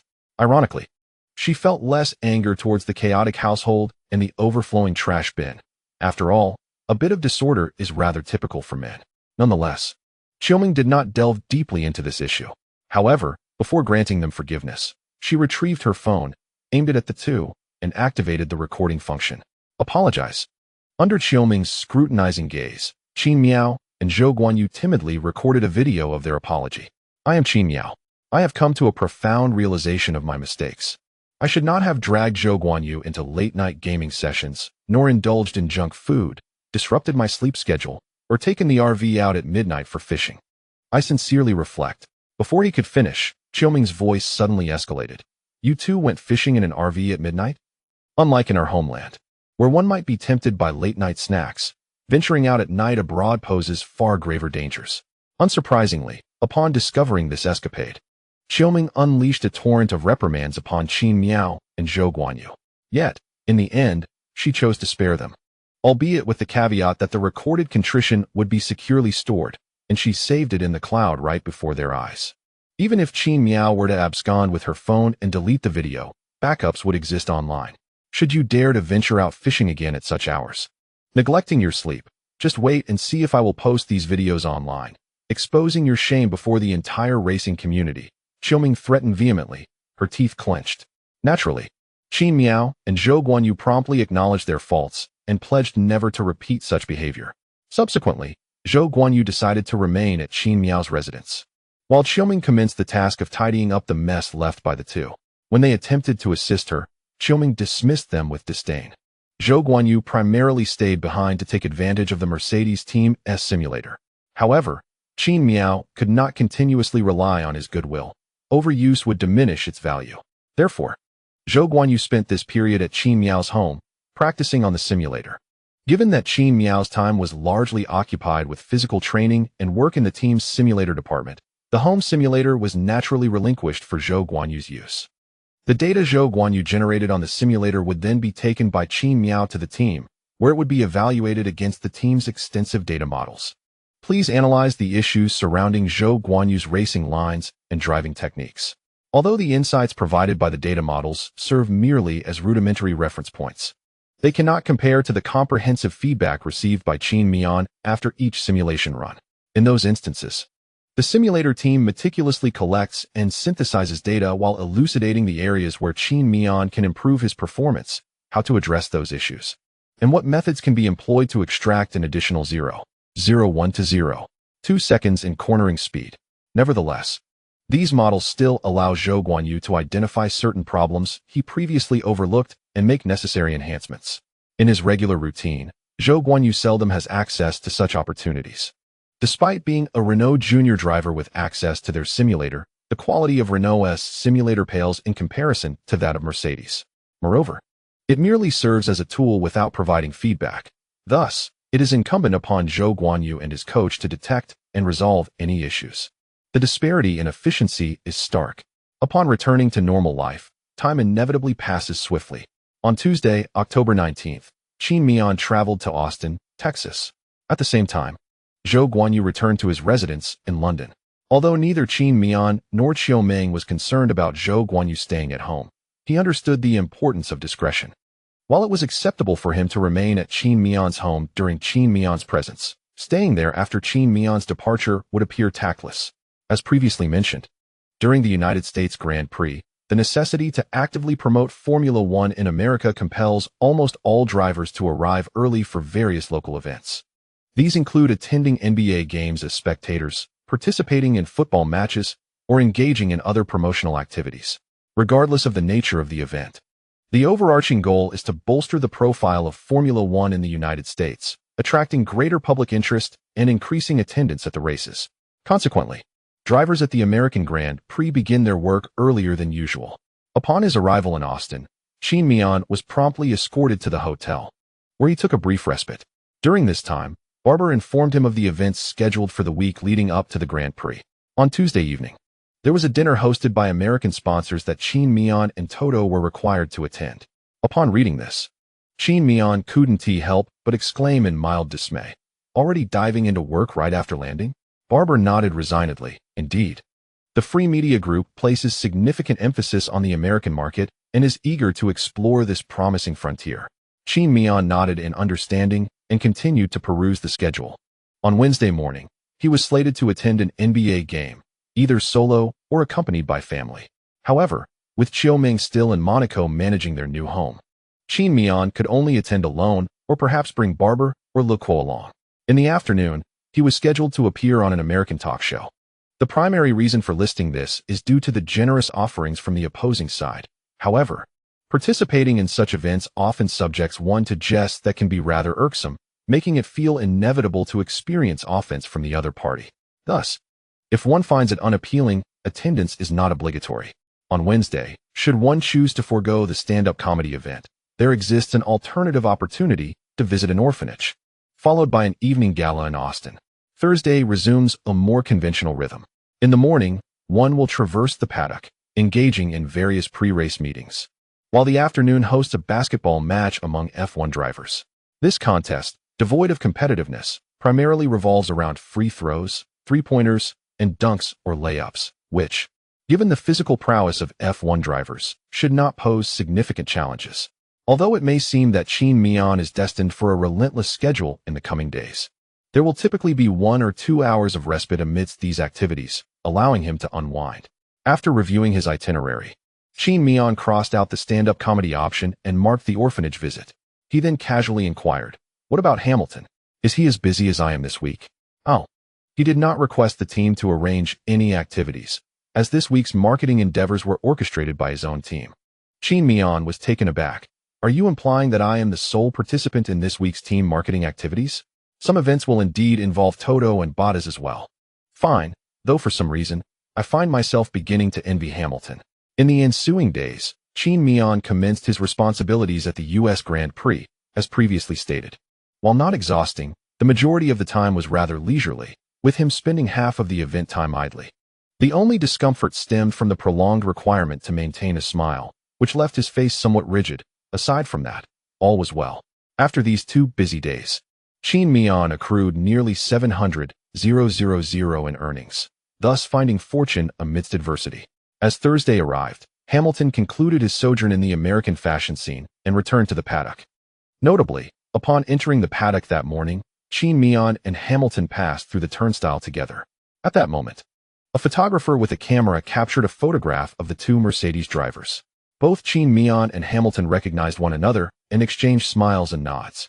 The most significant distinction between the 2 drivers in the photograph lay in their attire.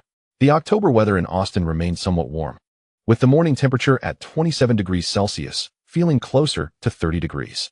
Consequently, Qin Mian opted for comfort in his attire, donning a plain white t-shirt devoid of patterns or slogans, complemented by simple black capri pants. Initially, he contemplated wearing sandals, but considering he had yet to traverse the Austin circuit, he chose to wear a pair of athletic shoes instead.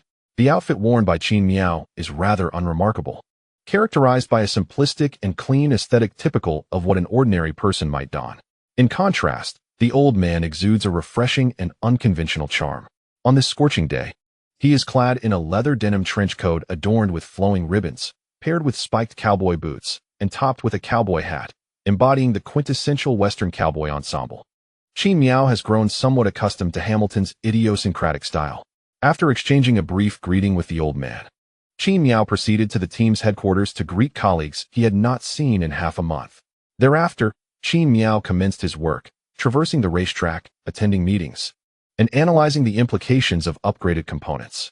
He then attended the FIA drivers' meeting to clarify the restrictions for the upcoming race, discerning which corners would be strictly enforced and which could afford a more lenient approach, as well as noting any modifications made to the track this season. Upon concluding the drivers' meeting, it was time to film promotional videos.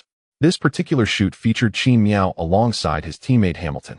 This was essentially an internal fan engagement initiative for Mercedes, thus necessitating the participation of both drivers.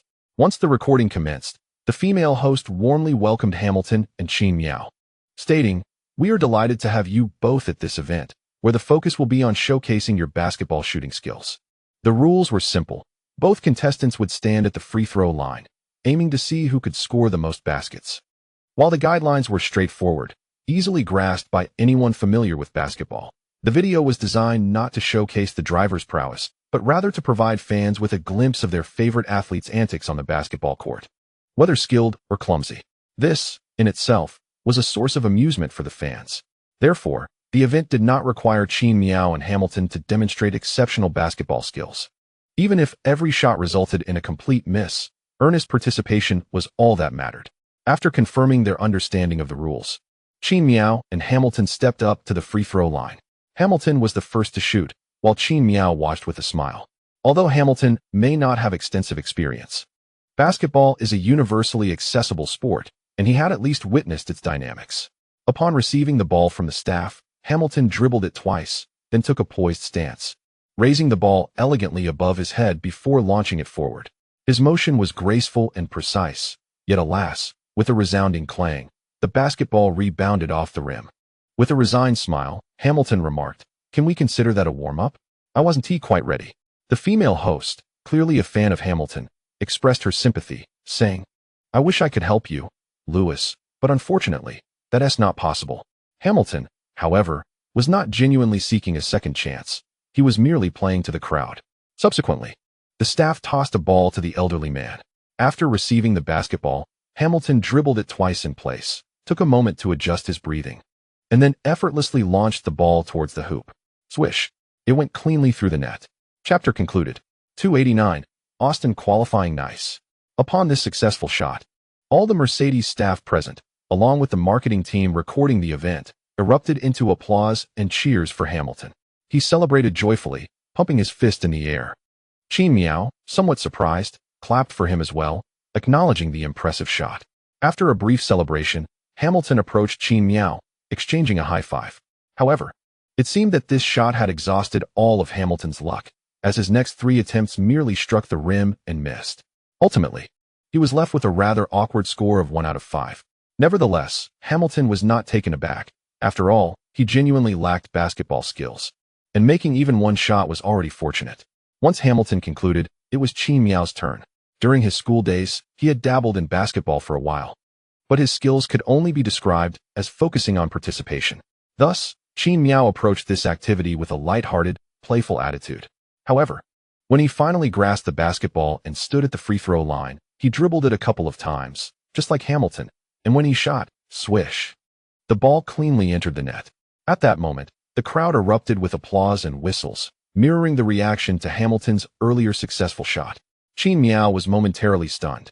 He had merely tossed the ball randomly and was astonished that it went in. After celebrating with Hamilton, he returned to his position, and the second ball was handed to him. Following a simple dribble and adjustment, Qin Mian raised the basketball above his head and, adhering to his usual style, released it. Swish!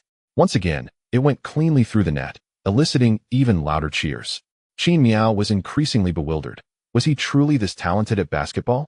He had played during physical education classes in school, but hardly ever made a free throw back then, and most of his three-point attempts were simply air balls.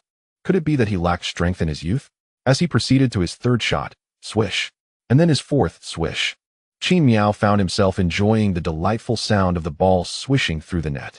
Meanwhile, Hamilton and the other Mercedes staff members were filled with perplexity. They had invited him to participate in an event, not to challenge their prowess. What was he doing? Should he be heading to the NBA instead? What? Playing in the NBA doesn't he earn as much as driving? Well, that's another matter. Finally, with his fifth shot, Qin Mian failed to make another clean entry. Having spent considerable time abroad, he had gained a modicum of social awareness. With his teammates scoring 1 out of 5, and he himself scoring 5 out of 5, it simply did not sit right. Despite the event being merely for entertainment, such a performance could certainly lead to discontent among his teammates. In the final moments of the game, Qin Mian's last shot was executed with an air of casualness, though it belied the intensity of the moment. The basketball arced gracefully before striking the backboard with a resounding thud, subsequently rebounding off the outer rim of the hoop. With a commendable record of 4 successful shots out of 5 attempts, it became evident who the victor of the match was. Hamilton approached Qin Mian, a hint of curiosity in his demeanor as he extended his hand in greeting and inquired, "Have you practiced before? You seem remarkably proficient." With a smile, Qin Mian shrugged. "I'm not joking. I have never specifically trained in basketball. My performance today could simply be attributed to good fortune, though I cannot dismiss the possibility that I possess a natural aptitude for the sport." Having known Qin Mian for some time, Hamilton had never witnessed him utter a falsehood, and after a moment of contemplation, he accepted Qin Mian's explanation. He jested, "It seems the American basketball scene has missed out on a sharpshooter akin to Curry. Please, let us not exaggerate. I am well aware that I cannot compare myself to those prodigies," Qin Mian replied, waving his hands dismissively. Thus, the first phase of this fan-oriented activity concluded, with Qin Mian emerging victorious. Given the nature of the event, there were no penalties involved. The second phase involved shooting three-pointers. Hamilton, who had struggled with free throws, fared little better with three-pointers, managing only 1 successful shot out of 5 attempts. Observing this, Qin Mian chose to relax his efforts, resulting in a series of casual misses. Ultimately, he secured 2 successful shots, providing a small consolation for Hamilton's spirits. The third phase focused on dribbling. At this juncture, Qin Mian's novice status became starkly apparent. His lack of dribbling skills was evident, and his fundamentals were lacking. Hamilton was no better. And watching the two attempt to dribble was akin to observing fledgling competitors in a novice contest. Nevertheless, Qin Mian's shooting prowess had already delivered a delightful surprise to the fans of Mercedes who relished basketball. Following the event, Qin Mian and his companions indulged in several popular recreational activities among American fans, such as frisbee and baseball. Once this gathering concluded, all of Qin Mian's promotional activities for Thursday came to an end. Although there was an evening sponsor dinner for Mercedes, Qin Mian opted not to attend, leaving Hamilton, Toto, and Bottas to partake in that engagement. After an intensive stretch of marketing, even without voicing his desire for a respite, Toto proactively alleviated some of Qin Mian's burdens. Friday marked the commencement of practice sessions. Despite facing a penalty in the American Grand Prix, there was good news. The 3 days of practice and the main event were finally free from rain. The track temperature averaged around 50 degrees Celsius, an ideal condition for racing. This meant that during the main event on Sunday, Qin Mian could unleash his full potential, pursuing the drivers ahead of him without restraint. Practice Session 1. Due to his unfamiliarity with the Americas circuit, Qin Mian failed to achieve his expected speed throughout the entire first practice session, with his fastest lap placing him only 6th. He spent the session acclimating to the track and conducting long-distance tests.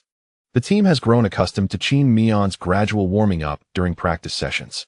Although this slow acclimatization hindered the team from fully utilizing the 3 practice sessions to enhance his single-lap speed, it is a common experience for novice drivers facing unfamiliar circuits. A situation more familiar to teams like Williams, Haas, and Alfa Romeo. Mercedes, on the other hand, finds it somewhat unusual, primarily because they have seldom engaged with such inexperienced F1 drivers. As the reigning champion team, Mercedes typically recruits drivers who have already demonstrated commendable performance in the circuit. Such drivers are unlikely to encounter the rookie challenges that Qin Mian faces.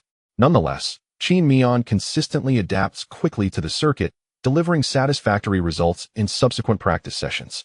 By the conclusion of the first practice, Hamilton secured first place, with Verstappen in second, Leclerc in third, and Qin Mian in 6th. After a brief intermission, Frankie conversed with Qin Mian about areas for improvement in his practice session and adjustments needed for the next one. Notably, during this race, Barber sought Hamilton's assistant for data on Hamilton's car, but was politely declined. This meant that Qin Mian had to rely solely on himself and his team for car setup and tuning.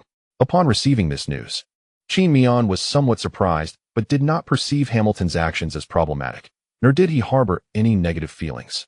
Believing that Hamilton's decision to withhold data was simply a matter of principle. It is an age-old saying in China, relying on others is unreliable. Relying on oneself is far more dependable. In contrast, Barber and Frankie felt a sense of indignation. Qin Mian offered them a few words of encouragement. In the second practice session, Qin Mian had developed a clearer understanding of his car and had grown more familiar with the circuit. In fact, compared to other tracks he had yet to experience, he found acclimatizing to the Americas circuit significantly easier. After all, the Americas circuit is essentially a composite of various other tracks, allowing glimpses of familiar corners.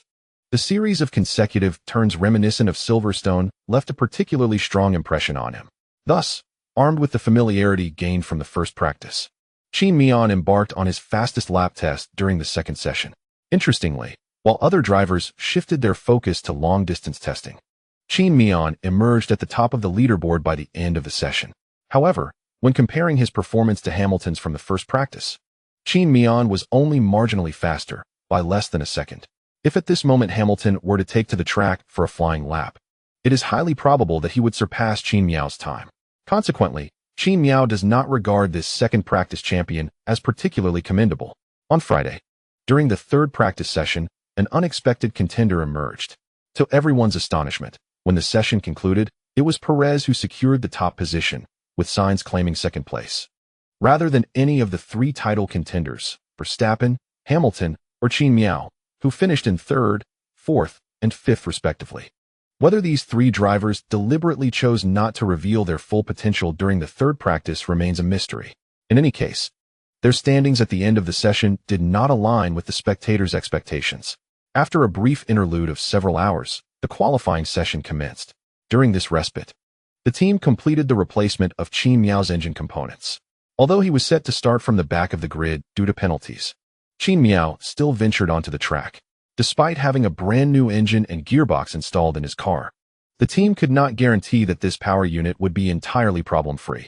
Thus, the objective of Q1 was to assess the stability of Qin Mian's power unit and allow him to complete the break-in period. Once this period concluded, they would re-evaluate the engine to ensure its reliability for the race, alleviating concerns that it might fail midway through the competition. Following the engine replacement, Qin Mian exhibited a remarkable increase in speed. After the conclusion of Q1, he advanced to Q2 with the fastest time, while his principal rivals, Hamilton and Verstappen, trailed behind him. In Q2, several drivers besides Qin Mian also opted for new engine installations, including Vettel, Alonso, and Russell, all of whom successfully progressed to Q2. Aiming for a more advantageous starting position in the race, Qin Mian completed 2 flying laps during this phase. Given his prowess and the capabilities of the Mercedes car, he effortlessly advanced to Q3. Ultimately, the drivers eliminated in Q2 included Ocon, Vettel, Giovinazzi, Alonso, and Russell. After all the drivers who faced penalties alongside Qin Mian were eliminated in Q2, he opted not to continue in Q3. As Q3 commenced, the broadcast camera focused on the Mercedes pit, capturing Qin Mian's car, number 66, just as he stepped out of the vehicle. It was noteworthy that this was merely the beginning of Q3. The female commentator, Li Bao, expressed her surprise, questioning whether he needed a restroom break. Given that the timing of the U.S. Grand Prix was rather inconvenient for domestic viewers, with the qualifying session starting at 5 a.m., it was indeed a peculiar moment. Due to their advanced age, commentators Fei Gu and Bing Gu lacked the stamina to stay up late for match commentary. Consequently, the responsibility for today's qualifying round and tomorrow's main event falls to the trio of Li Bao, Zhou Haoran, and Wang Yang. In response to Li Bao's inquiry, Zhou Haoran elucidated that Qin Mian is likely preparing to withdraw from the race. After all, Qin Mian has replaced the entire power unit and gearbox components for this match. And regardless of the outcome, he will ultimately incur a penalty that forces him to start from the back of the grid. Wang Yang concurred, stating that even if Qin Mian were to secure pole position in Q3, he would still be relegated to the rear at the start.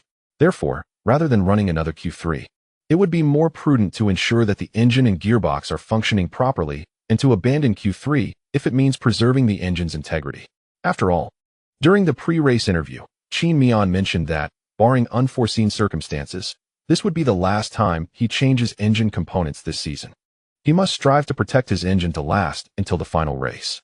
Despite the absence of Qin Mian, the competition in the Q3 qualifying stage remained exhilarating, with the fierce rivalry between Hamilton and Verstappen captivating audiences. Their lap times during Q3 were a remarkable display of speed, each outpacing the other in a thrilling contest. Ultimately, Verstappen emerged victorious, potentially aided by the return of Newey from injury, although it is also plausible that the American circuit is less suited to Mercedes' muscular vehicle. When the clock stopped in Q3, the qualifying results were as follows: 1. Verstappen 2. Hamilton 3. Perez 4. Leclerc 5. Sainz 6. Ricciardo 7. Norris 8. Gasly 9. Tsunoda 20. Mazepin. However, the final qualifying positions do not dictate the starting order for the race. Tomorrow, the starting grid for the main event will be arranged as follows. Notably, the Austin circuit runs counterclockwise, yet the pole position is on the right front row, Hamilton, Verstappen. Second row, Leclerc, Perez. Third row, Ricciardo, Sainz. Fourth row, Gasly, Norris. Fifth row, Ocon, Tsunoda. Sixth row, Stroll, Giovinazzi. Seventh row, Kimi, Latifi. Eighth row, Mazepin, Mick. Ninth row, Vettel, Qin Mian. 10th row, Russell, Alonso. Qin Mian will commence the race from 17th position, the second to last row. Although this starting position remains less than ideal, it is a significant improvement from the team's previous prediction of starting from the back. At the very least, there are 3 fewer competitors to overtake. However, after the conclusion of the qualifying session, Qin Mian also noted a concerning issue: the high temperatures in Austin over the past few days. Both the practice sessions and qualifying revealed that the soft tires struggle to perform optimally on this track. Pirelli has supplied the tire compounds C2 and C4 for this race. However, due to the temperature and characteristics of the track, the soft tires are exceedingly prone to overheating in Austin. Once they overheat, they become granular, leading to excessive wear. Thus, even Qin Mian has no intention of relying on soft tires to create miracles in this race. It is not a matter of desire or capability, but rather that the soft tires simply cannot endure many laps, especially when Qin Mian needs to drive aggressively and constantly overtake the drivers ahead of him. Consequently, after the qualifying session on Saturday, the team devised two tire strategies for Qin Mian for Sunday, one featuring a yellow-white one-stop strategy and the other a white-yellow one-stop strategy. Each of these pit strategies has its distinct characteristics. The yellow-white one-stop is a conventional pit strategy, allowing Qin Mian to run a long stint on yellow tires and attempt to overcut his competitors during their pit stops. He can also leverage the car's performance and his own aggressive driving skills to overtake more drivers on the track. Under this strategy, the Team's tactical group has minimal room for maneuver, effectively placing the entirety of the race's direction and outcome in Qin Mian's hands.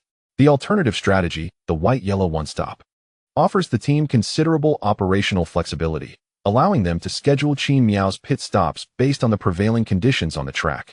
Of course, this strategy also necessitates that Qin Mian runs a long stint.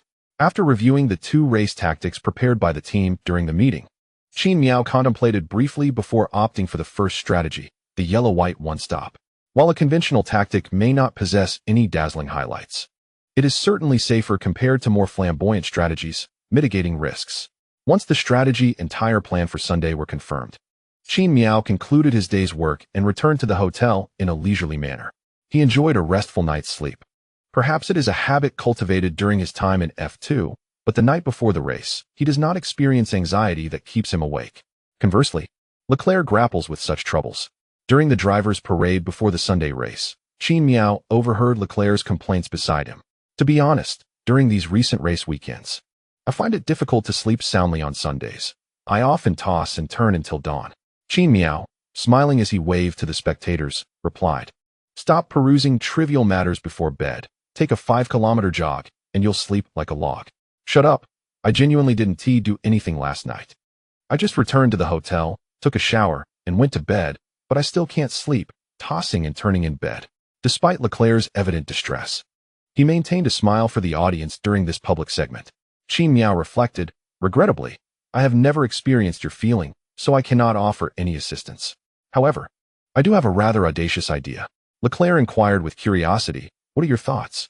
"You should find a stick and give yourself a whack on the head before sleeping. It should work wonders." As he spoke, Qin Mian mimicked the motion of striking his own head with a stick. "Get lost. If I did that to myself, whether I could rise and continue racing the next morning would be in serious doubt," Leclerc retorted playfully. "Then I'm at a loss," Qin Mian shrugged. Leclerc's face revealed a hint of concern. "But on a serious note, if it becomes unbearable, seek out a reputable traditional Chinese medicine practitioner. Some herbal remedies could alleviate your symptoms, provided you find a skilled one. Are there any practitioners of traditional Chinese medicine in America?" "I shall look into it after the race," Qin Mian replied, his expression innocent. "I only know that our country's traditional medicine possesses remarkable capabilities in regulating the human body. However, I've been in excellent health, eating well, and apart from vaccinations, I've never visited a hospital." Leclerc, noticing the slight irritation on his face, reminded Qin Mian of his intent to request a photo together. Yet, given that they were amidst the driver's parade, it was technically still work for Qin Mian. So he refrained from pulling out his phone for a quick snapshot. Instead, after the parade concluded, he approached Leclerc, who was preparing to depart, and, draping his arm around Leclerc's shoulders, captured a photo of them both, much to Leclerc's bewilderment. "What are you doing?" Leclerc questioned. While he was no stranger to fans requesting pictures, he never anticipated that a close friend would come up to him, draping an arm around him like a fan and snapping a photo. He could have accepted such behavior from a stranger, but being on the receiving end of it from Qin Mian felt oddly disconcerting. "It's useful. Just don't worry about it," Qin Mian replied, glancing down at his phone to check the clarity of the photo without lifting his gaze. Leclerc chuckled in exasperation. "You've approached me for a photo without my consent. Technically, you've infringed upon my portrait rights. The fact that I haven't sued you for that is already showing you some leniency, and now you have this attitude? I'll grant you a chance to rephrase your words. I'm sorry, I was wrong, and I promise to do it again next time." Qin Mian sincerely acknowledged his mistake, but remained unrepentant. After their banter concluded, Qin Mian confirmed that the photo was indeed clear, waving his hand at Leclerc. The photo will be a gift, so please sign it when I bring it to you. I have matters to attend to, so I must take my leave.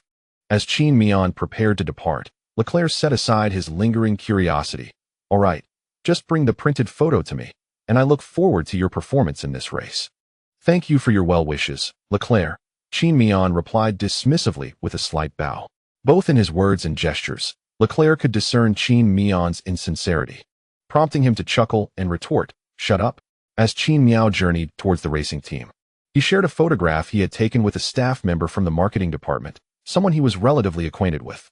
He requested that this image be transformed into the highest quality format and printed for him before the conclusion of the main event at the United States Grand Prix. Although Qin Mian's request was not particularly challenging, it did overstep certain boundaries, as he typically maintained a cooperative relationship with the marketing department and did not possess the authority to command its employees. Despite the fact that the foreign environment was not one governed by personal connections, the esteem afforded to drivers occasionally held sway. Thus, it was no surprise that shortly after his arrival at the team headquarters, the photograph was presented to him. However, at that moment, Qin Mian was engaged in his final preparations prior to the race, making it impractical to seek out Leclerc for his autograph. Time was of the essence for both Leclerc and Qin Mian. After expressing his gratitude, he casually handed the photograph to Barber, stating, "Please remind me after the race to get Leclerc's signature on this. I intend to gift it." Barber nodded and took the photograph, after which Qin Mian resumed his pre-race preparations. As the lively music of the cheerleaders echoed across the track, Qin Mian had donned his racing suit and made his way to the team's pit. After exchanging greetings with his crew members, he entered his car to conduct the final routine checks before the race commenced. Back home, it was 3 a.m., and the broadcast was courtesy of 5-Star Sports. Good evening, esteemed viewers. Welcome to the 2021 Formula One Grand Prix in the United States, brought to you by 5-Star Sports. The commentary, led by the melodious voice of Li Bao, commenced the live coverage of the event. The trio of commentators responsible for today's race, Li Bao, Zhou Haoran, and Wang Yang, continued from the qualifying stage. In the lead-up to the race, their discussions revolved around how many positions Qin Mian could potentially gain during the competition. Given the lessons learned from the Monaco race, all of Qin Mian's fans were aware of his remarkable offensive and overtaking abilities, particularly driving for the Mercedes team. Not only they, but all viewers tuning in were eagerly anticipating Qin Mian's performance today. They also speculated on the potential shifts in the points gap between Qin Mian, Hamilton, and Verstappen following the race. Being a Chinese driver, the commentators naturally approached the situation from Qin Mian's perspective, fostering a supportive atmosphere for his success.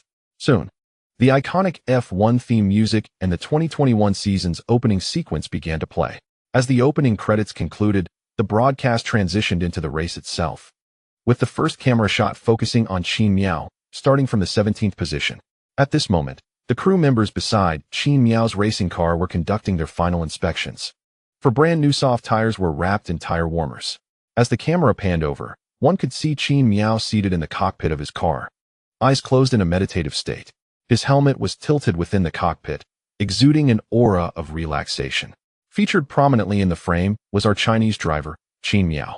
Each time before the commencement of a Grand Prix, whenever the camera captured Qin Mian, 5-Star Sports would take the opportunity to introduce him to the audience. This practice has become a customary ritual.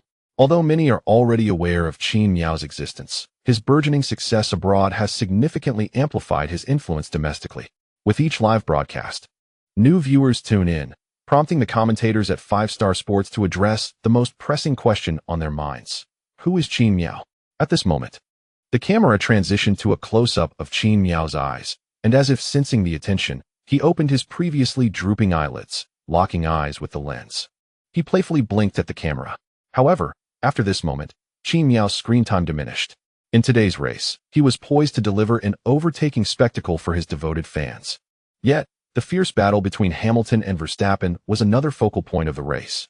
Many of Qin Mian's supporters even held hopes that he might challenge Verstappen and Hamilton for their positions, given the current heated rivalry between them. It was indeed plausible that Qin Mian could capitalize on their entanglement. Soon, the personnel along the track withdrew. Following the signal, Qin Mian secured the visor of his helmet. The warm-up lap was about to commence. As two green lights illuminated, Verstappen surged ahead from his grid. The cars behind followed suit, and Qin Mian was no exception. After completing the warm-up lap, the drivers parked in their designated spots, one by one. Qin Mian adjusted his car to the start mode, positioning it precisely within his grid. Starting from the back, he lingered in his spot to allow the drivers ahead to cool their tires slightly. Ideally, Qin Mian hoped that the front drivers would engage in a skirmish at the start, granting him ample time to pursue them.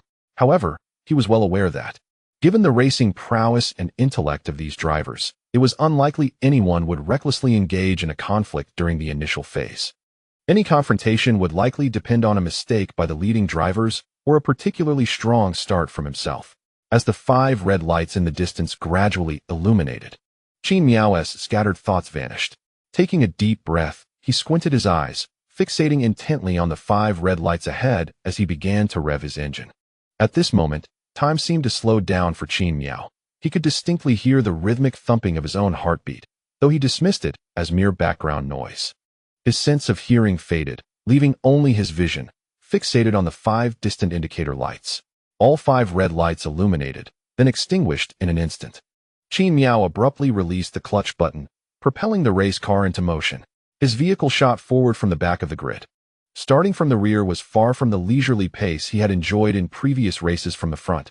Now, he had to be acutely aware of the positions of the drivers and cars ahead, vigilant for potential accidents and ready to evade them. He also needed to divide his attention to monitor those behind him, lest someone with an exceptional launch might unexpectedly overtake him. After all, right behind him were the formidable Alonso and Russell, both renowned for their prowess at the start. If Qin Mian wished to retain the advantageous position he had fought so hard to secure during qualifying, the success of his launch was paramount. As the start unfolded, Qin Mian's speed was commendable, while Alonso, typically adept at launches, faltered, possibly due to the wisdom of age, opting for a conservative approach at the back, prioritizing a clean start over aggressive gains. Once successfully launched, Qin Mian found himself wheel-to-wheel with Mazepin as they approached the breaking point at T1. Neither driver had anticipated the day they would race side by side into the corner. Mazepin showed no intention of blocking Qin Mian, but also did not yield the inside line, prompting Qin Mian to take the outside route. The outer line at T1 on the Americas circuit was spacious, and as Qin Mian approached, he witnessed 4 cars entering the corner side by side. He prudently eased off the throttle, choosing not to interfere. Notably, at the apex of T1, Latifi, who had a poor start, collided with Stroll, causing the latter to spin in place. Consequently, all the cars behind them were affected, their speed diminished. In contrast, Qin Mian, having opted for the outer line, was relatively unscathed by the incident. Exiting the corner, he found himself behind Russell, who had impressively surged from his starting position of 20th. One could not help but admire Russell's opportunistic ability. Starting from the back, he exploited the advantage of the inside line. While other drivers were caught up due to the T1 collision, he boldly inserted himself into the tightest corner, overtaking at a pace swifter than those on the outer line. Frankly, Qin Mian was taken aback upon returning to the normal racing line to find a Williams car ahead of him. When had this driver ascended so rapidly? The stretch after T1 consisted of a series of continuous curves, leaving little opportunity for overtaking. As Qin Mian trailed behind Russell, he remained acutely aware of Vettel and Alonso behind him. Indeed, from 12th to 15th place, it was those 4 who had been relegated to the back of the grid following engine changes. Observing the 2 drivers behind him, Qin Mian could only shake his head in admiration. The wealth of experience possessed by these seasoned competitors was truly remarkable. Subsequently, Qin Mian's position saw no significant alterations. However, for him, advancing 4 places at the start was an achievement he had scarcely dared to imagine before the race commenced, and he was now utterly content. Well done, Qin Mian. You currently stand 13th. Maintain your rhythm and aim for the top 3 before the race concludes. We believe in you. As the initial phase of the race concluded and it fell into a steady pace, Frankie promptly sent words of encouragement to Qin Mian via team radio. Received. Watch my performance. Meanwhile, the Mercedes pit was abuzz with excitement. Toto celebrated fervently after the start, his fist clenched in triumph. His elation stemmed not only from Qin Mian's impressive start, which had propelled him 4 positions forward, but also from Hamilton's flawless launch. During the initial phase, Hamilton's speed surpassed that of pole-sitter Verstappen. Moreover, the starting positions at the Americas circuit were less than favorable for the pole winner. Turn 1 was a left-hand turn. and the pole sitter launched from the right side of the track. This meant that if the second-place driver could position themselves half a car length behind the pole sitter during the start, they could easily seize the lead after navigating turn 1. Hamilton's start was evidently strong. Even as Verstappen realized this and attempted to squeeze Hamilton by veering left, both drivers found themselves side by side. Verstappen's maneuver, while intended to push Hamilton to the dirty side of the track, yielded limited results. During the braking phase, Hamilton braked even earlier than Verstappen. Yet it was his position on the inside that allowed him to exit the turn with greater speed, effectively pushing Verstappen off the track. Of course, Verstappen did not lose significant speed as a result. Rather, it could be said that he opted to steer wide to avoid potential hazards. Upon re-entering the track after turn 1, Verstappen maintained his position. Nevertheless, the grip on the painted surface outside the track was inferior to that on the asphalt. Thus, when Verstappen returned to the racing line, he found himself wheel-to-wheel with his teammate Perez, with Verstappen in front and Perez behind. This was a position ripe for contention. Should Perez be resolute enough, he might replicate Hamilton's earlier maneuver and push Verstappen off the track. However, at this moment, there was no significant conflict of interest between Perez and Verstappen. Even if Perez were to secure victory and achieve the fastest lap in every race for the remainder of the season, he would still be unable to catch up to Verstappen's points by the season's end. Moreover, Perez is acutely aware that should he engage in a battle with Verstappen, the team would undoubtedly issue team orders directing him to yield. Consequently, after following Verstappen through 2 corners, Perez made the deliberate choice to decelerate, allowing Verstappen to pass. Thus, a minor incident occurred at the start, but overall, the race commenced smoothly. Chapter in 291. The DRS strategy of the Little Red Bull before long. The race reached the 5th lap. At this juncture, the race officials had activated DRS, and Qin Mian had been diligently charging his nearly depleted battery during the initial laps. By the 5th lap, Qin Mian had finally closed the gap to Russell, trailing him by just 0.5 seconds, with his battery now at 70 capacity. The moment for the hunt had arrived. In corners T16, T17, and T18, Qin Mian clung closely to Russell's car, striving to avoid being distanced. Exiting T18 and passing the DRS detection point, Qin Mian found himself 0.6 seconds behind Russell. As they approached T19, Russell took the defensive line. It was evident that despite the absence of a points conflict between them and the noticeable disparity in their car performances, Russell was keenly interested in defending against Qin Mian. The reasoning behind this was quite apparent. Having observed Russell adopt a defensive stance, Qin Mian wisely refrained from launching an attack, instead following the conventional racing line. Consequently, upon exiting T19, Qin Mian's speed was markedly superior to Russell's. Upon reaching T20, Russell once again opted for the defensive line but braked early. This was clearly an attempt to position himself alongside Qin Mian as they exited the corner, aiming to use his line authority to push Qin Mian off the track. The outer edge of T20 featured sausage curbs and grass. Should Russell succeed in squeezing Qin Mian off, the latter's pace would undeniably suffer significantly. A miscalculation could even lead to car damage or a direct collision with the wall, resulting in retirement from the race. As for why Qin Mian possessed such clarity, a skilled defensive driver comprehends the various defensive tactics employed by opponents, the requisite actions, and the conditions that predicate these maneuvers. Qin Mian was well versed in these intricacies. In the realm of racing, both offense and defense are informed by analogous principles.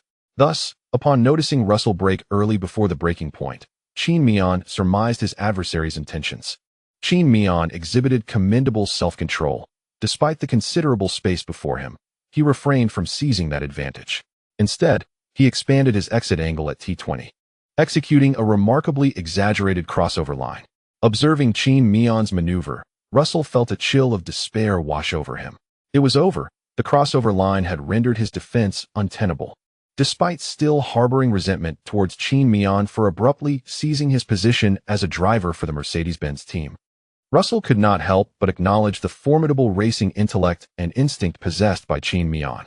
In his attempts to defend against Qin Mian, Russell found all his efforts to be futile, as if Qin Mian had seen right through him.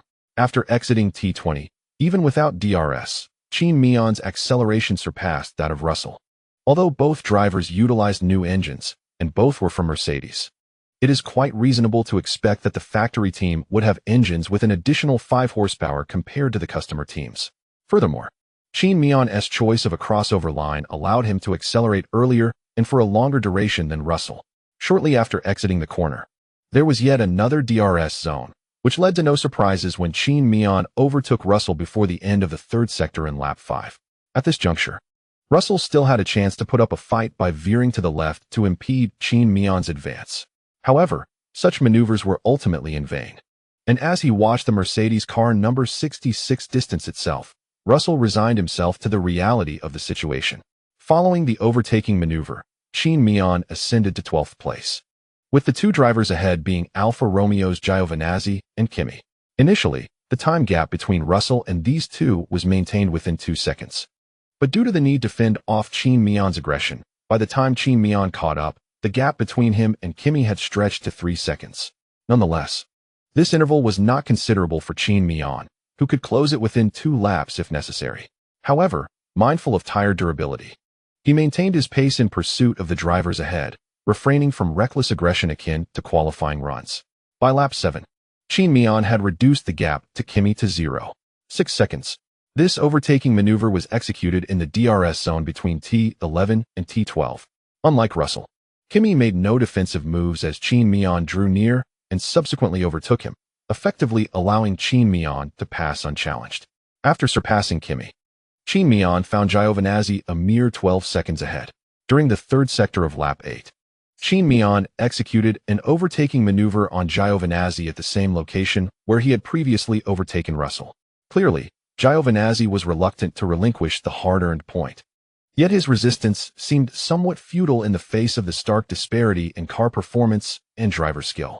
By the conclusion of lap 8, Qin Mian had successfully overtaken Giovinazzi, propelling himself into 10th place, having advanced from 17th despite 4 of those positions being gained during the initial chaos of the start. However, the ability to retrieve a wallet and subsequently advance 4 positions is sufficient to attest to Qin Mian's prowess. After surpassing Giovinazzi, the drivers ahead of Qin Mian became Gasly and Tsunoda. These 2 members of the junior Red Bull team stood resolutely in Qin Mian's path. Considering the teams they represent, it was reasonable to expect that they would fiercely obstruct Qin Mian's advances during the race. Soon enough, reality affirmed Qin Mian's suspicions. As Qin Mian approached Gasly's rear, Tsunoda, who had been maintaining a 2-second lead over Gasly, began to gradually decelerate. Although Qin Mian was not the first to witness this, he surmised what had transpired upon observing the coordinated efforts of Tsunoda and Gasly. Marco had contacted the Red Bull team principal, Tost, who openly instructed Tsunoda to slow down in order to provide Gasly with DRS and a slipstream, thereby hampering Qin Mian's assault. Having experienced the DRS train firsthand, Qin Mian was acutely aware of how insidious this phenomenon could be. Once ensnared, even if the leading car was an Alpha, it would be exceedingly challenging for Qin Mian to overtake those in front of him. However, the act of decelerating was far quicker than Qin Mian's attempt to catch up to Gasly. Just as Qin Mian had just overtaken Giovinazzi and was poised to unleash the full power of his car's reserves, Tsunoda had already positioned himself ahead of Gasly. The DRS train of the junior Red Bull team had formed, and Qin Mian thought to himself, "Ah, those little Japanese. Very well, this is how we shall play it." Qin Mian restrained himself and stayed within the DRS zone behind Gasly, charging his car for 3 laps. By the time Qin Mian's battery was fully charged, the race had progressed to the 13th lap. Many drivers seeking a 2-stop strategy opted to pit for fresh tires at this juncture. Tsunoda had initially planned for a 2-stop strategy as well, but due to Qin Mian's emergence, he was compelled to remain on the track to assist in suppressing Qin Mian. Yet, Qin Mian was not one to surrender easily. Thus, upon fully charging his battery, he activated his car's qualifying mode. In this mode, Qin Mian's vehicle would exhaust all 100 of his stored energy within a single lap. This was a desperate gamble for Qin Mian, yet regrettably, the Americas circuit offered few overtaking opportunities outside of the DRS zones. He had attempted to overtake on multiple occasions, but Gasly's DRS presence meant that Qin Mian would suffer from double the turbulence, rendering his speed ineffectual. Both attempts in the DRS zones culminated in failure before the breaking points. Ultimately, Qin Mian's endeavor ended in disappointment. Back in the DRS zone behind Gasly, Qin Mian felt a sense of confusion and inquired over the team radio, "What should I do? Should I continue racing on the track?" At this juncture, It is evident that Tsunoda's tires have suffered significant wear. Initially, he was employing a two-stop strategy, and at the onset of the race, he did not hold back on the soft tires. Consequently, the grip has deteriorated severely, and his speed has plummeted. Qin Mian watched helplessly as the time gap between Tsunoda and Norris ahead of him expanded from 5 seconds to 8, now rapidly approaching 10 seconds. It was truly a sight that filled him with urgency and anxiety. Thus, Qin Mian sought assistance from the Team STR. The team had already recognized Qin Mian's predicament, prompting the strategy group to promptly engage in discussions and formulate a tactical response. By the 12th lap, the team had devised a new strategy. However, they observed that for the past 3 laps, Qin Mian had been charging his car's battery, which led them to surmise his intentions. After all, the new strategy would entail a considerable loss in speed for Qin Mian, and they hoped his impending offensive would prove successful.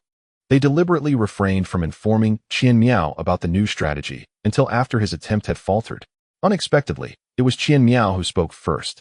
If you are certain you cannot overtake Gasly and Tsunoda, we recommend employing the two-stop strategy, Frankie suggested. After a moment of contemplation, Qin Mian realized that a two-stop strategy had not been considered prior to the race. However, given the current circumstances, it was a viable option. The only drawback was that the sudden change in strategy left Qin Mian unprepared, as he had no clear idea of when to pit, relying entirely on the team's guidance. Yet, he had no better options at this point.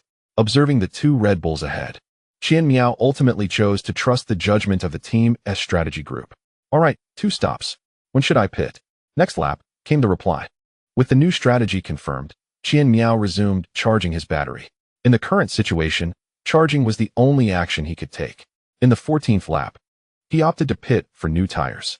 Entering the pit lane, he switched to hard tires, with a tire change time of 24 seconds, which was quite satisfactory. Upon exiting, he found himself in 14th place, behind Mick, with only a 3-second gap remaining between them. Although he lacked much clean air, being 3 seconds behind Mick was preferable to being trapped in the DRS train of the Red Bulls. Okay, Qin Mian, this outlap is crucial. The Red Bull drivers may pit next lap, so unleash your full speed. Understood, he replied, commencing a full throttle push. Though 3 seconds may not seem extensive, it provided a measure of clean air. Remarkably, in the 15th lap, Tsunoda indeed made his pit stop. However, the technician from Red Bull lifted Qin Mian's car, and Tsunoda's tire change took 34 seconds, during which the right rear wheel bolt was not removed promptly. Consequently, when Tsunoda re-entered the track, he found himself bewilderingly positioned behind Qin Mian. Initially, there was still a gap of 1 car, Gasly, between them, but a single pit stop had placed him directly behind Qin Mian. Given Tsunoda's temperament, it was only natural that he erupted in fury within the team's radio communications. However, if one were to release all of Tsunoda's words from the team radio, it would be virtually inaudible, drowned out by a muted bleeping sound. Thus, Red Bull's DRS train was effectively shattered by Mercedes during this pit stop. In truth, had Qin Mian not pitted, Tsunoda's tires would have succumbed after 2 more laps. Nevertheless, Red Bull had accomplished its mission. The race resumed, and Qin Mian began his rapid pursuit once again. Shortly after Tsunoda exited the pits, Qin Mian overtook Mick and found himself trailing Stroll. This moment coincided with other drivers making their pit stops, resulting in constant changes in ranking on the track. At this point, only the 2 Aston Martin drivers had yet to pit. In the 17th lap, Qin Mian overtook Stroll, whose tire grip had evidently diminished. This maneuver was rather straightforward, occurring outside of the DRS zone. At T11, Qin Mian executed a late brake to seize the inside line. After surpassing Stroll, Qin Mian intended to recharge his car while pursuing Vettel ahead.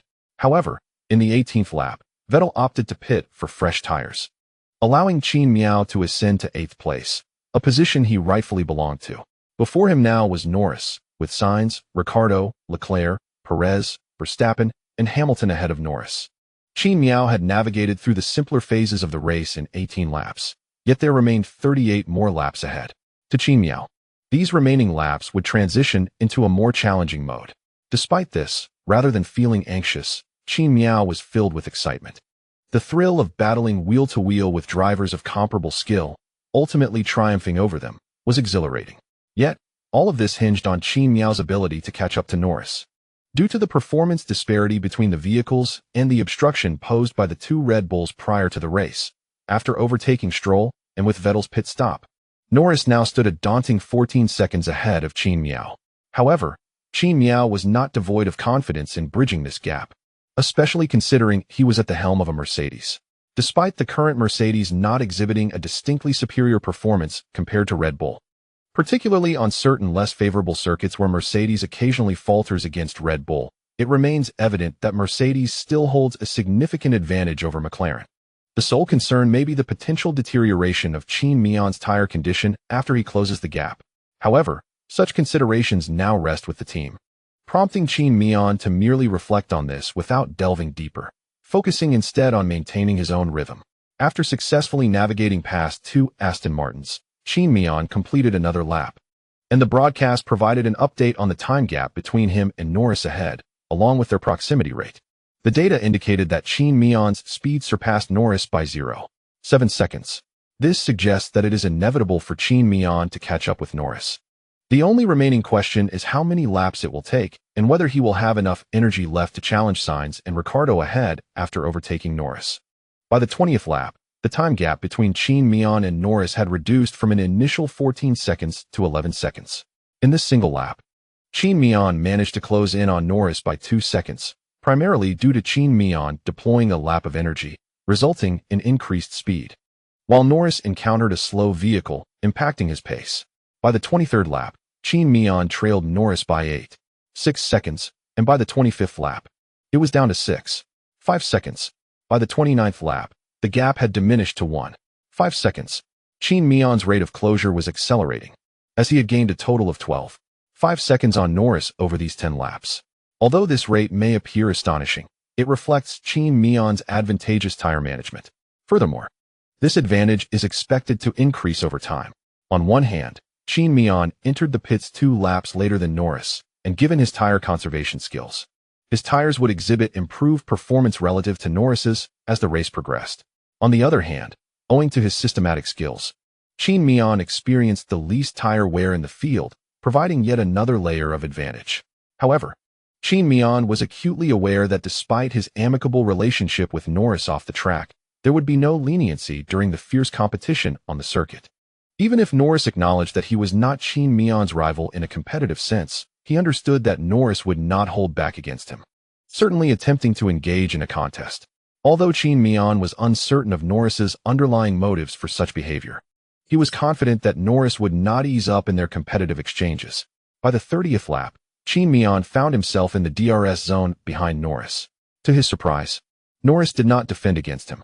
Within the DRS zone at T11 and T12, Norris simply maintained his own pace, not adopting any defensive lines. As Qin Mian overtook Norris, he merely drew a breath of Norris's slipstream, then executed a deft maneuver to position himself alongside Norris at the braking point as they entered the turn. Upon exiting the corner, leveraging the superior grip of his tires, he swiftly distanced himself from Norris. To his surprise, Qin Mian glanced back at Norris as he exited the bend, but Norris remained focused, seemingly oblivious to his rival's presence. This piqued Qin Mian's curiosity. Had Norris changed his strategy? Why was he not defending against him? However, as the race progressed to the 31st lap, the reason became evident. Norris had entered the pits behind him. In fact, Norris was approaching the designated pit window set by his team. Convinced that he would pit the following lap, Norris deemed it unnecessary to impede Qin Mian at that moment, allowing him to pass without disrupting his own rhythm. If Qin Mian could overtake him, so be it. Should he fail, Norris would not offer any assistance. Additionally, ahead of Norris, Ricciardo also opted to pit. The McLaren duo entered the pits simultaneously. Yet the 10-second gap between the two drivers ensured that their tire change rhythm remained unaffected. Upon their exit, both drivers found themselves behind Qin Mian, who consequently ascended to 5th place, with Perez 8 seconds ahead in clear air. Faced with this opportunity, Qin Mian eagerly began to push forward. However, just as he commenced his acceleration, the voice of Frankie echoed through his radio. "Qin Mian, how do you assess the current state of your tires?" At that moment, Qin Mian was navigating the T3, T4, and T5 corners, reminiscent of Silverstone, and the lateral G-forces left him with little capacity to engage in conversation. It was not until he exited T19, free from the confines of the turns, that he responded, "They're performing well. Excellent. Our pace is promising. If possible, please conserve your tires. We aim to extend this stint before fitting you with fresh tires." Upon hearing the team's strategy, Qin Mian was left with a plethora of questions. He could not fathom the rationale behind their decision. Nevertheless, as previously mentioned, given the two-stop strategy, he resolved to trust his team's judgment without question. Thus, without hesitation, he replied, "Understood," refraining from inquiring why or when he would pit. At that moment, it was as if Qin Mian had relinquished all doubts.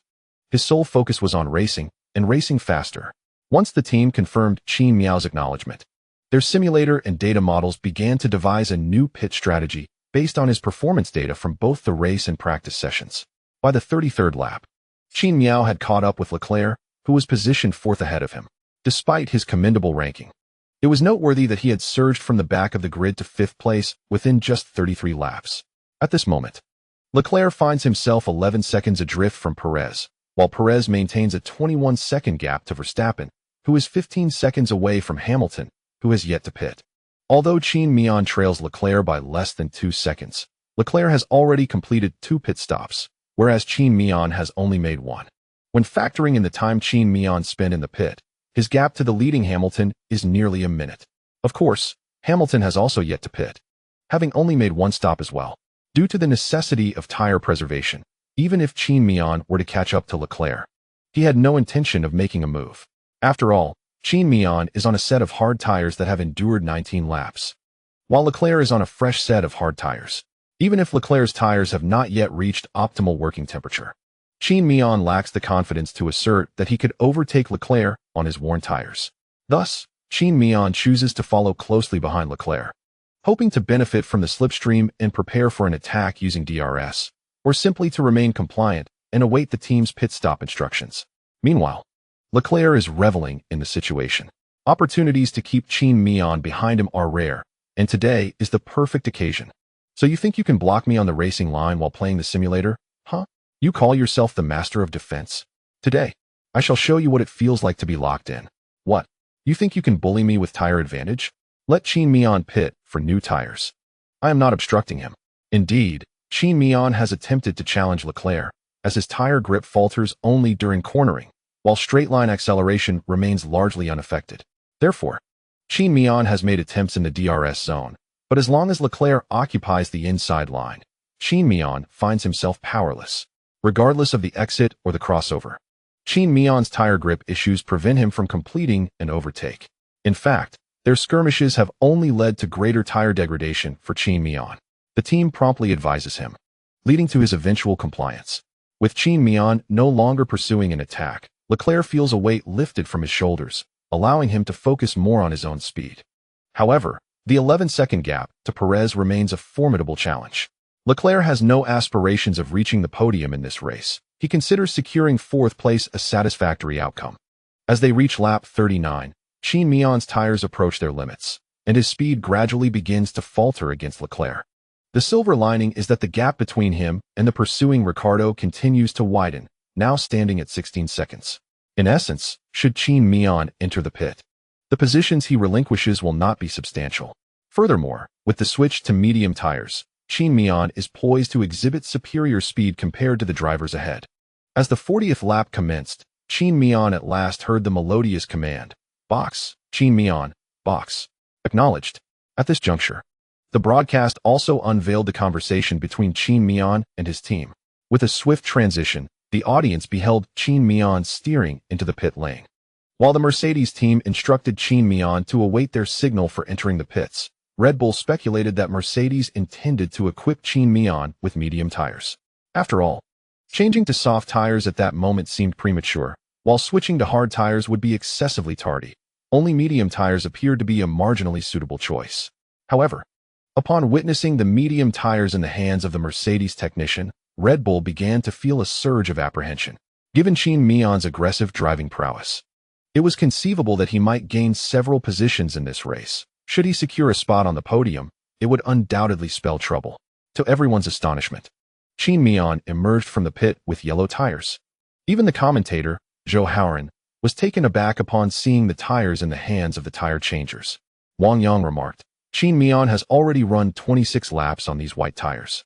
Mercedes must have opted for this extended stint to enable Qin Mian to leverage the yellow tires for more strategic maneuvers in the latter stages of the race. Li Bao voiced her concerns, asking, with 16 laps remaining, can Qin Mian's yellow tires endure until the race's conclusion as he pursues the drivers ahead? This indeed presented a worrisome question. Wang Yang nodded, beginning to share in the apprehension for Qin Mian. Conversely, Zhou Haoran, with arms crossed, exuded more confidence than the strategists at Mercedes, stating, there's no need for concern. Qin Mian's tire preservation capabilities are as formidable as his defensive skills. I have observed his lap time record since his entry into F1. Compared to other drivers, Qin Mian's tire degradation rate is the slowest, even more so than Perez's. This indicates that Qin Mian's tires will last longer than those of his competitors. Therefore, barring unforeseen circumstances, the forthcoming laps will be Qin Mian's opportunity to push forward aggressively. During the tire change, the team applied a slight increase in intensity. A minor error occurred with the left front tire after removing the old tire. The new one was not installed promptly. It took a moment longer to secure it correctly. This oversight resulted in a pit stop lasting 34 seconds. Nevertheless, this increase in intensity was minimal. Upon exiting the pits, Qin Mian found himself not trailing Norris, but rather positioned 4 seconds ahead of him. This aligned with the team's strategic estimations, the only variation being that the original 2-second gap to Sainz had now expanded to 3 seconds. Of course, Qin Mian viewed the team's misstep with equanimity. As long as he maintained his position, he felt assured that, devoid of any obstruction from other drivers, he could effortlessly make up the lost time. In the 41st lap, Qin Mian took a full lap to elevate his medium tires to the optimal operating temperature, thereby reducing the gap between himself and Sainz to 14 seconds. Upon crossing the finish line of the 41st lap, Qin Mian initiated his assault on the driver ahead, Sainz. Noticing Qin Mian's pit stop and his subsequent position behind him, Sainz felt a surge of determination. However, he quickly realized that unlike other drivers who would decelerate to recharge their batteries in anticipation of an impending attack, Qin Mian continued to accelerate. Setting his sights on the car ahead, driven by Ricciardo, Sainz understood that Qin Mian not only had fresher tires, but was also on medium tires. And coupled with Qin Mian's reputation, he felt that any standard defensive strategy would be futile. Consequently, he resorted to alternative defensive tactics, such as the loathed DRS train that all midfield drivers despised. At that moment, Sainz was merely 15 seconds away from Ricciardo. In the 42nd lap, Qin Mian reached the DRS zone right behind Sainz, but glancing at Ricciardo ahead, he felt a twinge of frustration. Damn, another DRS train. At this late stage of the race, Qin Mian could not afford to pit for an undercut as he had done against the small Red Bull DRS train. Thus, confronted with yet another DRS train, his only option was to overtake directly. Checking his battery levels, Qin Mian inquired over the team radio, "How's my fuel situation?" With temperatures normal and approximately 17 laps of fuel remaining, he was informed that he could execute whatever strategy he desired. Frankie, recognizing Qin Mian's predicament, provided him with the crucial information he sought. Armed with this knowledge, Qin Mian gauged his limits. By the 43rd lap, his battery level reached 90%. Although it had not hit 100, he deemed it sufficient. The medium tires would adequately compensate for the 10% deficit in battery power. After crossing the finish line, Qin Mian swiftly closed in on Sainz. However, he refrained from unleashing his full battery power on the main straight, as the DRS zone there was not lengthy enough compared to the stretch between T11 and T12. Therefore, he allocated most of his battery power during the first and second timing sectors to stay close behind Sainz without allowing him to pull away significantly.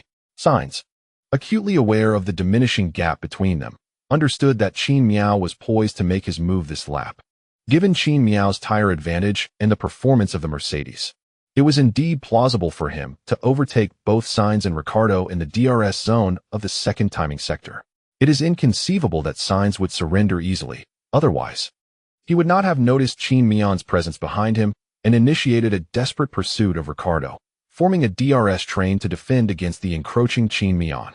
Thus, from the exit of turn 9 to the midpoint of turn 11, Sainz navigated defensive lines, while Ricciardo, aware of the looming threat behind him and Sainz's maneuvers, deliberately reduced his speed, evidently wishing to provide Sainz with DRS and slipstream assistance. Since switching to McLaren, Ricciardo's performance has not been particularly stellar, and this race marked one of the few instances this season where he could outpace his teammate Norris. Consequently, faced with Qin Mian's pressure, Ricciardo was reluctant to relinquish his position easily. This situation effectively obstructed both of Qin Mian's potential exit lines. In light of this, the only tactic left for Qin Mian was to attempt an alternate line. Moreover, as they approached the braking point, Sainz, taking the inside line, intentionally braked early. When Qin Mian intended to execute his crossing line from the outside, he discovered Sainz's Ferrari obstructing his path, while Ricciardo had already begun to accelerate out of the turn. With no alternative, Qin Mian was compelled to follow the conventional racing line. However, having aimed for the crossing line, he lost considerable time, slowing down by approximately 0.3 seconds upon exiting the turn. It must be acknowledged that Sainz anticipated Qin Mian's intentions. Qin Mian was caught off guard by Sainz's resolute defensive tactics even at this stage. Simultaneously, Sainz's own exit was affected by his conscious deceleration. Yet his shorter racing distance allowed him to remain ahead of Qin Mian. With the advantage of line position, Sainz began to dominate Qin Mian's racing line upon exiting turn 11. Aware that the track was not under his control, Qin Mian had no choice but to concede the racing line as Sainz encroached, resulting in Sainz pulling away as Qin Mian returned to the track. Nonetheless, Qin Mian did not concede defeat. He activated the rich fuel mode, ERS, and DRS to maximize his speed. After all, he had not eased off the throttle when leaving the track. The distance from Sainz merely increased due to the lack of grip on the dirty outside line. However, upon re-entering the track, Qin Mian managed to catch a glimpse of Sainz's slipstream, along with the performance advantage of the Mercedes, enabling him to halt the widening gap. Subsequently, he visibly began to reduce the time difference between himself and Sainz. Notably, despite Ricciardo's own slowdown to obstruct Qin Mian's crossing line, Sainz still found himself distanced by Ricciardo. At this moment, the gap between Sainz and Ricciardo, which had originally been within 1 second, expanded to a staggering 16 seconds. Although Sainz could still benefit from Ricciardo's slipstream, the effect was rather limited. Furthermore, due to the need to defend against Qin Mian, the energy consumed was not something he could replenish at this point. Consequently, Sainz's acceleration lagged significantly behind that of Qin Mian. Ultimately, Qin Mian executed a maneuver on the DRS straight, approximately 2/3 of the way down, overtaking Sainz by utilizing the sheer speed of his car just before the braking point. At this juncture, Sainz, who was attempting to defend on the inside line, prepared to employ a late braking tactic to obstruct Qin Mian's exit line. However, Qin Mian had heightened his vigilance against Sainz, deliberately maneuvering to avoid him.